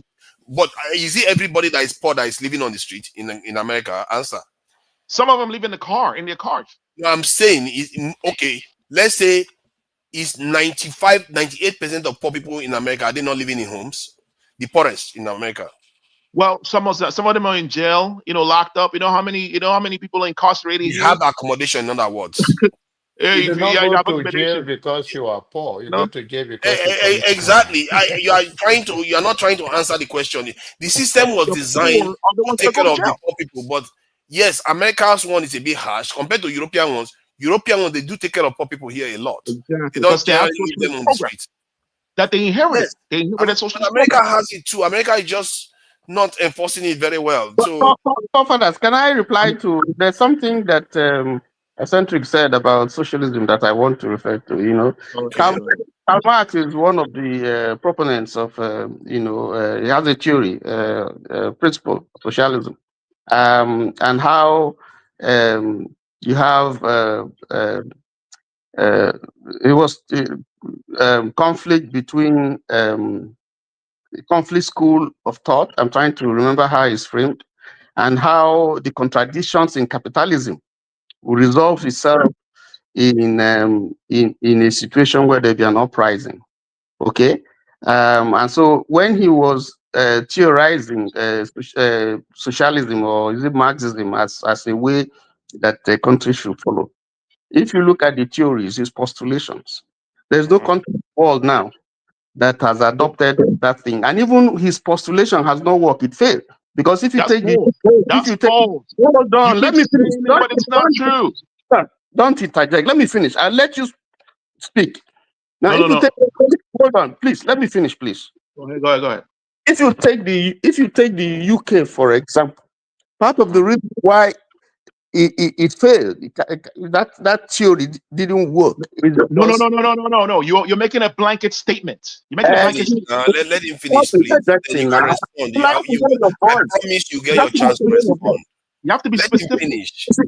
You see, what happened was, in the admixture of the practice of capitalism, the UK, for instance, introduced what you call the welfare system. So you didn't have state control, but there are areas where the government had to intervene to ensure that it dealt with certain social needs that people want, particularly those people who are poor. So you will see that today, Karl Marx theory, it's just a theoretical concept that is not Have you working. read it? Have you read his work though? Why Have you read his work? Because it didn't work, and it didn't in Cuba. It's not working. Have There's you no read his work? Have you read working in his work? Cuba. What part of it didn't work? Have you read Karl Marx Let him books? talk. Have you read Karl Marx books? Which one of it didn't work? For instance, in the United States of America, there are unions. There are unions in most workplaces. This is part of the criticism of capitalism. Socialism or communism, it's a criticism of capitalism, because he lived under capitalism. That was him criticizing capitalism. No, and you said Cuba didn't work. I mean, wait. You said Cuba. Wait, you said Cuba didn't work. Let's settle this. Let's settle this. You see? No. He Let's said settle Cuba. it. No, he said Cuba didn't work. That's like that this is like but I agree with you on that. catch-all. It's not the reason why Cuba is not working. Cuba has been Exactly. sanctioned, and Exactly. the reason why the Soviet Union failed has nothing to do with the economic system. Exactly. Because they are in conflict and rivalry with America that deny them resources and the state. It just sometimes things happen. Point is that I think essentially you need to understand that these issues are not ideological stuff. Capitalist system, socialist system, communist system, they are all susceptible to same kind of corrupt practices that some people like Boom Boom Red here is saying capitalist system is evil and greedy. Human beings can do good things. Let me explain, because I've gone through this process quite a long time ago, and this is why I dismiss all these things. Human beings can convert something good to bad by doing good things. Let me repeat again. You can do good things and reach bad results.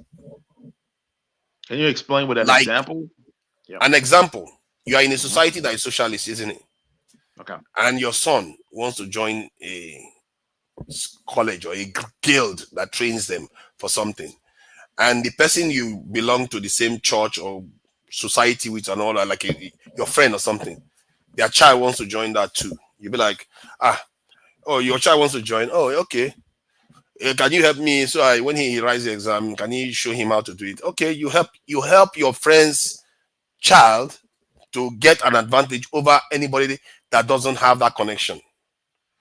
Before you know it, one step after the other, the elite system starts building itself over and over again in all the systems, in all human endeavor.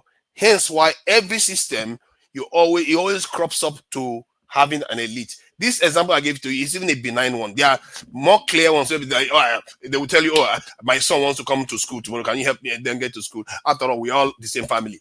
You are not going to say no. You are trying but you're not being nepotistic. No, you're not helping the boy write the exam. You're just helping the boy get to school and show him what to do, what form to get. But the other one didn't get it. You see what I mean? Just that little leg up, just a little bit over and over again in the system. Yeah. Before you know So it, you are going to create an elite class. You like it or not? so you create a fair system. That's what the whole criticism of capitalism is You trying to can't get that establish. one. No, another A one. fair Let me give you another one. Do you notice that good-looking people tend to hang around each other? Do you know that certain height of people tend to hang around each other? There are certain things that are inbuilt in nature already. You will fight all you want. You can't get out of it. Germany has free college, tuition-free college, right? Germany has tuition-free. Do you know what tuition-free college would do for Nigeria? I mean, we cannot overestimate that. Free college tuition will do a lot for Nigeria. Like, imagine if Nigeria has I agree subsidized with homes. you on that. We are going to get it sooner or later. Listen. Imagine if the government have subsidized homes in every state, where you cannot be homeless. You cannot be sleeping in your sister's house for years because you can't afford to pay for exorbitant, rent. Imagine if the government have like a check on rent and say, hey, look, your rent has to be this amount. You shouldn't increase that for one bedroom. If you do that, that's against the law.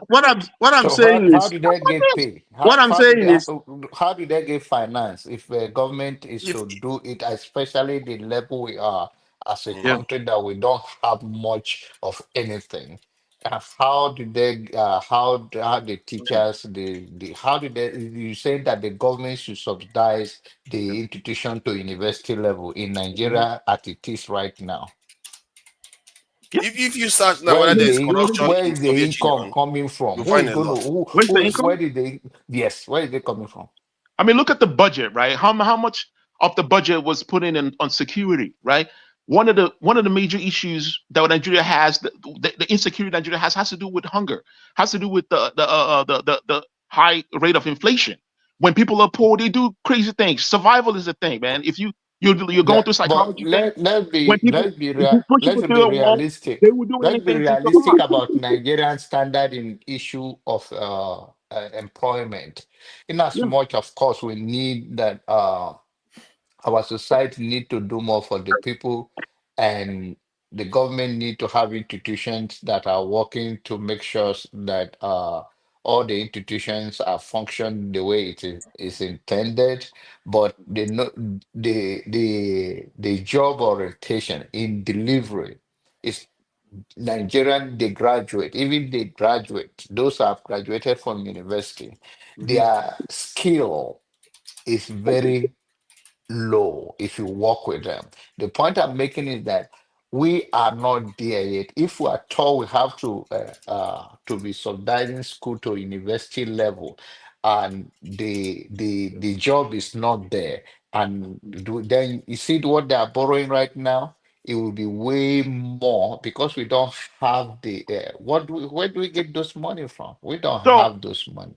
So the curriculum, right? The way the curriculum is set up, right? Where if you go to school, getting the knowledge to work, elsewhere, right? The government can set it up where if you go to school and get a certain skill, government will subsidize you to establish your own business. Or even government can set up, government can have their own businesses, right? They can have government jobs that can hire these people. You know what I mean? And that will be part of this I believe all of part of those the things, system. but government is do never we a have we good have a manager yeah. Government is paying NYSC students. They're paying the money, aren't they? there's no But do you know what tell goes me on there? what The NYC you are talking about, go and find out. Even that uniform that they are wearing, the white one and They all of pay those for it. things now, they have to pay for them. That's a problem. That's a problem. Yes, that's what I'm saying. That most of those things is a It's good corruption. thing, but the corruption system is not. It's like a cancer in the spine. You So cannot do much. See, here's what I'm proposing, okay. right? The reason why people are corrupt, people that work in government jobs. I have an auntie that works the government job. She talks to me about how corrupt it is, right? It's because they don't. These people are scared. They're scared of falling off. So they take money hand in hand, take money under the table just to do things for people. But if It's just All because they're societies human will be beings. corrupted They're by just human default. If the beings. moment, That's it. sorry, Why don't you just change it to I speak the truth now? Yeah, I'm going to be calling you I speak the truth from now. This is too much. Next time. What is this one? So, so like make your peace with the fact that anywhere there are human interacting, there's going to be an element of corruption, corrupt practices, even when it's unintended. You have to put other systems in place to mitigate it, to bring it down as much as possible. Because if you look at all the systems, even in churches, even in the Vatican, you go there now, they are corrupt. Even among the disciples of Jesus, there was a thief. So what are you talking about? Mother Teresa, you can't run from it. Mother Teresa used to take money from the mob. Hundreds of millions of dollars that she kept in Vatican. It's human nature. You can't escape it. Sometimes they don't even want to do bad thing, but it will happen by default anyway. Can we dissect that point? Why do they do that? Is it because it's inherent? Human beings. It's something inherent. You want to do something nice for your fellow human being. What if you just want to help your friend? They're human But beings. do you think corruption is limited to only Nigeria? I think it's the level of the consequences that make our own worse. I think corruption is everywhere. Greed is everywhere, even in America. We are poor. That's why. It's not because they are poor. The institutions are not working. They are not strong. Not working. They are not strong. They are weak as anything. We didn't build it now. No, we see. And most of our institutions, like EFCC, was I don't want to talk about it because I don't even like Obasanjo. And when he did something wrong, you make me say bad worse about him. He's the one that he brought that EFCC, and it was a Western idea that Nigerians, because they were seeing the way Nigerians were spending money around the world, the rich people and all of that. If for you to hold your own people accountable, you don't need a foreign entity to tell you what to do. And by doing that, you are just, it's not a job creation whereby you say you are creating something different. So you are saying it is like a form of, it's a job that police can do and court can do it. So now you created internal entity that will be going after the people that have money in your country. And end of the day, it's just a nonsense of it's like a contagious disease that you brought upon the people, and it wipe out the whole system instead of strengthening one and then make sure that you reduce the corruption to a level and they become efficient in carry out their job instead of creating an institution that the EFCC now the house that was built by former CBN governor, I mean the apartment or estate. Where was EFCC then? Because the issue is that you are not a criminal until you are not in my party. Why do we ignore the fact that the system itself encourages greed, right? The system that we practice encourages greed. I don't believe that humans are inherently greedy. Humans actually are inherently greedy. From the time of the caveman. If a human has the ability and the desire to take more than the other man, the human will take it. If like forefathers had been saying, and John Abbott has said, there are no consequences. Tony said something very, very interesting earlier about Tanzania. He mentioned Ujamaa. You said something very interesting because I've been listening for hours, and you talked about communism and Pansat, and that was why I wanted you and Pansat to go at it. But of course, forefathers being the terrible host he is. Oh Lord! Come on! Don't mind him now. He has to send the dig my way. So you and Pansat were really going at it, and I was loving it. I would have appreciated if you had let Pansat speak more, because while you had very interesting position, Pansat also had a very, very interesting position in supporting capitalism. But this is what I want to say. With Tony's Ujamaa and your communism and Pansat's capitalism, do you realize that what in essence is happening is we humans haven't figured out an economic system that will benefit us as a species. That is the bottom line. So Okay, so there is a hunter gatherer society in Africa, right? Well studied. You can find their videos online. If you watch this hunter gatherer society, you cannot find any greed because they cooperate, right? It's a small community. So when they go out hunting, whatever they hunt, whatever they catch, right, they will share it equally. You see what I'm saying? They will share it equally with the group, and then they will Tony, bring do back. you think That's there's no corruption in communist societies? no corruption in communist society. Of course, there will be corruption, but they have a way of dealing with that corruption. Like for instance, in China, right? There's no communist society, anyways. Because I mean, we can talk about communist society, like what it would look like, right? We don't have that yet. So socialism is a We way don't of even getting have to a that. socialist country. We don't. Name one socialist country. Name one China is a today. socialist. China is a Yugoslavia, socialist country. Czechoslovakia, China is a socialist USSR. country. China is a socialist country. China's government is supposed to be communist. The Vietnamese government is supposed to be communist. Vietnam. No. That's not how They, this works. today You they cannot are go. allowing some You measure cannot of go to. capitalism. You Go cannot and check go it. to. Yes. No, you cannot Yes. go to. No, you cannot go to They are communism politically directly. communist. They are politically communist, but economically, they've embraced the capitalist elements. Fine. No. So what are you telling me? No, listen. You said Tanzania have their own form of socialism, and you gave it a name. China has their own socialism, and they have a name for it. Look it up. No, we know the way socialism is Nigeria. defined by Karl Marx. We know how it's defined. The There is no socialism. single definition of socialism. Hold on. Socialism. The There are socialism, very, the socialism that you are talking about, with reference to the African community, you call it socialism. Some other person can call it something different. But I'm saying that in Tanzania, what's his name?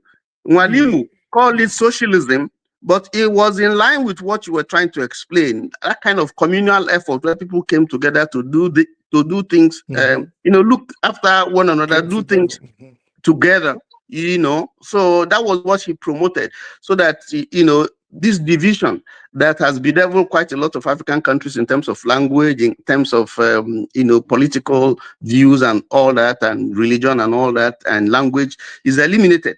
So that's what I'm saying, that there was an ideology that you could hold to drive. And I was saying, I'm not saying Nigeria should take that model. I'm saying that every country, that has challenges with developmental challenges must look inwards, not to Europe, not to America, but to develop its own indigenous system that will suit its own culture and the way, yes, so that's it what has I'm to saying. be like that now. I think everywhere to an extent it's like that too, to be fair.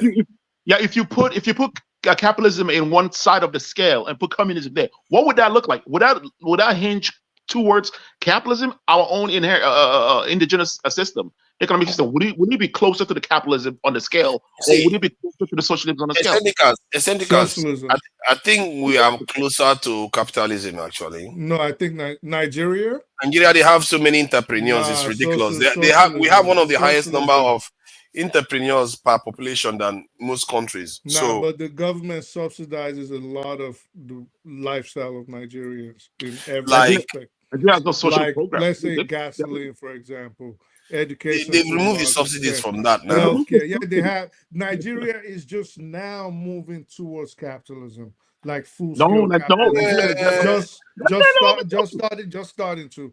But Nigeria, but many of the Western countries are still subsidized. Since its inception, I'll say since 1960, has actually leaned towards socialism in its way, in its economic policies.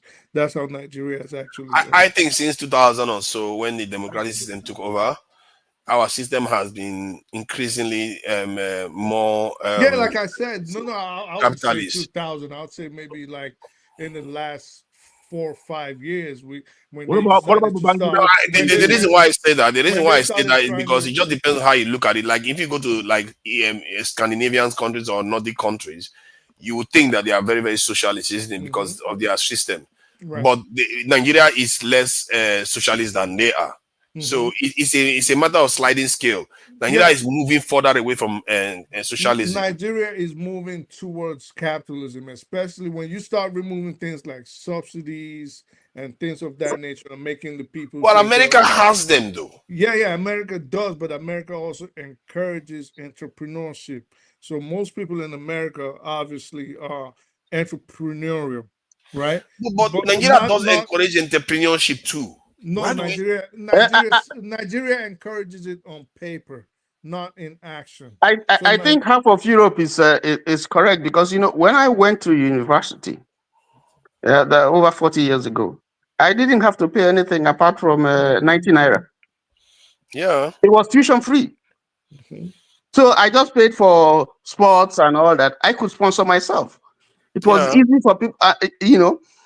Primary school was free. Yep. That's some part of UK, even up to university education, master's degree is free. I'll tell you something. Myself, I and my girlfriend went to Nigeria back in 2005, right? And then we fell sick. Prior to that, we had just come from her grandparents in the Dominican Republic. We went to right after to Nigeria. We fell sick and we went to a general hospital. And I tell you, it was not what I was expecting, because it was real clean. The staff was efficient. We sat in line. We got our cards, and everything cost us less than 100 naira. See? We just had to go buy medication, and that was that has changed now. You can't get that. That has changed now. It's not the same now. No. Yeah, so you're right when you say we're moving away from, we're moving, to capitalism. That's why I said you're right, because now it has changed. I mentioned the Dominican Republic. Sorry to cut you off. I mentioned the Dominican Republic because when we went there, her sister fell sick, and the healthcare was in shambles compared to what we got when we fell ill in Nigeria. It was just not the same, man. When you see the way they complain about Nigeria, some things actually could work if the government puts in effort. Exactly. Yeah. Exactly.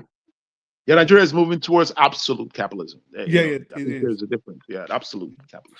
And the truth is that there's no country that is running proper capitalism now. It's mostly socialism for the rich. That's what they are running. If you look at what Elon Musk is getting now, it's another level of socialism. Donald Trump is going to get a lot of socialism. All these people are going to make a whole heap of money without necessarily earning it, just because of their position in society. Like the military, the U.S. military have socialism. The program is pure socialism. Yeah. You know what I mean? You see, capitalism is supposed to correct itself by tax collection. That's how, and most of the taxes from inheritance, so that when you die, you don't pass all the wealth to your children, so that it balances the society out. They take some of it and put it back to the state. But see, the rich is circumventing it all the time. Yeah, it doesn't work for the rich, because if you they bypass it. The inheritance tax, you could easily hide your wealth behind a trust fund, maybe a South Dakota, maybe and this bypass inheritance tax through that way. So let me play this video about this is a topic that I've been talking about forever, regarding our security, but it's one other white guy that is saying this one now, so that this person is telling Africans to do this. I don't know whether any of you know Jackson Hinkle. I know Jackson. Yeah. Mm-hmm. I want to make this statement. If I'm incorrect, saying correctly. So I think the way we build our city, that's the European city style, right? Like Lagos. It's kind of like inherently a melting pot where the cultural practices of the of the local people actually goes away, right? Like for instance, in Nigeria. In the cities, they don't do traditional weddings in the cities. They do it in the villages, right? They don't do culture, things like New Yam festivals. They don't do it in the cities. They do it in the village. I was just thinking about this. I was like, the cities, the way they build it, right? It actually it's kind of like a melting pot where it will bring in Western traditions and their way of doing things, and then it will totally isolate. The cultural way of practices and cultural celebrations, like those things are not done in the cities. You know what I mean? I was just looking at that, like that's kind of interesting, Yeah, but you have to ask yourself the purpose of things in the first place. The culture that we had before, it served a need. Then most of the things human beings do, it served a need. And if that need changes and you want to hold on to the previous state of affairs, you might actually be artificially altering the lifestyle. There is an argument sometimes to hold on to your culture because of the benefits it offers, some part of it anyway. But just because you want to hold on to your culture doesn't mean you shouldn't move to the cities. It's part of your identity, right? Like, for instance, moving from the village to like, let's say Lagos State or Aba, right?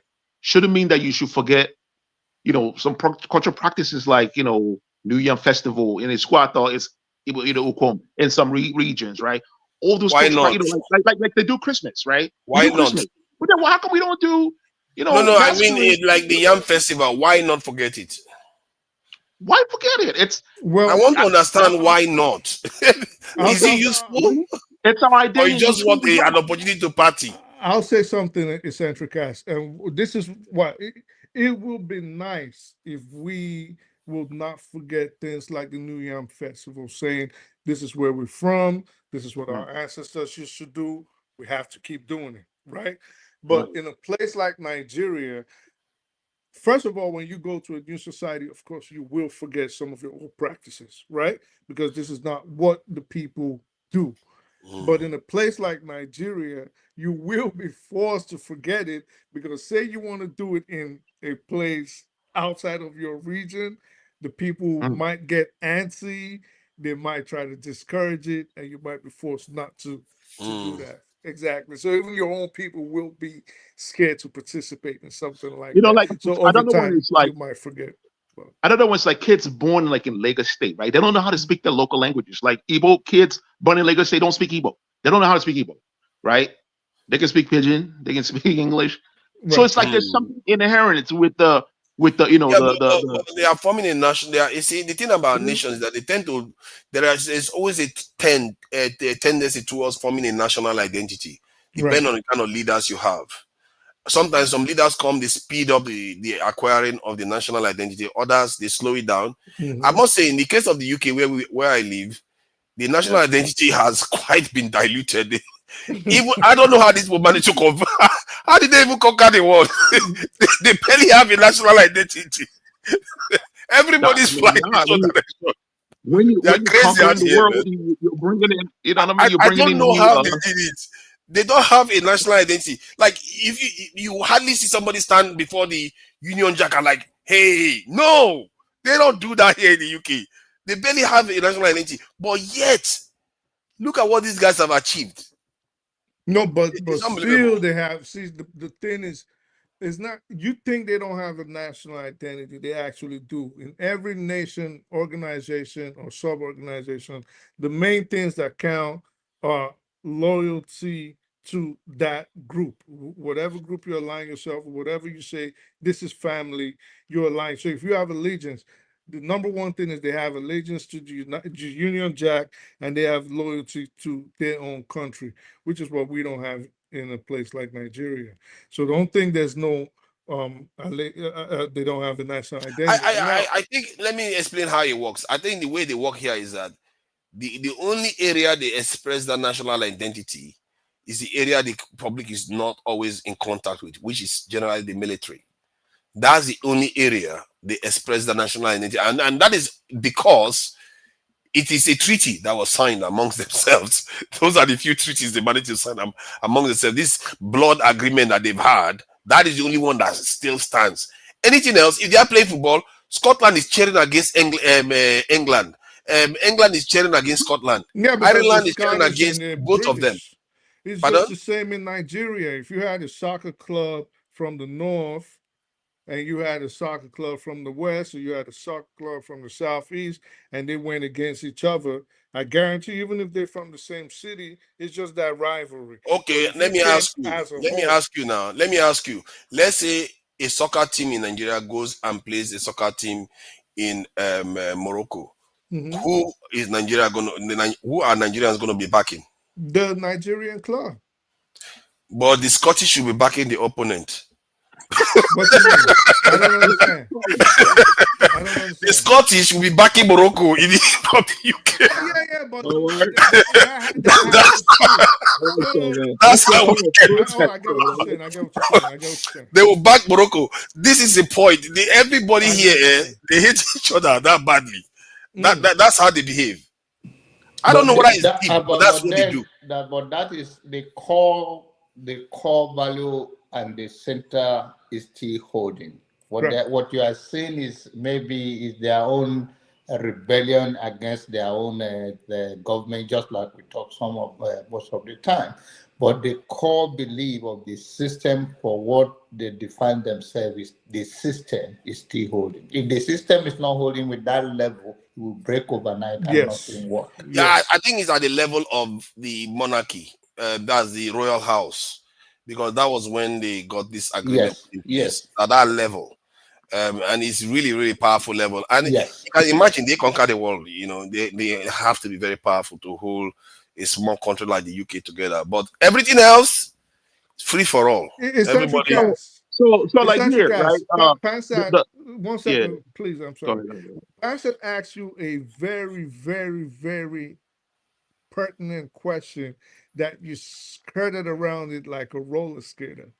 You did not. You did not answer. Do you about the property ownership nonsense? Do you support property ownership? Yes or no? That's a corny. Quite like people say, "Oh, support socialism." People throw, "Oh, do you support property ownership?" Yeah, that's not you. Huh? Do you? Yes or no? Yes or no question? Come on, man. That's not the question. Makes no sense. It does, because you obviously support. You are against excessive. If I say ownership. If I say no, you will arrive at a certain conclusion that's already there. There's a conclusion already. I just want to know.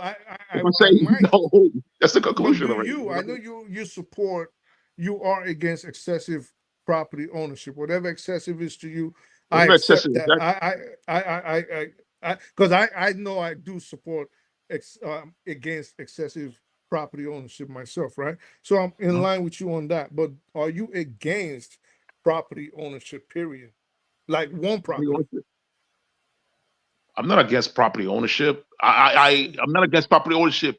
Doesn't mean that I don't want equality. If someone is going to own a property, everybody should own a property, just like how it is in the villages. I get what you're let me run some ideas down with Eccentrica, so I understand where he truly stands on these things. Okay, an example is, okay, let's say you have this workplace. Yep.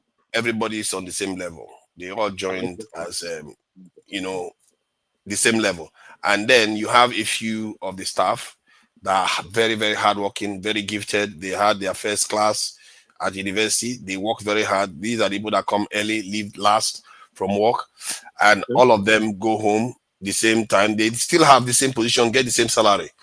It comes time for promotion. They promote those people to go higher, and they carry on working. They wherever they go, they keep working harder. So they should not get any reward for that. Only promotion. Is that it?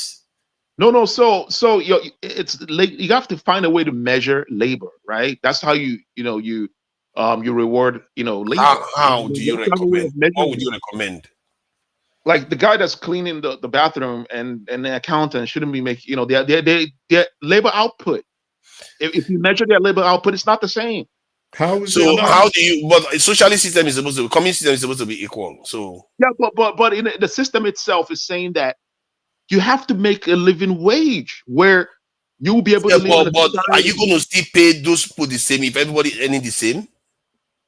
Well, there are other things that you have to address. You know what I mean, like the price of rental prices and the price of goods. So you should be able to pay someone enough to be able to live in a society. You see what I'm saying? So, but you are okay for them to pay people enough to live in a society while others earn more than those people? Yeah, I mean, they can earn a little bit more. It's not they're not supposed to earn. They're supposed like to how much more would you accept? Well, if they don't earn enough to buy up the poor people's property, which is what happens in capitalism. The rich guy. But how much would you? How much would you allow? How many times the salary of the poorest, that the lowest paid staff, should the highest level employee have? This is dealt with in the books written by Karl But Marx. I want to hear it from you. How much do you think would be okay?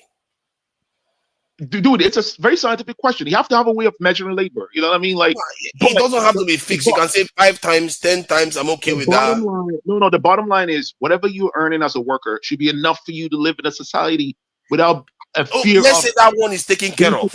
I'm now talking about the people that are performing better than normal. Because in many workplaces, even people with the same degree, the same everything, you'll find that out of 5 of them, 2 or 1 of them are the ones doing all the work. So what happens when those ones are overperforming? What is their reward? Okay, so there's something called worker co-op. You guys can look it up. They have it here in the United States of America. So if let's say all 6 of us form a worker co-op, and then let's say we just want to open a restaurant, right? And then we own the company, right? I could be washing the plate, you could be cooking. Guess what? We're sharing the pay equally. You know what I mean? Yeah. So by that measure, I'm talking about this. You can't necessarily say a guy that washes the toilet is productively less than an accountant. Because if the guy that does the toilet doesn't clean it right, the accountant is not going to be able to go in there. He's going to hold his pee, and he's not going to be able to work productively. That one is communism. That's a pure communism. The whole worker co-op thing is pure communism. But we talk about socialism. Okay, let's say that is the case. The idea is that hold on. I don't want you to be going all over the place because you change all over the place. The workplace is democratic. The working people, the workplace is democratic in the socialist system. The workers are the ones that decide if people are going to get laid off. For instance, like when COVID happened, a lot of people got laid off. A lot of people got furloughed. We didn't know when we came to work. The decision was made by one guy on the top. So in the socialist system, so you are saying that in a socialist system, hold on now, don't keep mixing stuff too much.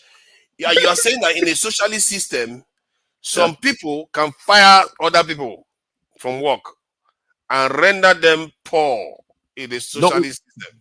Because you're not listening. That's the thing. You were not listening to me. What I was saying. You can't do that. The workers make that decision. The workers. All right. So let me ask you. No, please. Now, I really want to get this to the bottom of this. The workers make the decision to sack people. Is that what you're saying? I don't see where that happens. Like in the union, where does that happen in the union? Like where does the union? Said it though. You said the workers make the decision. If they don't like people that are performing, some people are lazy. They are not washing enough plates. They are not cleaning enough floor. What do you do with them? Cleaning enough floor. What if they wake up late every day? They keep coming to work late. What do you do with them? If you say, you find out why they're coming. Find out what the problem is. It could be sleep apnea. You know what I mean? So if you say the workers make the decision, so in essence, democratically, right? Yeah. So democratic. So let's say there's 6 pansets in all these boxes. Let's say, let me give you an example. If you want to put the power in the workers' hand instead of one person which you're against. So let's say instead of Tony, there's pansat, Half of Turkey, there's pansat, Miss Onyebo, there's pansat, Forefathers, there's pansat, John Abbott, there's pansat, and then there's you, right? There's 5 pansets in you, and it's time to fire a worker. Who do you think those 5 pansets are going to pick? Even if you were doing a very good job. Want to fire a worker? Yeah. For what? Why would you want to fire a worker? Because we just decide we want to fire a worker. So let's say those pansets. Insubordination, laziness, smoking on duty, having sex on duty. There are so many reasons to fire people. Exactly. That's against the law. You're breaking who do you think they're gonna choose? Who do you think those 5 pansets are gonna pick? If you break the law, that was established and agreed by all the members. Remember, the law is written by the people. Eccentric. 5 pansets plus yourself, and we got to get rid of one person for whatever Forefather said is subordinate for sexually harassing sexual duty. Sexually harassing. Who do you think they're gonna pick? the guy that sexually harassed someone broke a No, law. they're gonna pick you. They're gonna pick punishment. you. They're gonna pick They're gonna you. pick me. Just because they don't like you, even if you was doing all the work correctly, if they decide to gang up on you, they're gonna pick you. Because there are no rules to that. Because they don't Nobody like can you, so hold it's them a accountable. democracy. That You is have the to go. only. You guys are using it in the wrong situation. I'm saying, like, if the CEO is gonna come up and go, you know what, we want to downsize because our shareholders need more money, and then he goes, you know what, we're gonna go to the blue collar workers and get rid of 50% of them, like they do at Boeing. Yeah, You know what I but mean? what you are describing is not a socialist system. Socialist system, they don't do that. That's what it is. But I'm trying to reveal That's to why you, you have. I'm trying to get to a point whereby That's why you have I unions. understand what is acceptable as a socialist system for you. If somebody is outperforming, a group of people are outperforming the others, you are saying they should all get the same salary. Is that what you are saying? What do you mean? What do you ask the question again? I didn't get that. If one side is working doing twice the job of the other set of workers, should all of them be paid the same salary? First of all, you shouldn't have a situation where someone is doing twice the job of the others. Because they are better at their job. You know what I problem realized, someone is doing Eccentric? twice But you can't force people to be the same, or except you want to dumb the brilliant ones down. Is that what socialism is about? You don't want people to perform the best at what they do? No, I think what Cedric is, my understanding is that no one should be left behind, and no one to be left behind should be a program, but right. doesn't mean it should be a program. He said that's right. Yeah, and they know. So once no one is left behind, it doesn't mean that if you are a medical doctor, then you get a wage of a janitor.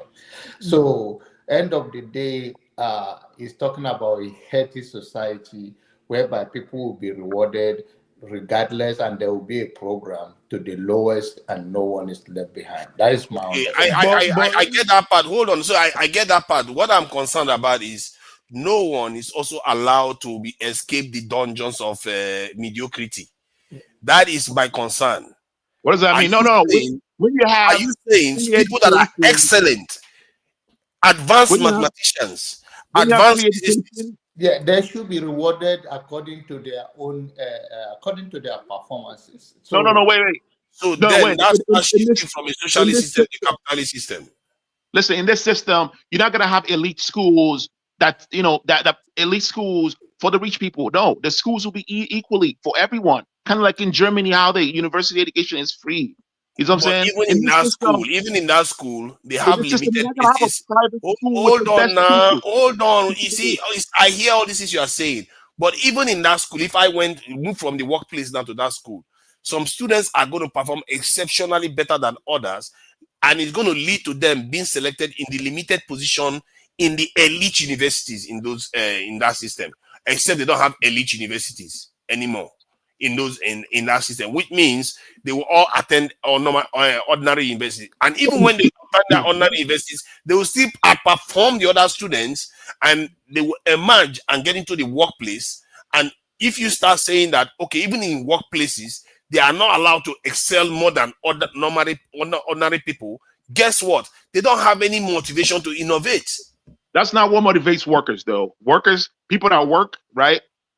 Listen, most of us that work, it's not the pay that actually motivates us. The pay is what makes you go in on the job, apply for the job. But then when you get in the job, what actually keeps you on the job is the intrinsic motivation. It's intrinsic. The motivation for you comes from within. There are little things that you don't consider, like, your coworkers, how they treat you, the potlucks you guys have, the relationship you guys have outside of work. Those things has influence on the people.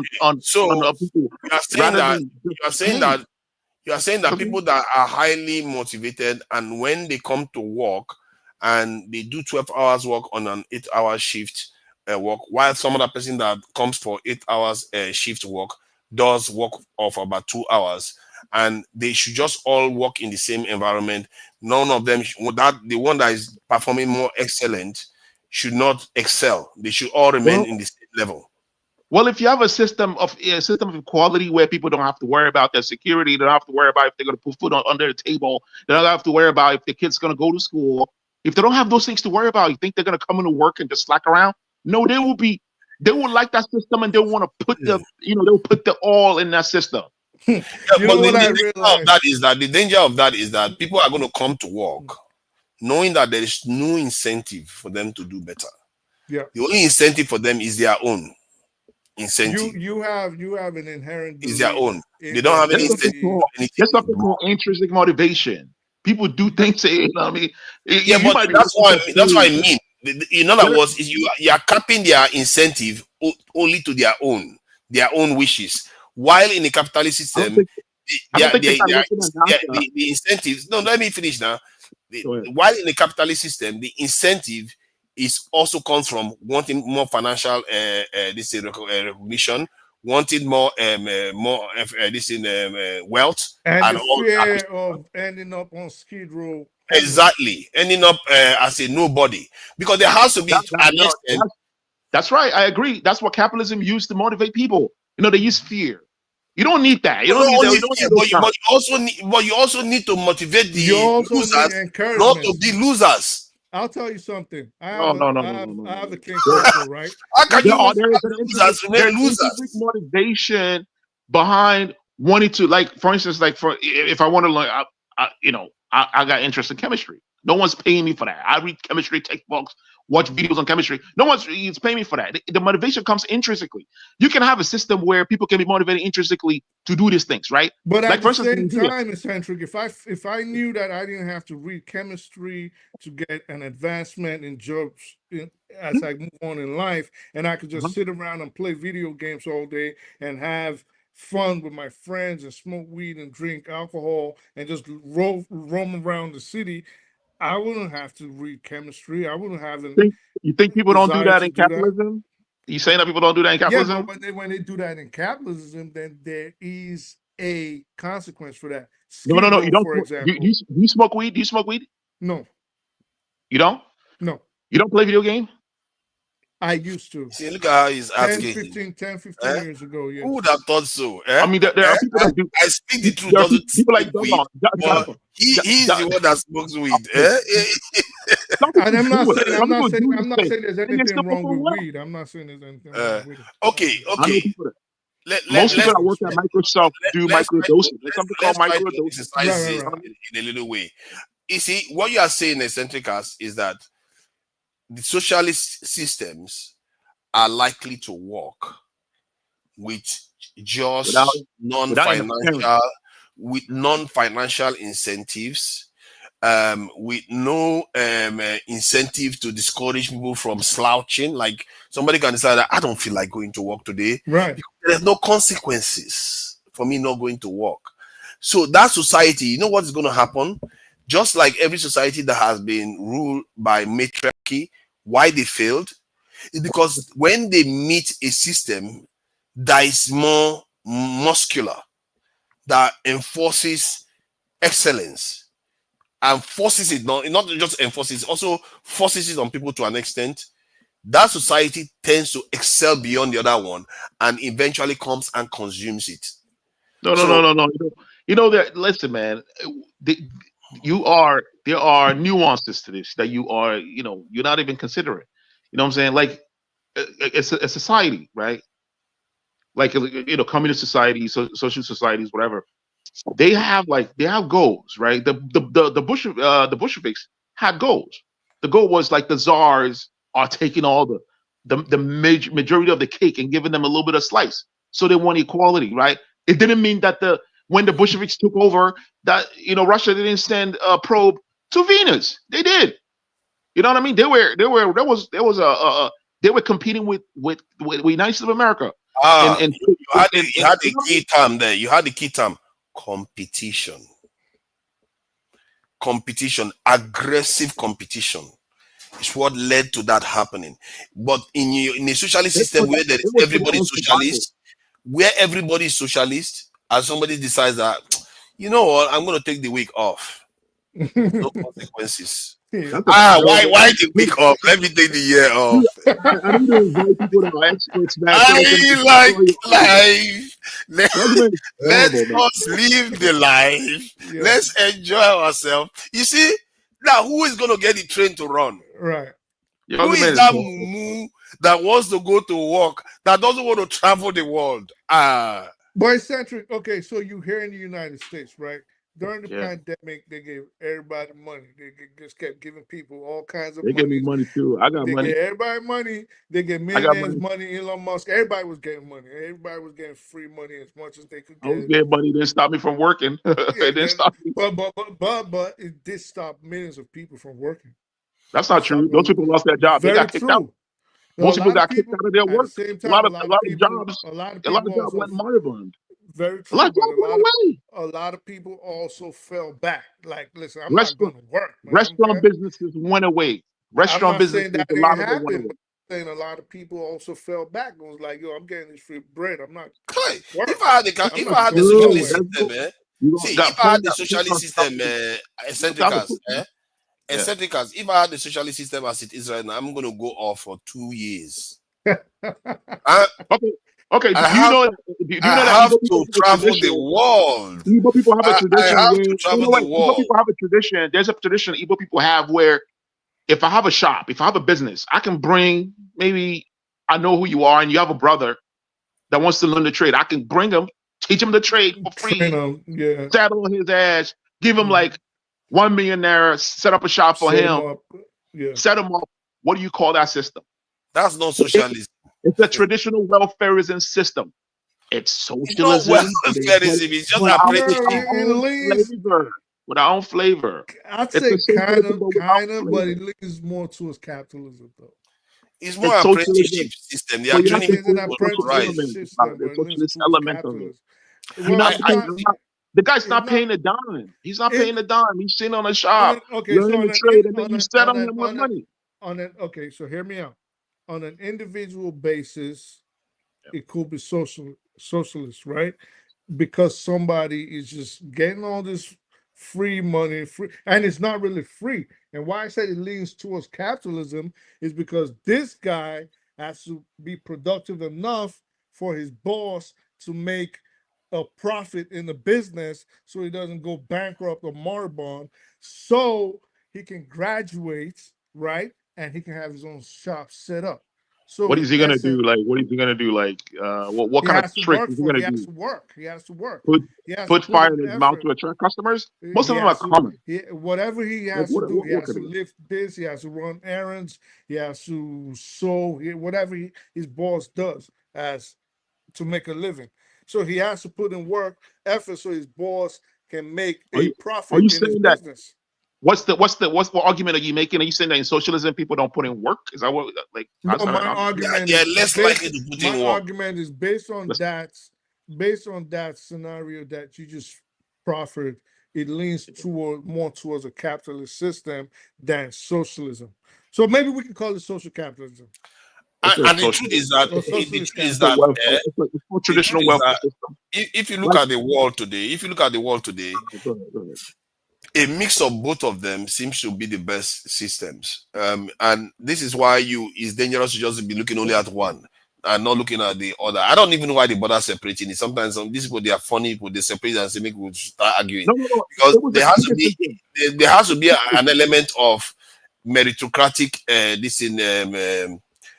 this in advancement, and there also has to be an element of protection against If you people have if you have falling. an element of meritocracy, why is Elon Musk one of the richest guys? The guy that dropped out of Who freaking told you that this is a college. perfect capitalist system? He dropped out of high college, man. What did he merit? He can't even build a freaking Oh, you circuit see now, board. you see all these our haters. It's not helpful. You know, See, But that's so you are not. Why didn't you just go and but build that's the electric essence of cars? capitalism, though. If it was so easy, make electric cars. Well, how come Bill Gates, who dropped out of college, how come he's the billionaire, one of the richest guys? That's in your even more meritocracy? insulting to you. How did It's he even more merit? insulting to you. Why are you not doing it now? You that finished college. But that's the Yeah? point of Force it to capitalism. happen now. Force it. Make it happen. Because you are It's not Microsoft. the equation of force or the second derivative. These guys don't know shit. But you talk about the meritocracy. Let me explain it. Let me explain that. I hear that question you're asking. See, life is not always about what you individually know. There's always an element of meritocracy. Stay on it. There's always an element of timing. There's always an element of timing. There's always an element of a little bit of know-how, and you have to have the right ingredients around it. It's like making a soup. If you don't have all the things working together, the time, the right kind of people that will listen to your idea, or that person whispering a little bit of the idea into your ear, then you take it further. All kinds of different things comes together to coalesce and create that idea. Based on that, I can sympathize with your argument that they shouldn't get all the benefits from the inventions that they make, because most people that invent things, they gain their knowledge from other people too, to an extent, but they are just the final cook. You know how a cook gets their recipe from cookbook, so something like that, and add a little bit of this. That's what like like how a chemist learn chemistry from books. Something like that. But they don't pay anybody. What skill does Jeff Bezos have? What skill does Jeff Bezos have? How did he merit being the a skill billionaire? that he has is one of the hardest skills in humanity, and is quite heavily underestimated. Organizing ideas and what did study? Let me finish one point. You are more dogmatic than listening. See, one of the hardest skills in life, don't underestimate it, is the ability to have an idea, control the people around you, not control, or work with the people around you to make that idea reality. And these things take time. That is management. That's what you call management. It's a skill. It's a Where does serious meritocracy come out of that? Where's put meritocracy in there? Can you put meritocracy in the X? That is the meritocracy, because you're controlling people with a lot more brain. That's meritocracy. You're controlling people with a lot more resources. You are getting them to, all of them come together to create something that is your own vision, not their own vision, your own vision. In a meritocracy, I thought you're supposed to earn that by merit. Like they earned it. They earned it. That's what they did. They didn't earn nothing. These guys didn't go to school. They don't know anything. They don't know jack. But they're billionaires in your meritocracy. I get what you mean. Why should somebody earn $1 billion because they had the idea first? Business. I hear that, but yeah, go ahead. No, go ahead. Sorry, I didn't hear you. No. When you said that, why should somebody just have $1 billion because they had an idea? You can have that argument. You can even say, okay, they should cap the wealth of individual people. They can cap it. Well, I'm countering your points now, right? The guy working for SpaceX, working 12-hour shifts. And then Elon Musk is on Twitter, tweeting all day, but he's the one making million. Where's the meritocracy in that? How is the meritocracy is that? See, that aspect of it is a debate you can have. Okay. Because you can still, because how can just because somebody invents something? It's not fair. Maybe if somebody invents something, there should be a limit to that invention in terms of, let's say, just like patents do expire. So when you invent something, there should be a limit that you get the benefits out of it. However, the danger of that is that if somebody has invented something and you tell them that after 10 years you relinquish a certain level of this wealth. Let me finish the point now. Let me finish the point. If you tell people that they have to relinquish some part of their wealth after a certain period of time, then they don't have any incentive to invent even something more advanced for that society. Can you imagine if you told Apple that? Apple would never have gone and created an iPhone. Pardon? What did Elon Musk invent? What did invent? Electric car.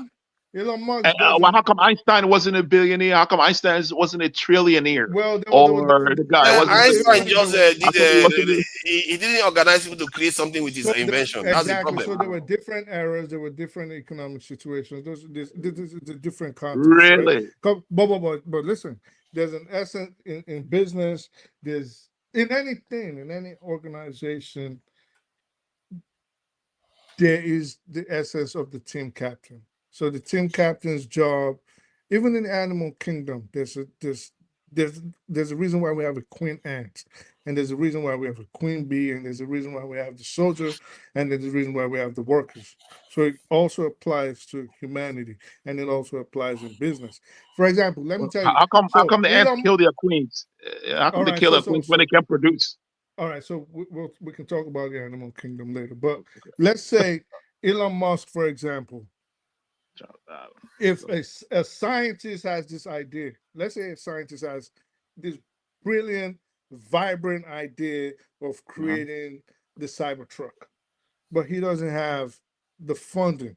Elon Musk is not a scientist, but he has access to these funds. And even if he doesn't have the funds, he has the contacts to get those funds.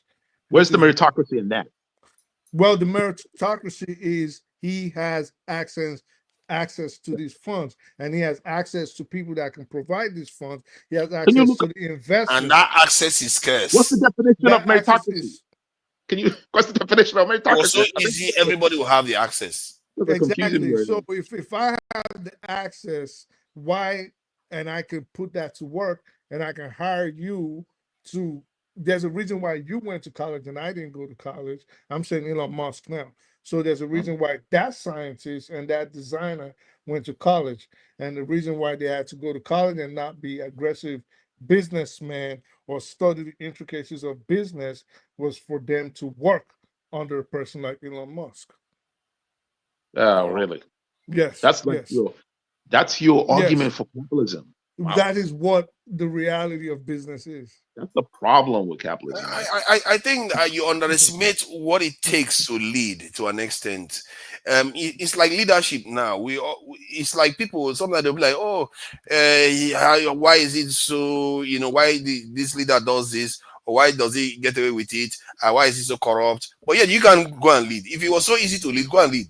The thing is, when you are able to stand in the middle of people and control people's lives, thousands of lives, there are responsibilities attached to it. Yes, there are responsibilities. There are serious implications to it. One, if you are known by a lot of people, you don't have as much freedom as somebody that people don't know. You can't just go out like that.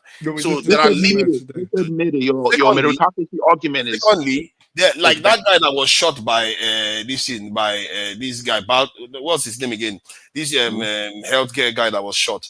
Because he's a top guy in a healthcare insurance company, he was just shot for it. Because there are consequences to being higher up. That's not why he got shot. He got shot because he was denying people health care. But that's that's the reason why he was shot. It doesn't necessarily mean that he himself did anything wrong, but he was shot because he's controlling a lot of power.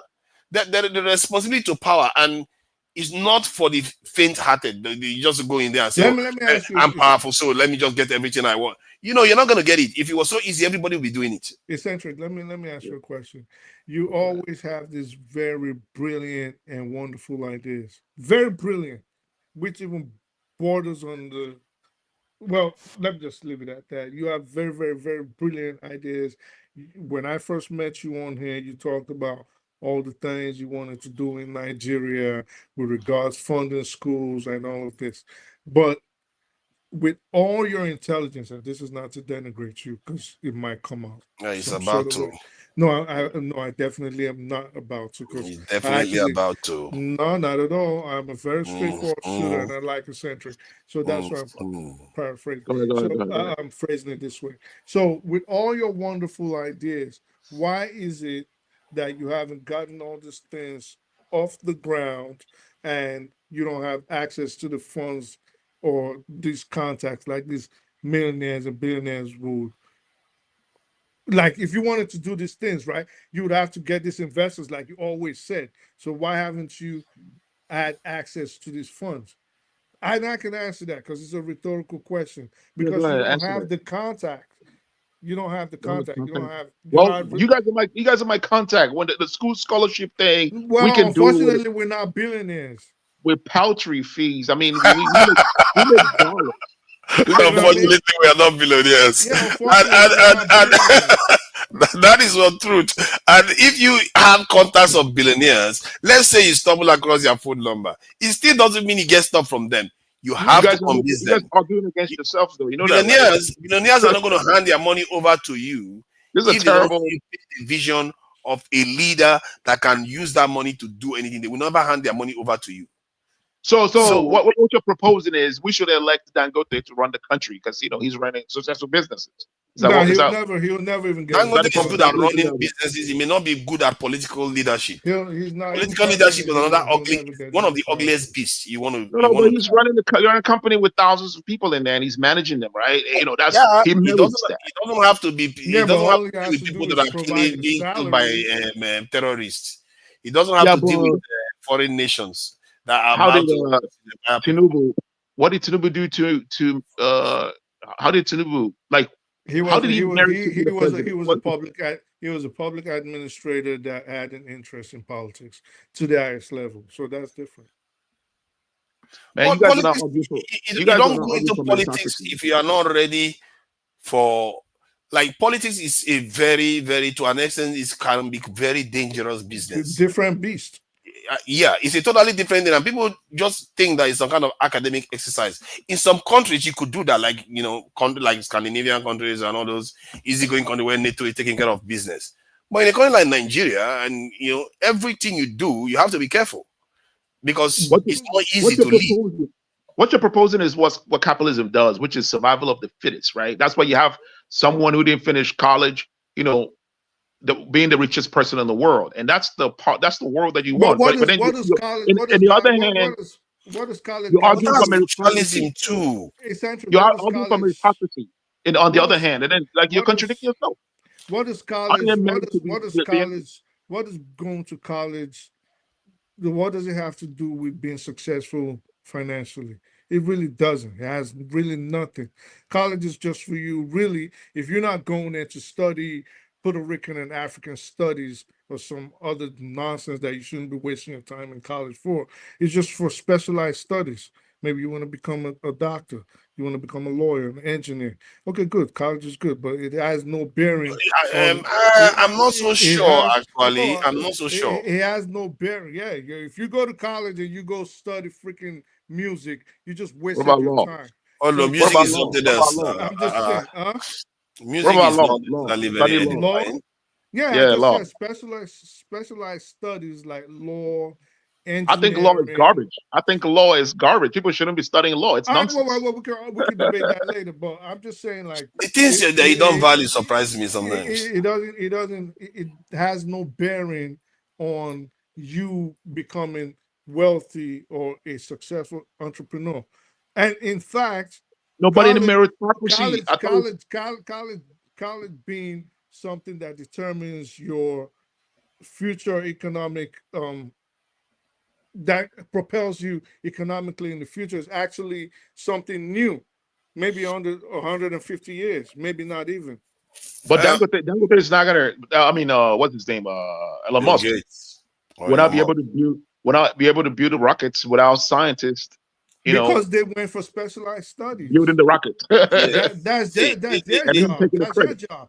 Their job is to go to college and study how propellers work, propulsion, and all those other fancy economic terms. And Elon Musk's job and Bill Gates' job is to put them to work and make them wealthy. If you look at the ability to come up with a concept, Eccentrica, the ability to come up with an idea, and the people they come up with ideas. What ideas did they come up from? Like rocket propulsion. Come on, man, come on, don't do this. Don't do it's not fair. In a world where there is no electric car, Elon Musk chose to say, okay, I'm going to mass produce this thing and I'm going to make it viable. And he's one of the first to start doing it. No, he's one of the first to start doing it at that scale. And when he started doing it and he made it a success, it's not because it was easy, but because he believed and he was taking almost everything he had on it and he succeeded. So you can't. No, he didn't build. That guy could not build a transistor, man. That guy cannot build a transistor. How many things has he built that has failed? This guy built Starlink. He hasn't built anything. He built Starlink. He can't build anything. He doesn't work in a factory. He's on Twitter. He's on X, Twitter with people. That's what he does. Because this is what Eccentric Cast. This is what happens with business. Okay, at some point, you have to build your business to a certain stage where it functions without you even being there. You can go on vacation for 2 months or 3 months or 5 months, and you've already put a system in place. Yeah, Put exactly. a team in But place, they can and go. everything just works. Just because you're a businessman does not mean you have to They be on go the on floor vacation for doing 2 the. months. Huh? You What you say they say? can go on vacation for 2 months, but you're saying that in a socialist Because they system, put in people will be because they taking put in the vacations work because they in the don't have to. earlier because they put in the work in the earlier stages. A business is just a lot of people look at businesses. If Elon Musk was to tell you how much, and I'm shocked. I'm actually He was defending that guy because I subsidized by the despise him. government, though. But Yeah. I'm saying if Elon Musk was to tell you how much sleepless nights he had before he even made a penny in profit, No. you He probably got money from his parents who you could owned a you if someone wants to give you that money, if someone wants to give you that money to run a business, chances are yeah. that you could blow that money and become penniless No, to you don't build a got business. to. They don't know. They don't. Well, that is They There are didn't high study that's chances for that. accounting. business. They See, didn't let, study let me accounting. They didn't let me study add management. eccentricals. Let me add eccentricals. If you are saying that he got the money from his parents, the fact that he No, grew he up didn't. in plenty is even Yeah. more reason for him not to take that money seriously. But yet he did.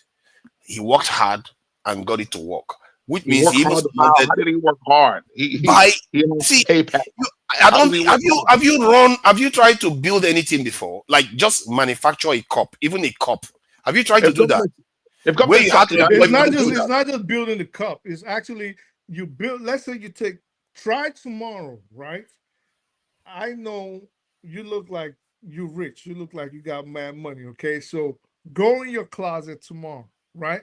Pick out one of your shirts. Maybe pick out something, a designer that you've worn maybe once, or maybe not at all. It's just sitting there because you've been too busy. And try convincing someone to buy it at a desired price, a price that you chose and you said, I'm not gonna go below this price. Just try it and see how hard it is or how easy it is to know how business is.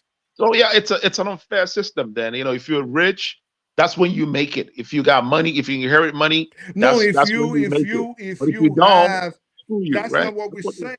I'm saying he got all that money. For example, let's use Donald Trump as an example. oh Donald yeah, Trump got all this money from his father.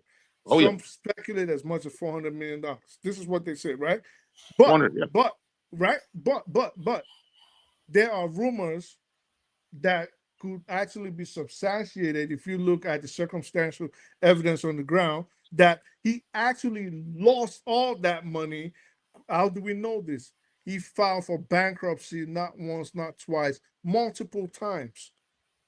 Okay, so just having that money does not Filing for bankruptcy necessarily. doesn't mean you lost all your money though. 50 Well, Cent filed for filing for bankruptcy, and bankruptcy means you have problems with your business and making a profit. That's what it simply means in a nutshell. So all I'm saying is just you having that money does not guarantee that you will be successful in any entrepreneurial activity that you decide to engage Most in. but ventures not fail. when the Most government is ventures subsidizing actually your fail. work though. Vast majority Like, of ventures fail. Huh? yeah. Vast No, majority no, no. of I'm saying business what did they ideas essentially fail. say? Oh, yeah. At least you have to try 1, 2, 3 times before you Mm. succeed. And yet Elon Musk keeps succeeding and succeeding and succeeding. And what I wanted to impress upon you, eccentricals, is have you tried to make anything, like just create anything? You see, the thing about Elon Musk that I I do. appreciate is that That's what I do. he I work. creates things. He creates things. It's not like a hedge fund manager that just go and speculate on foreign currency or Wait, on another who create business. things? Who create Elon things? Musk, Elon Musk creates things. He does Or not. He can't create anything. He can't create anything. okay, I think That's your the point. understanding of creation is that the person has to physically manufacture that car.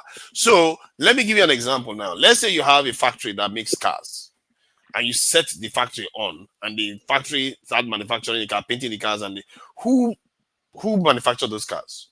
The workers. Now I'm making a socialist argument. The workers are the ones manufacturing the car because it's their So they labor. But That's could but the the that's workers workers are not the pumping one. out. The workers, all they had to do was turn it on. So they manufactured it now. The workers run the machines.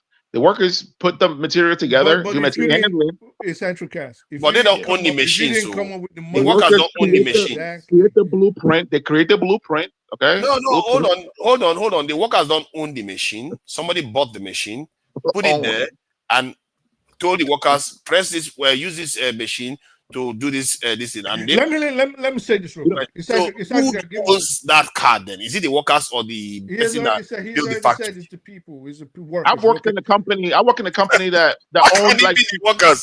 I work in a company that owns one machine when it started. Before you go, and then the workers worked so hard. The guy ended up buying like 20 machines, and guess what? The workers were still getting. Let me say something to you, okay? Yeah. So those workers, those scientists, those designers, those automation engineers, whatever they are, Manufacturers, yep. All of them, the factory workers, material handlers, all of them. Yeah. If you didn't put the money forward, if an investor or a businessman with access to funds did not put that money forward, guess what? Those workers will be like the Nigerian engineers that are engineers after 6 or 7 years for a 4-year course, but they'll end up becoming farmers. That's because Nigeria doesn't have Nigeria. If Nigeria has a worker co-op where the government funds workers who cooperate, all these students in school they can cooperate. They can have 10 students. No, you're missing the point. What he is saying is that that job wasn't created. Co-op and the government will fund their co-op. Somebody created that job. The government will fund the co-op. The way they funded Elon Musk. Elon Musk is funded by the government. But co-ops don't come up with ideas to go and build something themselves, do they? It is. Look up co-op. How many inventions in the world have been created by co-ops? A lot of it. Like a lot of inventions. People cooperate to create stuff.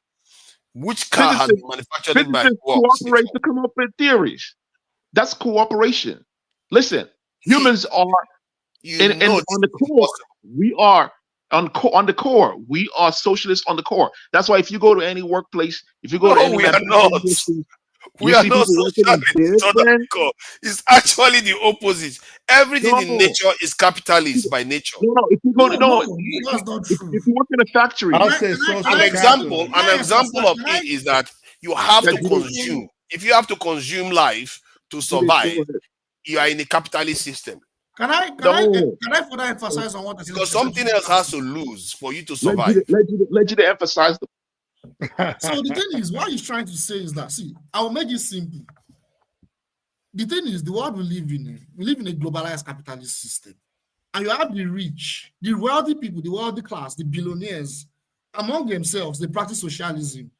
That's a fact. Like, they practice socialism among themselves.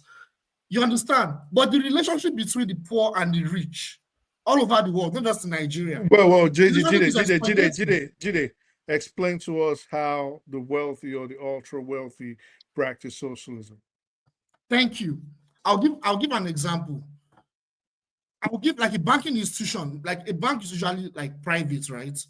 They can have like issues. They may have like issues with their business where their business almost crashed. Like you had like I think here in the US, I think it was 2 years ago or last year, where there was an issue. I've forgotten the name of the bank now, where the bank almost collapsed as a business entity, and the US government they actually went to support that bank by depositing a large amount of money on that bank. They gave the bailout. Like a bailout, yeah. I can give another example. I'll give another example. A lot of these billionaires in the world, a lot of them, they've had challenges across board. So what they do is they have contracting relationship with the government to buffer their business so that they will have a lot of influence. In fact, a lot of these so-called multinational technological softwares that we have, like Google, like all these softwares that we have, technologies, a lot of them are connected to the military industrial complex in the US. But Jide, you still haven't explained to us what you've done is you're in essence still describing capitalism, but you'll be left to argue that. What you still haven't explained to us is how the billionaires on an individual basis practice a system of socialism. You've only explained how a government is being bailed out or subsidizing businesses that are too big to fail because That's it will socialism. impact. But they fail. They're not just too big to fail. They actually fail. Yeah, but the but- government come and bail them out. Yeah, so they're too We big agree to- on that. So they're too big to So that's fail. socialism. That's socialism right there. That's But right. That's too what big. socialism But is. no, but that's not between two billionaires. That's between. Okay, 2 billionaires. I'll give another example. Yeah, I'll give another example among billionaires. I mean, like I said, like among themselves, they share wealth. They acquire each other, right? I mean, like for me now, I'm a scientist, right? I work in a pharma. There are a lot of times when pharmaceutical companies struggle, and bigger companies acquire them. But that's not socialism. That's capitalism. Socialism. That's capitalism at its core. What businesses do, this is what businesses do, okay? That's capitalism at its core. Bailout is socialism. Well, that's why I said that was Well, not a good. okay, That so, was not a good example. as a business The bailout was not a good example because what he did was mention a governmental entity and a private business, a bank and a government. And the reason the government will That's not socialism. let that is capitalism. So the reason No, it's the not. government. That's Okay, not well, capitalism. listen. In essence, what he did not explain was two billionaires. I just give an example of 2 billionaires. No, one second. What he did not explain in essence was 2 billion, because that was how he led off. 2 billionaires practicing socialism. He mentioned a governmental entity and a private entity. And if you will give us No, but that's example. do you admit that that's socialism? That's a form of No, socialism. I would argue that was capitalism No, because it's not. because the second before I get thrown off again, socialism. before I get thrown off again, the Yeah. second aspect that he tried to say was in the pharmaceutical industry, one that is about to get moribund gets taken over by one that is more profitable. That is just business. That is capitalism at its core. Because what That's you different. do, That's not capitalism. that at is its core. capitalism at its core. Because That's rescuing it's about rescuing. That's capitalism. That's acquisition. That's acquisition. That's capitalism. That's But capitalism. capitalism is about making profits. But at that point in time, Jide, you're in rescuing essence, business. what every business does, the main essence of every business, the main intention is to become a monopoly. That is what every business does. So if I see something, so in trying to become a monopoly, I am looking for other businesses that are not as powerful as mine to take them over. What about in fact, I also try what to you said destroy made them. sense. But what about mergers? What about mergers? Not just acquisition, but what about It is mergers? also a form of capitalism. Oh, come on. Yeah, to make them stronger so they can compete and have a larger market share. Mergers happen. Is that capitalism? Mergers are actually capitalism because, like I told you, Really? remember what I told you, what I started off with. Every business starts off with the dream of becoming the biggest guy, a monopoly. I'm trying to control everything. So mergers, acquisitions, hostile takeovers, all of these are part of my business. What was the word? I forget the word we use. So draconian capitalism. It's a draconian capitalism. But it's all capitalism in the end. Like it's not socialism, you know. It's not socialism. It's not socialism. When you do that, you create monopolies and then you have a much larger market share. Yeah, because more powerful. When the government subsidizes, when the government pay bailouts. Jide, you muted. That's socialism. When government do I can bailouts. give other examples, not just that. I can give you a lot of examples. Wealthy countries, they practice socialism. Not the countries are the best countries in the world. They practice socialism with their people. Business individuals, Jide. This is No, what I'm talking about like countries and system now. If you look at Nordic countries, what do they do to their people? It's socialism. Are you aware that I don't know whether Sweden is a Nordic country, but definitely Scandinavia. It's actually a Nordic country. Yeah, if it is, but you know that the top 1% in Sweden owns as much wealth as the bottom 90%. Mm-hmm. Yes, that's the thing. But yet it is socialist. No, it's not socialist. Let me explain what I'm saying. They implement socialist policies. Ideologically, they're not socialists like what you have in the Soviet Union. No, they are not. Right. But they implement socialist policies for their people in Nigeria. Is there anything like that? Are we even in outside Nigeria? Nigeria is too much. Yeah, we have socialist policies in Nigeria. It's just that Nigeria is so poor. It's hard to notice. I mean, the healthcare system is practically free. Education system is practically free on so many levels. Yeah, most of the systems in Nigeria is free. You're right that there are government-owned wherever in Nigeria, but are they actually practically effective? They're not effective now. So because we are poor, that's why. Yeah, no, because government's not willing to do it. They've allowed private to take over. It's a fact. They have allowed private to take over. That's just the way it is. Even with private taking over, it still doesn't make us rich. We are still poor. I agree. If Nigeria, there's that for Nigeria to work, Nigeria has to implement a lot of capitalist ideologies into its system. False, bro. False. Yes. Don't do that. Let me. But Nigeria is operating capitalist system currently, and Nigeria, Nigeria is getting worse. So what do you mean by implementing more capital? Can you explain further? Okay, I'll explain. That Nigeria is not doing. What's Nigeria not doing? Nigeria is not doing it. First of all, Nigeria is very hostile to business. That's not true. Wait, what? Nigeria is not hostile to multinational corporations. That's not true. I'm not saying multinational corporations. Hold on 1 second. What runs, for example, what are the majority of businesses in the United States? There are single ownership businesses. SMEs, mom and pop stores, and those. So this is what we need in Nigeria, and if we can encourage, that's different. You have it on. Well, it's not different. So if we the truth is, SMEs can never compete with corporations. That's a fact. Well, in America, multinational corporations still have monopoly. It's not none of the economic system. They still have the monopoly. Jide. It's not about competition. Of course, they cannot compete. It's about living or earning a livable wage, and you can actually do that or rise on the. To earn and have a livable wage is not capitalist, but. So, gentlemen, I am leaving. I want to greet everybody. Good morning and thank you. I enjoyed myself. I'll see you guys some other time. Thank you for spending so much time with us, Tony. We appreciate you. Nice one. Nigeria is very, very hostile to business. If you took that's a false statement. You guys can check up. And I say that as someone that has been investing in that country since my teens. If I tell you how much I have lost, then which is not the premise of this whole discussion. You're talking about the infrastructure. Nigeria doesn't have the infrastructure. No, I'm not talking about the infrastructure. I'm talking about the business environment itself.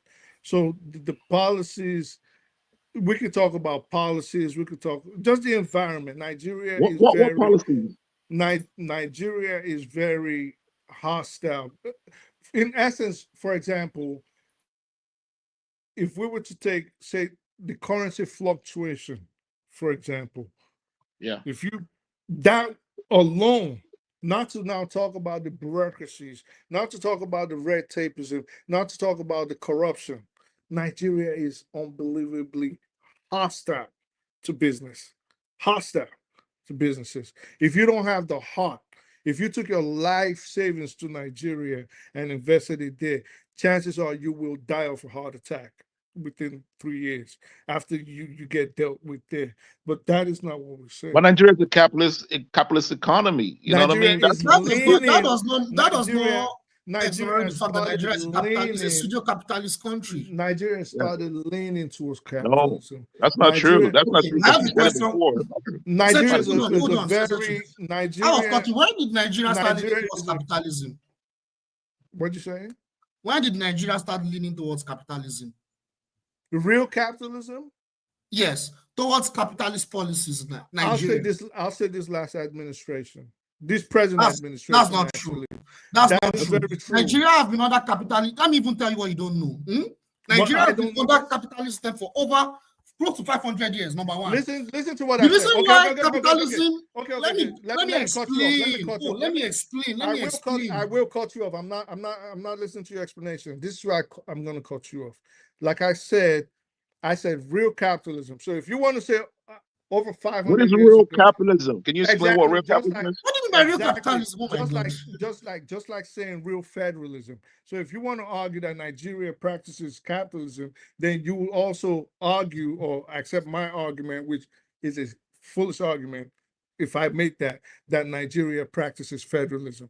So Nigeria does not practice federalism, just like Nigeria does not practice capitalism. Nigeria has been a social welfare state since independence. Yes, No, it that's not has. true. Yes, it Nigeria has. a welfare states? No. Yes, You have yes. to look at a welfare state that is working. Look at Nigeria Nordic has been a countries. don't pick out Welfare policy is working there. What are they doing differently? Don't pick out one word out of two words that I made. I said a social welfare state. So if you want to pick out welfare and ignore the social, it's not a that's what I'm welfare saying. That's what I'm state. saying. It doesn't matter. It doesn't matter. Like Social welfare. I made a state. In most prosperous countries in the world, they implement and it's successful. So what's Nigeria doing differently? I will explain it to you. Can I explain it? Can I explain? Well, you will explain when I finish. Okay. One second. So I made a statement here earlier when I said, and it was when eccentric cast said Nigeria was capitalist, blah, blah, blah. I said, no. Nigeria has actually been functioning as a socialist state for most of its existence since 1960. He tried to dispute it, but then Tony came on and said, actually, and he asked me why. And I said, well, Nigeria actually subsidizes a lot of the lifestyle of its citizens. Every country in the world subsidizes. It's a normal thing. See, let me tell you. It's not a normal thing. So let me finish. So every country subsidizes. Even here in America, there is subsidy. All right, good. So I said, I said, in terms of education, the healthcare, things like even gasoline, right? We did just start. Nigeria or food. It's food. Nigeria subsidizes healthcare? Subsidizes a lot of that. But he disagreed until Tony then said anecdotals. Tony anecdotals, equals like we can use Google search. Is Nigeria a socialist country? No, it's not. It's a capitalist country. So everything about Nigeria is capitalist. Nigeria cannot be an embodiment of capitalism in the sense that it does not have the wealth to be capitalist like the US, like the UK. However, it's a country that is heading towards capitalism. Its policies are. And Gide, what was different in what I just said? So this is why I always have I tend to get into arguments with people because I listen to what they say. If I said, you asked me and I said Nigeria is just starting to go towards real capitalism. What I mean, no, let me finish. No, you have the time to no. So okay. I said, when I said Nigeria is just trending towards real capitalism, you argued, you asked me a question and you said, when did that start? I said the last administration, then I said, no, actually, this present administration is putting the policies in place. You disputed that and said Nigeria has actually been a capitalist economy for the last 500 years. So how did you switch from 500 years in less than 60 seconds to now saying, well, Nigeria is just starting to become a capitalist society? If I said I just started, I take that back. Probably I just said it. What I'm saying is Nigeria is moving. That's always been like that. Nigeria is moving towards the cap. It's not just Nigeria. Third world countries, a lot of neoliberal third world countries are like that. They are moving in the capitalist direction. But like I said, if you want to look at a country like that is an embodiment of capitalism, you look at the Western countries like the US, the UK, right? You look at France, right? They have the capital. For you to be a capitalist, you need to have the wealth to even be a capitalist. What I'm saying is Nigeria is more or less like a pseudo capitalist country. It is not capitalist in itself because we don't have that kind of wealth.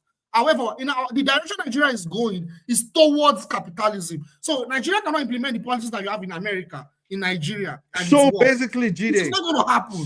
So hold on. It's not. Hold up, Gide. So basically, Nigeria is not a capitalist society. It's a pseudo-capitalist society. It's pseudo-capitalist. What does pseudo mean? Because it is moving towards.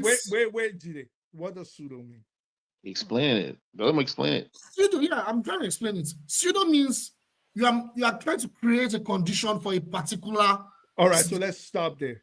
So basically, Nigeria is not presently a capitalist society, but it is moving towards it. Well, your argument is that since they're not Centric, hold on. Just now it started. That's been like that for decades. So it is not a. So if it's been like that, it is not a pseudo-capitalist economy. That means it is a capitalist economy. So which one is it? Is it a pseudo-capitalist? It has never been a socialist economy. It's not a socialist economy. No doubt about that. Hold up, eccentric. Let's not muddle the water. So is it a pseudo-capitalist economy or is it a capitalist economy? You got to choose one. It can't be two, both of them. Capitalist Nigeria as a country, as a state, no, the under economy. the Nigerian government, is a pseudo-capitalist country. Nigeria, in the grand scheme of things, in the world context, is a capitalist country that is being controlled by imperialist powers. Forget the control. We can get into geopolitics. I don't want to digress. What is the economy of what kind of economy functions in Nigeria today by the government?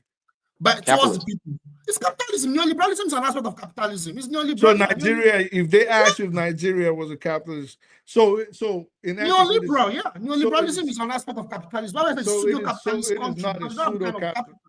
Like what we have here. Yeah. Go on. No, it's all right. I'm listening because you threw me off. Yeah. I was going to say that. Go and read what neoliberalism is. That's what neoliberalism is. Neoliberalism is an economic system where we implement a free market economy and government assets and investments in social assets and social welfare is completely cut off. Where you have like free, everything is taken over by the market. And does that exist? Of your economy is by the market. That's capitalism. Does that exist? That's capitalism. Does that exist in Nigeria today? It exists in Nigeria. Where the government, in a country where agriculture is subsidized, even petroleum products were being subsidized, healthcare has been subsidized. Forget about the mismanagement. Forget about the fact that most of the money is being stolen and ferried overseas. Forget about the mismanagement. Right? But go on. So it's the United States socialist because they have socialist programs. It's not United States socialist. Capitalist country. That was what I was trying to explain. Exactly. That was what I was saying. It keeps going on. So this is my point. Can I explain? This is my point. Yeah, I'm listening. Good. So what I was trying to explain is when Nigeria as a state got its so-called, when it was self-determined, when it went through self-determination in 1960, right, there were some socialist policies that were implemented. However, Nigeria as a state was not a socialist country. You understand? And the reason for that was because during that time was the peak of the Cold War. And a lot of those colonies were weakened during the Cold War. A lot of them were weakened. So a lot of those so-called colonial powers let the administrative, the institutions and all to implement some socialist policies to kind of balance out the market-based economic system. That happened in so many parts of third world countries to ensure that those countries do not turn communists. Because if at that moment in time, if they implemented the thorough free market economic system that they wanted, there could have been a revolution all over those colonies. So they didn't allow that. You understand? So they were still capitalist entities, but they were socialist policies. And the kind of life the people that lived at that time were far much better than the kind of life Nigerians are living now. That's a fact. People that lived in the 1960s, Nigerians that lived in the 1960s, go and ask them questions about how Nigeria was. They will tell you how wonderful Nigeria was. Because Nigeria because of those socialist policies, not because of capitalism. Okay, so Jide, this is what you're doing. You're conflating a governmental system and an economic system. So yes, while Nigeria did not follow, well, Nigeria leaned towards a capitalist system, right? In terms of its policies during the Cold War. That is the Nigerian government. The system in place, the economic system in place at that time was leaning more towards socialism. No, if Tony, for example, if Tony was on here, Tony would have told you, and I know if Pansat was on here, because Pansat is almost 300 years old. So he would know these things. Pansat would have told you what happened in the 60s, the 70s, and 80s, which if you read the archives, Nigeria actually subsidized most of its citizens' welfare in education, transportation, agriculture, petroleum products, which I keep repeating, just got. When did they remove the subsidy for petroleum products? What, last year? 2 years ago? Yeah, but And that has been in place since when? The U.S. subsidizes petroleum. Does that make the U.S. a socialist economy? Like that's the argument you're making. You are arriving at your conclusion based on the wrong premise. That's the problem. Your premise is not enough to arrive at that conclusion. No, the U.S. actually. Just because Nigeria has social programs doesn't make Nigeria a socialist Nigeria country. was not a socialist country because it implemented subsidies. Nigeria leaned more towards a socialist. Okay, fine. Let's even accept. I'm not going to argue. Okay, so this you is are what right. I'll say. You are right. I'll say no. It's not now me being right. I'll say Nigeria leaned more towards a social capitalist system. Nigeria was not a fully capitalist, has never been a fully capitalist system. Nigeria started off with as a social using socialist system of government, leaned as the economy progressed, as people became more educated, as the population increased, Nigeria started leaning towards socialism, and the economic policy at the time was a social capitalist system, which is what Nigeria still implements till today. No, but that's what I'm saying. You are wrong. Well, that's okay, what I'm saying. You are very wrong. So you are wrong. Okay. In the 1980s, you are making you are beginning to make that make sense. Hold on. Let me finish. That is why, with the advent of this last administration has started putting policies and systems in place for Nigeria to go the route of more developed, more westernized, more capitalist societies. And this is why Nigerians are bearing the brunt of the economic policies in place right now. So why are you shaking your head? No, I want you to finish. You are wrong. You are still wrong there. But all right, go ahead. I'm listening to you. Good. Thank you. So I was going to say that actually, Nigeria as it stands now is not implementing the same economic system like you have in the West. It's not the same. It's different. In fact, it's more draconian. It's more draconian. So this is my point. You were talking about the fact that the Nigerian economic system up in the 60s, 70s, and 80s, there were heavy subsidies that were implemented by the Nigerian government. You are right. In fact, there were a lot of social programs that were implemented during that time. But like Eccentrica said, that doesn't mean Nigeria was a socialist country. Nigeria was not a socialist country. You keep saying socialist country, G-Day. Nobody's saying Nigeria was a socialist country. You keep conflating a governmental system and an economic system. They're not the same. Okay, yeah, I get it. I get it. Now, let me move to my next point. In the 80s, things started to change. During the 80s, we started getting loans from IMF and World Bank in the mid-1980s. And as a result of that, the Nigerian economic decided to shift away from those subsidies. In fact, Nigeria had a little bit of control in its own economy through some partialized form of industries, like the milling industry, the cotton industry, and so when we started getting those loans from IMF and World Bank, that started to change because those loans came with conditions. In fact, not just conditions, we were under a big-time global project that were implemented by IMF and World Bank, under the Bretton Woods Institution. It was called the Structural Adjustment Program. The Structural Adjustment Program, if you read it clearly, I don't know if you've read about that thing. Yes, sir. It is built under the ideology, because I don't want to mix things up. It was built under the ideology of neoliberalism. In fact, under that program called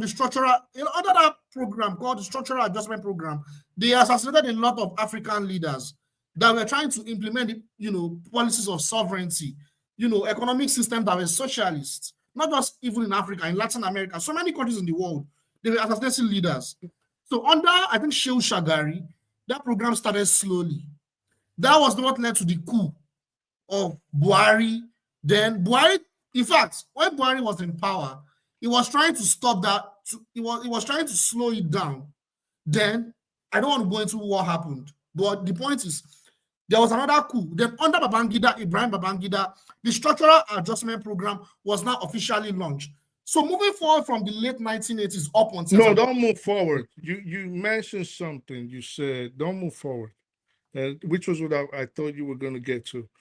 You said the IMF and the World Bank asked Nigeria to get rid of certain policies before they would, of course, give this aid and these loans to the country.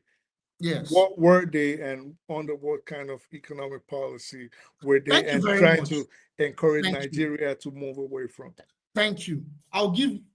There are so many of those points, but I'll give 4 major ones. The first one was devaluation of the Naira. That's why, as I'm talking to you today, the Naira is still devaluating, even as I'm talking to you today. It has been since that time. Up to now, that policy is still in place. That's why the Nigerian currency is still devalued. That's number one. Number two, our resources is not going to be controlled by the people or by the Nigerian states. It's going to be controlled by private institutions. Private institutions. What do I mean by private institutions? Multinational corporations. So if, for instance, in Lagos, let's say, for instance, in Lagos, you have gold reserve that can enrich the whole of this country. It's not going to be controlled by the Nigerian state. It's multinational corporations that come and take control of that gold. That's what I'm telling you.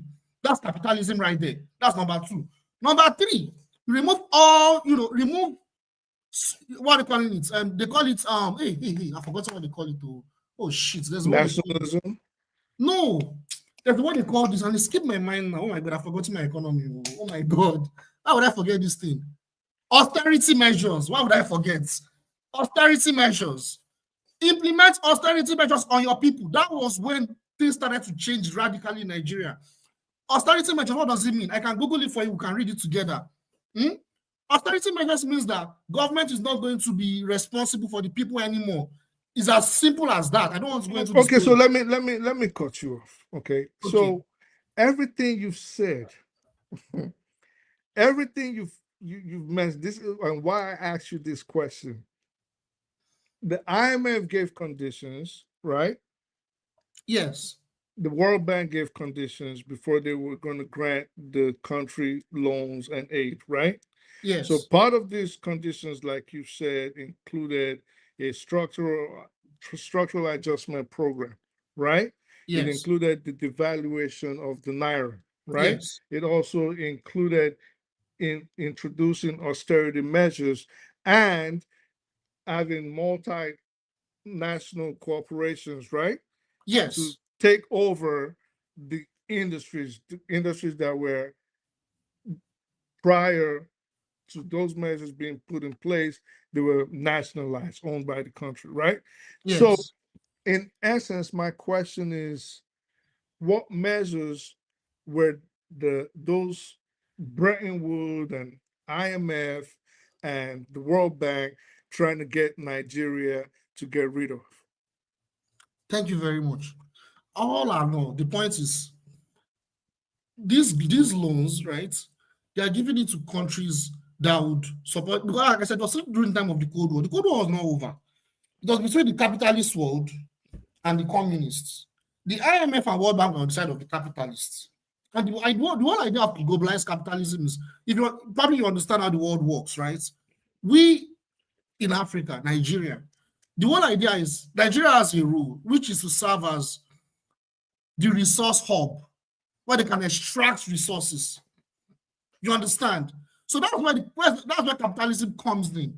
So you don't have money, but at the same time, you have to implement neoliberal policies on your people.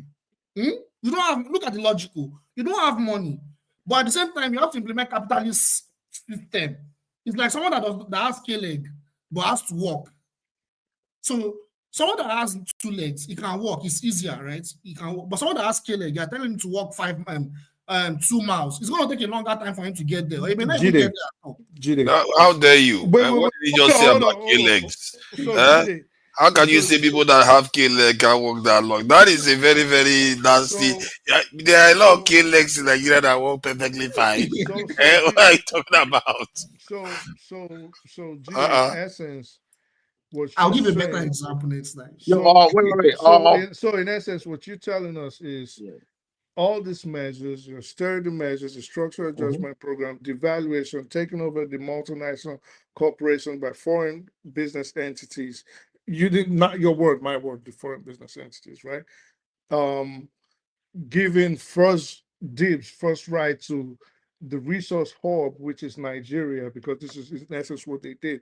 So basically, you're telling us that the capitalism they introduced was not for the benefit of Nigerians, but the benefit of the West, meaning capitalism was not to benefit Nigerians. It To didn't benefit the exist for. multinationals. It did not. That's the point.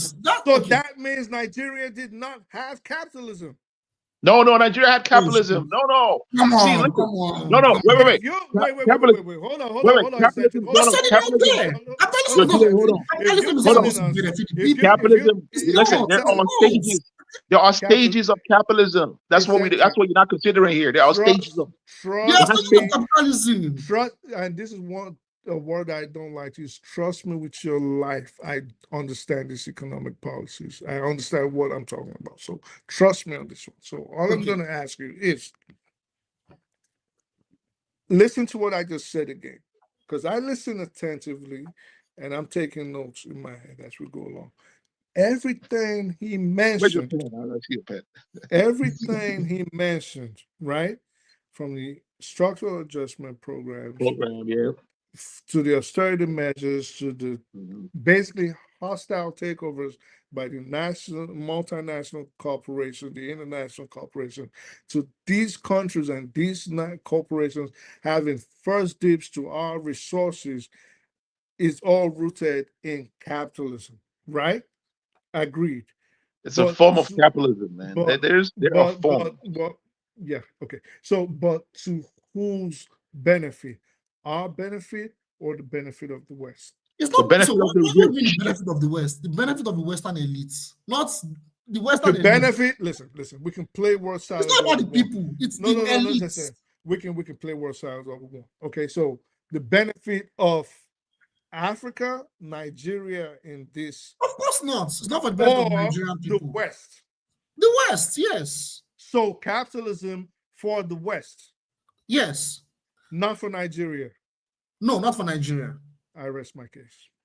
Okay. So what point are you trying to make? Are you trying to make that capitalism has to work for the people? Is that what you're trying to say? No, my point is that's what you're trying to say. I want to know the example of a country that has developed through capitalism. I want to sit down and listen. I want to learn something today. I want to learn something very new. I'm not saying I know it all, but I want to just learn something new. I want to know a country in this world that has developed through capitalism. I want to know that country. Absolute capitalism. That's what he's talking about. Which country has absolute capitalism? Now developed through capitalism. Free market. United States, Western economies, Japan. Are you saying? Sorry. Are you saying which country has developed through capitalism?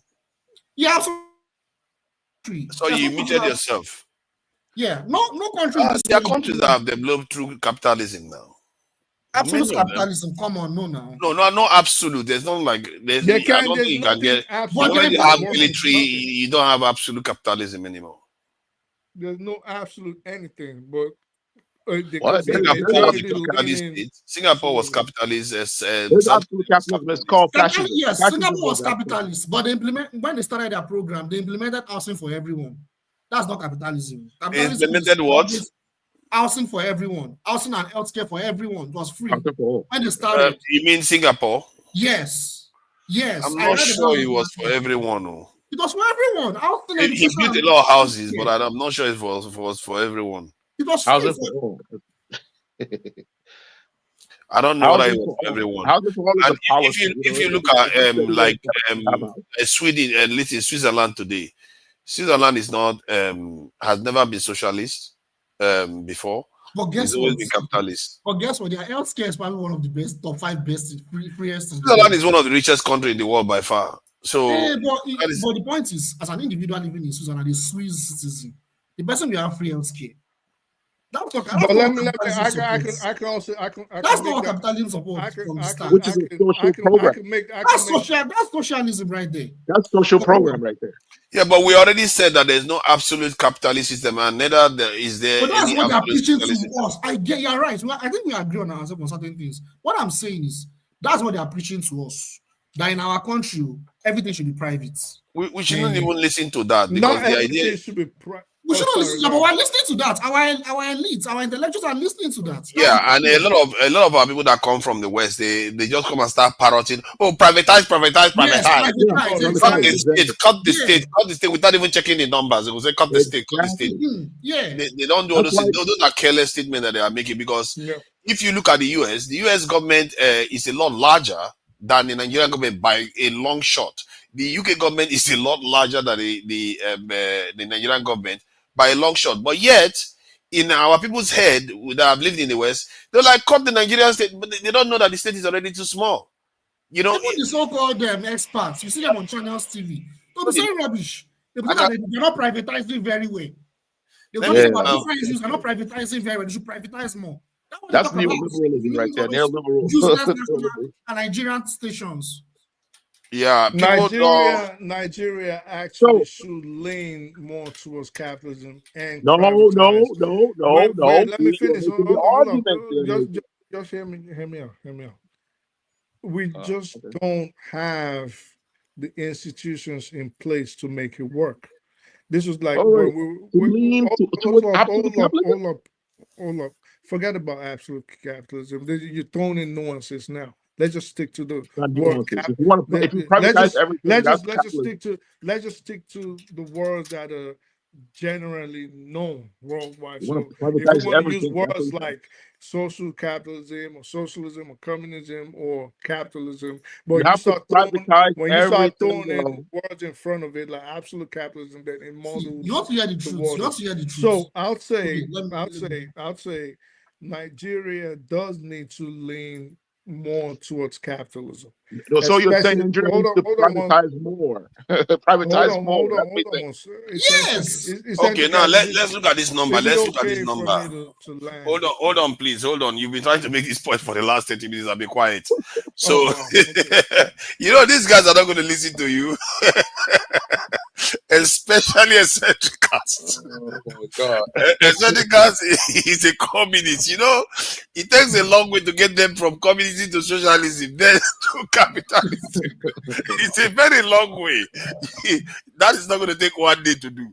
So let me just show you the number of staff that the NHS has in the UK.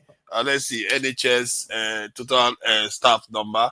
So we are looking at about 1.5 million. This is a country of about 66 million people. 1.5 million for healthcare alone. And 1.5 million. And Nigeria that has got 200 million here also, people. Look at our number. 300 and something thousand. That is the entire country of Nigeria that has 4 times the population of the UK, but has less than 5 times the healthcare workers. So, and if you look at the total number of federal workers in Nigeria, I think it's 750,000, while the UK has over 2 million. So that it means that you are saying eccentric as I don't know. I speak the truth that we should be heading towards a more capitalist state. Yeah. But in some areas, we should get more socialist in the sense that we should be creating jobs. The state should be creating jobs. Exactly. But they are not. You see, it's always fine. If you let me land, then that was okay. Go ahead. Let's try to convince this thing. No, I'm not trying to convince anybody. I'm just saying. Oh, look at that! He's put on the green hoodie now.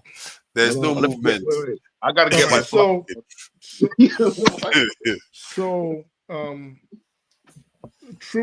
Like I said, Nigeria does not have the institutions in place to make sure capitalism thrives. Like there's a comment I'm answering now in the comment section where someone said, "Where's the capital to start capitalism?" I beg. Well, that's not what capitalism is about. Capitalism simply means, which was this answer was good. It simply means the government puts the system in place and an enabling environment to make sure things like entrepreneurship thrives. We don't have that. You know, you could start a shop today and Can I say something? Whatever you asked me a question when I land. You know, thank you.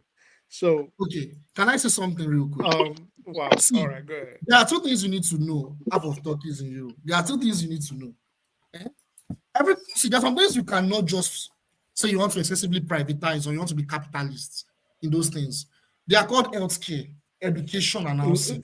It would Those be three fine. things. It would be fine if you let me land. I know this. If you want to develop a country, those three things. Jide, I do know these things, and I was leading towards. That's my first point. Can I give you second point? The countries that are developed that are doing well today, they have a sovereign wealth fund somewhere. Either from their resources or from wherever. They have where they get their sovereign wealth. As I'm talking to you guys today, Nigeria as a country, just like many African countries, maybe not all, but most, they don't have a sovereign wealth fund somewhere. Their money is coming from multinational corporations. So those two things are very vital to the development of any country. America has a sovereign wealth fund. Saudi Arabia has it. All these wealthy countries, they have it. Nigeria does not have it. Nigeria actually does have a sovereign wealth. The money we get, let me talk now. The money that we have is from those multinational corporations connected to NNPC. It is not directly from our resources. It is from those multinational corporations. That's what I'm saying that when I keep saying that Nigeria does not have any sovereignty for our resources.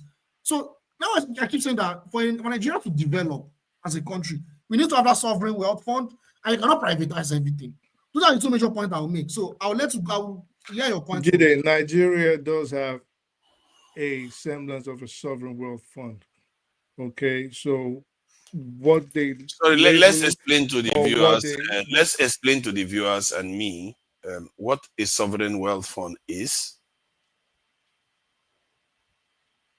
What is it? Look at that. Just basically excess funds that the country accrues and keeps in its. Is that like foreign reserve? Foreign reserve. So whatever. I say to layman, like what the sovereign wealth is? Let me. It is just the wealth of the people. It's just the wealth of the people. It's okay. Let the other person land. I understand you. Understand. Like he's asking for a sovereign wealth fund. So it's the wealth of the people, yes. But what is the wealth of the people? So whatever label Nigeria tagged it as, that like what did you just call it? The foreign reserve. Foreign reserve. So basically, we have a semblance of a sovereign wealth fund, meaning whatever excesses the country takes, the funds that accrues and keeps aside for the development of the country, basically like a rainy day fund. That's what I'm saying. You're right. You're not wrong. What I'm saying is the money is not coming directly from the Nigerian state. It's coming from foreign entities, foreign institutions, foreign corporations. Oh my God. I was just looking at this table of let's move on the topic a bit. I know I speak the truth once Nigeria to be a bit more capitalist, and that argument is correct. But it's not only limited to capitalist hostile environment that we have in Nigeria. It's hostile to he's hostile to everything. He's hostile to socialism. He's hostile to infrastructure. He's hostile to security because the system is so unstable. It's not limited to only capitalist event. Why would anybody want to invest in Nigeria after what just happened in the last 2 years? It's like crazy. You don't know what the next government is going to do because this guy has changed so many things that the next government is probably going to change something back. So you don't know what is going to happen next. That is the kind of environment that makes it tough for any business to operate. When you have inflation at 30-something%, you don't know what is going to be happening in the next 2 years. You can barely predict. Yeah, but my emphasis is always on why not invest in the people? Like that's always my emphasis because, like I said, you still have to invest in the people, no matter the kind of business they are. It's not everyone that will be a business person. You need to invest in the Common people. You sense need to is not invest. always very common. So Let if me you say let me if let you me share say this. if you Let me say share this. Let's change the topic now. Let's just change if the you topic. say invest in the people, that means you are saying the government should promote some form of socialism. Implement social programs. Yeah, that's what he's saying. It's Yes, not. that's how countries develop. yeah, Development is different from investments. It's different. We should not mix it. but Yeah, we, it's then like we'll mixing career and sugar. You cannot then mix investment with development. They're two different things. then we're all on the same page, meaning Nigeria does operate a social capitalist society. No, it doesn't. Like many. So now I'm looking at the world biggest employers. Guess what? They all seem to be governments. So you see, Nigerian government is not going to be there, of course, because they don't like to employ people. They are very greedy. Look at this one, U.S. Department of Defense. I thought they had about 2.something million, but it turns out that they, I guess Pentagon needs extra, just 3.2 million staff. That is a lot. I don't even know how they paid it. That's a lot. Even the Chinese army. Look at this. America is even more militarized than China. Oh yeah, obviously everybody knows that. When you think about it now, it makes sense. America is crazy military. Look at that. China 2 point. That is a lot of people. I'm afraid Nigeria should head towards 2 million because Egypt is heading towards 1 million already. China has got 2.3 million people there. Walmart. Whew, that's the first private institution. Walmart. That is big for private institution. That's really big.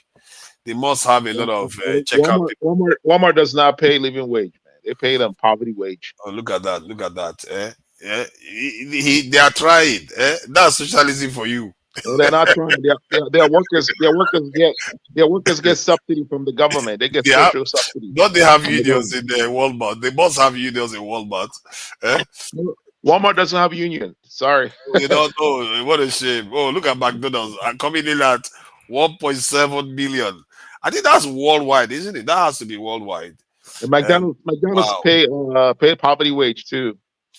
So there you go. But they do give a lot of school leavers opportunity for work. You know, you graduate from college, you just join McDonald's, you are fine. You know, they don't have to pay a lot. Chinese National Petroleum Corporation. Wow, I've never heard of this one. You're gonna go to college to work in McDonald's? No, I mean, you see, when we say college, you mean different college, like UK kind of college, not American. Americans call it university. It's actually no, they call it college, but it's actually university. Right. You know, you guys are always backward with English. I don't know. Like, we can't help you. We can't help you. I don't think you should call university, call it college. No, there's college, there's university. They're not the same though. That's for you to think that they should be different things. Okay. In America, why do they call some college and others university? Well, you get college credit and then you go to university with it. College is like 2 years. You get credit. Yeah, that so? Because people mix it. They mix it up sometimes, like it's university that they're talking about. Yeah. Oh, that's interesting. So college is actually, you see, now I hope you're not playing games on me here. I don't want to hear any American come and just say college while you actually mean university, because they've done it a lot of times. Are you sure, Guys? You know you are very, very cagey with you. I come in this after all. I can't trust you. Guys, I can't trust. No, I speak the truth. Yeah. College, is it university in reality, or is there a institution or level of education that is called college in America? Then you pass out from that and go to university. Yeah, they have community colleges. Yeah, exactly. So they have community college. It all depends on like. And then you get credits, and then go to university. You can go to university. They can transfer the credits. But sometimes they call universities colleges in America. Yes, so it just depends. Exactly, that's what's confusing. It depends on the degrees that plays a part in whether it's a college or it's a university. Hey. Okay. But they all, like I said, they also have 2-year colleges. Yeah, program types, degrees, things like that. So if you are doing like mechanical engineering, size, it depends on your accreditation because they accredit them. If you're doing mech, you can go to college, take calculus, take accreditation matters, college size matters, degree type matters. That is really Yes. confusing. In college and You then know, we go have university. college here. We call it pure college, simple, no confusion. But sometimes Americans confuse it. They're interchangeable because most times we don't even bother like trying to figure out which one is a college. It's 4 years, we could say college, university, but we know there's In no, college, you're we going to be just know having like in college, if you have a 2 years, like for two associated courses, we just say college. We know they're 2-year colleges. They're not 2-year So, universities really. Father, so the conclusion that I want to arrive at is that Nigeria needs social program, right? Right? They need to lean towards socialism to mitigate the problems in the country, right? Like the problem of high inflation rate. If the government have social programs, it could mitigate the effects, man. Of even like let's say poverty and unemployment. I mean, we're looking at this and we're seeing that a lot of these institutions are owned by the government, not by private government, yeah. institutions. I think I'm propagating balance, I'm propagating balance. Even if you want to have private, but Yeah, there it are will some be. things you cannot privatize. Those It things won't have be to absolute. So of course, it won't be absolute socialism because Nigeria would not go to absolute socialism. I don't subscribe to people being extremists on both sides. You have to work with whichever one works with your system best. This is the nature of things. If you have to be flexible. No. But the world, you have to be the flexible world is about going these to things. How do you see the future is not capitalist? Period. The future is not capitalist. See, that's what the communists will say now, isn't it? The future You will don't not. know they can. A communist will say that. No matter how you look at it, it will never be capitalist. But how do you know? It could change. They could invent a new system altogether. We went from feudalism to capitalism. That's like the next stage of feudalism. Another reason why I'm always very wary when it comes to capitalism is that we as African people, we are actually the biggest victims of capitalism, whether we like it or not. We are the biggest victims. Right. No matter how much we talk about, like if you look at our history, look at everything that capitalism has done to us. Look at how it destroyed us. Even slavery, if you look at what happened during slavery and, even colonialism and stuff, these are all the foundations that built the capitalism that we have today. So we are the biggest victims. That's why I'm always we are the biggest victims. But is it not because our system is not capitalist enough? Exactly. Maybe we should have been more capitalist, have industries that were busy. Nigeria should have been capitalist before yes, we should have out-capitalist them. When you see their ships, you take their ships and you make the ship and you go and start conquering the world. That's what you should have done. Nigeria actually That's has imperialism. Nigeria has everything it takes to become very successful in terms of capitalism. First of all, we have in terms of capitalism. So you're saying Nigeria should privatize their man? Damn, man. Yeah, like, I didn't. No, I didn't. I want to like that you, wasn't but what man, I said. this is crazy. No, it's okay. It's okay. It's okay not to like me, but I'm saying we have everything. We have everything in place that could make Nigeria a very successful capitalist society. And you know one thing that we're not talking about, that's not our argument. We have. Out of Turkey, there's something that you don't know. Maybe you know, but you don't want to say it. I have a question for you. Why is that countries that want to be socialists, they go through economic blockade and sanctions? Let me finish, please. Thank you. So we have everything in place. We have the resources that a capitalist societies actually need. And most importantly, we have the population, not to talk of the arable land and things of that nature. Now, what we don't have are the thinkers. We don't have the institutions in place. We don't have the thinkers, and we just don't have the enabling environment for capitalism to thrive. But anything else at its core, we have it. Population, which is very essential. We don't have the industrialization, of course. I think you are. Yeah, I think you're mistaking something with capitalism. So, like, go ahead. Tell me what you think.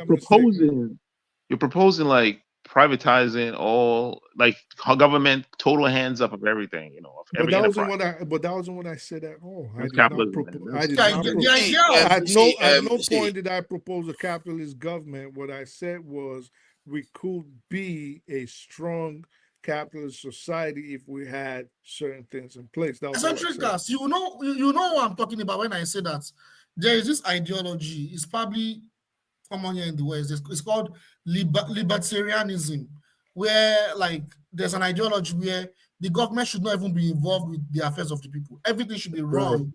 Everything, the entire economy should be privatized. It's an idea. It's an idea of libertarianism, but anyway, all these ideologies are of different levels. But the point I'm making is that countries. Okay, go ahead. Countries that try to operate under the ideology of socialism, whatever it is with their system, right? Why is it that when they start implementing those policies or those under the economic system under the ideology of socialism, those countries usually experience sabotage. What I mean by sabotage, economic sanctions, economic blockade, regime change operations, instability.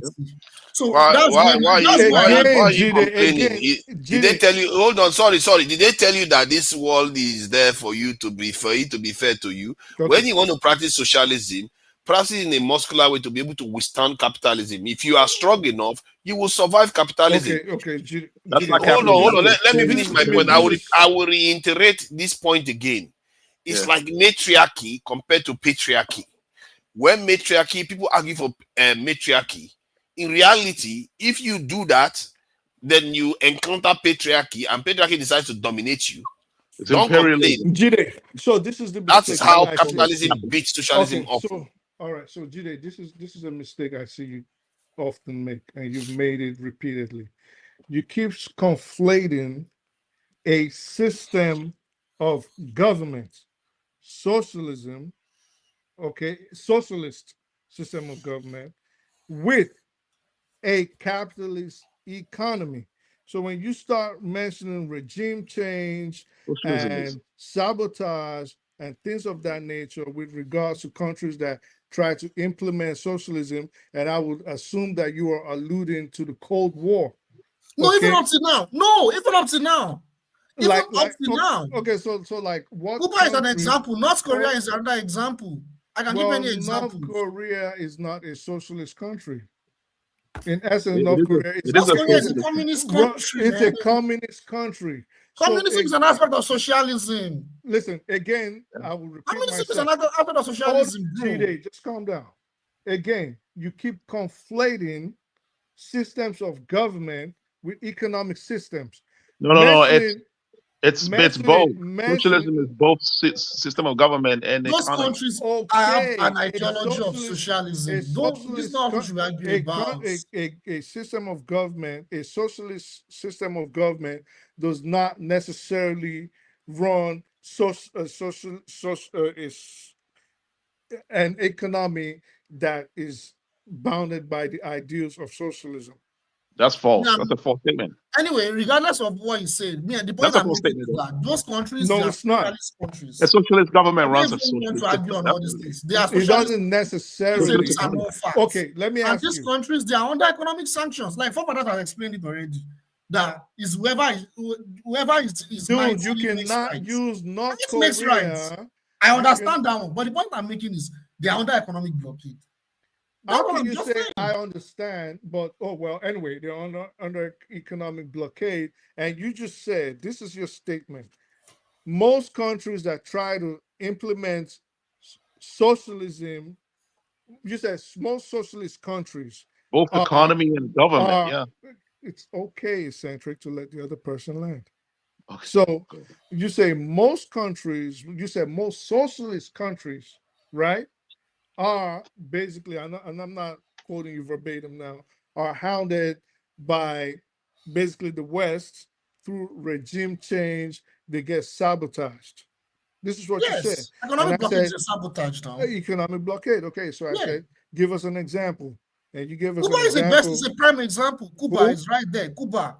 Nicaragua is right there. Venezuela is right there. These are socialist countries. Venezuela is right there. They are under economic blockade. Again, Jide. These are not something you argue about. These are facts. Again, Jide, you are conflating a system of government and an economic principle. Because if you also mention Cuba, North Korea. Who else?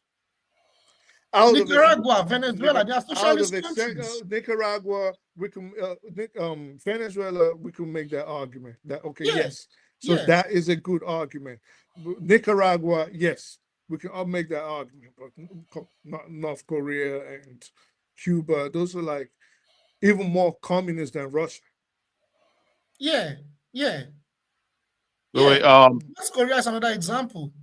I speak the truth. I speak the truth. You gotta land. You gotta land. I know I know where you're getting at. You gotta land. Like you take your time to land. I know where you're getting at. You're saying that the system of government and the system of economy is separate.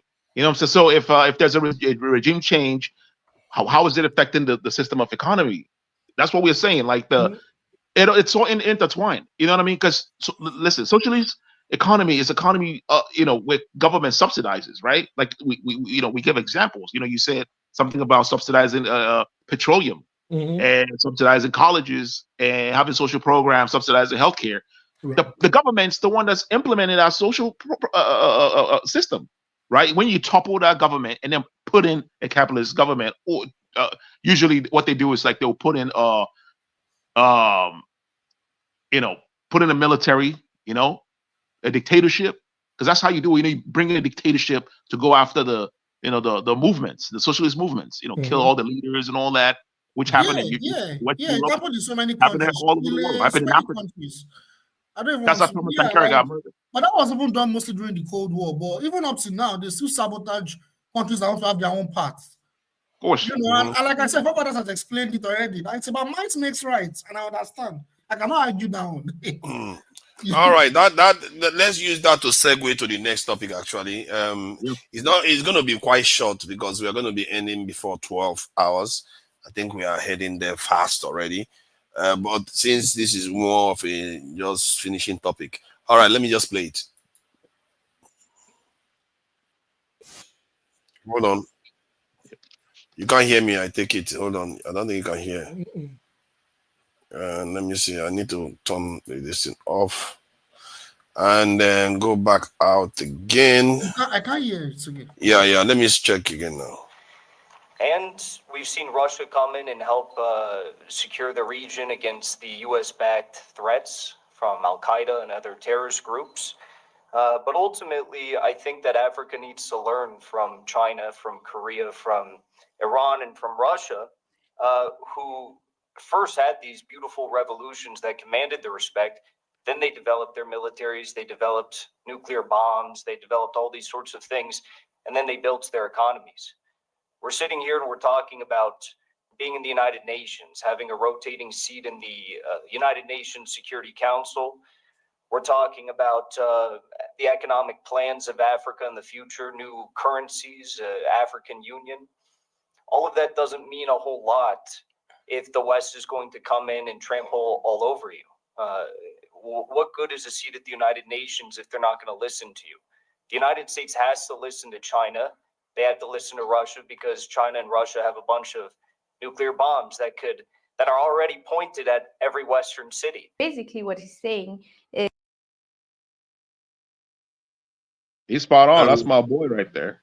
Yeah, that's what that guy was saying. And let me play this Macron business here. There was this is another one that came out just yesterday about what America is doing in Africa. The United States is ramping up a biological weapon infrastructure presence more and more in Africa. Now, according to the Russian defense official, Major General Ritschev said this, quote, "The documents at our disposal confirm that the U.S. biological warfare presence on the African continent is growing at a rapid pace." You see, this is interesting because of the source of the information. What do the Russians have to gain from revealing this information?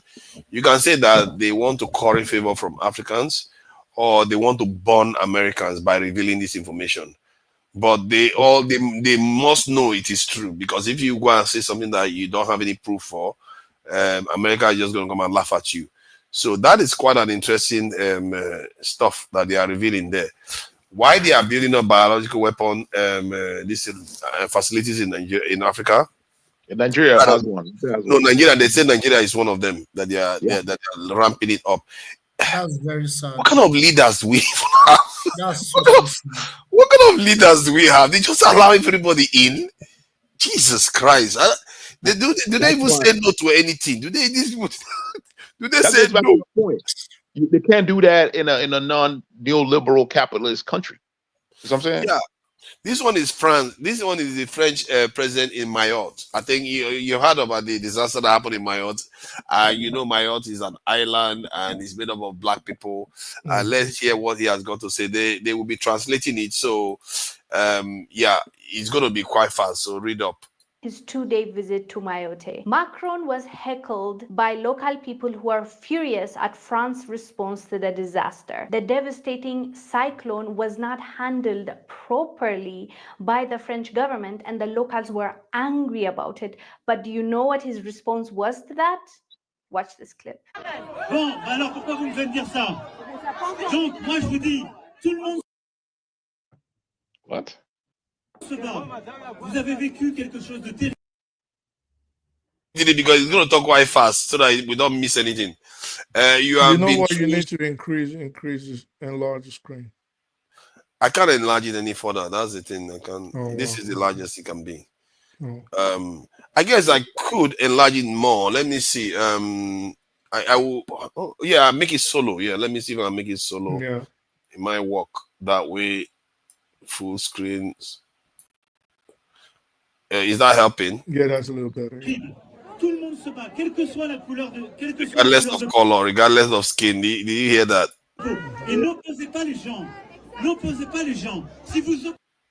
If you pit people against each other, we are screwed. See, say whatever you like. At least he's saying the right things. I don't see Nigerian president doing say this sort of stuff.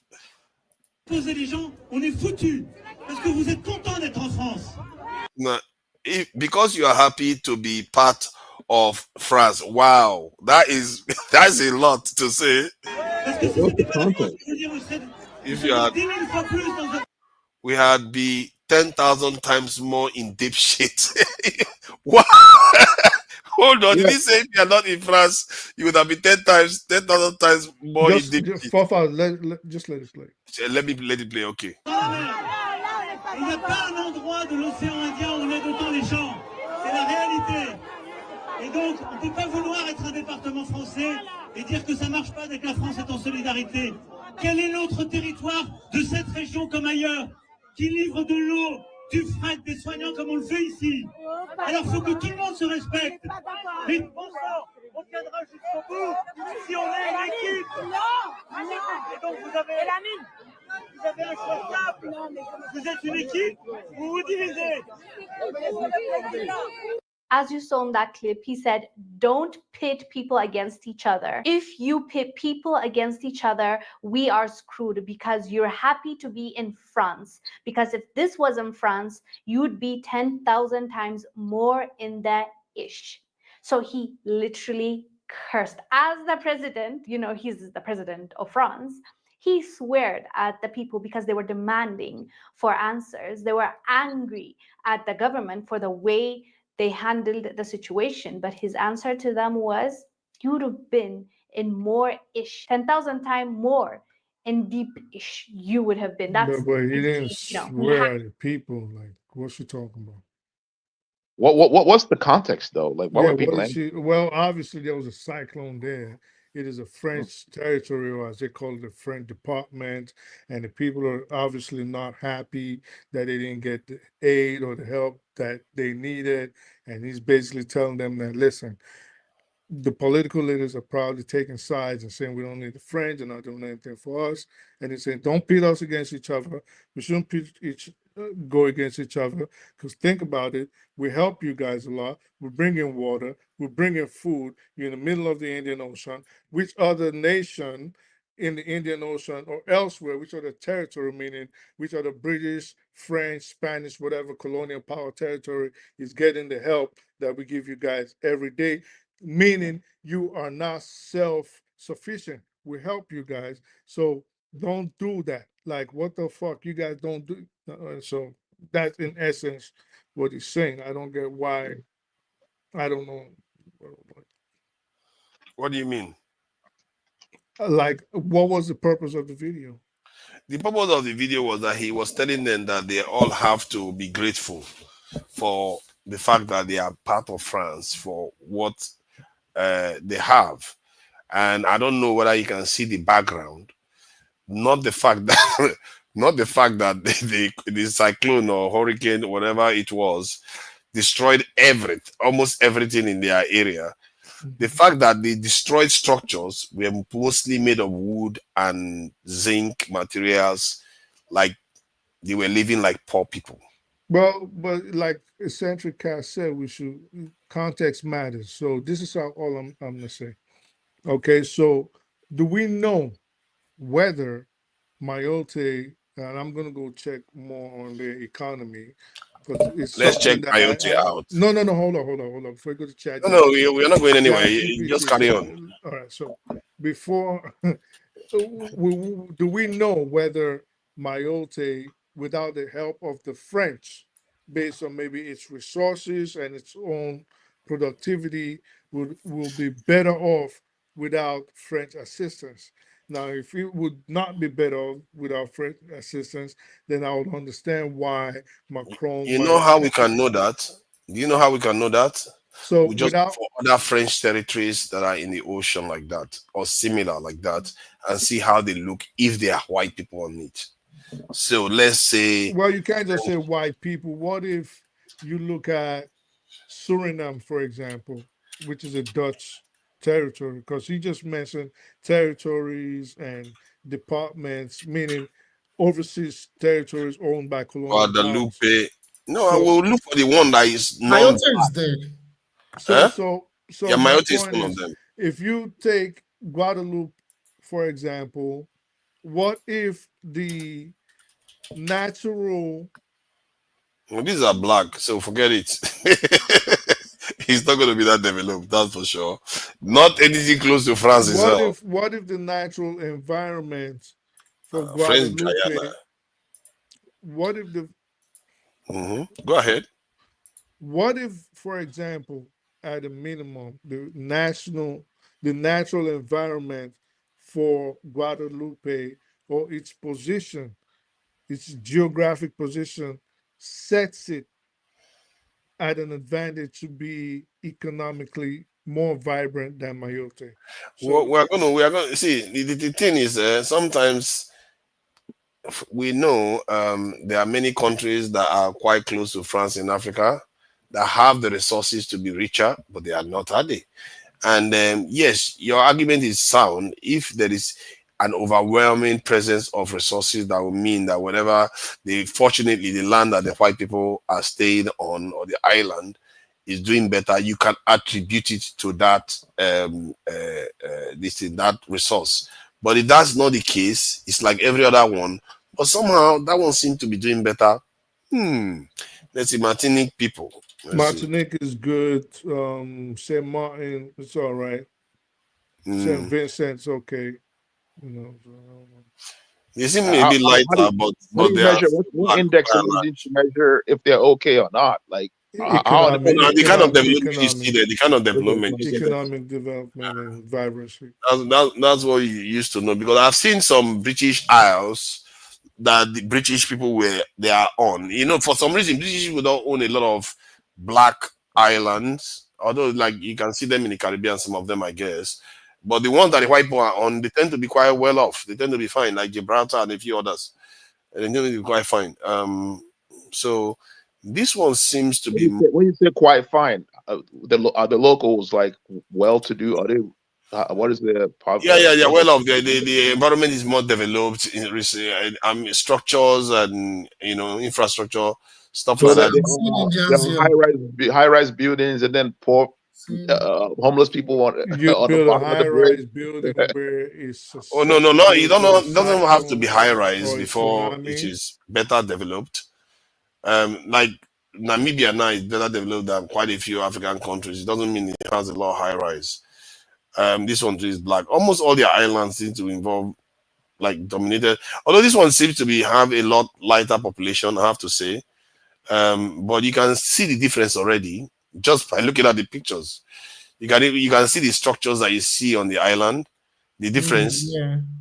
you can almost see it. The lighter they are, the more you see more development show up there. But we can't confirm that yet until we nail it down. This is one of the ones that you can say maybe it's a bit lighter. Let's get more. Mayotte, we know Mayotte already. That one is according to Trump, is a shithole. Macron said that he'll be 10 times more this shit. Oh my god, man, that guy is full of it. Let's see. They do have a lot of islands. My god, these people, they don't let anything go, do they? They really don't let anything go. We need to kick them out everywhere they are. Jeez, man, they're everywhere. Send them back to their tiny France. Get them out. Get them out. That colonial period there, before you wash away all that land they've taken over, it's going to take a while, a few generations. The French is the worst, man. They haven't left any colonial. What's it?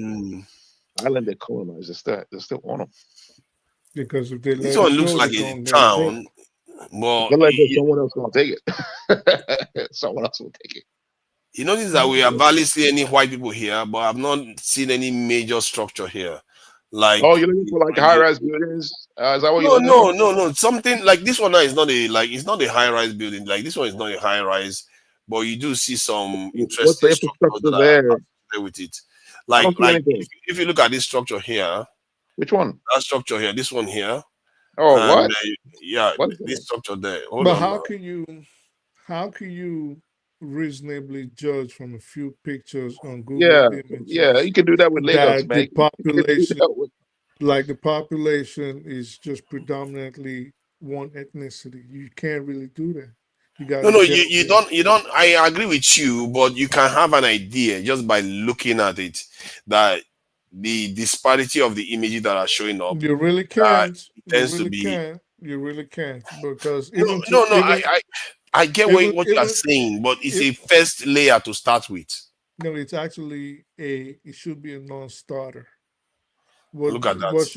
What you should check maybe should be the population distribution in terms of race, and you can easily type that in. Then, depending, if you have a lot of white people in the country, you generally get a lot of picture of them. Now you can try that with Nigeria for an example. But not try that with any other country. You get the I'll tell you why not true. Today we were watching something on TV, and I pointed out that it's a McDonald's ad for Mexico. It was targeted towards Spanish people, but all the people that were there, including the extras in the background, were of. These ones are not black. They were leaning towards. These are not clearly black people. They were are natives though of Asian looking. They were leaning towards Caucasian, right? They were leaning towards Caucasians, yes. So if Well, you were to see French that whites, as someone you that see didn't some of know them here. Mexicans, you would automatically think all Mexicans look like Canelo. Mexico has a colorism problem, and if you go to Mexico, they don't even look like the people you see on there. This is definitely not actually. That's they just for sure. actually just admitted that they have Afro Mexicans and they do, yeah. Yeah, most of them that come to America are Afro Mexicans.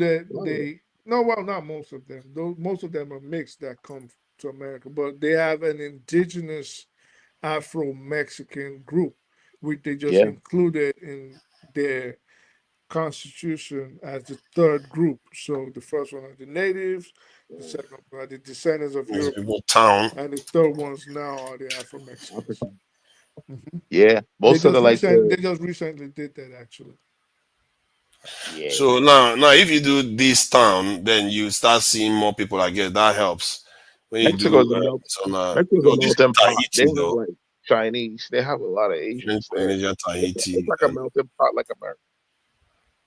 New Caledonia, the good town.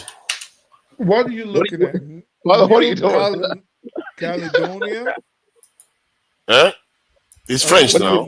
Caledonia. So just type in. Listen, those pictures could be from anywhere, and even those pictures could be mistagged. Yes. Exactly. So maybe you want to take advantage of your chat GPT, your love for chat GPT, take advantage of it right now and just type in population of New Caledonia. Then you check how the population is distributed. That will be more credible Uh, than these pictures, of course. this All one is right, not guys, bad I though. gotta go sleep This one is now. not Yeah, bad. I'll probably talk to you guys again. Thank you for joining us, man. Thank G-Day. you, Nice Jide. one, eh? Thank you for Yeah, coming along I would and have helping continued, me but I'm already cool feeling this sick down, man. again. Thank you. Yeah. Yeah. Not easy, not easy. Yeah, This capitalist I'll probably that come around tomorrow. I don't know if there'll be another live tomorrow. There's likely to be one later on. I think it's later on today, Okay, really. listen, Jide, before you go, let me just help you out, okay? Not you forefathers, because he's so Look at that. hard Look at headed. that. He will Look at not. that. Don't bother. Yeah, Don't bother. he's so hard A headed. He will bushman. not change what he's Look at once that. he has his mind focused on No, no, no. something. My mind is not So made up. I'm just the trying to find an population. exclusive white one. All That's right. what I'm trying to So the find. population of New Caledonia is diverse and varies I'll by watch it after I wake up. geography. Okay. Okay. Good night, guys. Good night, Jide. Bye. The Kanak, these are the indigenous Melanesian people, make up of 41.2% of the population. They are the majority in the North and the Loyalty Island provinces. Europeans, including Caldoches and the Metropolitan French, make up 24.1% This one seems of the very mixed. population. They are the largest ethnic group in the South Province. Walisian and Futunian, this group makes up 8.3% of the population. Tahitian, this group makes up 2% of the population. Indonesian, this group makes up um, 1.4% of the population. Ni look, Vanuatu, but this if you group look though, makes up it's the European ones that actually own majority of the wealth of this ex- country. well, that's So possible, but so if you but were to go maybe based on the images he was showing us, you would think it yeah, was a majority European country, which is not. perhaps yeah, perhaps white supremacy is inbuilt into capitalism, right? That's why it only favors the white people. Well, maybe that's a theory, that's a proposition. It could be. What No, do you no, mean? I don't think it is built into it in terms of to favor white people. It favors white people because white people favor themselves Yeah, within because the they're in system. charge. Yeah, They're in charge of the system. They built it, they protect it, they run it. So of course it's exactly. going to favor them. They are more industrialized.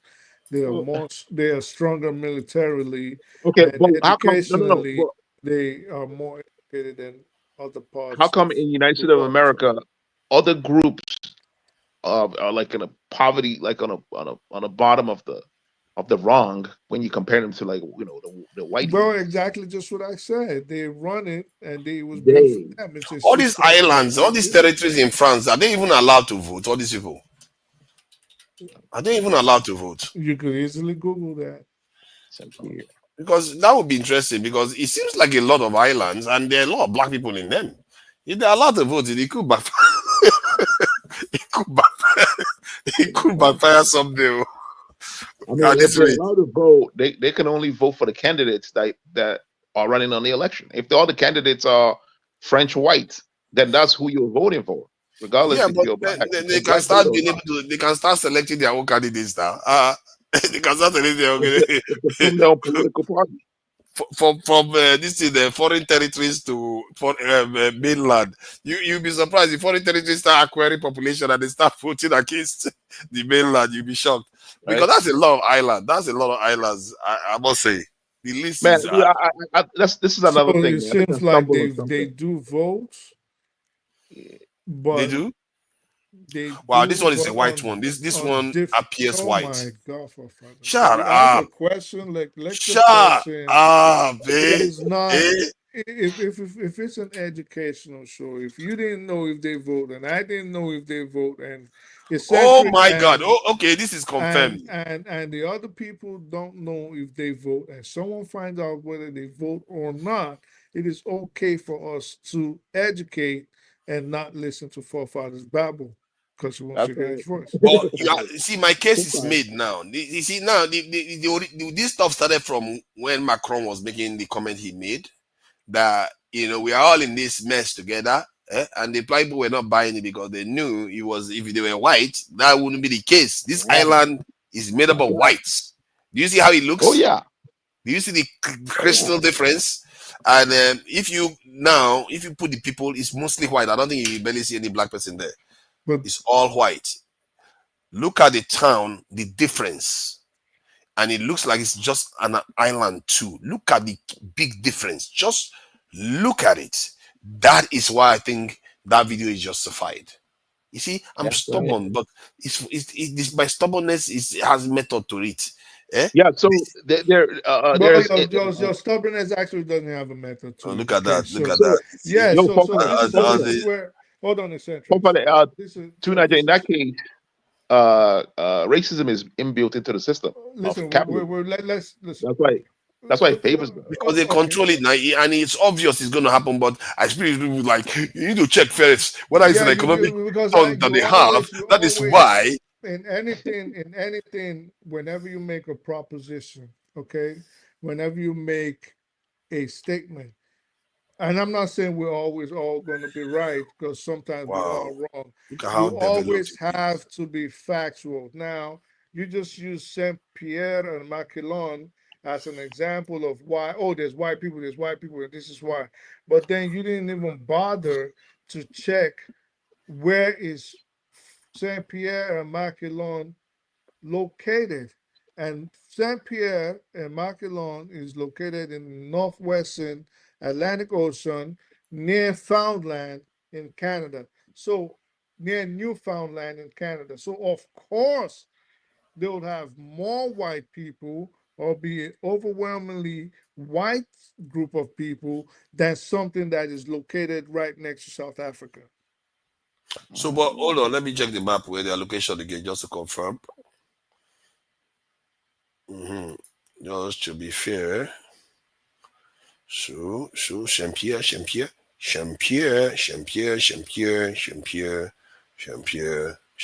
Okay, close to the US.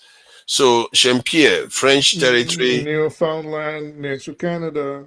Canada, more like Canada. So, white people on it, French territory, and they are very, very well developed. Next to Quebec, so obviously it's still an island. It's still an island, separate island from Canada. From Canada. Obviously, people from Quebec province obviously moved there and settled there mostly. So are you arguing that if it was black people that were there, it would be that developed? No, that's not my argument. That's a separate argument. My argument is you were trying to check out the racial composition, and I'm saying, well, we shouldn't be shocked that it's a bunch of white people there. Obviously, if something that is close to Newfoundland and is close just a boat away to Quebec, they can easily take advantage of, I don't know, the technology, the economy on that island. Quebec used to be owned by France, right? Okay. Wow. Father, like the Haitian Revolution probably scared white people, scared the crap out of. That's why they don't like, you know what I mean? That's why they like to subjugate black people. They're like, man, that revolution they kicked out the French, they got no weapons, none of that. That probably put a fear of God in them. I think Mayotte people have a right to be crossed because this one is Antarctica land. This one definitely is not going to be black. I suspect it's not. If it's that Antarctica business, it's not going to be, and you're going to see the development on it. Probably quite remote, and it may not. Let's see what is even close to. Southern and Antarctic lands. Let me see where it is first, so that we know whether it's close to Canada or one of the other districts. Probably close to Greenland or Iceland or something like that. Look at this. It's closer to South Africa than anything else. Where? Look at that. That is look at that. See, this South Africa here. And Antarctica. So it's between South Africa and Antarctica. That's strategic, actually. So very, very remote. Has probably further than Mayotte. Mayotte is closer to land than that one. So let's see how developed it is. This is how we know how racist whether we want to find out whether Macron is talking trash, whether he's actually serious about what he was saying there, or just blowing smoke off the into the backside of black people. Let me get this out. You see that clearly. This is a white territory, and it's quite remote. Forefathers. Hey! Don't start with me now. I will start with you because this is Hey, why, and I'm glad you have this shovel and you keep digging you see yourself that? You see into a that? hole. So what I actually wish was there was like 1,000 people watching. All right, okay. Yes. So when you, because Mhm. you check Look at how this, developed it is.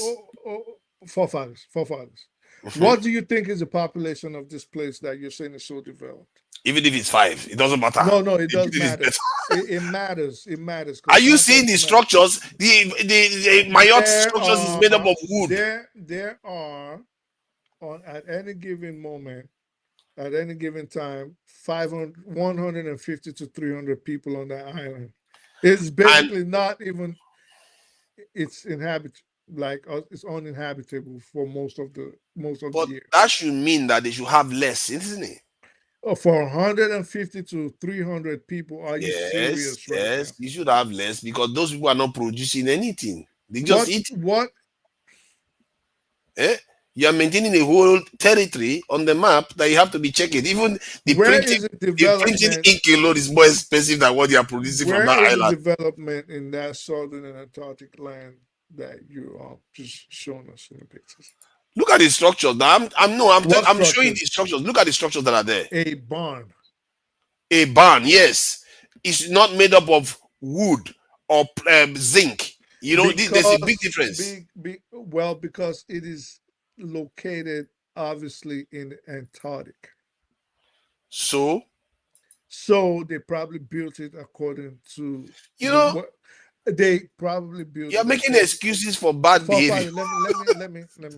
So they probably built it according to the weather of that environment. Wow.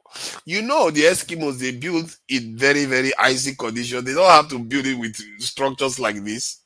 You know, that place in Mayotte, they could have built it with normal structures, but they didn't enrich them enough, so they use wood to survive in Mayotte.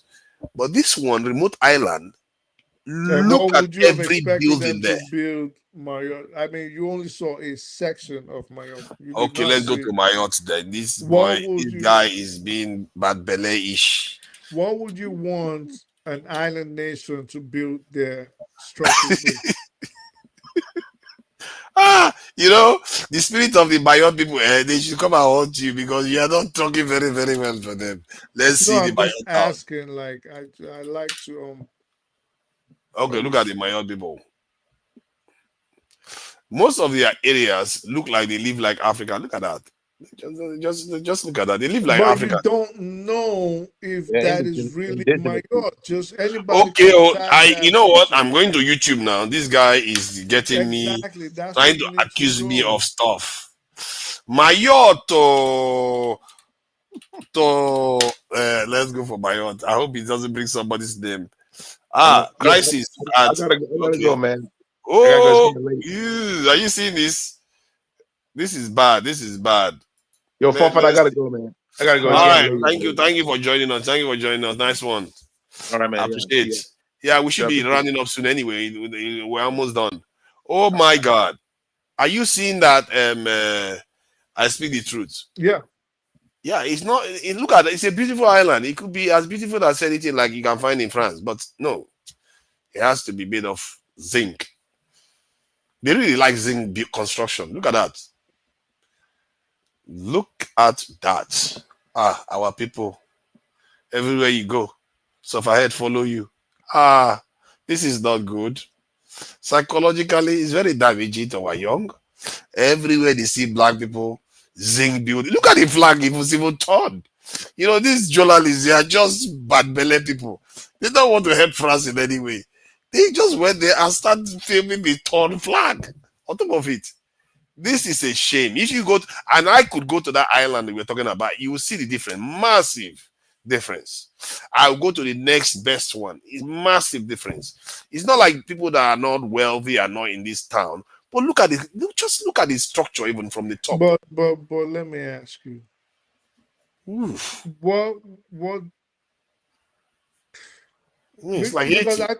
I think before you make certain pronouncements, not you personally, I mean in general, I think you have to always take not things in piecemeal, but as a whole. So how do we know that their situation, like Macron said, and I'm not saying it's right, how do we know that their situation would not have been even more dire without them being a French territory?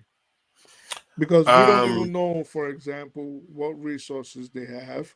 We don't know their educational level. We don't know how industrialized they okay, are now or could you have you can been you can make without. that same argument for Niger, Burkina Faso, Mali, all of them. You can make that argument, isn't it?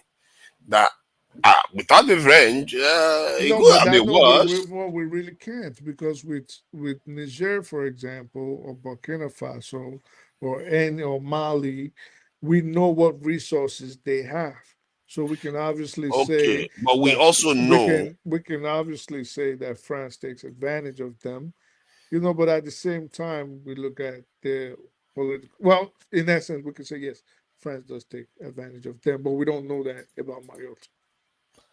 Yeah, I think Mayotte, look at, they have resources. Even only those, that water alone, they have resources. The Just that water water alone is more than enough. Yes. for what? Tourism, Okay. just that alone is enough. So, but look at, they are living in shacks. But I'm not going to take all that and just say, oh, that's all Mayotte is. That is just, that's all Mayotte is made of. Let's see whether the proportion of the populations, let's say whether it's dominated by black people or white people.